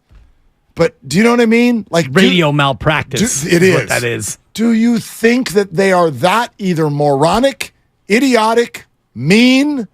I don't know what other word that you could use. Like that mischievous that you would just be like, let's trade 3 years worth of first rounders. Let's pick a guy and then mess with him. That's what it sounds like some of you think. And that's where I get knocked off kilter. If you just go, like you saw something, you expert, you went and saw some video on the internet and you went, oh my gosh, Trey Lance. Like, fine. Sure, you're welcome to that opinion. But some of you sound as if you think the 49ers are either mischievous, moronic, idiotic, or mean. And that's where you create a toxic environment for the team you supposedly root for. Yeah, see, that toxic environment to me is something that does not permeate the building. So at that point, I'm unaffected by it because fans aren't going to not attend games. If you're a Niner fan and Trey Lance, let's say Trey Lance gets traded for a 4th-round pick, and his run with the 49ers ends before it really got started, if you are that cheesed off by the move that you're not going to be a fan anymore, I would argue that you're probably not a real fan anyway. This team was 13-4 last year and 10-7 the year before. So in the Trey Lance era, this team is 23-11 in the regular season without Trey Lance really materially being a part of it. So if they were 6-11 last year, I would be all with the fans in terms of the toxic environment because the team would be bad. If you're a bad team, then I think you can be more critical of what's going on. Oh, no they doubt. were 13-4 last year. No doubt. I guess my question for you would be this, though. When you say that doesn't permeate the building, hold on, because Kyle Shanahan already looks totally annoyed by the quarterback questions. You and I went through Trey Lance sound on Friday afternoon that literally made both of us uncomfortable. There was uncomfortable laughter. There was just discomfort at the fact that Trey Lance kept saying the same thing. We felt sorry for the guy because every question leads to the same sort of answer, which is, I'm taking it one rep at a time. I don't know what else to tell you. Well, Trey, remember when you were a first-round draft pick and now nobody cares about you? Yeah, but Trey, remember when you used to get 25 reps and now you only get 7? Yeah, but Trey, did you notice that Sam's here now? And what about this Brandon now? Like every question is leading and we feel terrible for the guy. So how can we say that that's not permeating the building? Maybe not at a level that's killed their record yet. Well, and that's but it's definitely permeating the psyche of Trey Lance. I don't know if it's affected his play, and so it can't help. Well, it can't help. I'm sure it can't. It can't help if it really hurts. If Trey Lance walks out of a press conference with his head down, thinking, "Oh, geez, that reporter was right.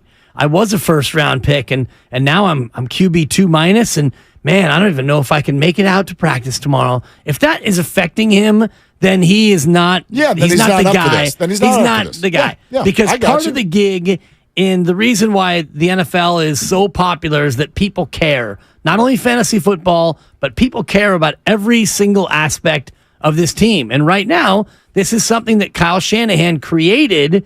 He created this problem by having 4 quarterbacks in. And one of the questions he was asked was, could you keep 4 quarterbacks on the roster? And he basically said, that'd be very difficult, but, and stuff. And we do want to have one on the practice squad and stuff. And, and all the rest of that. So he's the one who created that. To a degree. Well, by having 4 quarterbacks in. I understand that. And by having a highly drafted guy who you're not really utilizing the way that most number 3 overall picks are used. See, that's one of those things. He created this. Okay, let's go play by play on this. Brock Purdy.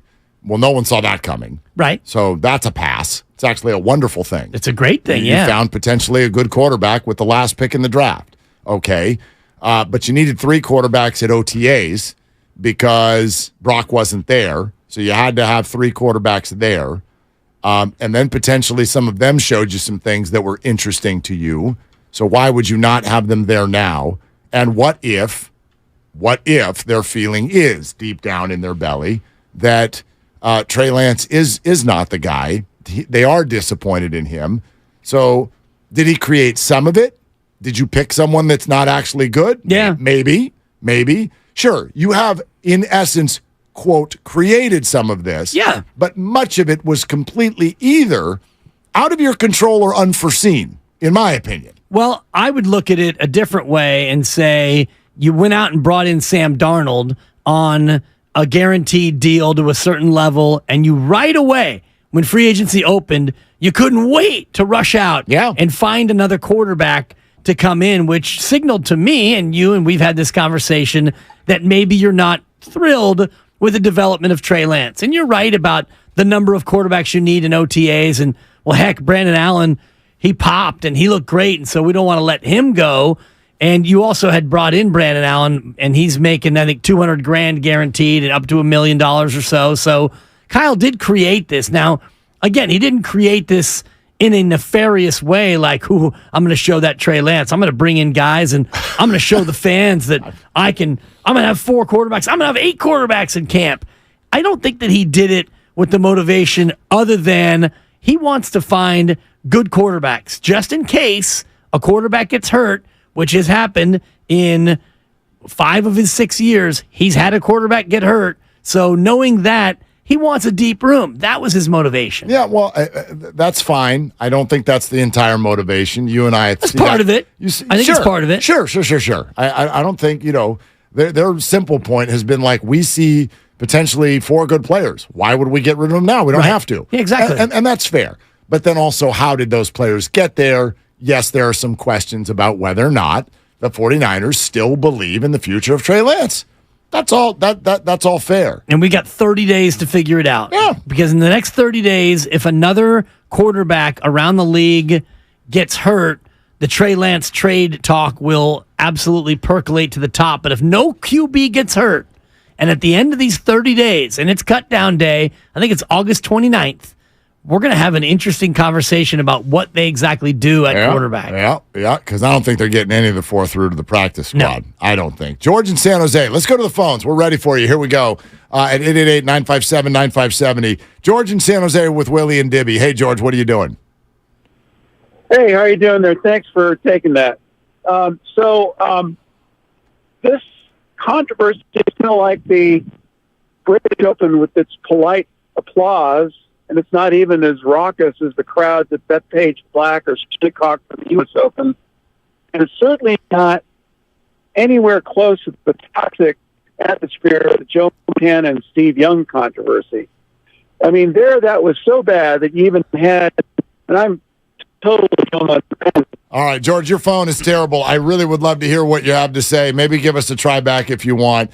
Comparing this to Montana and Young, I mean, in terms of the loudness of it, I don't know. I mean, those guys, you're talking about a very different situation. Joe Montana was already at that time considered like the greatest player to ever play in the NFL.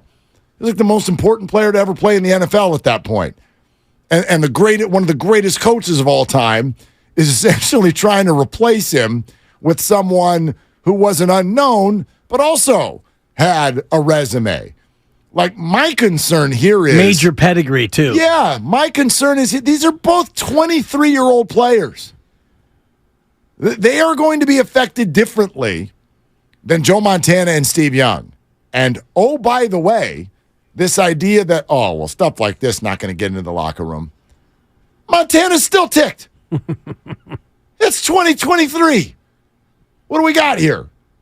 50 years later almost? 40 years later. He's still mad. Yeah, this stuff can get to the locker room. Yes. Yes, it can. Well, this was a different situation, obviously. Of course. Because Steve Young was the number one pick in the supplemental draft, and he already had a successful career, and then he comes in, and he was pushing Joe, and it was 1991 after Montana got hurt in 1990 where Young got his chance, and that's when the controversy kind of spilled from there. So only about 33 years. But yes, Mark, and the principals involved at that point, they were not these kids. And I think that is an interesting distinction that you draw because Steve Young was, I think, 27 when he came over to the team, and by the time he had gotten the gig, he was darn near 30. So they both were well-established pro quarterbacks, and we're dealing with a guy in his second year and a guy in his third year, both 23 years of age, where, they're more susceptible, I think, to the noise and the chatter. Well, I mean, how many times have you heard this? Boy, if I were Trey, I'd want out of here. Yeah, many times. Well, then we can't say that this isn't permeating the room. If you feel like Trey would want out, and I know there's a little bit of a difference to the opinion, what some people are saying by that is they feel like a lack of support from the 49er organization. But part of it is the noise. It's the noise. And acting like Brock Purdy wouldn't be affected by this stuff, we don't know what would affect Brock Purdy because he has, outside of his arm in Philly, he essentially has faced no adversity. Yeah. There's been no negativity. What could anyone say? Oh, damn, he didn't win by enough last week? He won all the games. There's nothing to be said, and you never know how someone's going to react when they start getting hit by the opinions for the first time in their career. Look at Dame Lillard in the NBA. This guy spent 11 years where it was just like, oh, man, Dame. Dame Dollar. We wish we could have Dame. And he's just in there in Portland, and it's cute and unassuming and not threatening. Yeah. And you could go to the playoffs sometimes, and sometimes you don't, and you're a great player, and everyone's like he's loyal, and we love Dame. Everybody loves Dame. And then, bam, one move about a month and a half ago. I want to be traded, and I want to be traded to that team. And here came all this negativity, and he did not like it. He was on Twitter, and his agent is out and about, and now memos are being sent he does not like this. And it occurred to me, this is the first time anybody's gotten mad at you in the public space, Dame. For sure. So, again, it's halftime. It's 14-3 Steelers. Purdy has fumbled once and thrown one pick. Where are we at? How are we doing? Everybody's just going to handle that calmly? I would argue they won't. Of course not. And it will be even before then. If it's a preseason game and he looks shaky. Remember Jimmy Garoppolo in a practice in Denver? Yes. And he threw, 5 or 6 interceptions reportedly? Consecutive plays. Right. And so, and we still, the fact that I know it and I can't let it go, that dogged Jimmy, and that was a joint practice in Denver. So if Brock has a rough preseason game and Trey looks good in that same preseason game, the chatter's going to be rolling. And so Brock Purdy's got to have the ability to block all of that out. And I think this is where Kyle Shanahan can do a great job of, and he already has. Brock's the guy. Brock, when he's on the field, he gets all the reps with the ones. You're my one until you really struggle. Yeah. Right. It's still the NFL, and if you don't play well, someone else will. Yeah. That's how it works. David in the 408. Hey, David, Willard and Dibbs, how are you doing? What are you doing? Hey, what up, fellas? Thanks for taking my call. Yeah, man. Yeah, so I want to let all the Trey Lance fans know just to give it up. It's pretty obvious based off what's happening. And mind you, I'm a Trey Lance supporter. I like the kid, but I don't see that he's in the future plans. And I think I think the fact that we're focusing on what's happening in practice in terms of the physical aspects. We're not talking about what's happening in the QB room. And there has to be something going on in that QB room that's making them decide that who they're going to give the snaps to. And, I mean, practice is more than just one player, right? So they need to find a guy that can build a rapport with the wide receivers. And if they know that Trey isn't that guy, then he's really the fourth quarterback. And that's why they got Brandon Allen in there. They're going to roll with three quarterbacks, but I don't think Trey is in the future plan. Yeah, David, what would be super fascinating, and I think would end all of this, is a quote from the 49ers that we will never get, which is, would you just sit down and tell us exactly what you've seen both on the field and off, in games and in practice and in film room and in the locker room? Would you just sit down and tell us everything that you know about all of these players and what you actually think when you come to your decisions? Go ahead, we'll wait. Yeah, well, they're going to do it with their actions. And that's why, and it's hard for us because we want everything immediately now in this day and age. We want the answers. We want the depth chart. We want the clarity. You're going to have to wait until probably August 29th and cutdown day. And at that point, you're going to know how they feel about each of these four guys. Presented by Fremont Bank, full service banking, no compromises. We did get more. We got some words, Shanahan and Lynch, that I bet will make you go, huh, that's kind of interesting. We'll play that for you next. We'll keep taking your calls, 888-957-957 on Willard and Dibs. Every business deserves a great deal. That's why, for a limited time, we're launching...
Okay, all you fine people.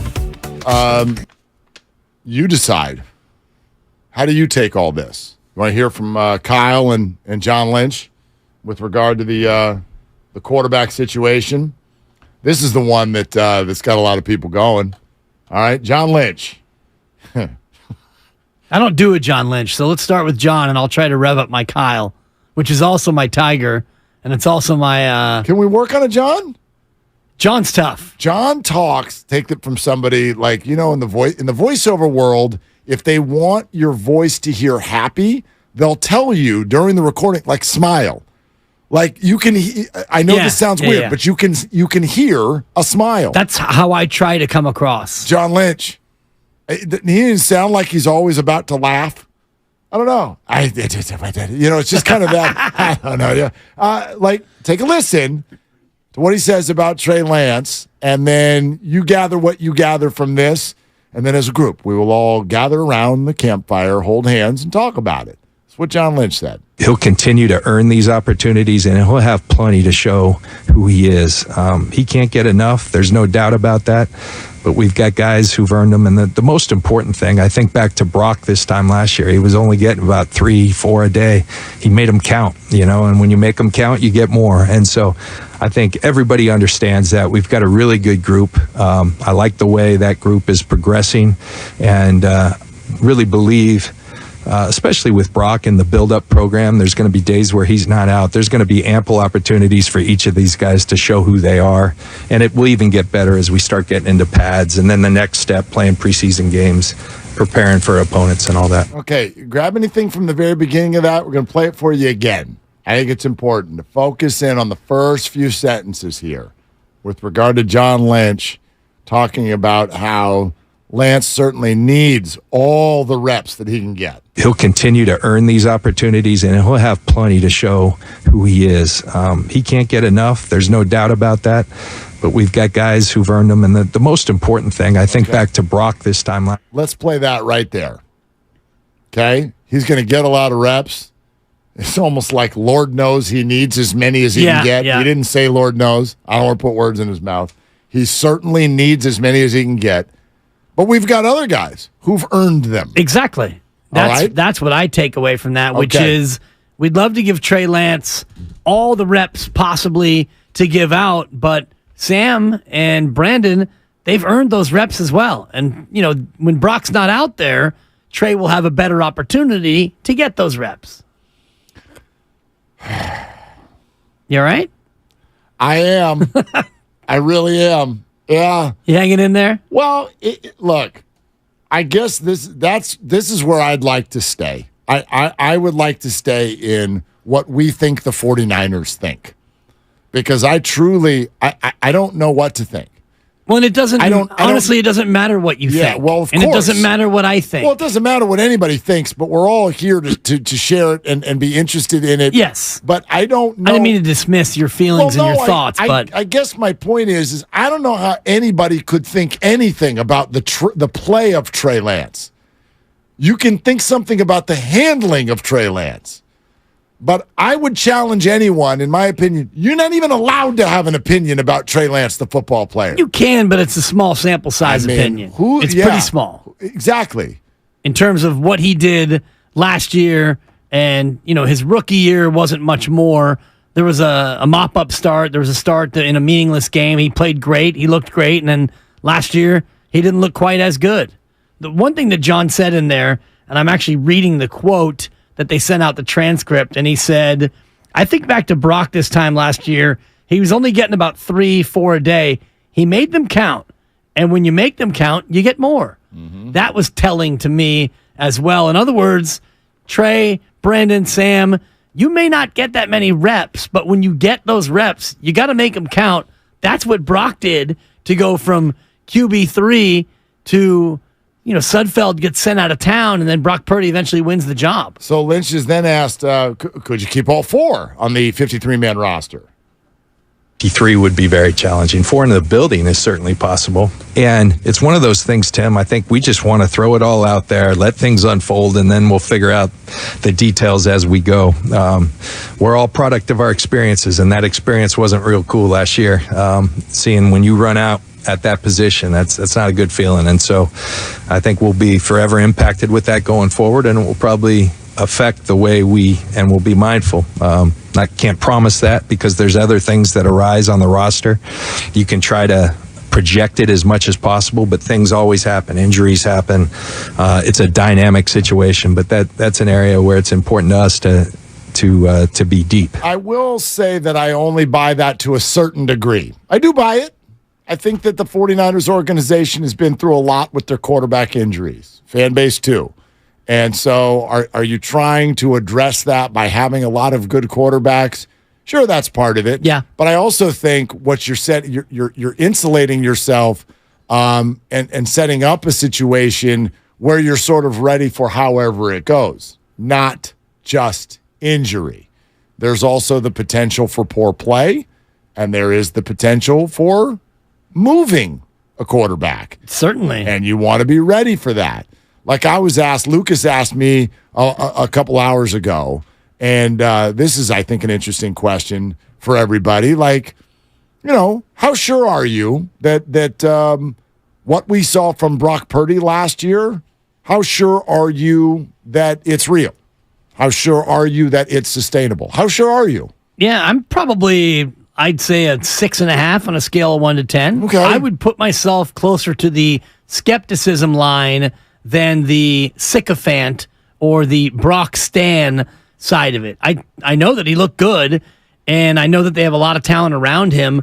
Can he repeat it? And I've talked to you about this before. Defenses are definitely going to do different things now that they've seen those games on tape from Brock Purdy. Defensive coordinators are going to look for weaknesses in his game and try to exploit them. Things that you could prepare for in an offseason better than you can on a week run-up. Yeah, I'm not convinced. I don't think you have to be convinced. The only thing, this is, if I made a list, what am I convinced of?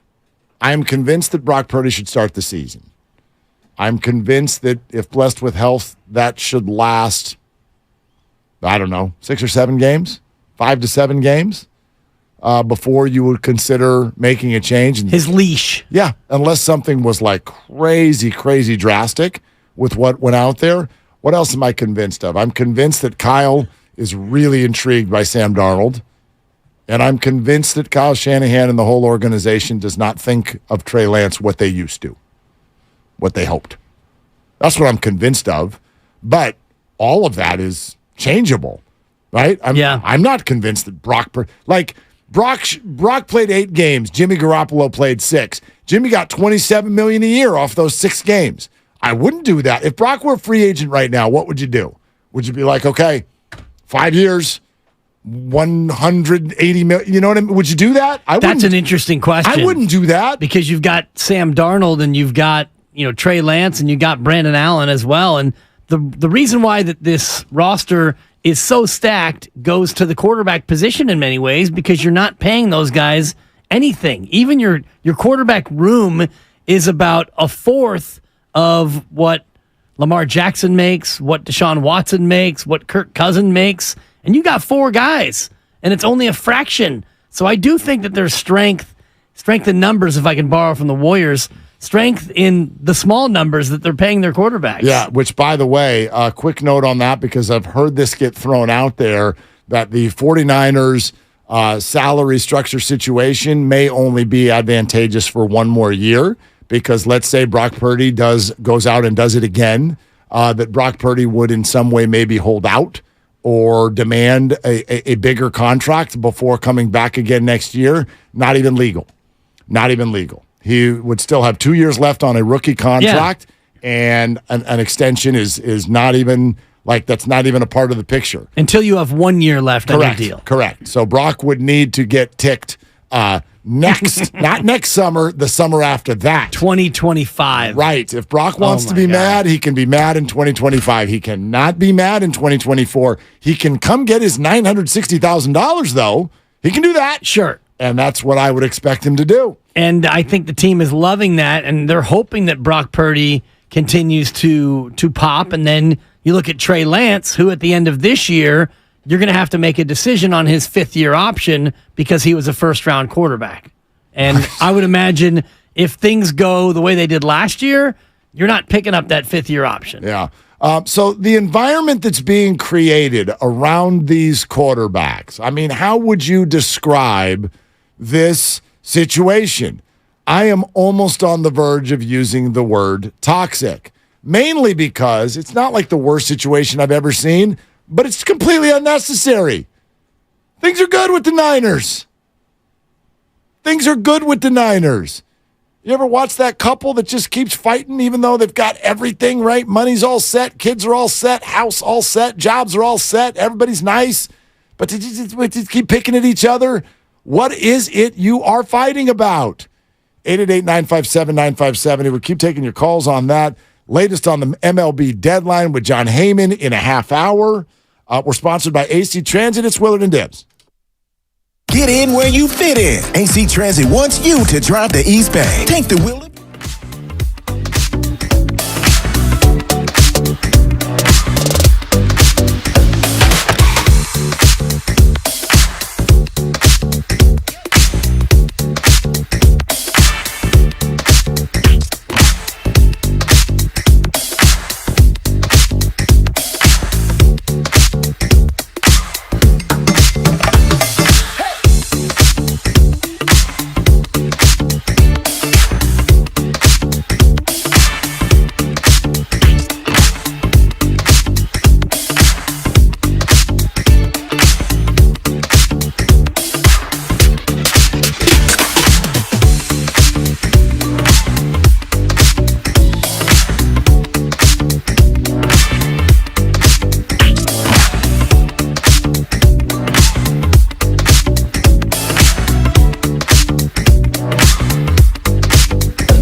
to Willard and Dibs on 95.7 The Game. Hey, real quick. These are the names I would get ready for. Okay. If you are a Giants fan. And we'll talk to John Heyman in a little bit. And no, they're not going to be earth-shattering because I don't know that there are any earth-shattering names out there. Maybe Verlander. I don't think the Giants are going to get Verlander.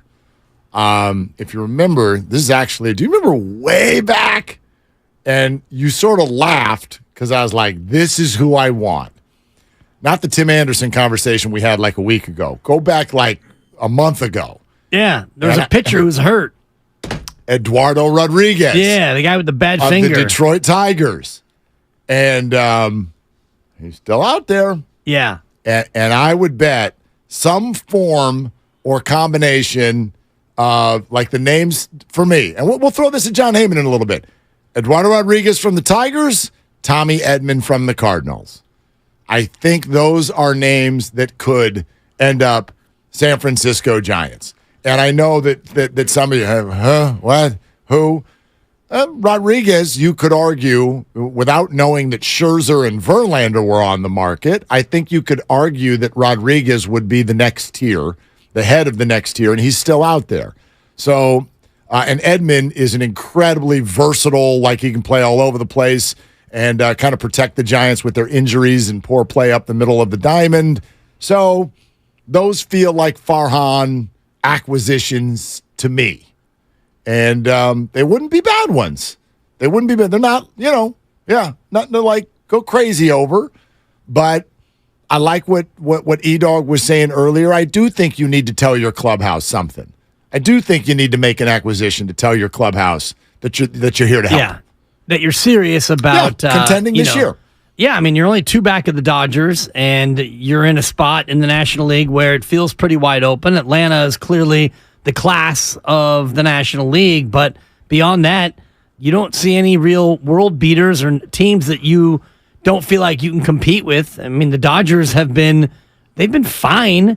Winning percentage of .567. You would have expected them to be better. Don't sleep on the Padres either, Mark. No, they're not done. They're not gone yet. They are not finished, No. and I wonder what they might do at this deadline. Yeah. I mean, because they're not going to be in sell mode, but how much more can you invest into that team to go for it this year? Well, they just got a sweep over the weekend, and of the Rangers, by the way, which I think is going to cause them to keep Blake Snell and Josh Hader. Those are the guys who are free agents that might have been on the way out the door. Yeah, I think they're going to keep those guys, and then probably they'll make a couple of acquisitions that are marginal types. That'd be my guess. But yeah, the Dodgers, I read something like the last 2 weeks been the worst starters ERA in like 40 years of Dodger baseball. Oh, wow. I mean, their starters ERA is almost 7 in recent weeks. You know, the Reds went in there and scored a ton of runs over the weekend. So anyway, we'll see. Curiosity about the Padres, and I was just looking at this in terms of the Giants, who are 7-2 in extra inning games. Padres are 0-9. Yeah. The only winless team in baseball in extra innings. That's tough to do. And that's how you end up with a positive run differential and all kinds of metrics that say you should be good, but you're not. You lose all the close ones. Yeah. And by the way, a few of those are to the Giants. Remember that series where all those games were close, and the Giants kept pulling them out in extras against the Padres. So, and they're 6-17 in one-run games. There you go. So, I mean, beyond the extra innings, 0-9. Not all those are one-run games, but 6-17 in the one-runs. You can say bad luck. You can also say bullpen struggles. And that's why, if you want to know why the Giants have all these metrics where they're like, dude, you can't hit. But why do you still win most of your games? Their bullpen's really good. Their bullpen's been really good. And they have definition back there. Yeah. With Doval at the end and all of that stuff. So, a couple of acquisitions to pass along, not Giants. The Diamondbacks, who are in town for 4, just about an hour ago, brought in Mariners closer Paul Sewald. So the Giants likely to see him here this week at Oracle.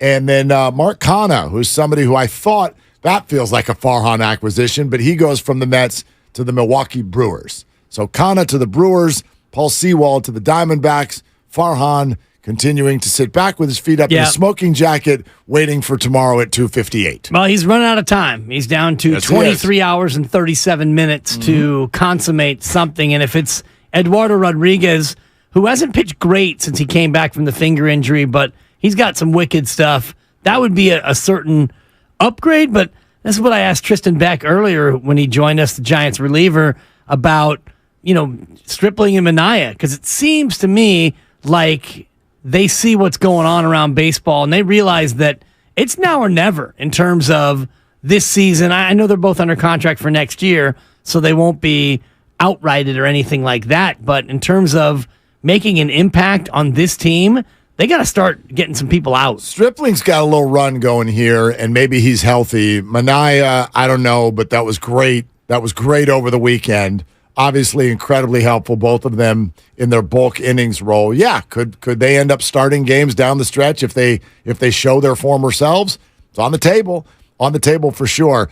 Let's go live to Lucas in the other room, who can now explain to me who is this sports trader? There's so many letters here, we ran out of room. Who is this on the line? Sports trader. Sportstradamus. Sportstradamus. Ah, gotcha. So we got we got Sportstradamus and he's in San Jose. Nostradibly. All on all on the show at the same time. First, yes. From San Jose all the way up to the other side of the bay. Let's get them together here all at once, right here on 95.7 The Game. Hi, Sportstradamus. What are you doing? I am enjoying my Monday afternoon. How are you guys doing? Oh, the same. Well, Sportstradamus is here because I've looked into my crystal ball for you guys, and for all my gambling fanatics and all my Niners fanatics, I have a simple answer for you. Week 1, your 49ers starting quarterback, the healthy and NFL-ready quarterback, Sam Darnold. It's a simple answer. Very, very simple answer. There's no questions to be had about it. And if you'd like to know more, I could quickly tell you why. But there's no debate. Hold on Please, now. Damas. Hold on, yeah, because you said there's no questions to be asked, but would you like to know more? Which seems to fly in the face of one another. I'll pick choice 2. I would like to know more, and I do think there are questions to ask. Let's start with why. Very simple. Okay. First of all, he's the only true healthy quarterback on the roster. I mean, look, I know the reports are great about Purdy, but everyone was worried about when he was going to get surgery. How bad was the injury? Now, all of a sudden, he's rushing back, and he's making such a great recovery. The reality is the Niners aren't an idiot franchise. They're going to make sure that he's ready to go, game ready. I just don't see that being week 1. I mean, there is smoke and mirrors involved in the NFL. You don't want your week 1 opponent knowing the exact health status of your quarterback. So I don't think he's going to play week 1. I think the reality is everyone knows Lance is not ready. He's still a project. The Niners reached for him. And if you look at the success Geno Smith had, or even other quarterbacks that have moved to better situations, Sam Darnold's a former USC quarterback, first round, struggled in 2 horrible franchises, and now his career is going to be resurrected by the greatest offensive guru ever, Kyle Shanahan. It's a no-brainer. The kid's NFL ready. He's young. And he's going to beat out everyone in training camp. It's a fact. There's a lot in there with which I do not agree. It's a no-brainer. Please stop using your brain. Well, it starts with they do have a healthy starter, Brock Purdy. He is shown that he is very healthy and ready to go. Well, he's shown that his arm is exactly where it's supposed to be. Is it ready to take contact? I guess not. However, we still haven't even gotten to August. And for those of you who are new to sports, the NFL doesn't start in August. It starts in September. So we've got a ways to go there. But here is something that comment brings up, and I would love it to be dispelled. Please stop saying that Brock Purdy's being rushed back. It's offensive to the 49ers. Again, these are the opinions that I look at. You're welcome to think whatever you want to think about football play calling, and I like this player and I don't like that player. I'm not telling you what to think. I'm telling you that sometimes some people have an opinion that if you really run it through and go, okay, if I think this, then it means that. If you think Brock Purdy is being rushed, you are telling the 49ers that they are wildly irresponsible with a young man's career. Think about how reckless you would have to be to rush a guy back on July 31st when you don't have an actual football game to play for about 6 weeks. So what would be the benefit to rush a guy back at this point in training camp? Let's take it even further. Who told the 49ers that he was ready to play?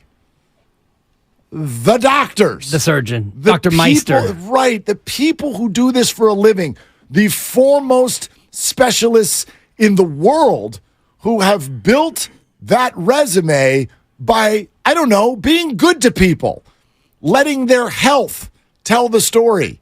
You think one of the foremost doctors on the planet was like, close enough.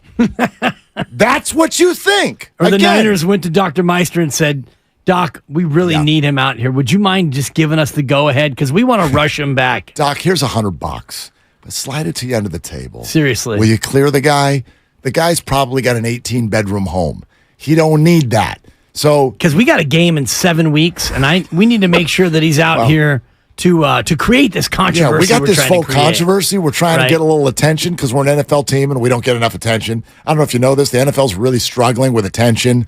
We're only the number 1, 2, 3, 4, 5, and 6 television show every single week in America, and people are dying for our content even when the season's not happening. But we'd like to, manufacture this. I don't know, just for fun. If it messes with a 23-year-old's career, whatever. Shrug your shoulders. Yeah. Let's 95.7 The Game breaking news. Oh, I love it when they hit that and we don't even know what it is. Let's go. What's happening, Lucas? If it's worth the sounder, you know it has to do with your Giants. The Giants are finalizing a trade to acquire outfielder and NL West legend AJ Pollock and utility man Mark Matthias from the Seattle Mariners. Okay. According to Jetpack. Of course it's Seattle. AJ Pollock. AJ Pollock, power hitting, right-handed. I mean, former Dodger here. Like, he's been with the Mariners, but you remember him the last few years with the Los Angeles Dodgers. Okay. All right, Farhan. Okay. Not waiting till the last minute. That's right. We knew we were going to get the breaking news sounder in the 2 and 3 o'clock hour on this show. I just thought it would be tomorrow. Yeah, exactly. I just thought it would be tomorrow. But here it is today. So AJ Pollock, if you want to know what he's been doing negative this war, year, Mark. He's a negative war guy. Another one of these negative war players. Yeah. He's hitting 173 this year. So hadn't been good. Just 5 home runs. You think they gave up Bailey and Luciano? I know that's what everyone wants to know, what they give up. This feels to me like probably prospect 10, 18? like you're saying. You were saying before about, let's give up prospect 10 or, whatever that sort of package would be. Okay, just to go back not too long ago, though, because with the Mariners, he only played 49 games, and no, it was not good this year. Last year with the White Sox, 14 home runs, a 245 batting average. The year before that with the Dodgers, 21 home runs and a 297 batting average. So not far removed from being incredibly productive. Yeah. However, 35 years old now and has only played in about half the games with the Mariners this year, which tells me, and I'll look at this, I don't know, but he must have been dealing with some injuries this year. And boy, Farhan loves it when he sees someone coming off an injury. And he loves to trade with the Seattle Mariners. He does. I mean, this has got to be like the 5th or 6th deal that he's swung with Seattle. That's super speed dial, by the way. Super speed dial. Utility man Mark Matthias. That's not a name I'm familiar with. So let's find out a little bit about Mark. Mark, a younger player, also negative WAR. So we got that streak going on. But this is somebody who's got a lot less experience in the bigs. Just 22 games this year. He has only hit 6 career home runs. But a 249 career hitter, a utility man, someone who can second. Yeah, he can help up the middle of the diamond. He played first, he played third, he played left, he played right. This year, primarily at second base. So there's another guy you can throw into the hopper. And, I wonder how much Matthias sticks around once Tyro Estrada comes back. All right, so what we're waiting for now is what they sent out in the deal. Lucas, do we have anything on that yet? We do not. I can share this with you, though. Okay. Of the 5 home runs, as Dib shared, one of those 5 home runs this season for AJ Pollock came here at Oracle Park against the Giants. Oh. How about that? So he loves hitting here. He loves hitting at Oracle Park. No, I wouldn't say that. I looked at his career numbers He here. loves it. 275. He loves 392. Oracle. Now, was Farhan with the Dodgers in 2019? Because that's No, he was already here. He was already here in Yeah, 2019. Okay, yeah. I was wondering if he was a Farhan guy from way back. Farhan's been here that long already, huh? Man. Is AJ Pollock, is he going to, I'm trying to think about his MLB Immaculate Grid. Is AJ Pollock, is he covering? Padres shy.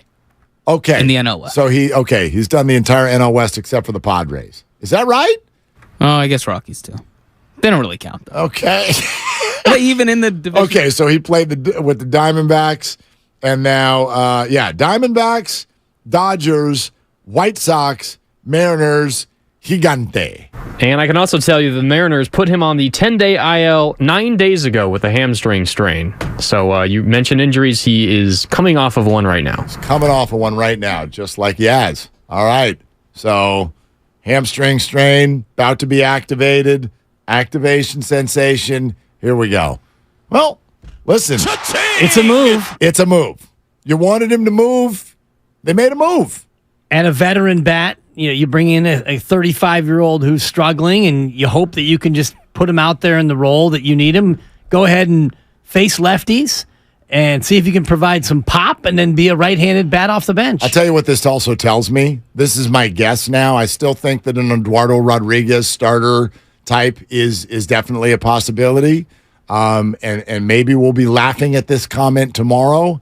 This deal to me signals that Farhan, while being active with reinforcements, is unequivocally, absolutely not obliterating this farm system.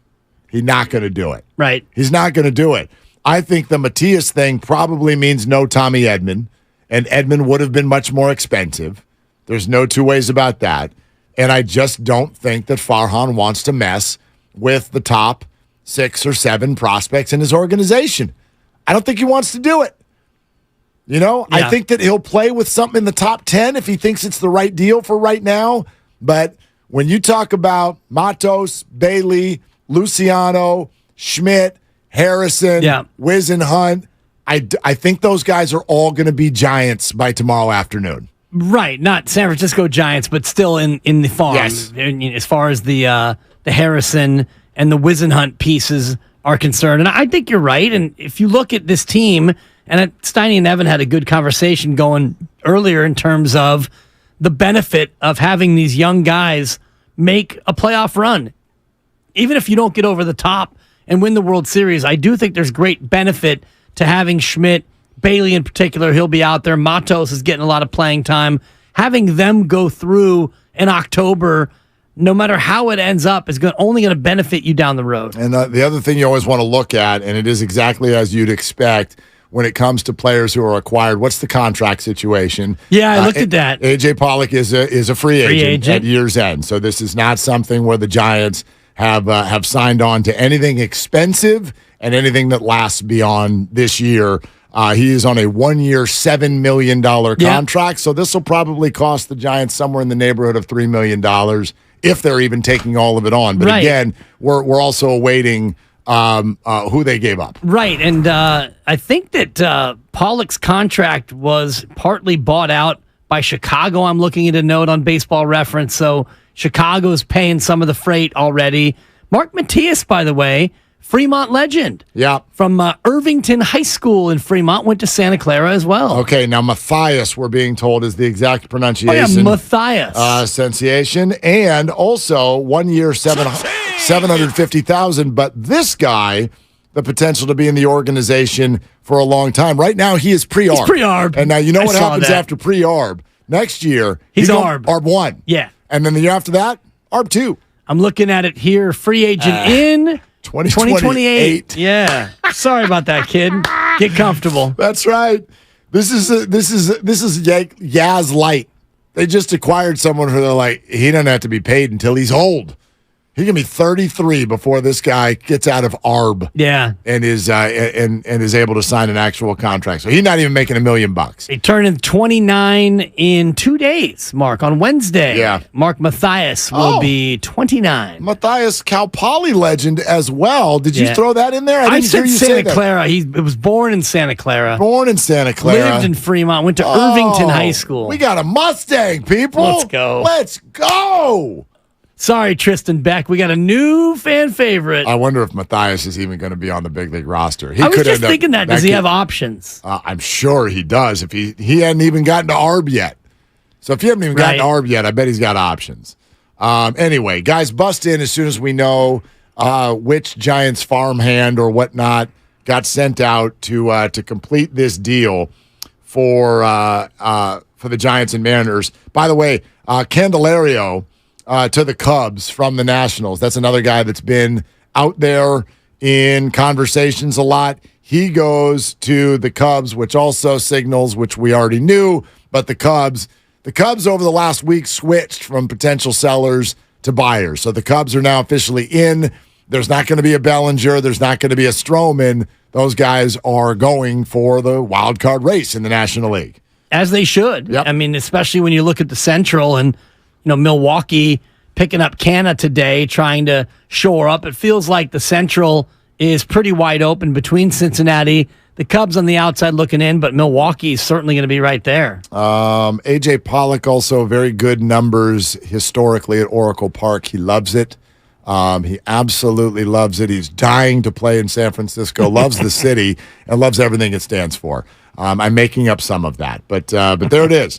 AJ Pollock, the name that you might know, he is now a member of the San Francisco Giants. And no, we still do not know exactly who's going in the other direction. But John Heyman is going to join us in a little bit less than 10 minutes here, and we'll dive in on where this could go next. Eduardo Rodriguez, the starting pitcher, is out there. But even with just this, I think there's a little bit of an extra juice in the ballpark tonight. There's something that feels like, right, the Giants got through that losing streak. You welcome the Red Sox to town. The A's and Red Sox, you go 4-1 with last week at home. Kind of a an adult series over the weekend. And the Giants were able to grab 2, and now here you go. The Diamondbacks are in your backyard. Very big series. You're going to play the A's again coming up later this week. And for those of you who have looked ahead, the schedule is crazy difficult throughout the month of August. They needed to tell their guys, we're here to help. Yeah. And this is the start, even though it's not an earth-shattering deal at all. 56 games left to go on the docket, so you've got about a third of the year. You could break the season up into 54, 54, and 54. So after the first 2 games against Arizona, you're down to that final third. And if it's a horse race, you're getting up to the top of the stretch. You're on the far turn right now, getting ready to make that turn for home, which is why this Arizona series is such a big one. Big. If you lose 3 of the 4, you're in a flat-footed tie with the Diamondbacks. If you win 3 of 4, all of a sudden you've got a 4-game buffer between you and Arizona. You could put the Diamondbacks a little bit into the rear view with a good, solid performance in the 4-game set. You know what else is happening right now at Oracle Park? No, Mark. Tyro Estrada Oh, batting I actually practice. did see that on the field. Tyro Estrada batting practice. Rehab assignment coming very soon, and he has stated he thinks it will be a short one. So there's another acquisition for the Giants. His name is Tyro Estrada. Coming soon to a baseball park near you. We're presented by Fremont Bank. Full-service banking, no compromises. We still have got Kyle Shanahan and John Lynch Sound to throw at you, and we will do that in the hours ahead. But coming up next, John Heyman, Odyssey, MLB Insider, all over the deadline, joins us on Willard and Dibs. Every business.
Willard and Dibbs on 95.7 The Game. More interesting things coming out of Niners camp today, and we'll get back to that shortly. It's Willard and Dibbs, 95.7 The Game. Glad you are with us. But with the trade deadline upon us and the Giants' first deal now just coming down, let's hop in with our buddy John Heyman, joining the show, Odyssey MLB insider John Heyman. Good afternoon / evening, sir. How you doing?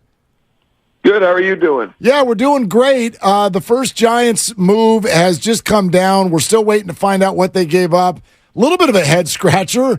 AJ Pollock, the biggest name, coming from the Mariners to the Giants. What's your reaction to that? Yeah, I guess they're concerned about Haniger with an injury. So, yeah, I mean, he gets traded a lot. I know that. It seems like he's traded very, very often. And, you know, he's a professional player and certainly could fill in there in Haniger's absence.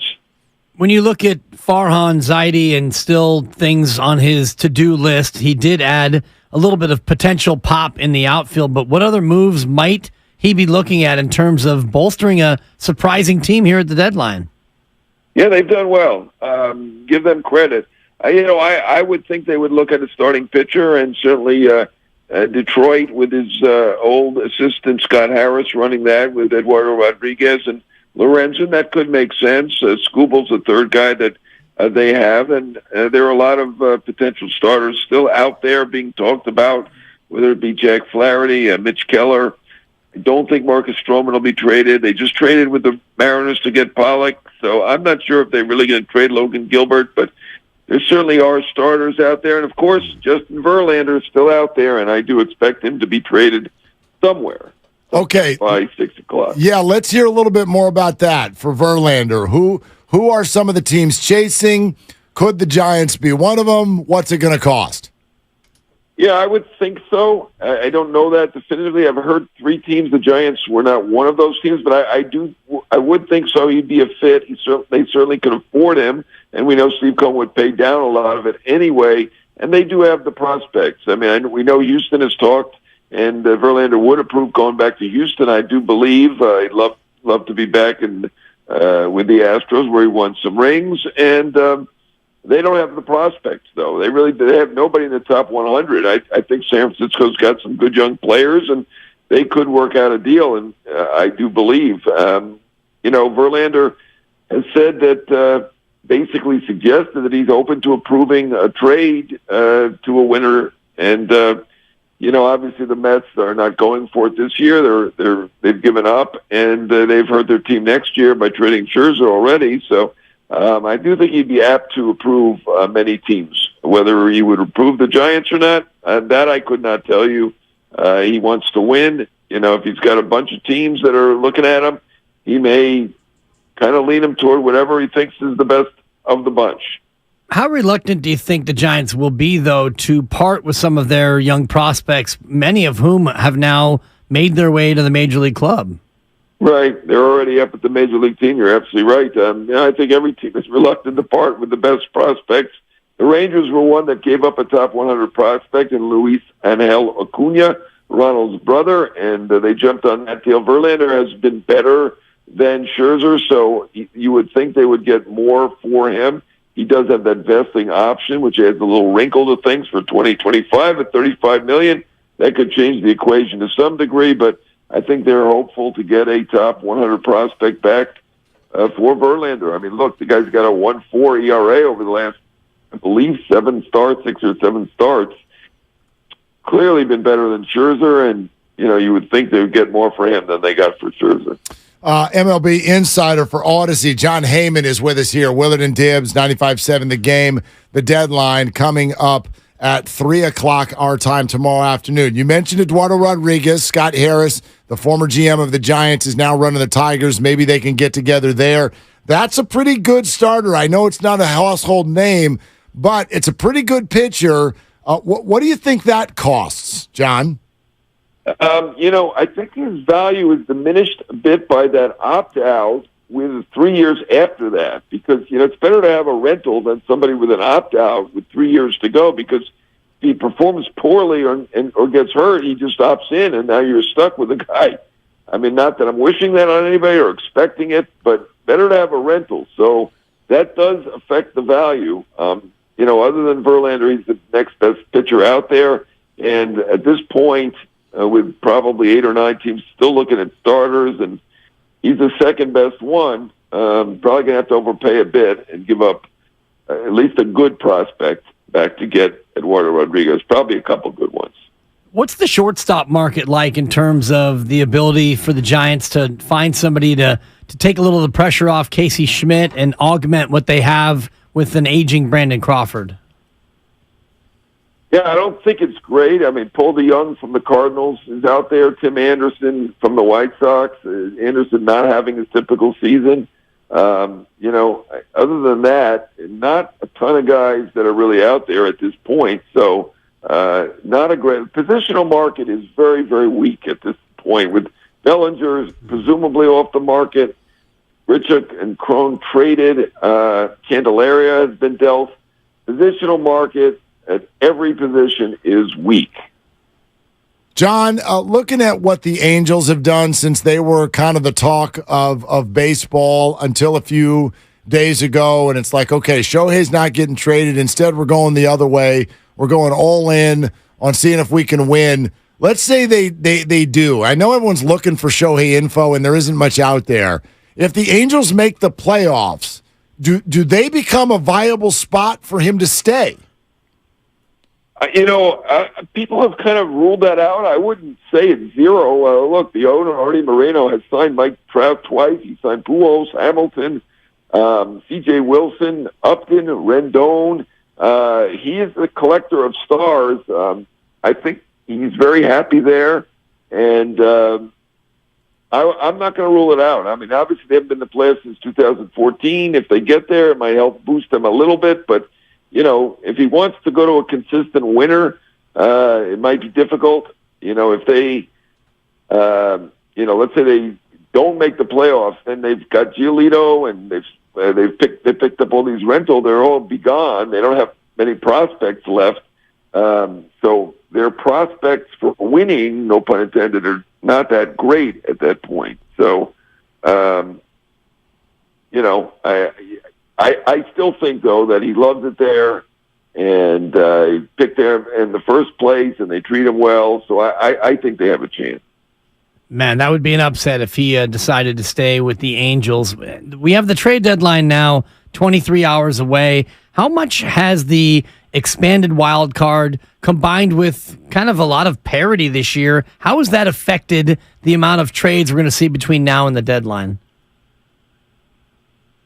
Yeah, I mean, I would say that the fact that there are many teams in the middle that aren't buyers or sellers, that kind of confuses things. We still haven't gotten a firm answer from the Padres. We assume after them swept the Rangers 3 straight at home, and they get sellouts. It doesn't seem to be in their DNA to sell, but I mean, right now we have not heard from the Padres. It's not a clear signal whether they're buying or selling. The fact that there are 6 teams that make the playoffs, though, generally you would think there'd be more teams apt to buy and go for it. The Mets did not; they gave up. We'll see about the Padres. The Cubs are kind of in the middle. They have acquired Candelario, so they appear to be a buyer. I think it opens things up, and there aren't that many teams that are clearly out of it. Like, there might be a third of the teams that are clearly out of it, and I think some years it'll be good for the trade market. Some years it'll be bad. It's better for baseball to have 12 teams in the playoffs. John Heyman with us here on Willard and Dibs. Okay, John, 23 hours to go. What else do you expect in terms of the Giants? How active do you think they'll be, and what do they really need to do to be a legitimate contender? Well, I mean, I think the starting pitcher, like I said, makes the most sense. So certainly Verlander or Erod, Eduardo Rodriguez would be fantastic. There are 5 or 6 other guys, Flaherty, Lorenzen, who are potentially out there. That to me makes sense for them. The other issue for them is, who's the most motivated? The most motivated is likely to get those top guys. Right now, they're in playoff position. And, with several teams right there on their heels, I would think they would be fairly motivated. Are they more motivated than a team that, pretty much locked into the playoffs? Yeah, I'm not sure about that, So, they are a team that has the money. They have the wherewithal to do it. And, certainly that's a factor with the Verlander because, he's got a lot of money left. Yep. So I look at it as I think they have a good chance to get one of the starters, and there's a decent market for starters. There's not a good market for position players, good market for starters, so they're not in bad position. All right, we'll check it out. We're counting down, and on a busy time, we really appreciate you. John, thank you so much. All right, thanks, guys. Okay, that was Odyssey MLB insider John Heyman here on Willard and Dibs. And I can now pass along to you, at least according to a report, who the Giants gave up in this blockbuster to bring in A.J. Pollock and Mark Mathias, who apparently was on the Seattle Mariners AAA team plane that landed in Houston, found out he was traded, and then disappeared away from baggage claim. But I know, again, at least according to a report, who the Giants have given up. Are you ready for it? I'm ready. Here it is. Let me first tell you that you're listening to 95.7 The Game, KGMZ FM and HD1 San Francisco, always live on Twitch, YouTube, and the free Odyssey app. The Giants have sent to the Seattle Mariners a PTBNL. Who are you? PTBNL. I know who that is. You do? Patimble. Mike Patimble. They have sent Mike Patimble. Yeah, he was good year in San Jose. I got him at OPS at about 814 this year, Mark. PTBNL in baseball language stands for player to be named later. That's a big swap. Yeah. Farhan got a couple players for free. Basically. and take a guy that we don't want to pay anymore. And maybe there's a reason why. And take a minor leaguer who has now wandered away from baggage claim, according to sources. Maybe he was abducted. There's a guy for the Tacoma Rainiers just wandering through the Houston airport, which is, by the way, not a place where you want to wander around aimlessly anymore. You can get arrested for that kind of crap at an airport. So be careful, Mark, because you got yourself a ticket to Sacramento. Mark Mathias, please pick up the white courtesy phone. You've been traded. Mark Mathias. Pick up the phone and it's Farhan snickering. I just pulled off my 87th deal with the Mariners in the last 100 days. It's great. I just acquired you, but don't come here because you're going to be in the minors. I haven't decided where to send you yet. What do you think, AAA or AA? Where can you catch a flight right now? And which airport's he at? Because Houston has two. I don't know. They got Hobby and they got the Bush. I don't know, but your Farhan disturbs me. It's just the chuckle. You sound like a cartoon villain. You sound like a cartoon Snidely villain. Whiplash. Hey, Mark, it's Farhan. I just acquired you. Like it's not a Batman. I own you now. It's not a Batman villain. Those are like those are too high end. Yeah. It's like it's like a Nick at Night cartoon villain. Yeah, just small, bespeckled, but just enough evil. Just a touch of evil. Oh gosh. Makeout Hill 95 on YouTube says Beavis and Butthead is what you sound like. Okay. Totally. A little Roger Klotz from Doug action. All right. Well, there's a little bit of watched that. a little bit of Doug I early can hear on. that. Teach me how to watch the Doug. Anyway, A.J. Pollock, Mark Mathias for PTBNL. And I would say our reaction to this trade deadline is also TBNL, to be named later. Sure. I'm not going to freak out until we get to 3 o'clock tomorrow. But John Heyman says Verlander, or as he called him, Erod, Eduardo Rodriguez. Yeah, Giants got a good shot at one of those, and I think I would like that. Susan Slusser has now reported on the destination. It's a destination sensation for Mathias. He's been optioned to Sacramento. Okay. So I have to check their schedule, but Mathias will not be flying here to the Bay Area. he's off to Sacramento. We have an update on who the Giants have sent to the Mariners. We've named the player? No, it's a PTBNL or cash. The Giants also got cash considerations back in the deal. Considerations, right. So, They're in other words, considering it. right, we're going to send you some money. There's a consideration. And we might send it back to you. Sluss also reporting Brebbia goes to the 60-day IL. Yaz is on the 10-day, and Diaz is on the roster. Isan Diaz is He's back. Yes. Oh, good. Yes. And I'm glad you asked Tristan Beck that because it is a constant, up and down and a shuffling of the bottom of the roster because that's what he does. But Isan Diaz is back. That's right. I didn't even know he was gone. Swapped Yaz for Diaz. Right. And onward we go. Here come the D-backs. And we'll see if A.J. Pollock, is he still on the IL for another day or two? Is that right? Because I know 9 days ago he went on the 10-day IL. So Pollock's not going to be activated right away. Is that right? Not sure. I'll look it up. It could have been retroactive when they put him on, so he might already have been taken off, but we'll check it out. Knowing the Giants, he's batting third tonight. Well, and also knowing the Giants. An SFO at about 6. Yeah. Make sure there's no traffic because you're batting third. Well, and, Farhan will make a corresponding move tomorrow or 3 more moves today because it's what he does. He loves making moves. Yeah. All right. So Matthias to AAA, Pollock, Cash, PTBNL. The Giants have sent out nothing and received in return potentially not much more. And A.J. Pollock is eligible to come off the IL tomorrow.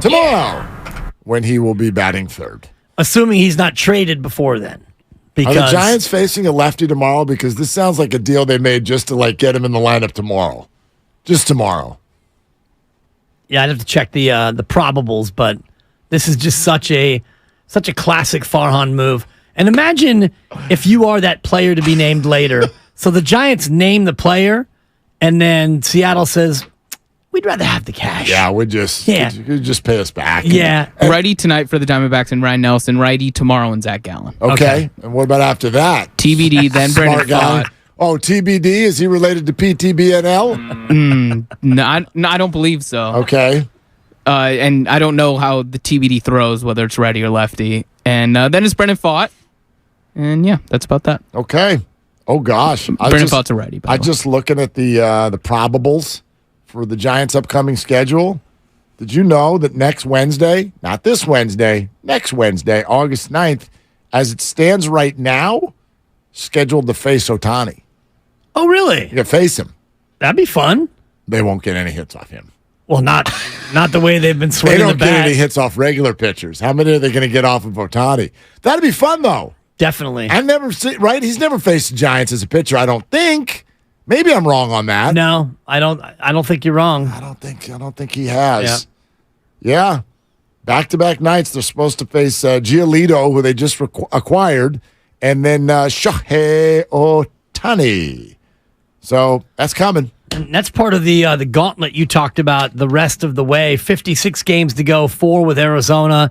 Yeah, you got a couple against the A's, and then you can bring home that Bay Bridge trophy once and for all. Hopefully. And then it is a tough gauntlet of games all the way through the end of the year. At the Angels, this is starting next Monday. At the Angels, then home series, 6 games with Texas and Tampa Bay, 2 teams who have been leading the American League most of the way. Then a roadie that goes to Atlanta and Philly. Boof. Then you come right back home for Atlanta and the Reds. Then you hit the road for San Diego and the Chicago Cubs. Like every single team I just mentioned, all have winning records. All in the playoff all hunt? Of them. Yeah. All of them. Not until they're home against the Rockies on September 8th and outside of the games against the A's this weekend. That's it in terms of facing teams with a losing record.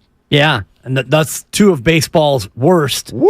The A's bottom of the American League and the Rockies bottom of the National League. But you're going to have a lot of playoff-type series that you're going to be involved in here between now and the beginning of September. All right, so we're all in agreement that in order to feel good about this at all, that's not enough. No. It counts as something. I know that I suppose. Well, we were talking about messaging, right? Messaging your team, hey, we went and got reinforcements. I mean, A.J. Pollock is a very accomplished player in the majors, but he has not been good for a couple of years. He does hit lefties really well, and the Giants have struggled with that of late. I'm sure that the clubhouse will go, okay, like, that's fine. Well, this from Susan Slusser. She's reporting on Twitter. Alex Wood raves about Pollock, says he will fit right into the clubhouse. Great guy, according to Wood. And Jock Peterson is also good friends with Pollock. Well, they're all ex-teammates. Right, but Pollock comes in, and he immediately gets a thumbs up from two of the Giants who are here. And so something I asked Tristan Beck earlier, the Giants pitcher, when he joined us, about the clubhouse vibe, and he says it's a great clubhouse, it's a tight group, and A.J. Pollock apparently will fit right in. Okay. You know how every fan loves when a good guy comes. Yeah, well, you know. Go ahead and it's not strike like they out. Acquired Tommy Pham. That would be a little bit of a boat rocker. That would be incredible. It would be. That would be incredible. I don't think I could be a Giants fan anymore. Is Tommy Pham, would that be worse to acquire than Chris Paul? I was thinking that same thing. I actually think there would be more openness to Tommy Pham at first glance. Well, most people aren't that dialed in to remember that Tommy Pham slapped Jock Peterson on the warning track over a fantasy football ruling gone wrong. I think a lot of people do know that story, actually. I think they know that story better than last night's score. At least Chris Paul's a good player. Well, there's that. Tommy Pham he's hitting the ball well today, this Today? year. Yeah, today, meaning. Hasn't not gotten a hit. Well, you know what I mean. Like today, as in like currently, he's hitting the ball pretty well this year, isn't he? What's he doing? I'll get back to you. He's on the Mets, isn't he? Hasn't gotten any better of a person, I'll say that. He's got a positive WAR. Yeah. And he's 820 OPS. He's hitting 268 with 10 home runs. We got A.J. Pollock now. He's a Met, which means he might get traded. I've heard Pham. Pham's name has been out there. The Giants should get him. Lucas is burying the lead. The reason he hates Tommy Pham has nothing to do with Jock Peterson. What is it, Lucas? I've told this story before. Are you ready for story time? I'm ready for story. Last year, I sat. It was like the best seats I've ever had at any sporting event ever. I sat, in those little seats right by the on deck circle, right in Oracle Park, right underneath where your head's like even with the dirt. Yeah, you can picture that. I was sitting there right near the visitors on deck circle. It was the first game Tommy Pham had played in this ballpark since the whole thing with Jock, and I was messing with him. It was about this time of year, football season around the corner. It's like, hey, Christian McCaffrey, number 1. What are you doing, number 2? Let's hear some power rankings. Just trying to have a nice back and forth. He looks over at me, and without batting an eye, he just says, "Man, you are one ugly." Oh, yeah. And that was the end of that. Score that one for Tommy Pham. I kept going out of the rest of the game. He's just out there throwing bows with everybody. He slapped Jock, but he took down Lucas too. I thought it was lighthearted. Just trying to have some fun. He did not. He's trying to work on his craft. He's out there. He's a professional athlete. He's a jerk. He's a jerk. I defend him on both of these instances. I know you do. Slapping Jock and slapping down Lucas. One more piece of news. Yes. Dr. Meister apparently has a new patient. Who's that? Anthony DeSclafani is seeking a second opinion on his flexor tendon from Dr. Meister. That according to Susan Slusser on Twitter. The same guy who worked with Purdy. Correct. Same doctor. Meister. Can we get him on? Meister's busy. No, he's not. Guy's always busy. He's a doctor. Just because DeSclafani made an appointment with him, it was probably in September, the way that stuff works. We're flexor tendon strain. That's not good. God, we're busy in the afternoons until October. How are you on October 11th? It's like the dentist. No joke. It's crazy. All right. Sponsored by Lucky California. We got more for you to hear from John Lynch and Kyle Shanahan with regard to the quarterback situation, and we will do that coming up next. Phone calls welcome. 888-957-9570, Willard and Dibbs. Join Lucky Rewards today.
Now, back to Willard and Dibbs on 95.7 The Game. AJ Pollock has an 824 OPS in July. Facts. You know I love facts. Just saying. He does. He's only played had in 6 he's only had games. 17 at bats, but he had an 824 OPS in July. Yeah. He's crushing the ball. Which has raised his OPS on the year to 547. Which is not good. He is hitting 333 in his last game. All right? Went 1 for 3 with a double. So there's that. Anyway, I expect more to come. I think Giants fans expect more to come. And if there isn't, then you've got every right to be disappointed. In order to actually be going for it this year, I think the Giants need to do more than that. More on that throughout, not just the rest of today, but tomorrow as well, deadline day, 3 o'clock. Let's get back to the 49ers and really open it up to you, 888-957-9570. If you're just joining us, if you're just hopping off of work and hopping into the car, here's kind of the synopsis, the rundown, if you will, of what happened today. Those on the scene, we were not there, but those on the scene would say that was the best practice Trey Lance has had so far this camp. So that's great. Darnold, again, kind of steady Eddie. Brandon Allen only threw the ball 3 times, so his reps were by far and away 4th place. But Brock Purdy practiced today. There were a couple of wonky plays that happened back-to-back, but outside of that, he was pretty good, had a run of 8 straight completions as well, and many would tell you that this was overall the best the offense has looked the entire time, and the star of camp has absolutely, unquestionably been Brandon Aiyuk. Yeah, So he's been crazy. That's what I would say I've gathered from those who were there. Good headlines there, and I think that the more Trey Lance looks good in these sessions, the more it muddles the conversation and the more it confuses the depth chart in terms of Trey Lance, because the Trey Lance fans see reports like this and they beat the drum even more loudly about give our guy a chance. Give Trey Lance a chance. And if you give him a shot, you might find that he's actually better than Brock Purdy. But if you don't give him a chance, we'll never be able to find that out. So days like today, I think, go a long way toward making things more difficult on the 49ers. Well, difficult, maybe. Maybe it's what they want. I mean, look, there's no two ways about it. There's going to be hard decisions that have to be made, right? I mean, at a certain point, and we'll play some of what Lynch said today, Shanahan said yesterday, the whole 4 quarterbacks thing, I think that they've been consistent, and here's the thought. No, they will not have 4 quarterbacks on the roster. Could a 4th quarterback be in the building? Yes. Are any of the guys currently in camp going to be QB4? Meaning, would one of them be on the practice squad? I personally highly doubt it. I don't think any of them are practice squad players. Yeah. They're all too accomplished or too highly drafted or whatever. So I don't think any of them ended up on the practice squad. Your current most likely outcomes, I would say there are 2. One of 2 would be what I guess is going to happen. Either Brandon Allen does not make the squad and ends up being picked up by someone else rather than ending up on the 49ers practice squad, or he ends up as QB3 and the 49ers trade Trey Lance. But the idea where the option 1, where Allen is out, they keep all 3. They keep Purdy, Darnold, and Trey, and then they probably have a prayer session that Brock Purdy never gets hurt, because that was going to be the most fascinating thing all season long. If Brock has to come out of a game, which of the other 2 is going in? That's what everybody's really kind of wanting to know. Well, even if he doesn't go out of the game, we're going to know in the game against Pittsburgh in the opener who's designated as the backup, because I don't think that the 49ers will have all 3 quarterbacks active on game day. One of them will be the emergency 3rd, and you have to make that designation before the game. You don't just make that on the fly. Right. So we'll know going into that first game who the backup quarterback is. And if it's Sam Darnold over Trey Lance, then watch out, internet. People are going to melt down. Yeah, or I mean, even if it's the other way around, you're right. There wouldn't be as much of a meltdown, but that's kind of where I'm at. I look at this whole thing, and I've reached the point of confusion. I really have. It's not that I want to tell anybody what their opinion should be. That's not what we're here to do. Everybody gets to have their own opinion. The funny thing is I look at this whole thing and I go, I don't really know what opinion you can have on Trey Lance, the football player. I don't know how any of you think you know. I don't know. I have no idea what he is. And I don't understand how many people think that they do. Now, if you want to argue with the way the 49ers have handled it, you absolutely can do that. It is very unique. I don't know that I've ever seen it before where someone gets picked third overall and then through injury and decision gets kind of swept to the back room. I've never seen that before. Yeah. So you can be there's a lot of questions to ask about that. But what I guess I don't understand is what I hear from a lot of people in their criticism seems to suggest that the 49ers have something against Trey Lance. In other words, they never gave him a shot to develop. And that's where I have an argument. James Wiseman, too. They never gave him a chance to develop. Why would a team do that? I need with someone their own asset, yeah. Why would they do that? Why would they? Why, especially with Trey, because it was a trade. Right. Why would they freak out, move all this stuff around, bring a guy in, and then just be like, that's it. That's it. Now we don't like him. Like, they are so incentivized to have this work, and in their eyes, at this point, it has not.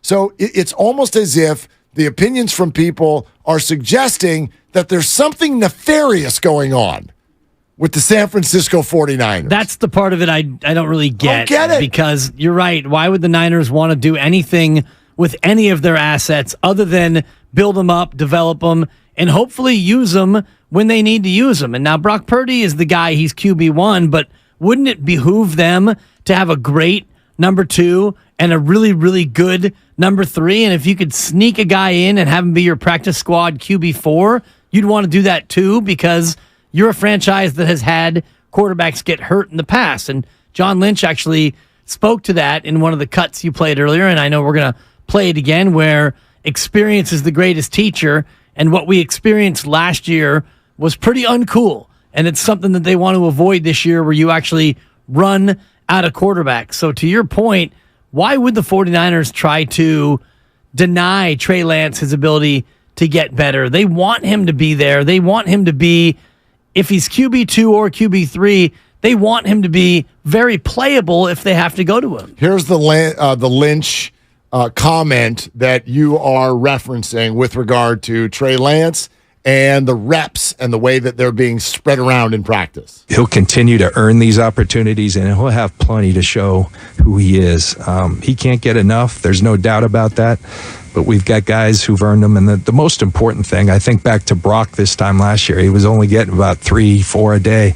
He made them count, and when you make them count, you get more. And so I think everybody understands that. We've got a really good group. I like the way that group is progressing, and really believe, especially with Brock and the build-up program, there's going to be days where he's not out. There's going to be ample opportunities for each of these guys to show who they are, and it will even get better as we start getting into pads, and then the next step, playing preseason games, preparing for opponents and all that. And by the way, those pads started today. So the 49er practices are now getting to full bore, and you're going to see the ramp-up process with Brock Purdy, who, by the way, there was kind of a hold-your-breath moment at practice today where he accidentally got hit in the arm.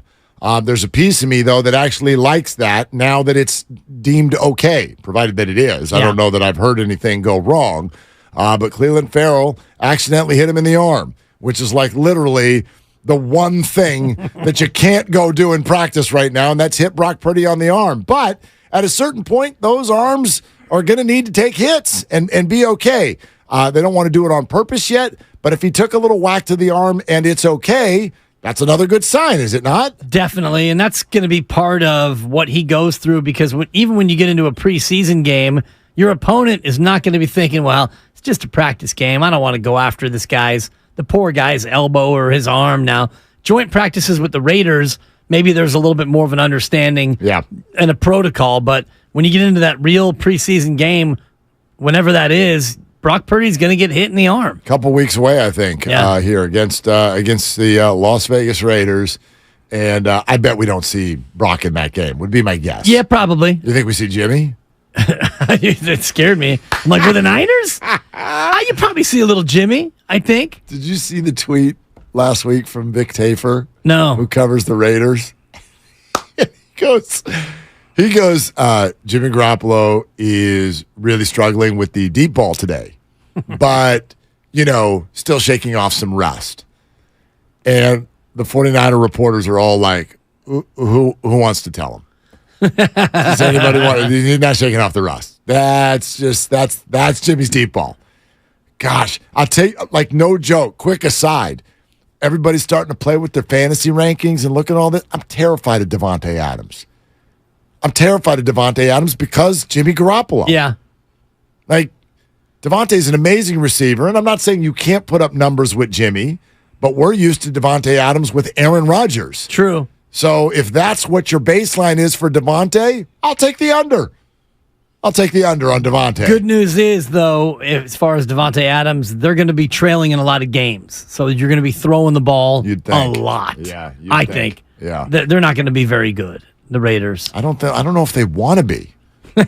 No, seriously. No, it's hilarious to think about. They moved on from their quarterback.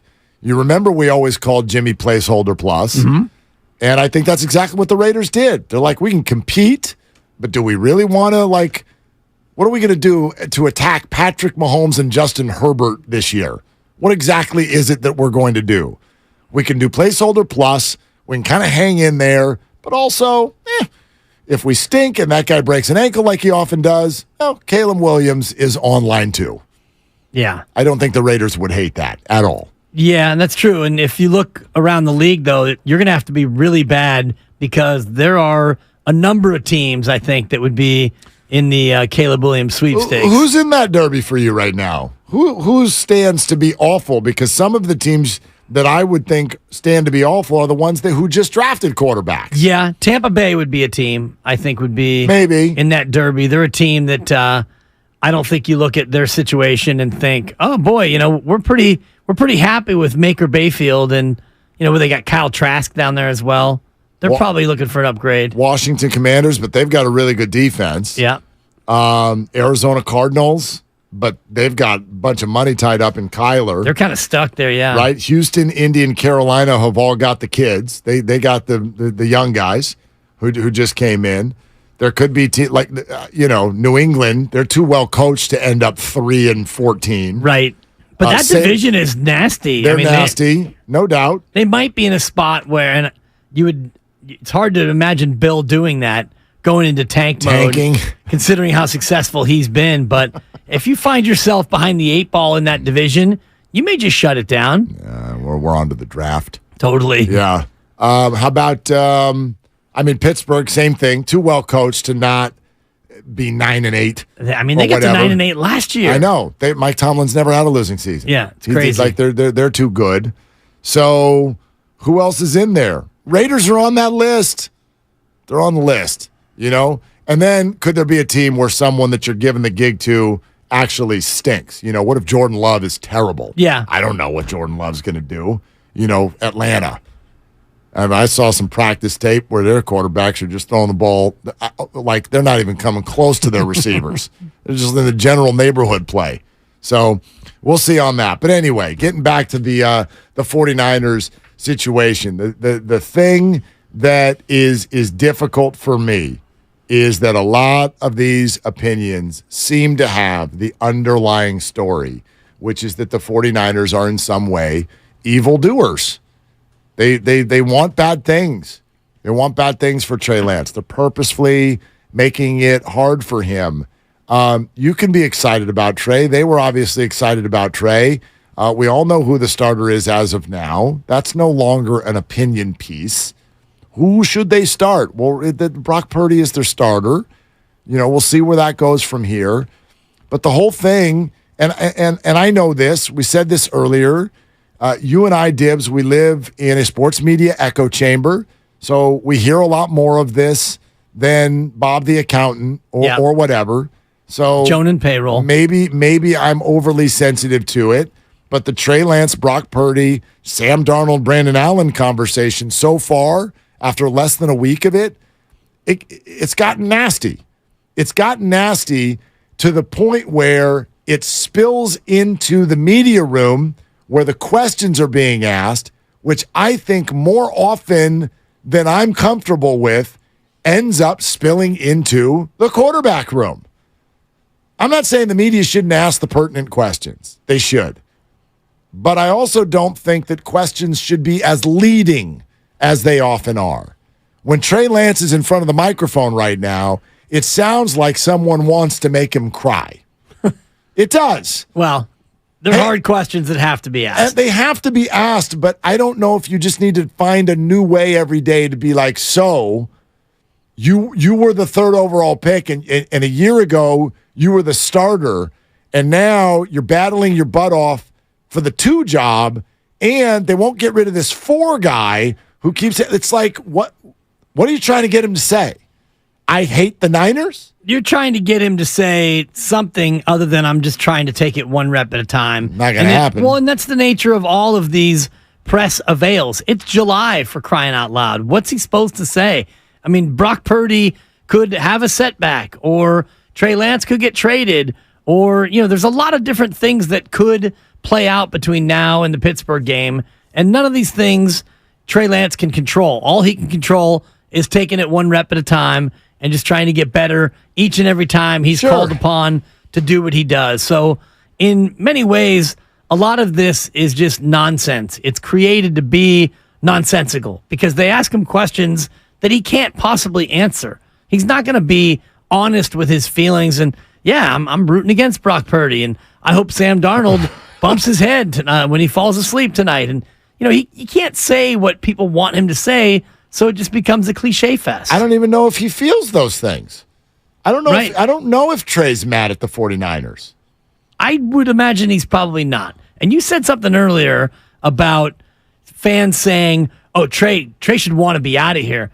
I wonder if Trey isn't content being here. I wonder. And playing in a system that he's now comfortable 3 years in. Reports are he looked really good today. For the first time in his career, he's healthy. Remember, as a rookie, he had the finger issue, which affected the way the ball came out. And last year, he had a broken leg, so he was unable to come back and play then. So for the first time, he's healthy, and he's playing in a system for the 3rd year, and he's playing for a guy who knows his stuff in Kyle Shanahan. Here's a question for you, because I've heard this now. I've thought this, and I've heard this come up a couple of times. The overlap that we always do situationally is Trey Lance and James Wiseman. Okay, what about Trey Lance and Jordan Poole? Let's talk about that for a second. Because while the situations are completely different, I'm starting to hear some of the same words used. Remember Jordan Poole all year long? It was slander. This is slanderous. And this word is starting to now come up with Trey Lance. If you don't like one of his throws at practice, the slander, the coverage, my gosh, all these people, you don't want Trey to succeed. That's clear. And now Trey should want to be traded. Did we not have that conversation with Jordan? Yeah. I wonder if he wants to be traded. Well, we got to a point with Jordan Poole where it changed from slander and wondering if he wanted to be out to, oh my gosh, turns out everything that we put out there was real. It was all real. The team was mad at Jordan, and Jordan, I'm sure, was thrilled to get the hell out of town. I find those two things, they couldn't be more different. They couldn't be more different. In this particular case, I think we're heading down a road that is manufactured, and I think that it borders on the potential of becoming unnecessarily toxic. I don't think a lot of what we're putting in this situation exists for the 49ers, in other words. Exactly, for Trey Lance. It exists away from the 49ers among the people who talk about them and think about them. Right, and it's mainly the fans and the narratives that are out there about all these guys like Brock Purdy. Well, the Niners rushed him back, and they rushed him back because he's hearing footsteps from Trey Lance, and he knows that Sam Darnold is here now, so Brock Purdy rushed back to make sure he could keep the gig. And they brought in Sam Darnold because the team has no faith in Trey Lance. And so they brought in a guy to be QB2 because they've given up on Trey Lance. And if you're a Trey Lance person, they've given up on our guy Trey Lance. And it's slander what people are saying out there about the way he's throwing the ball and he's throwing it into the ground and all the rest of it. So depending on what you think as a fan, the narrative that you want to believe in, it's out there. And I don't know if it's media created or fan created, but one thing is certain, if you didn't have 4 quarterbacks, or if you had like a typical 4th quarterback, some rookie that we just happened to bump into, undrafted, he's going to be on the practice squad. He's QB4. We don't even know the guy's name.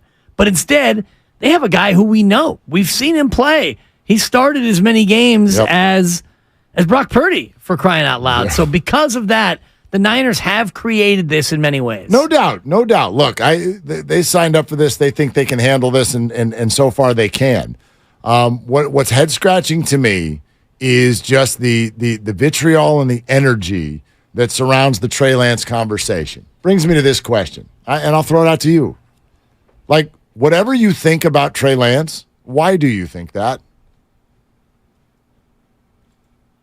Why do you think whatever you think about Trey Lance? And you guys can all answer that. 888-957-9570. I understand if you've got an opinion about the idea of Trey Lance. In other words, the concept. Oh, yeah. The draft position. That's all of that is what we believe about Trey Lance. But if you've got an opinion about Trey Lance, football player, what is it and how the hell did you get to it? Well, it's based on what we've seen when he's been on the field, which has been 5 quarters last year, and a little bit more than that as a rookie, but not much more. And it's also what I've seen when I've been at practice, and it's also what you hear about in terms of media coverage or other things that, people who maybe aren't experts, and so you start to build this case in your own mind about what you think. I just I'm somewhere barely north of no opinion. The football player. Yeah. I got all kinds of thoughts about the situation. But Trey Lance, the person, I have a phenomenal opinion of that. And then Trey Lance, the football player, I'm somewhere in the area code of no opinion. I have no... What? How? What? How? How would I have an opinion? How do all you have an opinion? Where did you get this? Did you buy it at Target? Do you even watch football, Mark? I've seen 5 quarters of this guy. I watched him in a monsoon in Chicago. I saw him for part of a quarter against Seattle when he lost an ankle.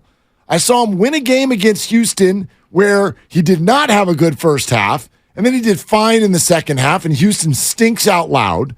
And I saw him run around in Arizona one time, and that looked wobbly, but he was thrown in there for the first time as an NFL player. And then I've seen him come in for a couple of situations. He threw a touchdown in Detroit one time. Why? How do you have an opinion about Trey, the football player? So we'll take calls on that, 888-957-9570, and there's more for you to hear from both John Lynch and Kyle Shanahan on this situation. We are presented by Fremont Bank, full-service banking, no compromises. It's Willard and Dibbs. Something big is visiting the Bay. Something heavier than 11 cable cars. 1,000,000 times older than the Golden.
Now, back to Willard and Dibbs on 95.7 The Game. We love all of our audiences. That's those of you listening on the radio, those of you on Twitch and YouTube, those of you on the Odyssey app. Hey, YouTube, Dublin Marge. Brock was thrown into his first NFL situation and kicked ass. Trey was thrown into several NFL situations and looked like a rookie. That's the crux of Trey's problem. See, now that's where I do think you can have a healthy conversation, maybe even quote-unquote explain it away.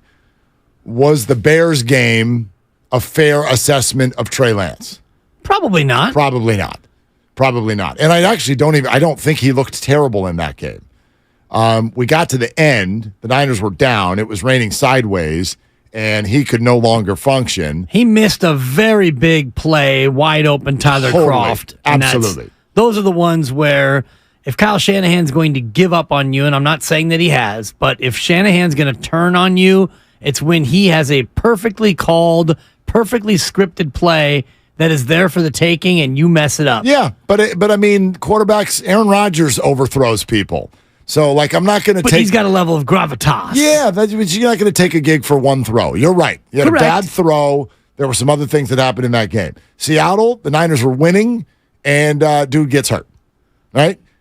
So that's pretty much the only continuity he's had. If I go back to the Houston game from the year before... I'm looking at his numbers from that rookie year right now. Not great, but Trey wins the game with a nice second half. If Brock had a game like that, and I've actually bet we could find a few where he did, where it's like, okay, that wasn't dynamic, didn't look great the whole time, but you did what you had to do, and you won the football game. 16 of 23, threw for 249, a couple of touchdowns, the one pick, I think, in the first half, and you beat the worst team in football. And I think a better indication of Trey was his first start against Arizona, 15 of 29. Shanahan ran him 16 times in that game. It was a lot. And you lost to Arizona 17-10. Yeah. That was, I think, to Dublin Marge's point, that's the kind of game that Brock Purdy didn't have last year. He came in and hit the ground running. That's correct. And again, if I want to play the explain it away game, I can go, well, when Brock Purdy first got thrown into action, this 49er team was way better than that one. True. I can also say Brock Purdy played 4 years at Iowa State. Trey Lance, when getting thrown in as a rookie, had barely played football. I could go, it's one game. You know what I mean? So the point is not incorrect, but I can also understand someone who's excited about Trey Lance going, well, wait a minute. That's not enough. That's not enough yet. And that's true. So that opinion is fine. If you're over here in camp, we haven't seen Trey. I think that's completely fair. Right. The fan that's like, you guys malpractice, you have not developed him, and that is that dude. And I went to a practice one time, or I saw this Twitter video, and he threw a spiral. Like, what? What if you have your mind made up, and I would suggest this in either direction. If your mind is made up, I want to know, how did you get there? And you made an interesting comp earlier when you said with Brock Purdy, you're not even sure if that's real or not. And he's started twice as many games as Trey Lance. And you saw Brock Purdy and what he did at the end of last year, and it sure looks good and it sure looks real. And it seems like he's going to be a guy that you're going to want to keep around for 10 more years or longer. But you don't know that. It's still such a small sample. So how can you look at Trey Lance and make definitive judgments based on half the amount of playing time that Brock Purdy's gotten? Let's take some calls. Willard and Dibbs, so glad you're with us. 888-957-9570. Keep the comments coming. Xfinity Mobile text line, YouTube, Twitch, all of that as well. Rory in Menlo Park. Rory, thanks for calling. What you doing? So I'm listening to you and enjoying the show. Thanks, Rory. I'm with you guys about sample size. And what about the practice quarterback versus the game quarterback? So the coach sees him at practice and decides that he can't throw the ball real well. But do we know if he's a game quarterback, and that if you, instead of running him a ton and actually let him throw the ball, he could be maybe a better game quarterback than you know. That's the one point. The next one is that Trey Lance isn't throwing to the first-string wide receivers in practice. And that's what we're hearing is so unfair to him, that if you throw to Brandon Aiyuk 6 times. Okay, Rory, your phone is breaking up, which we're having it. Man, why does anybody sound underwater today? I think the cell phone companies have said as soon as an argument gets bad, we're going to turn the phone off. Trey spent all camp last year throwing to the ones. All camp. Starting quarterback. Clear as day. Yeah. QB1. Jimmy was on the side field. Brock was fighting it out with Nate Sudfeld. And these throwing to the twos thing. First of all, Trey, every 3 days right now, is running with the ones along with Sam Darnold. And even when you end up with the twos, you still end up sometimes with the ones. Trey Lance has been throwing to Deebo and Brandon. Yeah. As much as Brock, maybe not. But he's not out there with some guy named, Skip. Okay? like that I have a hard time with. Now, the original argument. This is one that I believe the Bay Area will never get over. They'll never get over it. And it's a little chicken or the egg. So I guess I can see both sides. Oh, well, you put him in as the starting quarterback, but you wouldn't let him throw. And you ran him until he got hurt. Into the ground. So maybe if you'd let him throw, then he would be a better thrower. Now, Kyle would probably respond to you in a private moment and say, there's reason that I didn't have him throw because I don't think he's very good at it based on what I've seen in practice so far. He may feel that way. So that gets to chicken or the egg. I know where I land on that. I think that every single head coach in the NFL, every play caller in the NFL, comes up with a game plan that they think, A, is going to put their players in the best chance to succeed, and B, win the game. And if that means running the quarterback 16 times, so damn be it, because y'all had no problem with Jalen Hurts last year. Yeah. You had none. None. And go look at the numbers. I don't want to, not up the middle. Yes, up the middle. Yes, up the middle. Hell, the whole thing's going on with the league right now about how the Eagles are basically cheating because of the way they're doing this quarterback sneak play, which is running their quarterback right into the middle of a pile. Behind like 7 300-pound behemoths. Fair. Which is the problem with the play. But by the way, but all plays start that way. All running plays are 300-pound that behemoths. Play would be more dangerous knowing that once he goes down, you're going to have some big bodies on both sides piling onto you. I think it's hard to pull apart what the Niners did with Trey and what the Eagles did with Jalen Hurts. They put him, yes, you're in harm's way. A lot. And that's the nature of being the guy with the ball. Yeah. When you have the football, there are 11 people on the other team who want to tackle you. They want to bring you down with as much force as the rules will allow, and maybe sometimes a little bit beyond what the rules will allow. And I do think last year in Chicago, you were there. We've mentioned it. The conditions predicated that you do things a little bit differently, but he was 13 of 28 throwing the football, not very accurate. And a lot of that came before the monsoon, and he ran it 13 times. And then the next game, he already had 3 carries early in that ball game, and that's when he got hurt. Yeah, so you can certainly, and I know everybody does, you can have opinions every single game about play calling, and that's the nature of being an NFL fan. But this chicken and the egg argument of, well, Trey would be better at throwing if they let him throw. I'm personally going to lean in the direction of there's a reason. Yeah. Coach's game plan based on what they think a guy is effective at doing, plus the numbers you throw out. I think sometimes people act like he threw it 11 times. They threw it almost 30 times. Yeah. So, yeah, he threw the ball. Well, the game plan and the conditions are all predicated on who you have commanding the offense. Now, if he would have had Tom Brady in that situation on that day, you probably throw it more than 28 times in that same monsoon against Chicago. Right, because he can't run. He can't run. He can't run. So I think you look at who you have in terms of personnel, and you're right, Mark. Kyle Shanahan looks at any game plan and thinks about only one thing. How do I win this game? I got my laminated play sheet. I'm going to call plays that I think are going to be winning plays based on their defense, our offense, and who I have at quarterback. I got a quick question for you. What if Trey came out and looked like Josh Allen?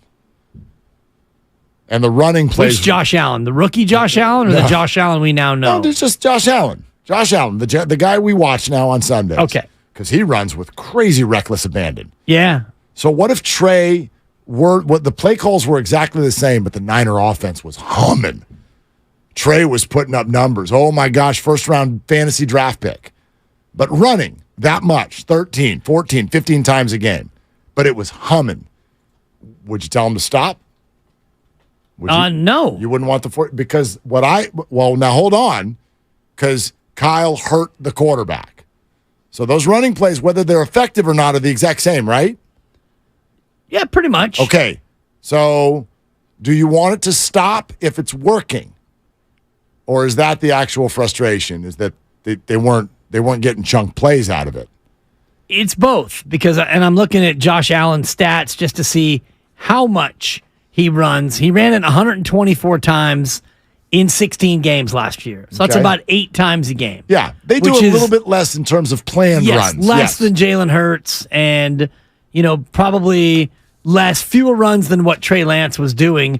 And it's a little bit more of just, Josh, like you're saying, improvising, not a lot of designed QB runs. There's some, but you're right. Right. And he's also got a longer resume in the NFL of throwing the ball than Jalen or Trey. And I think that's what people, and I'll put myself in that bucket, that's where people get frustrated, was the design nature of the run where Trey Lance got hurt.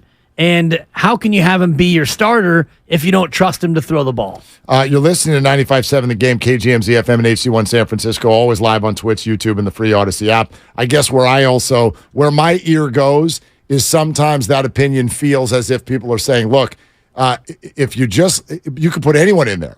If you let him throw, then he'll learn how to throw.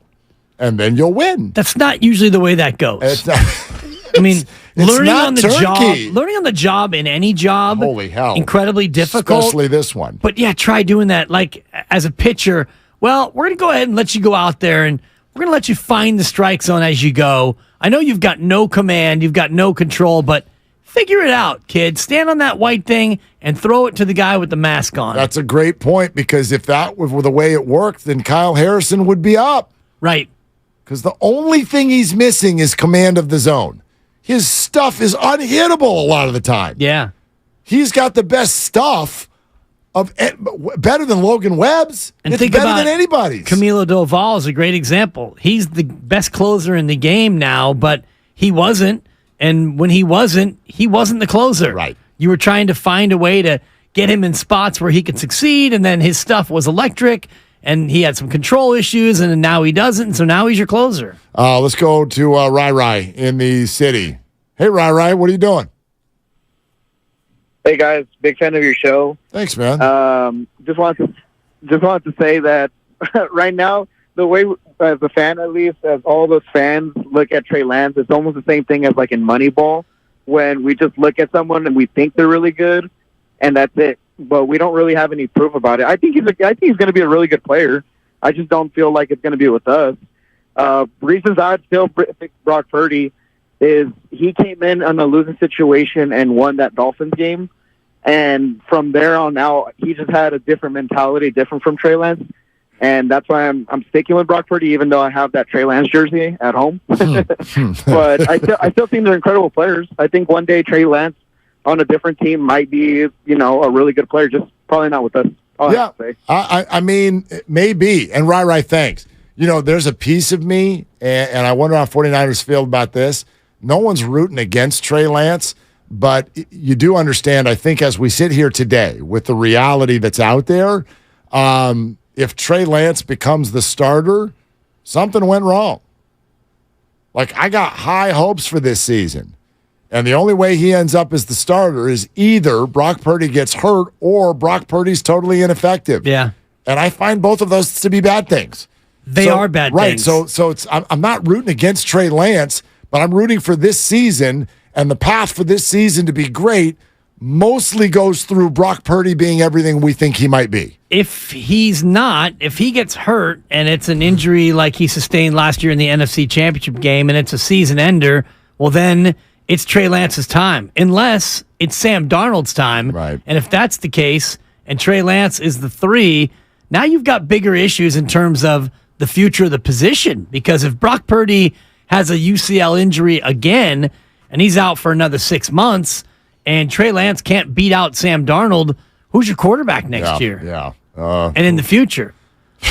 Because you got to decide on Trey Lance, and if Brock Purdy's hurt again, you may wind up, we might be talking Kirk Cousins again. I mean, we're talking like everything's on the table. Right. If all the quarterbacks get hurt again, I think we just switch sports.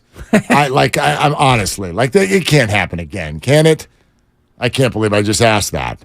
Especially asking that of me, a guy who's going to tell you that 5 of the 6 years that Shanahan's been here, I know, they've needed multiple quarterbacks. I know. So you're hoping that if an injury happens, it's not a season ender. Of course. Last year you had, Trey Lance out for the year, Jimmy G gone for the year. If you're really a fan of the team, and from a the standings and business sense, and maybe even if you're just even a fan of the players, this might be the best scenario. And this is not to get Trey out of town, but to put the 49ers in the absolute best position.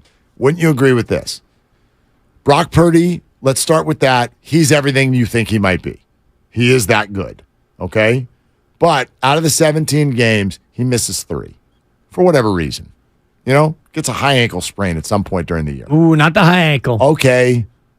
Turf toe. Whatever. Let's give him turf toe. You know what I mean? Sprained finger on his throwing hand. He misses 3 games. Trey comes in. Ball's out.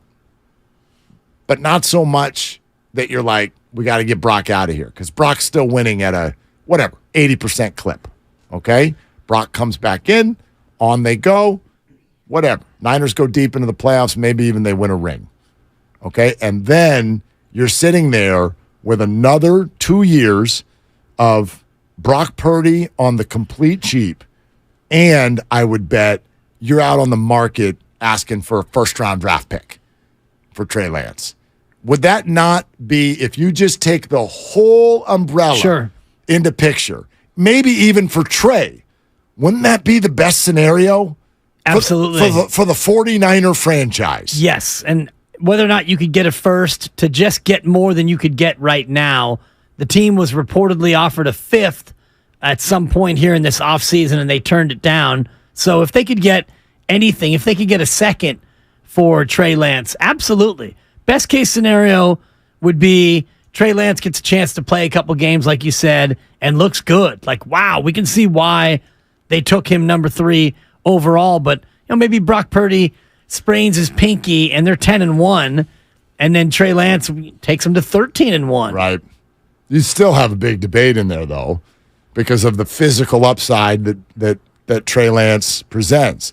But that's what I would love to get to. I would love to get to a spot where some of us have rational, educated opinions about Trey Lance, the football player. A lot of you seem to have opinions, and I don't know how you got them. Good or bad. Good or bad. I sat in the hot dog line in Chicago at halftime, and I went, he looked pretty good. You were talking trash. He looked pretty good. I was, and I'm okay with this. Is looking good. I like this Trey Lance guy. 7-0 Niners. It's a little wonky out there in terms of the weather. Deebo fumbled in the red zone, but I like this. And then, no. Then everything fell apart, but not in ways that made me think that Trey Lance can't play football. I don't have that opinion. I also don't have the opinion that he can. And I don't know where all of you got yours. Are you seeing him? Is there like a showcase that happens on TV in the offseason?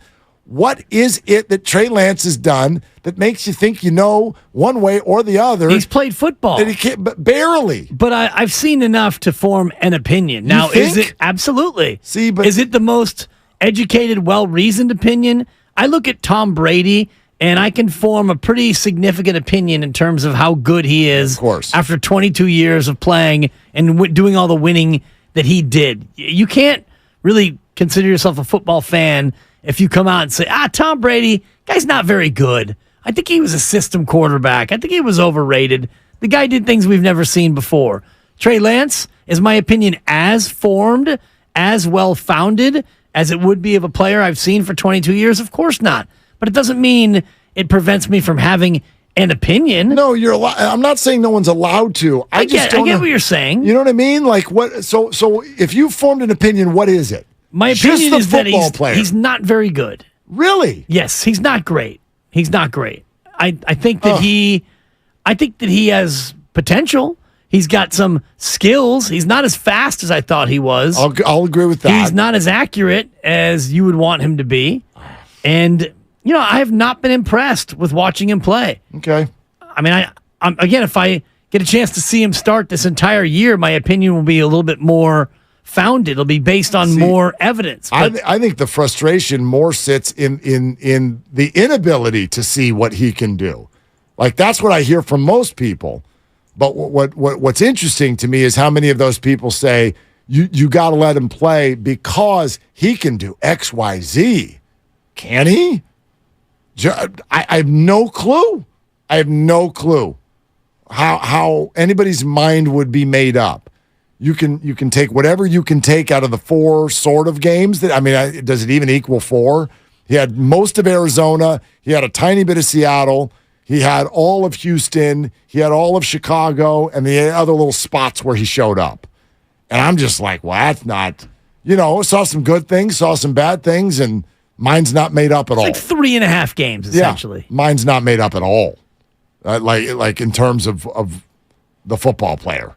Right. I mean, if I have to give an opinion, and it's our job to give opinions on things, if I'm asked, and you asked me 4 minutes ago, what do I think? I'm not that impressed. Okay. I don't think that he's that good. Now, Justin Fields has changed my opinion from what I saw last year toward the end of the year versus what we saw in the beginning of the year. Okay, why? New information. I think that he became more comfortable. He became more accurate, and he started to become more of a traditional quarterback, a guy who could make plays in the pocket and from the pocket, whereas early in the year, I didn't see that from Justin Fields. Justin Fields, and I know what happened in the second half of the year. Justin Fields started winning people fantasy games. I got no, for real now. Question for you, okay? Justin Fields, game show music, please. Okay, Justin Fields.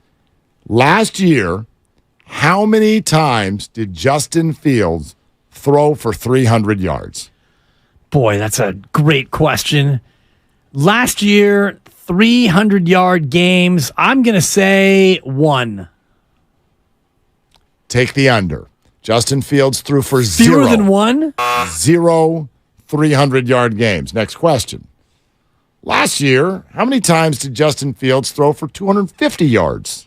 Well, I feel like this is a trap, so I'm going to go ahead and say 0. The answer is 1. Dang it. His high game last year came on December 4th against the Green Bay Packers. They lost 28-19. He threw 20 of 25 for 254 yards and 2 interceptions. His completion percentage for the entire year was 60%. Yeah. I get where people got excited about the rushing yards. 178 against Miami. 147 against Detroit, 85 against the Falcons. Like, in fact, for the second half of the year, only once did Justin Fields not rush for 70 yards in a game. But isn't that funny? Look at his number of carries. 15, 13, 18, 15, 10.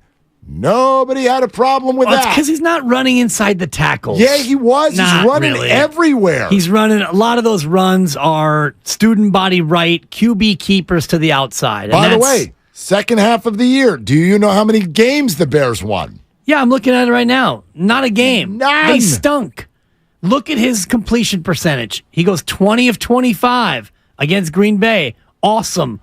66% against Philly in a gutsy loss against the NFC champs. Mm-hmm. Good game against Buffalo. Stunk against Detroit. Good game against Buffalo.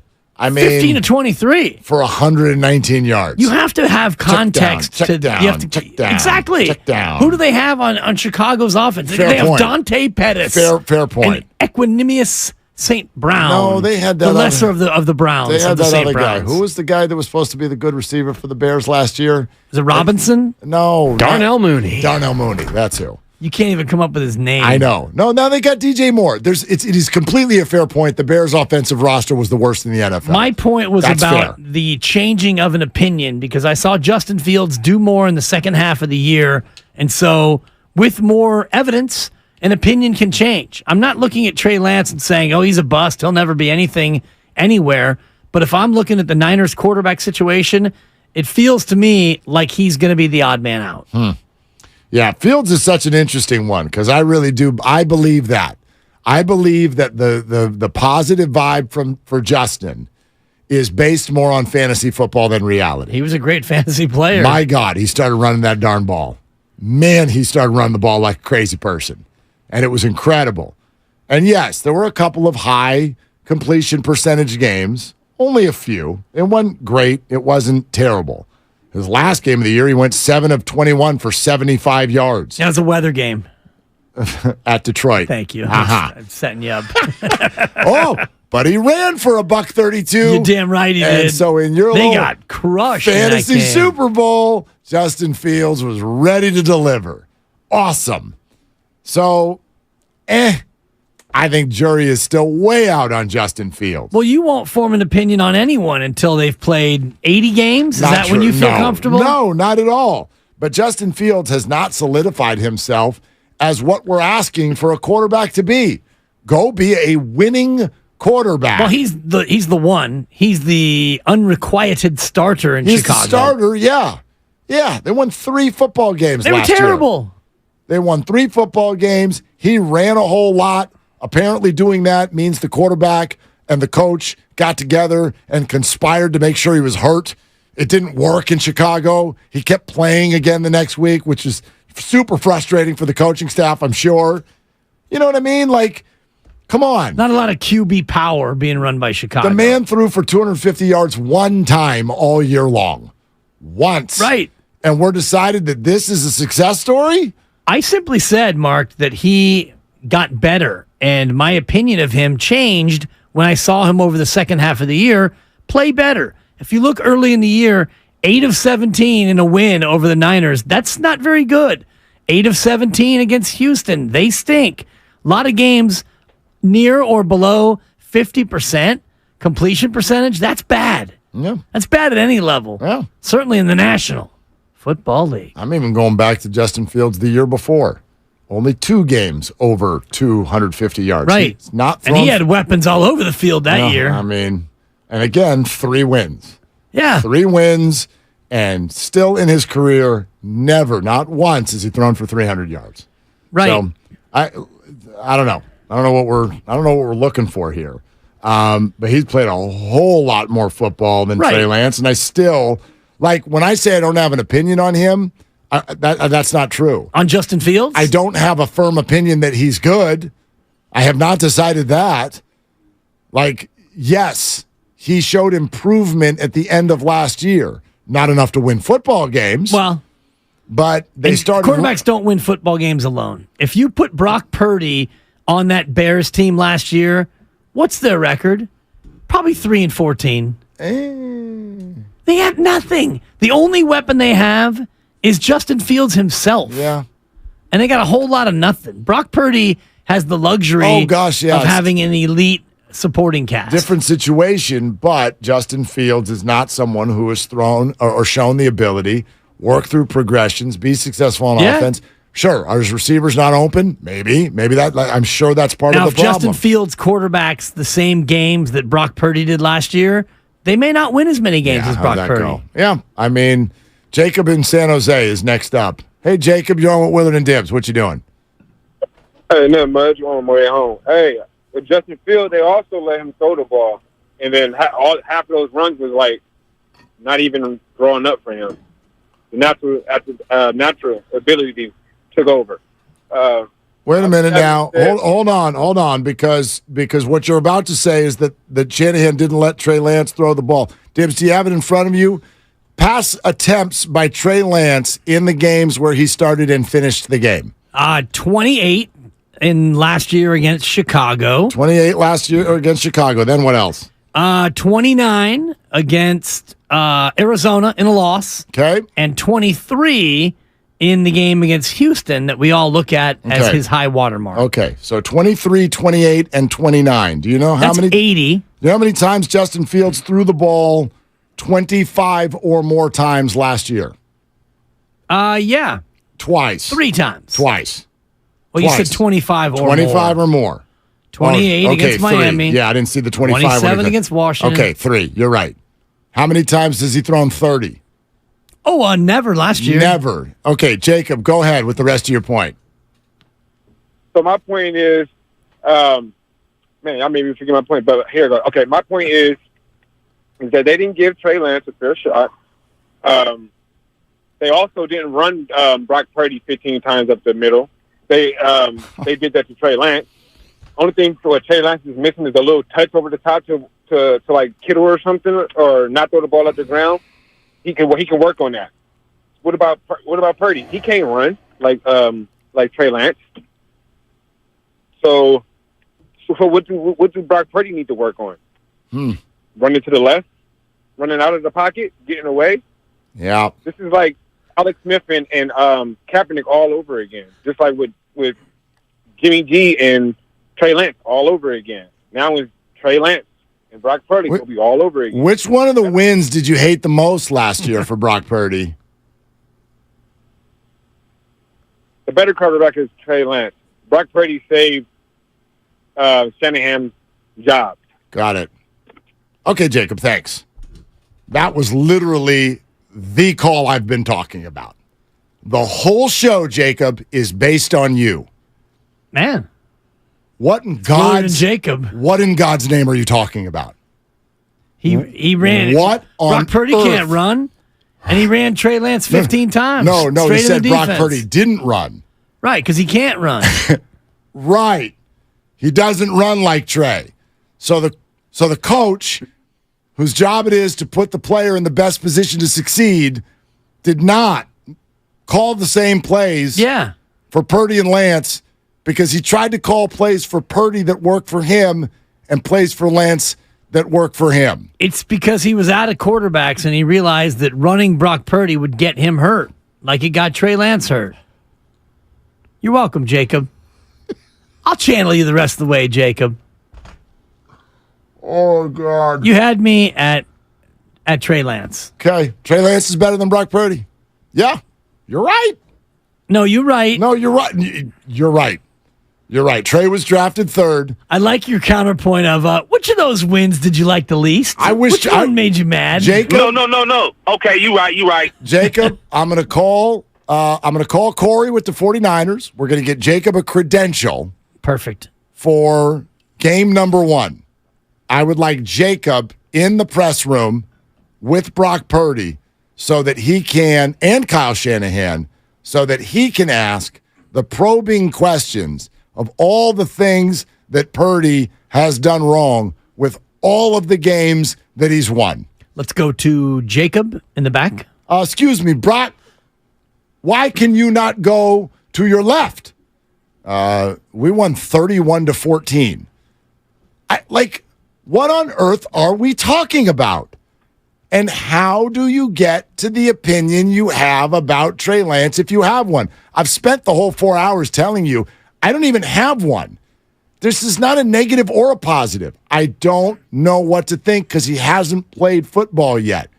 But there are a lot of Jacobs out there who've decided that Trey is blank. Fill it in, lock it in with a Sharpie. He's amazing. Based on what? 3 games, Mark. 3 full games he's played. Which didn't all go well. No, they didn't. You lost 2 of them. Yeah. Which is why I've formed the opinion that I have, that I don't think that he's necessarily that great. And I do think that he's going to wind up being QB3. And if he is QB3, then he's going to be QB elsewhere, in my opinion. Whew. Let's go to Sean in You Richmond. sure? You sure you want to go back to the phones? Yes, I do. Sean? You got served by that last caller. Jacob served you. Yeah, he did. Good job, Jacob. What's up, Sean? What are you doing? Hey, I'm just driving home. Basically, what I'm about to say is that Trey Lance is not better than Brock Purdy. I mean, regardless of what he's saying, in my opinion, like you're saying, he only played like 3 games. We got to see what happens in the preseason next year, and then see what happens and what kind of QB position he's going to be when the start of the season starts. Because, like you say, he might be QB3 at the end of the year. So who knows? But at this time, Brock Purdy is the man. He got a presence in the pocket. He knows he makes good decisions. Why not ride with this guy? I don't understand it. Like, where everybody keep talking about Trey Lance is this and Trey Lance is that. Brock Purdy took y'all to to the promised land last year, besides when he got hurt. But everybody keep talking about Trey Lance this and Trey Lance that. They don't have no proof of saying that, he's better than Brock Purdy. All I see is Brock Purdy killing it last year. So I don't know what everybody talking about. Sean, thanks. It's interesting, right? Because we probably should do our best to adjust this conversation. It's not a Brock Purdy and Trey Lance conversation anymore. No. Brock's over here, starting quarterback of the San Francisco 49ers. Yeah. The conversation is either Trey Lance or Sam Darnold as QB2, but the larger conversation is simply the Trey Lance journey. I don't think this is about Trey and any other quarterback right now. It's about Trey and Trey. It's about the journey that he's been on. Some bad luck has struck. There's no question about the 49ers handling of it, the play calling that's there, and whether or not, this is for me what this often boils down to, whether or not you trust that the 49ers are A, not idiots, and B, not mean. Now, some of you think they are, and that's fine. You're more than welcome to think that. I don't. I don't understand the idea of them being mean. Well, that's. I know what you're saying. That's all but I can hear. If you think that they traded 3 first rounds, move up, get him, and immediately said, "Okay, here's the goal. We're either going to get him hurt, let's get him replaced, and then let's get him traded." Some of you sound like you think that the Niners set out to do that. That, to me, is utter nonsense. Of course it is. On every single level. Now, if you want to look at last year and Brandon Aiyuk and how they treated Brandon Aiyuk and they put him in the doghouse. Now, that, to me, could be construed as mean more than the way they've dealt with Trey Lance, but that actually wasn't mean at all. It was, in fact, motivational. And it worked. Brandon Aiyuk went on to have a monster year, 1,000-yard year, and he's come in this year and been absolutely the unmitigated camp MVP. Brandon Aiyuk is on a mission. So what have they done to Trey Lance to try to change his development, to try to hold him down, or to try to prevent him from being the quarterback that he wanted to be? They gave him the job last year. They said, you're the starter. Now, Jimmy G wasn't ready. If Jimmy was in camp and ramped up and ready to go, does Jimmy G start week 1? Maybe. We'll never know what Kyle would have done, but he got to the first game of the year last year. Jimmy G wasn't ready. Brock Purdy was still an unknown. Nate Sudfeld had been shown the door. So Trey Lance got a shot. You got a chance, kid, to go out there and be QB1. And you have a little bit of an ungainly week 1 that you lose a game you never should have lost to.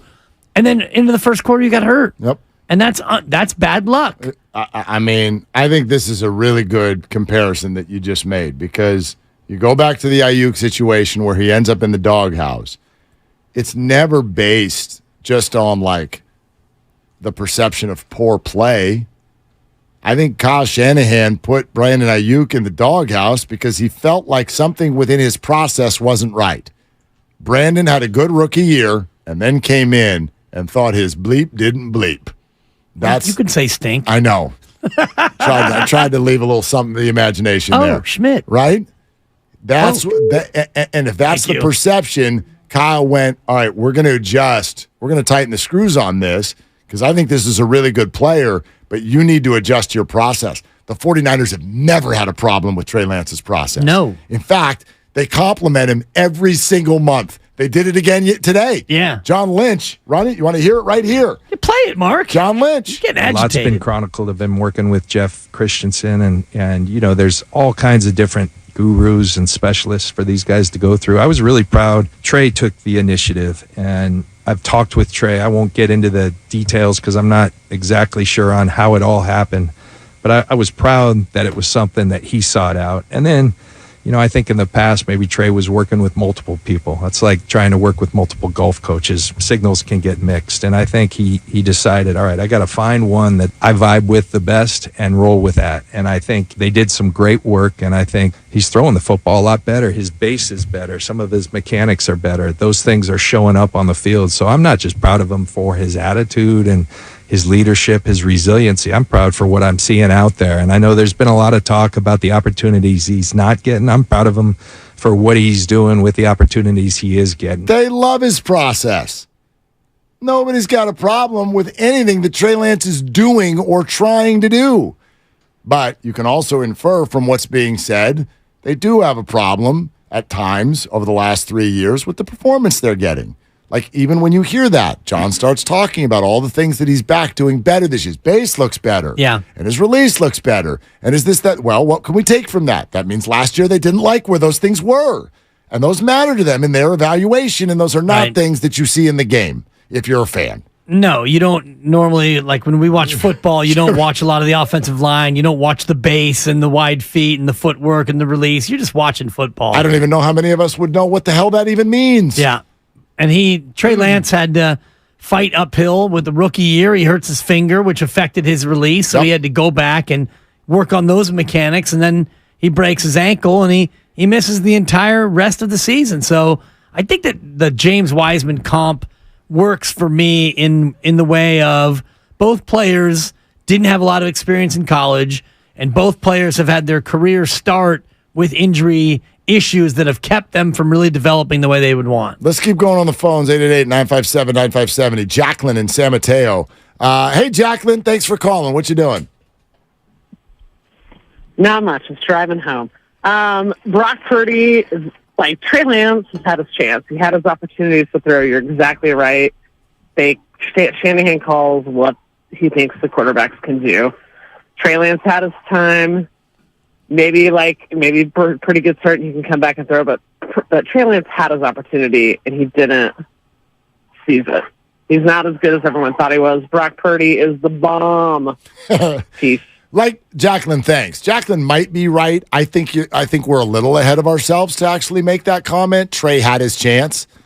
I don't know if I fully buy that. I think it's somewhere in the middle. You hear a lot of people say Trey never got a chance. And Jacqueline says, well, Trey did have his chance. I think Trey has had more of a chance than most people give it credit for, because I don't think that the 4 games are everything. I think that the 49ers are evaluating all the time, and they've clearly been a little bit bothered or disappointed maybe at some of the things that they've seen. I'm not ready to say, oh, he had his chance, he's done. There's 2 things going on here. One can be we're not liking what we're seeing in practice. We didn't even love what we saw in games. There weren't that many of them, but we would keep going and evaluating him, and we would keep giving him a chance, except for somebody else showed up and won 7 games. That's the end of that. And we don't have the time with a roster like this to just go ahead and try to develop Trey Lance. You're in a win-now window, and so every game matters. Now, if you're Chicago, and we talked about Justin Fields already, back-to-back 3-win years, they can look at Justin Fields right now and say, all right, Justin, go ahead and go out there, do your thing, play your game, and at the end of this year, we'll make that determination as to whether or not we think you're good enough to pick up your 5th-year option, and Chicago might be a 3-win team again. I don't think the Bears are going to be that bad, but I wouldn't put the Bears in the playoffs right now. No, I wouldn't put them in the playoffs. I'd take over 3. I wonder what their win total is this year. Probably 6. 6.5, right in think? there. Yeah. But the point is, Justin Fields, if he has another year like he's had his first 2, Chicago's going to have a decision to make, but they'll at least be able to see, or they'll at least be able to say, Mark, that Justin Fields got a chance. He played almost entire 2 seasons. He missed a couple of games due to injury, but when the Bears get at the end of this year, they will be able to say, Justin Fields had a chance. Trey Lance so far has not gotten a chance. 7.5 for the Bears. Oh, I'm going under. Really? Under 7.5, yeah. Even though that division is, the Green Bay is a question mark, Minnesota is going to be better than Chicago, and Detroit is everybody's darling. I think Minnesota is going to win fewer games than people think. Never forget how quirky that season What, was 9 last year. one-score wins? I mean, and some of them, if you're watching quarterbacks on Netflix, go back to some of the Kirk Cousins victories, and you're like, what the hell was that? That game against Buffalo where Josh Allen fumbled, inside the 1 yard line, take it from somebody who won a survivor pool last year because of a ridiculous Minnesota comeback. I had moved on. I think I even texted a buddy. I'm like, I'm out. The Lions were ahead of the Vikings they were ahead by like 10 points with like 3 minutes to go. And the Vikings didn't even go to overtime. They won the game. In regulation, I was like, it was miraculous what they were doing. Do you remember the Colts game when the Colts were up by like 27 at halftime? No, it was more. I think it was 33, yeah. I think was the number. One of the largest comebacks in NFL history. It was 33-0 at the half. 33-0. 33 biscuit. And they won. Osborne touchdown from Cousins. Chase McLaughlin makes it 36-7. Didn't the C.J. Ham with a touchdown? Didn't the Vikings have a negative? Yeah, they did. Listen to this. Oh my God. They did. They went 13-4 and somehow found a way to finish the season with a negative point differential. Just think about that for a second. Well, they lost to Dallas 40-3. Yep. And they lost to Green Bay 41-17. Yep. So that right there is 24. That's a 61-point negative. Right, but of the two losses. But in the other 15 games, you won 13 of them and could not outscore your team, the other team, by 60 points in those 13 wins. They won by 4, 3, 7, 8, 8, and 3. And then they beat Buffalo by 3 in overtime. Then they won by 7 and 5 and 3 and 3. And then they blew the Bears out. How many double two-score wins did they have all year long? They beat Green Bay by 16. They beat the Bears by 16.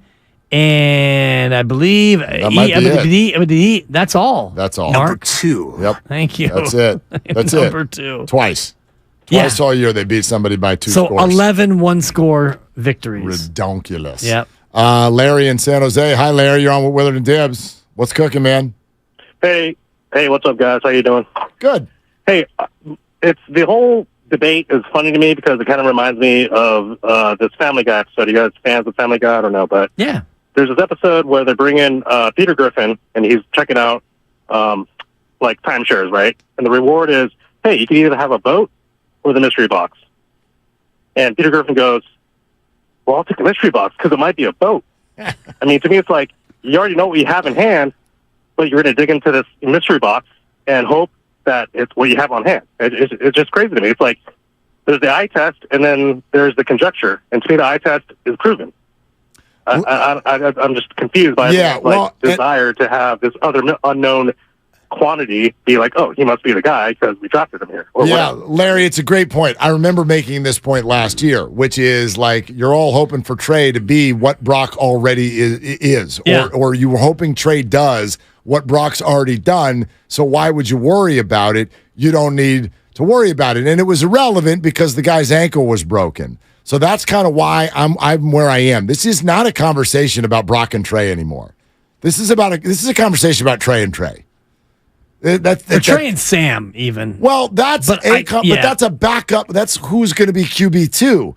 I think which is tomorrow's QB1, as we know. Maybe. You hope not. Yeah. You hope not. The bigger conversation I think that will at least someday need to be figured out is, did the 49ers mishandle Trey or not?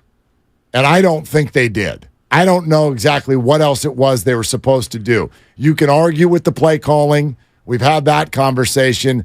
Outside of that, I'm not sure what it is that what else would you ask the 49ers to do? Would you ask them to start him now over Brock Purdy? No. That's absurd. Other than they gave him the starting job last year, and he lost it through no fault of his own. Due to injury. Not through no fault of it. And prior to that, he was QB2, and he, willfully and pretty solidly did that job that year. What else do you want the 49ers to do? That's an interesting one because when it comes to mishandling, and we can talk about James Wiseman as a comp, and you can look at the Warriors and you could say, well, they mishandled James Wiseman. But the counter would be, he was out for the year and they won the championship. So for me, it's not necessarily malpractice when you go out there and you win a championship. Now, last year, did they mishandle James Wiseman? Did they give up on him too soon? That will be determined with how he plays in Detroit and over the course of his career. So to Trey Lance, if he goes on to be an All-Pro and a Pro Bowl player elsewhere, and Brock Purdy never gets this team over the hump, there'll be more of a conversation about the mishandling of Trey Lance. But as we sit right now, I'm with you, Mark. What are they supposed to do? Brock Purdy came on and did not lose a game that he started and finished. And now he's healthy. So what are you supposed to do? Well, we took Trey. We traded picks for Trey, so we got to start Trey. No, that's nonsense. Yeah. Yep. I mean, if you really do flip it around, you would see a team that is putting themselves in the face of unbelievable criticism.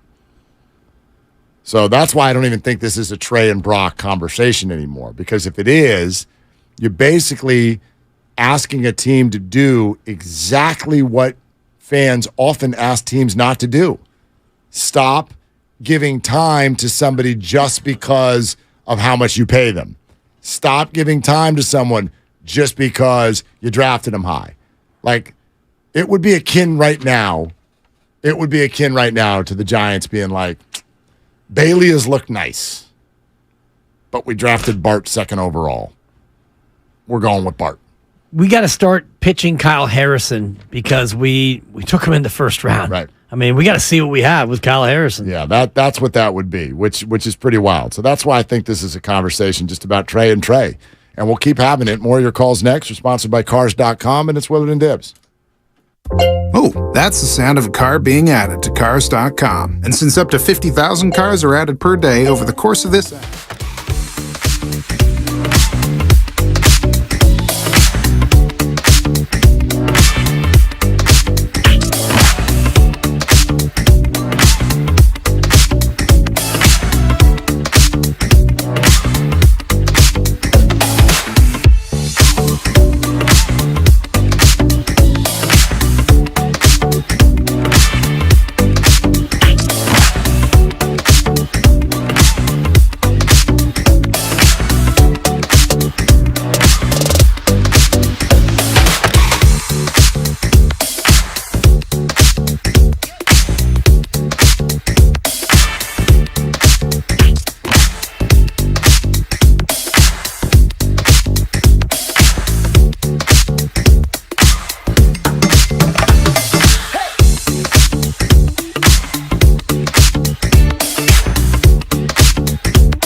2026. Pricing and limits may vary in-store and online. Amazon return offer in-store only. Exclusions apply.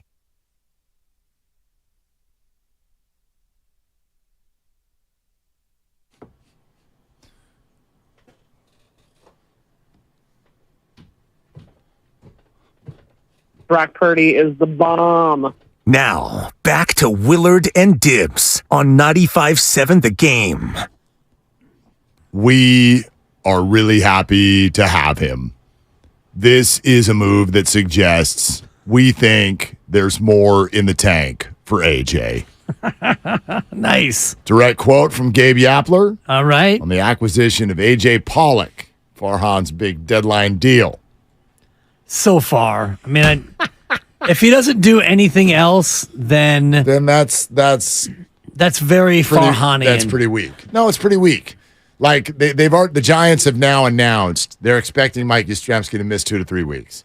So this might be in part about that. I know Mike hits lefty and AJ's a righty, but they have said that AJ Pollock will be taking Yaz's roster spot as soon as he's eligible to come off the injured list, which is tomorrow, which in other words means Isan Diaz is here for tonight. Yeah. And then AJ Pollock is going to come in and he can man outfield positions and, whatever. He can come in and get a right-handed at bat. And actually, if you look at his splits, like he's hit righties pretty well this year. So Yaz kind of carries that where he hits both righties and lefties.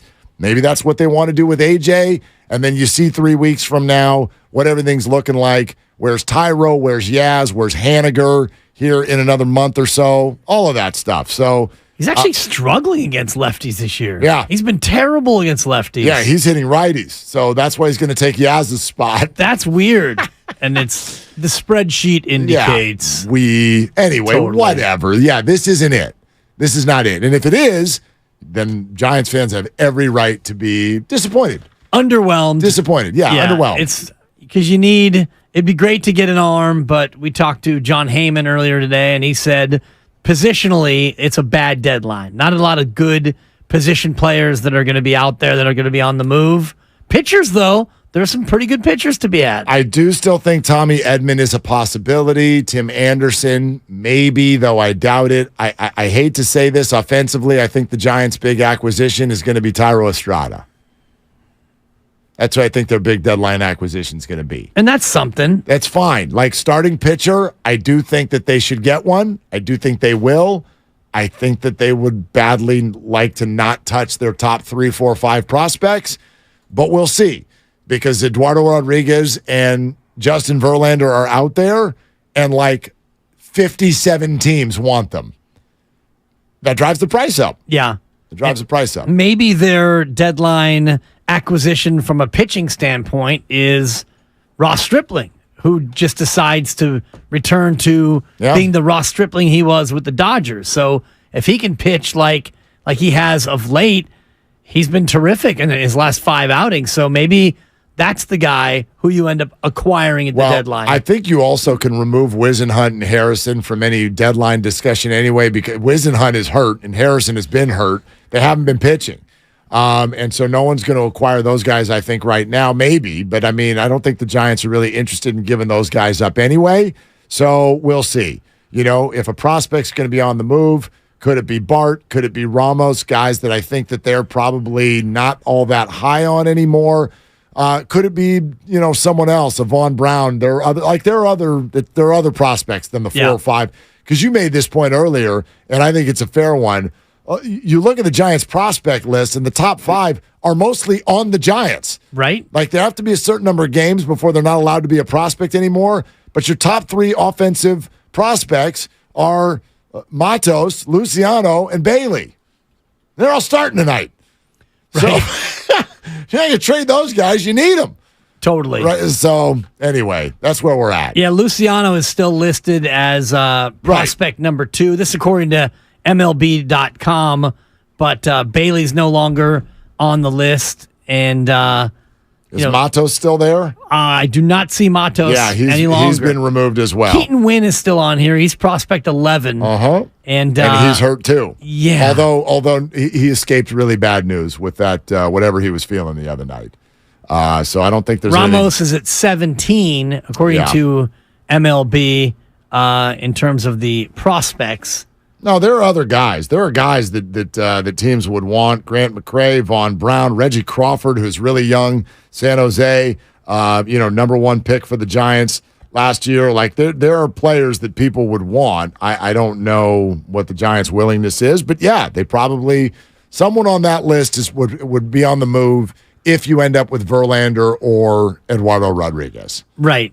And, Eduardo Rodriguez has pitched better since he's come back from his finger issues. Good pitcher. Yeah. Yeah. ERA, I think, is sub-3 this year. Limited duty, but yeah. Let's go to Grandpa Daddy here with Willard and Dibbs. Hey, Grandpa Daddy, what are you doing? Hey, gentlemen, I just pulled up to Home Depot. My wife tells me this is my second wife. I'm a contractor. Oh, man. I need to take you with me, man. Home Depot is one of those places that I don't even start looking for stuff. I look for the orange smock. That's it.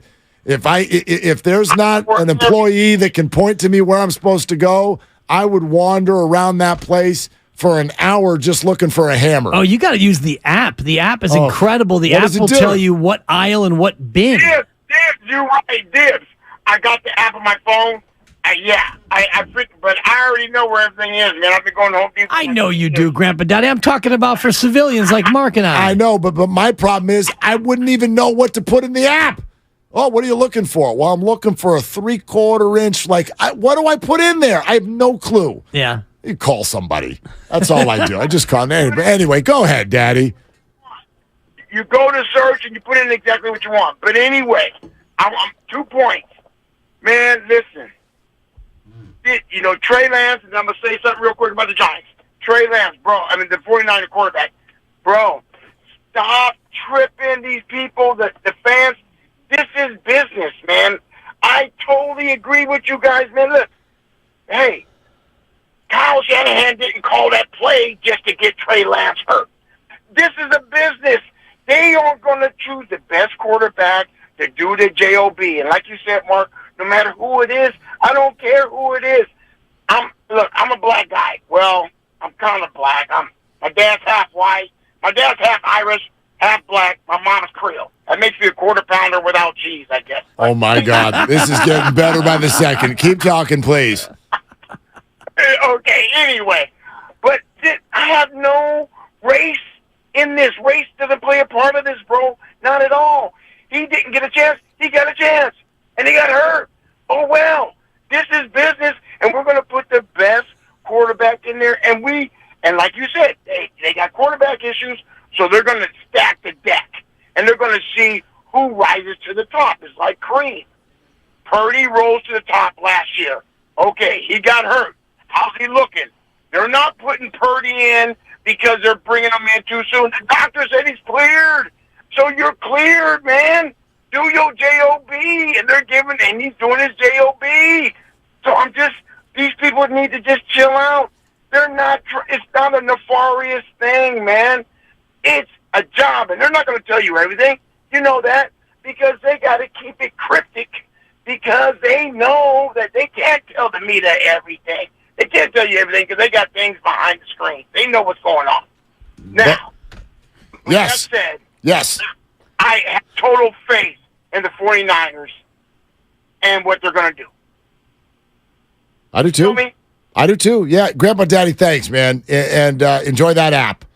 Good luck inside Home Depot. I never come out of there knowing what the hell's going on. It's a must. You get the app, you search for your item, and up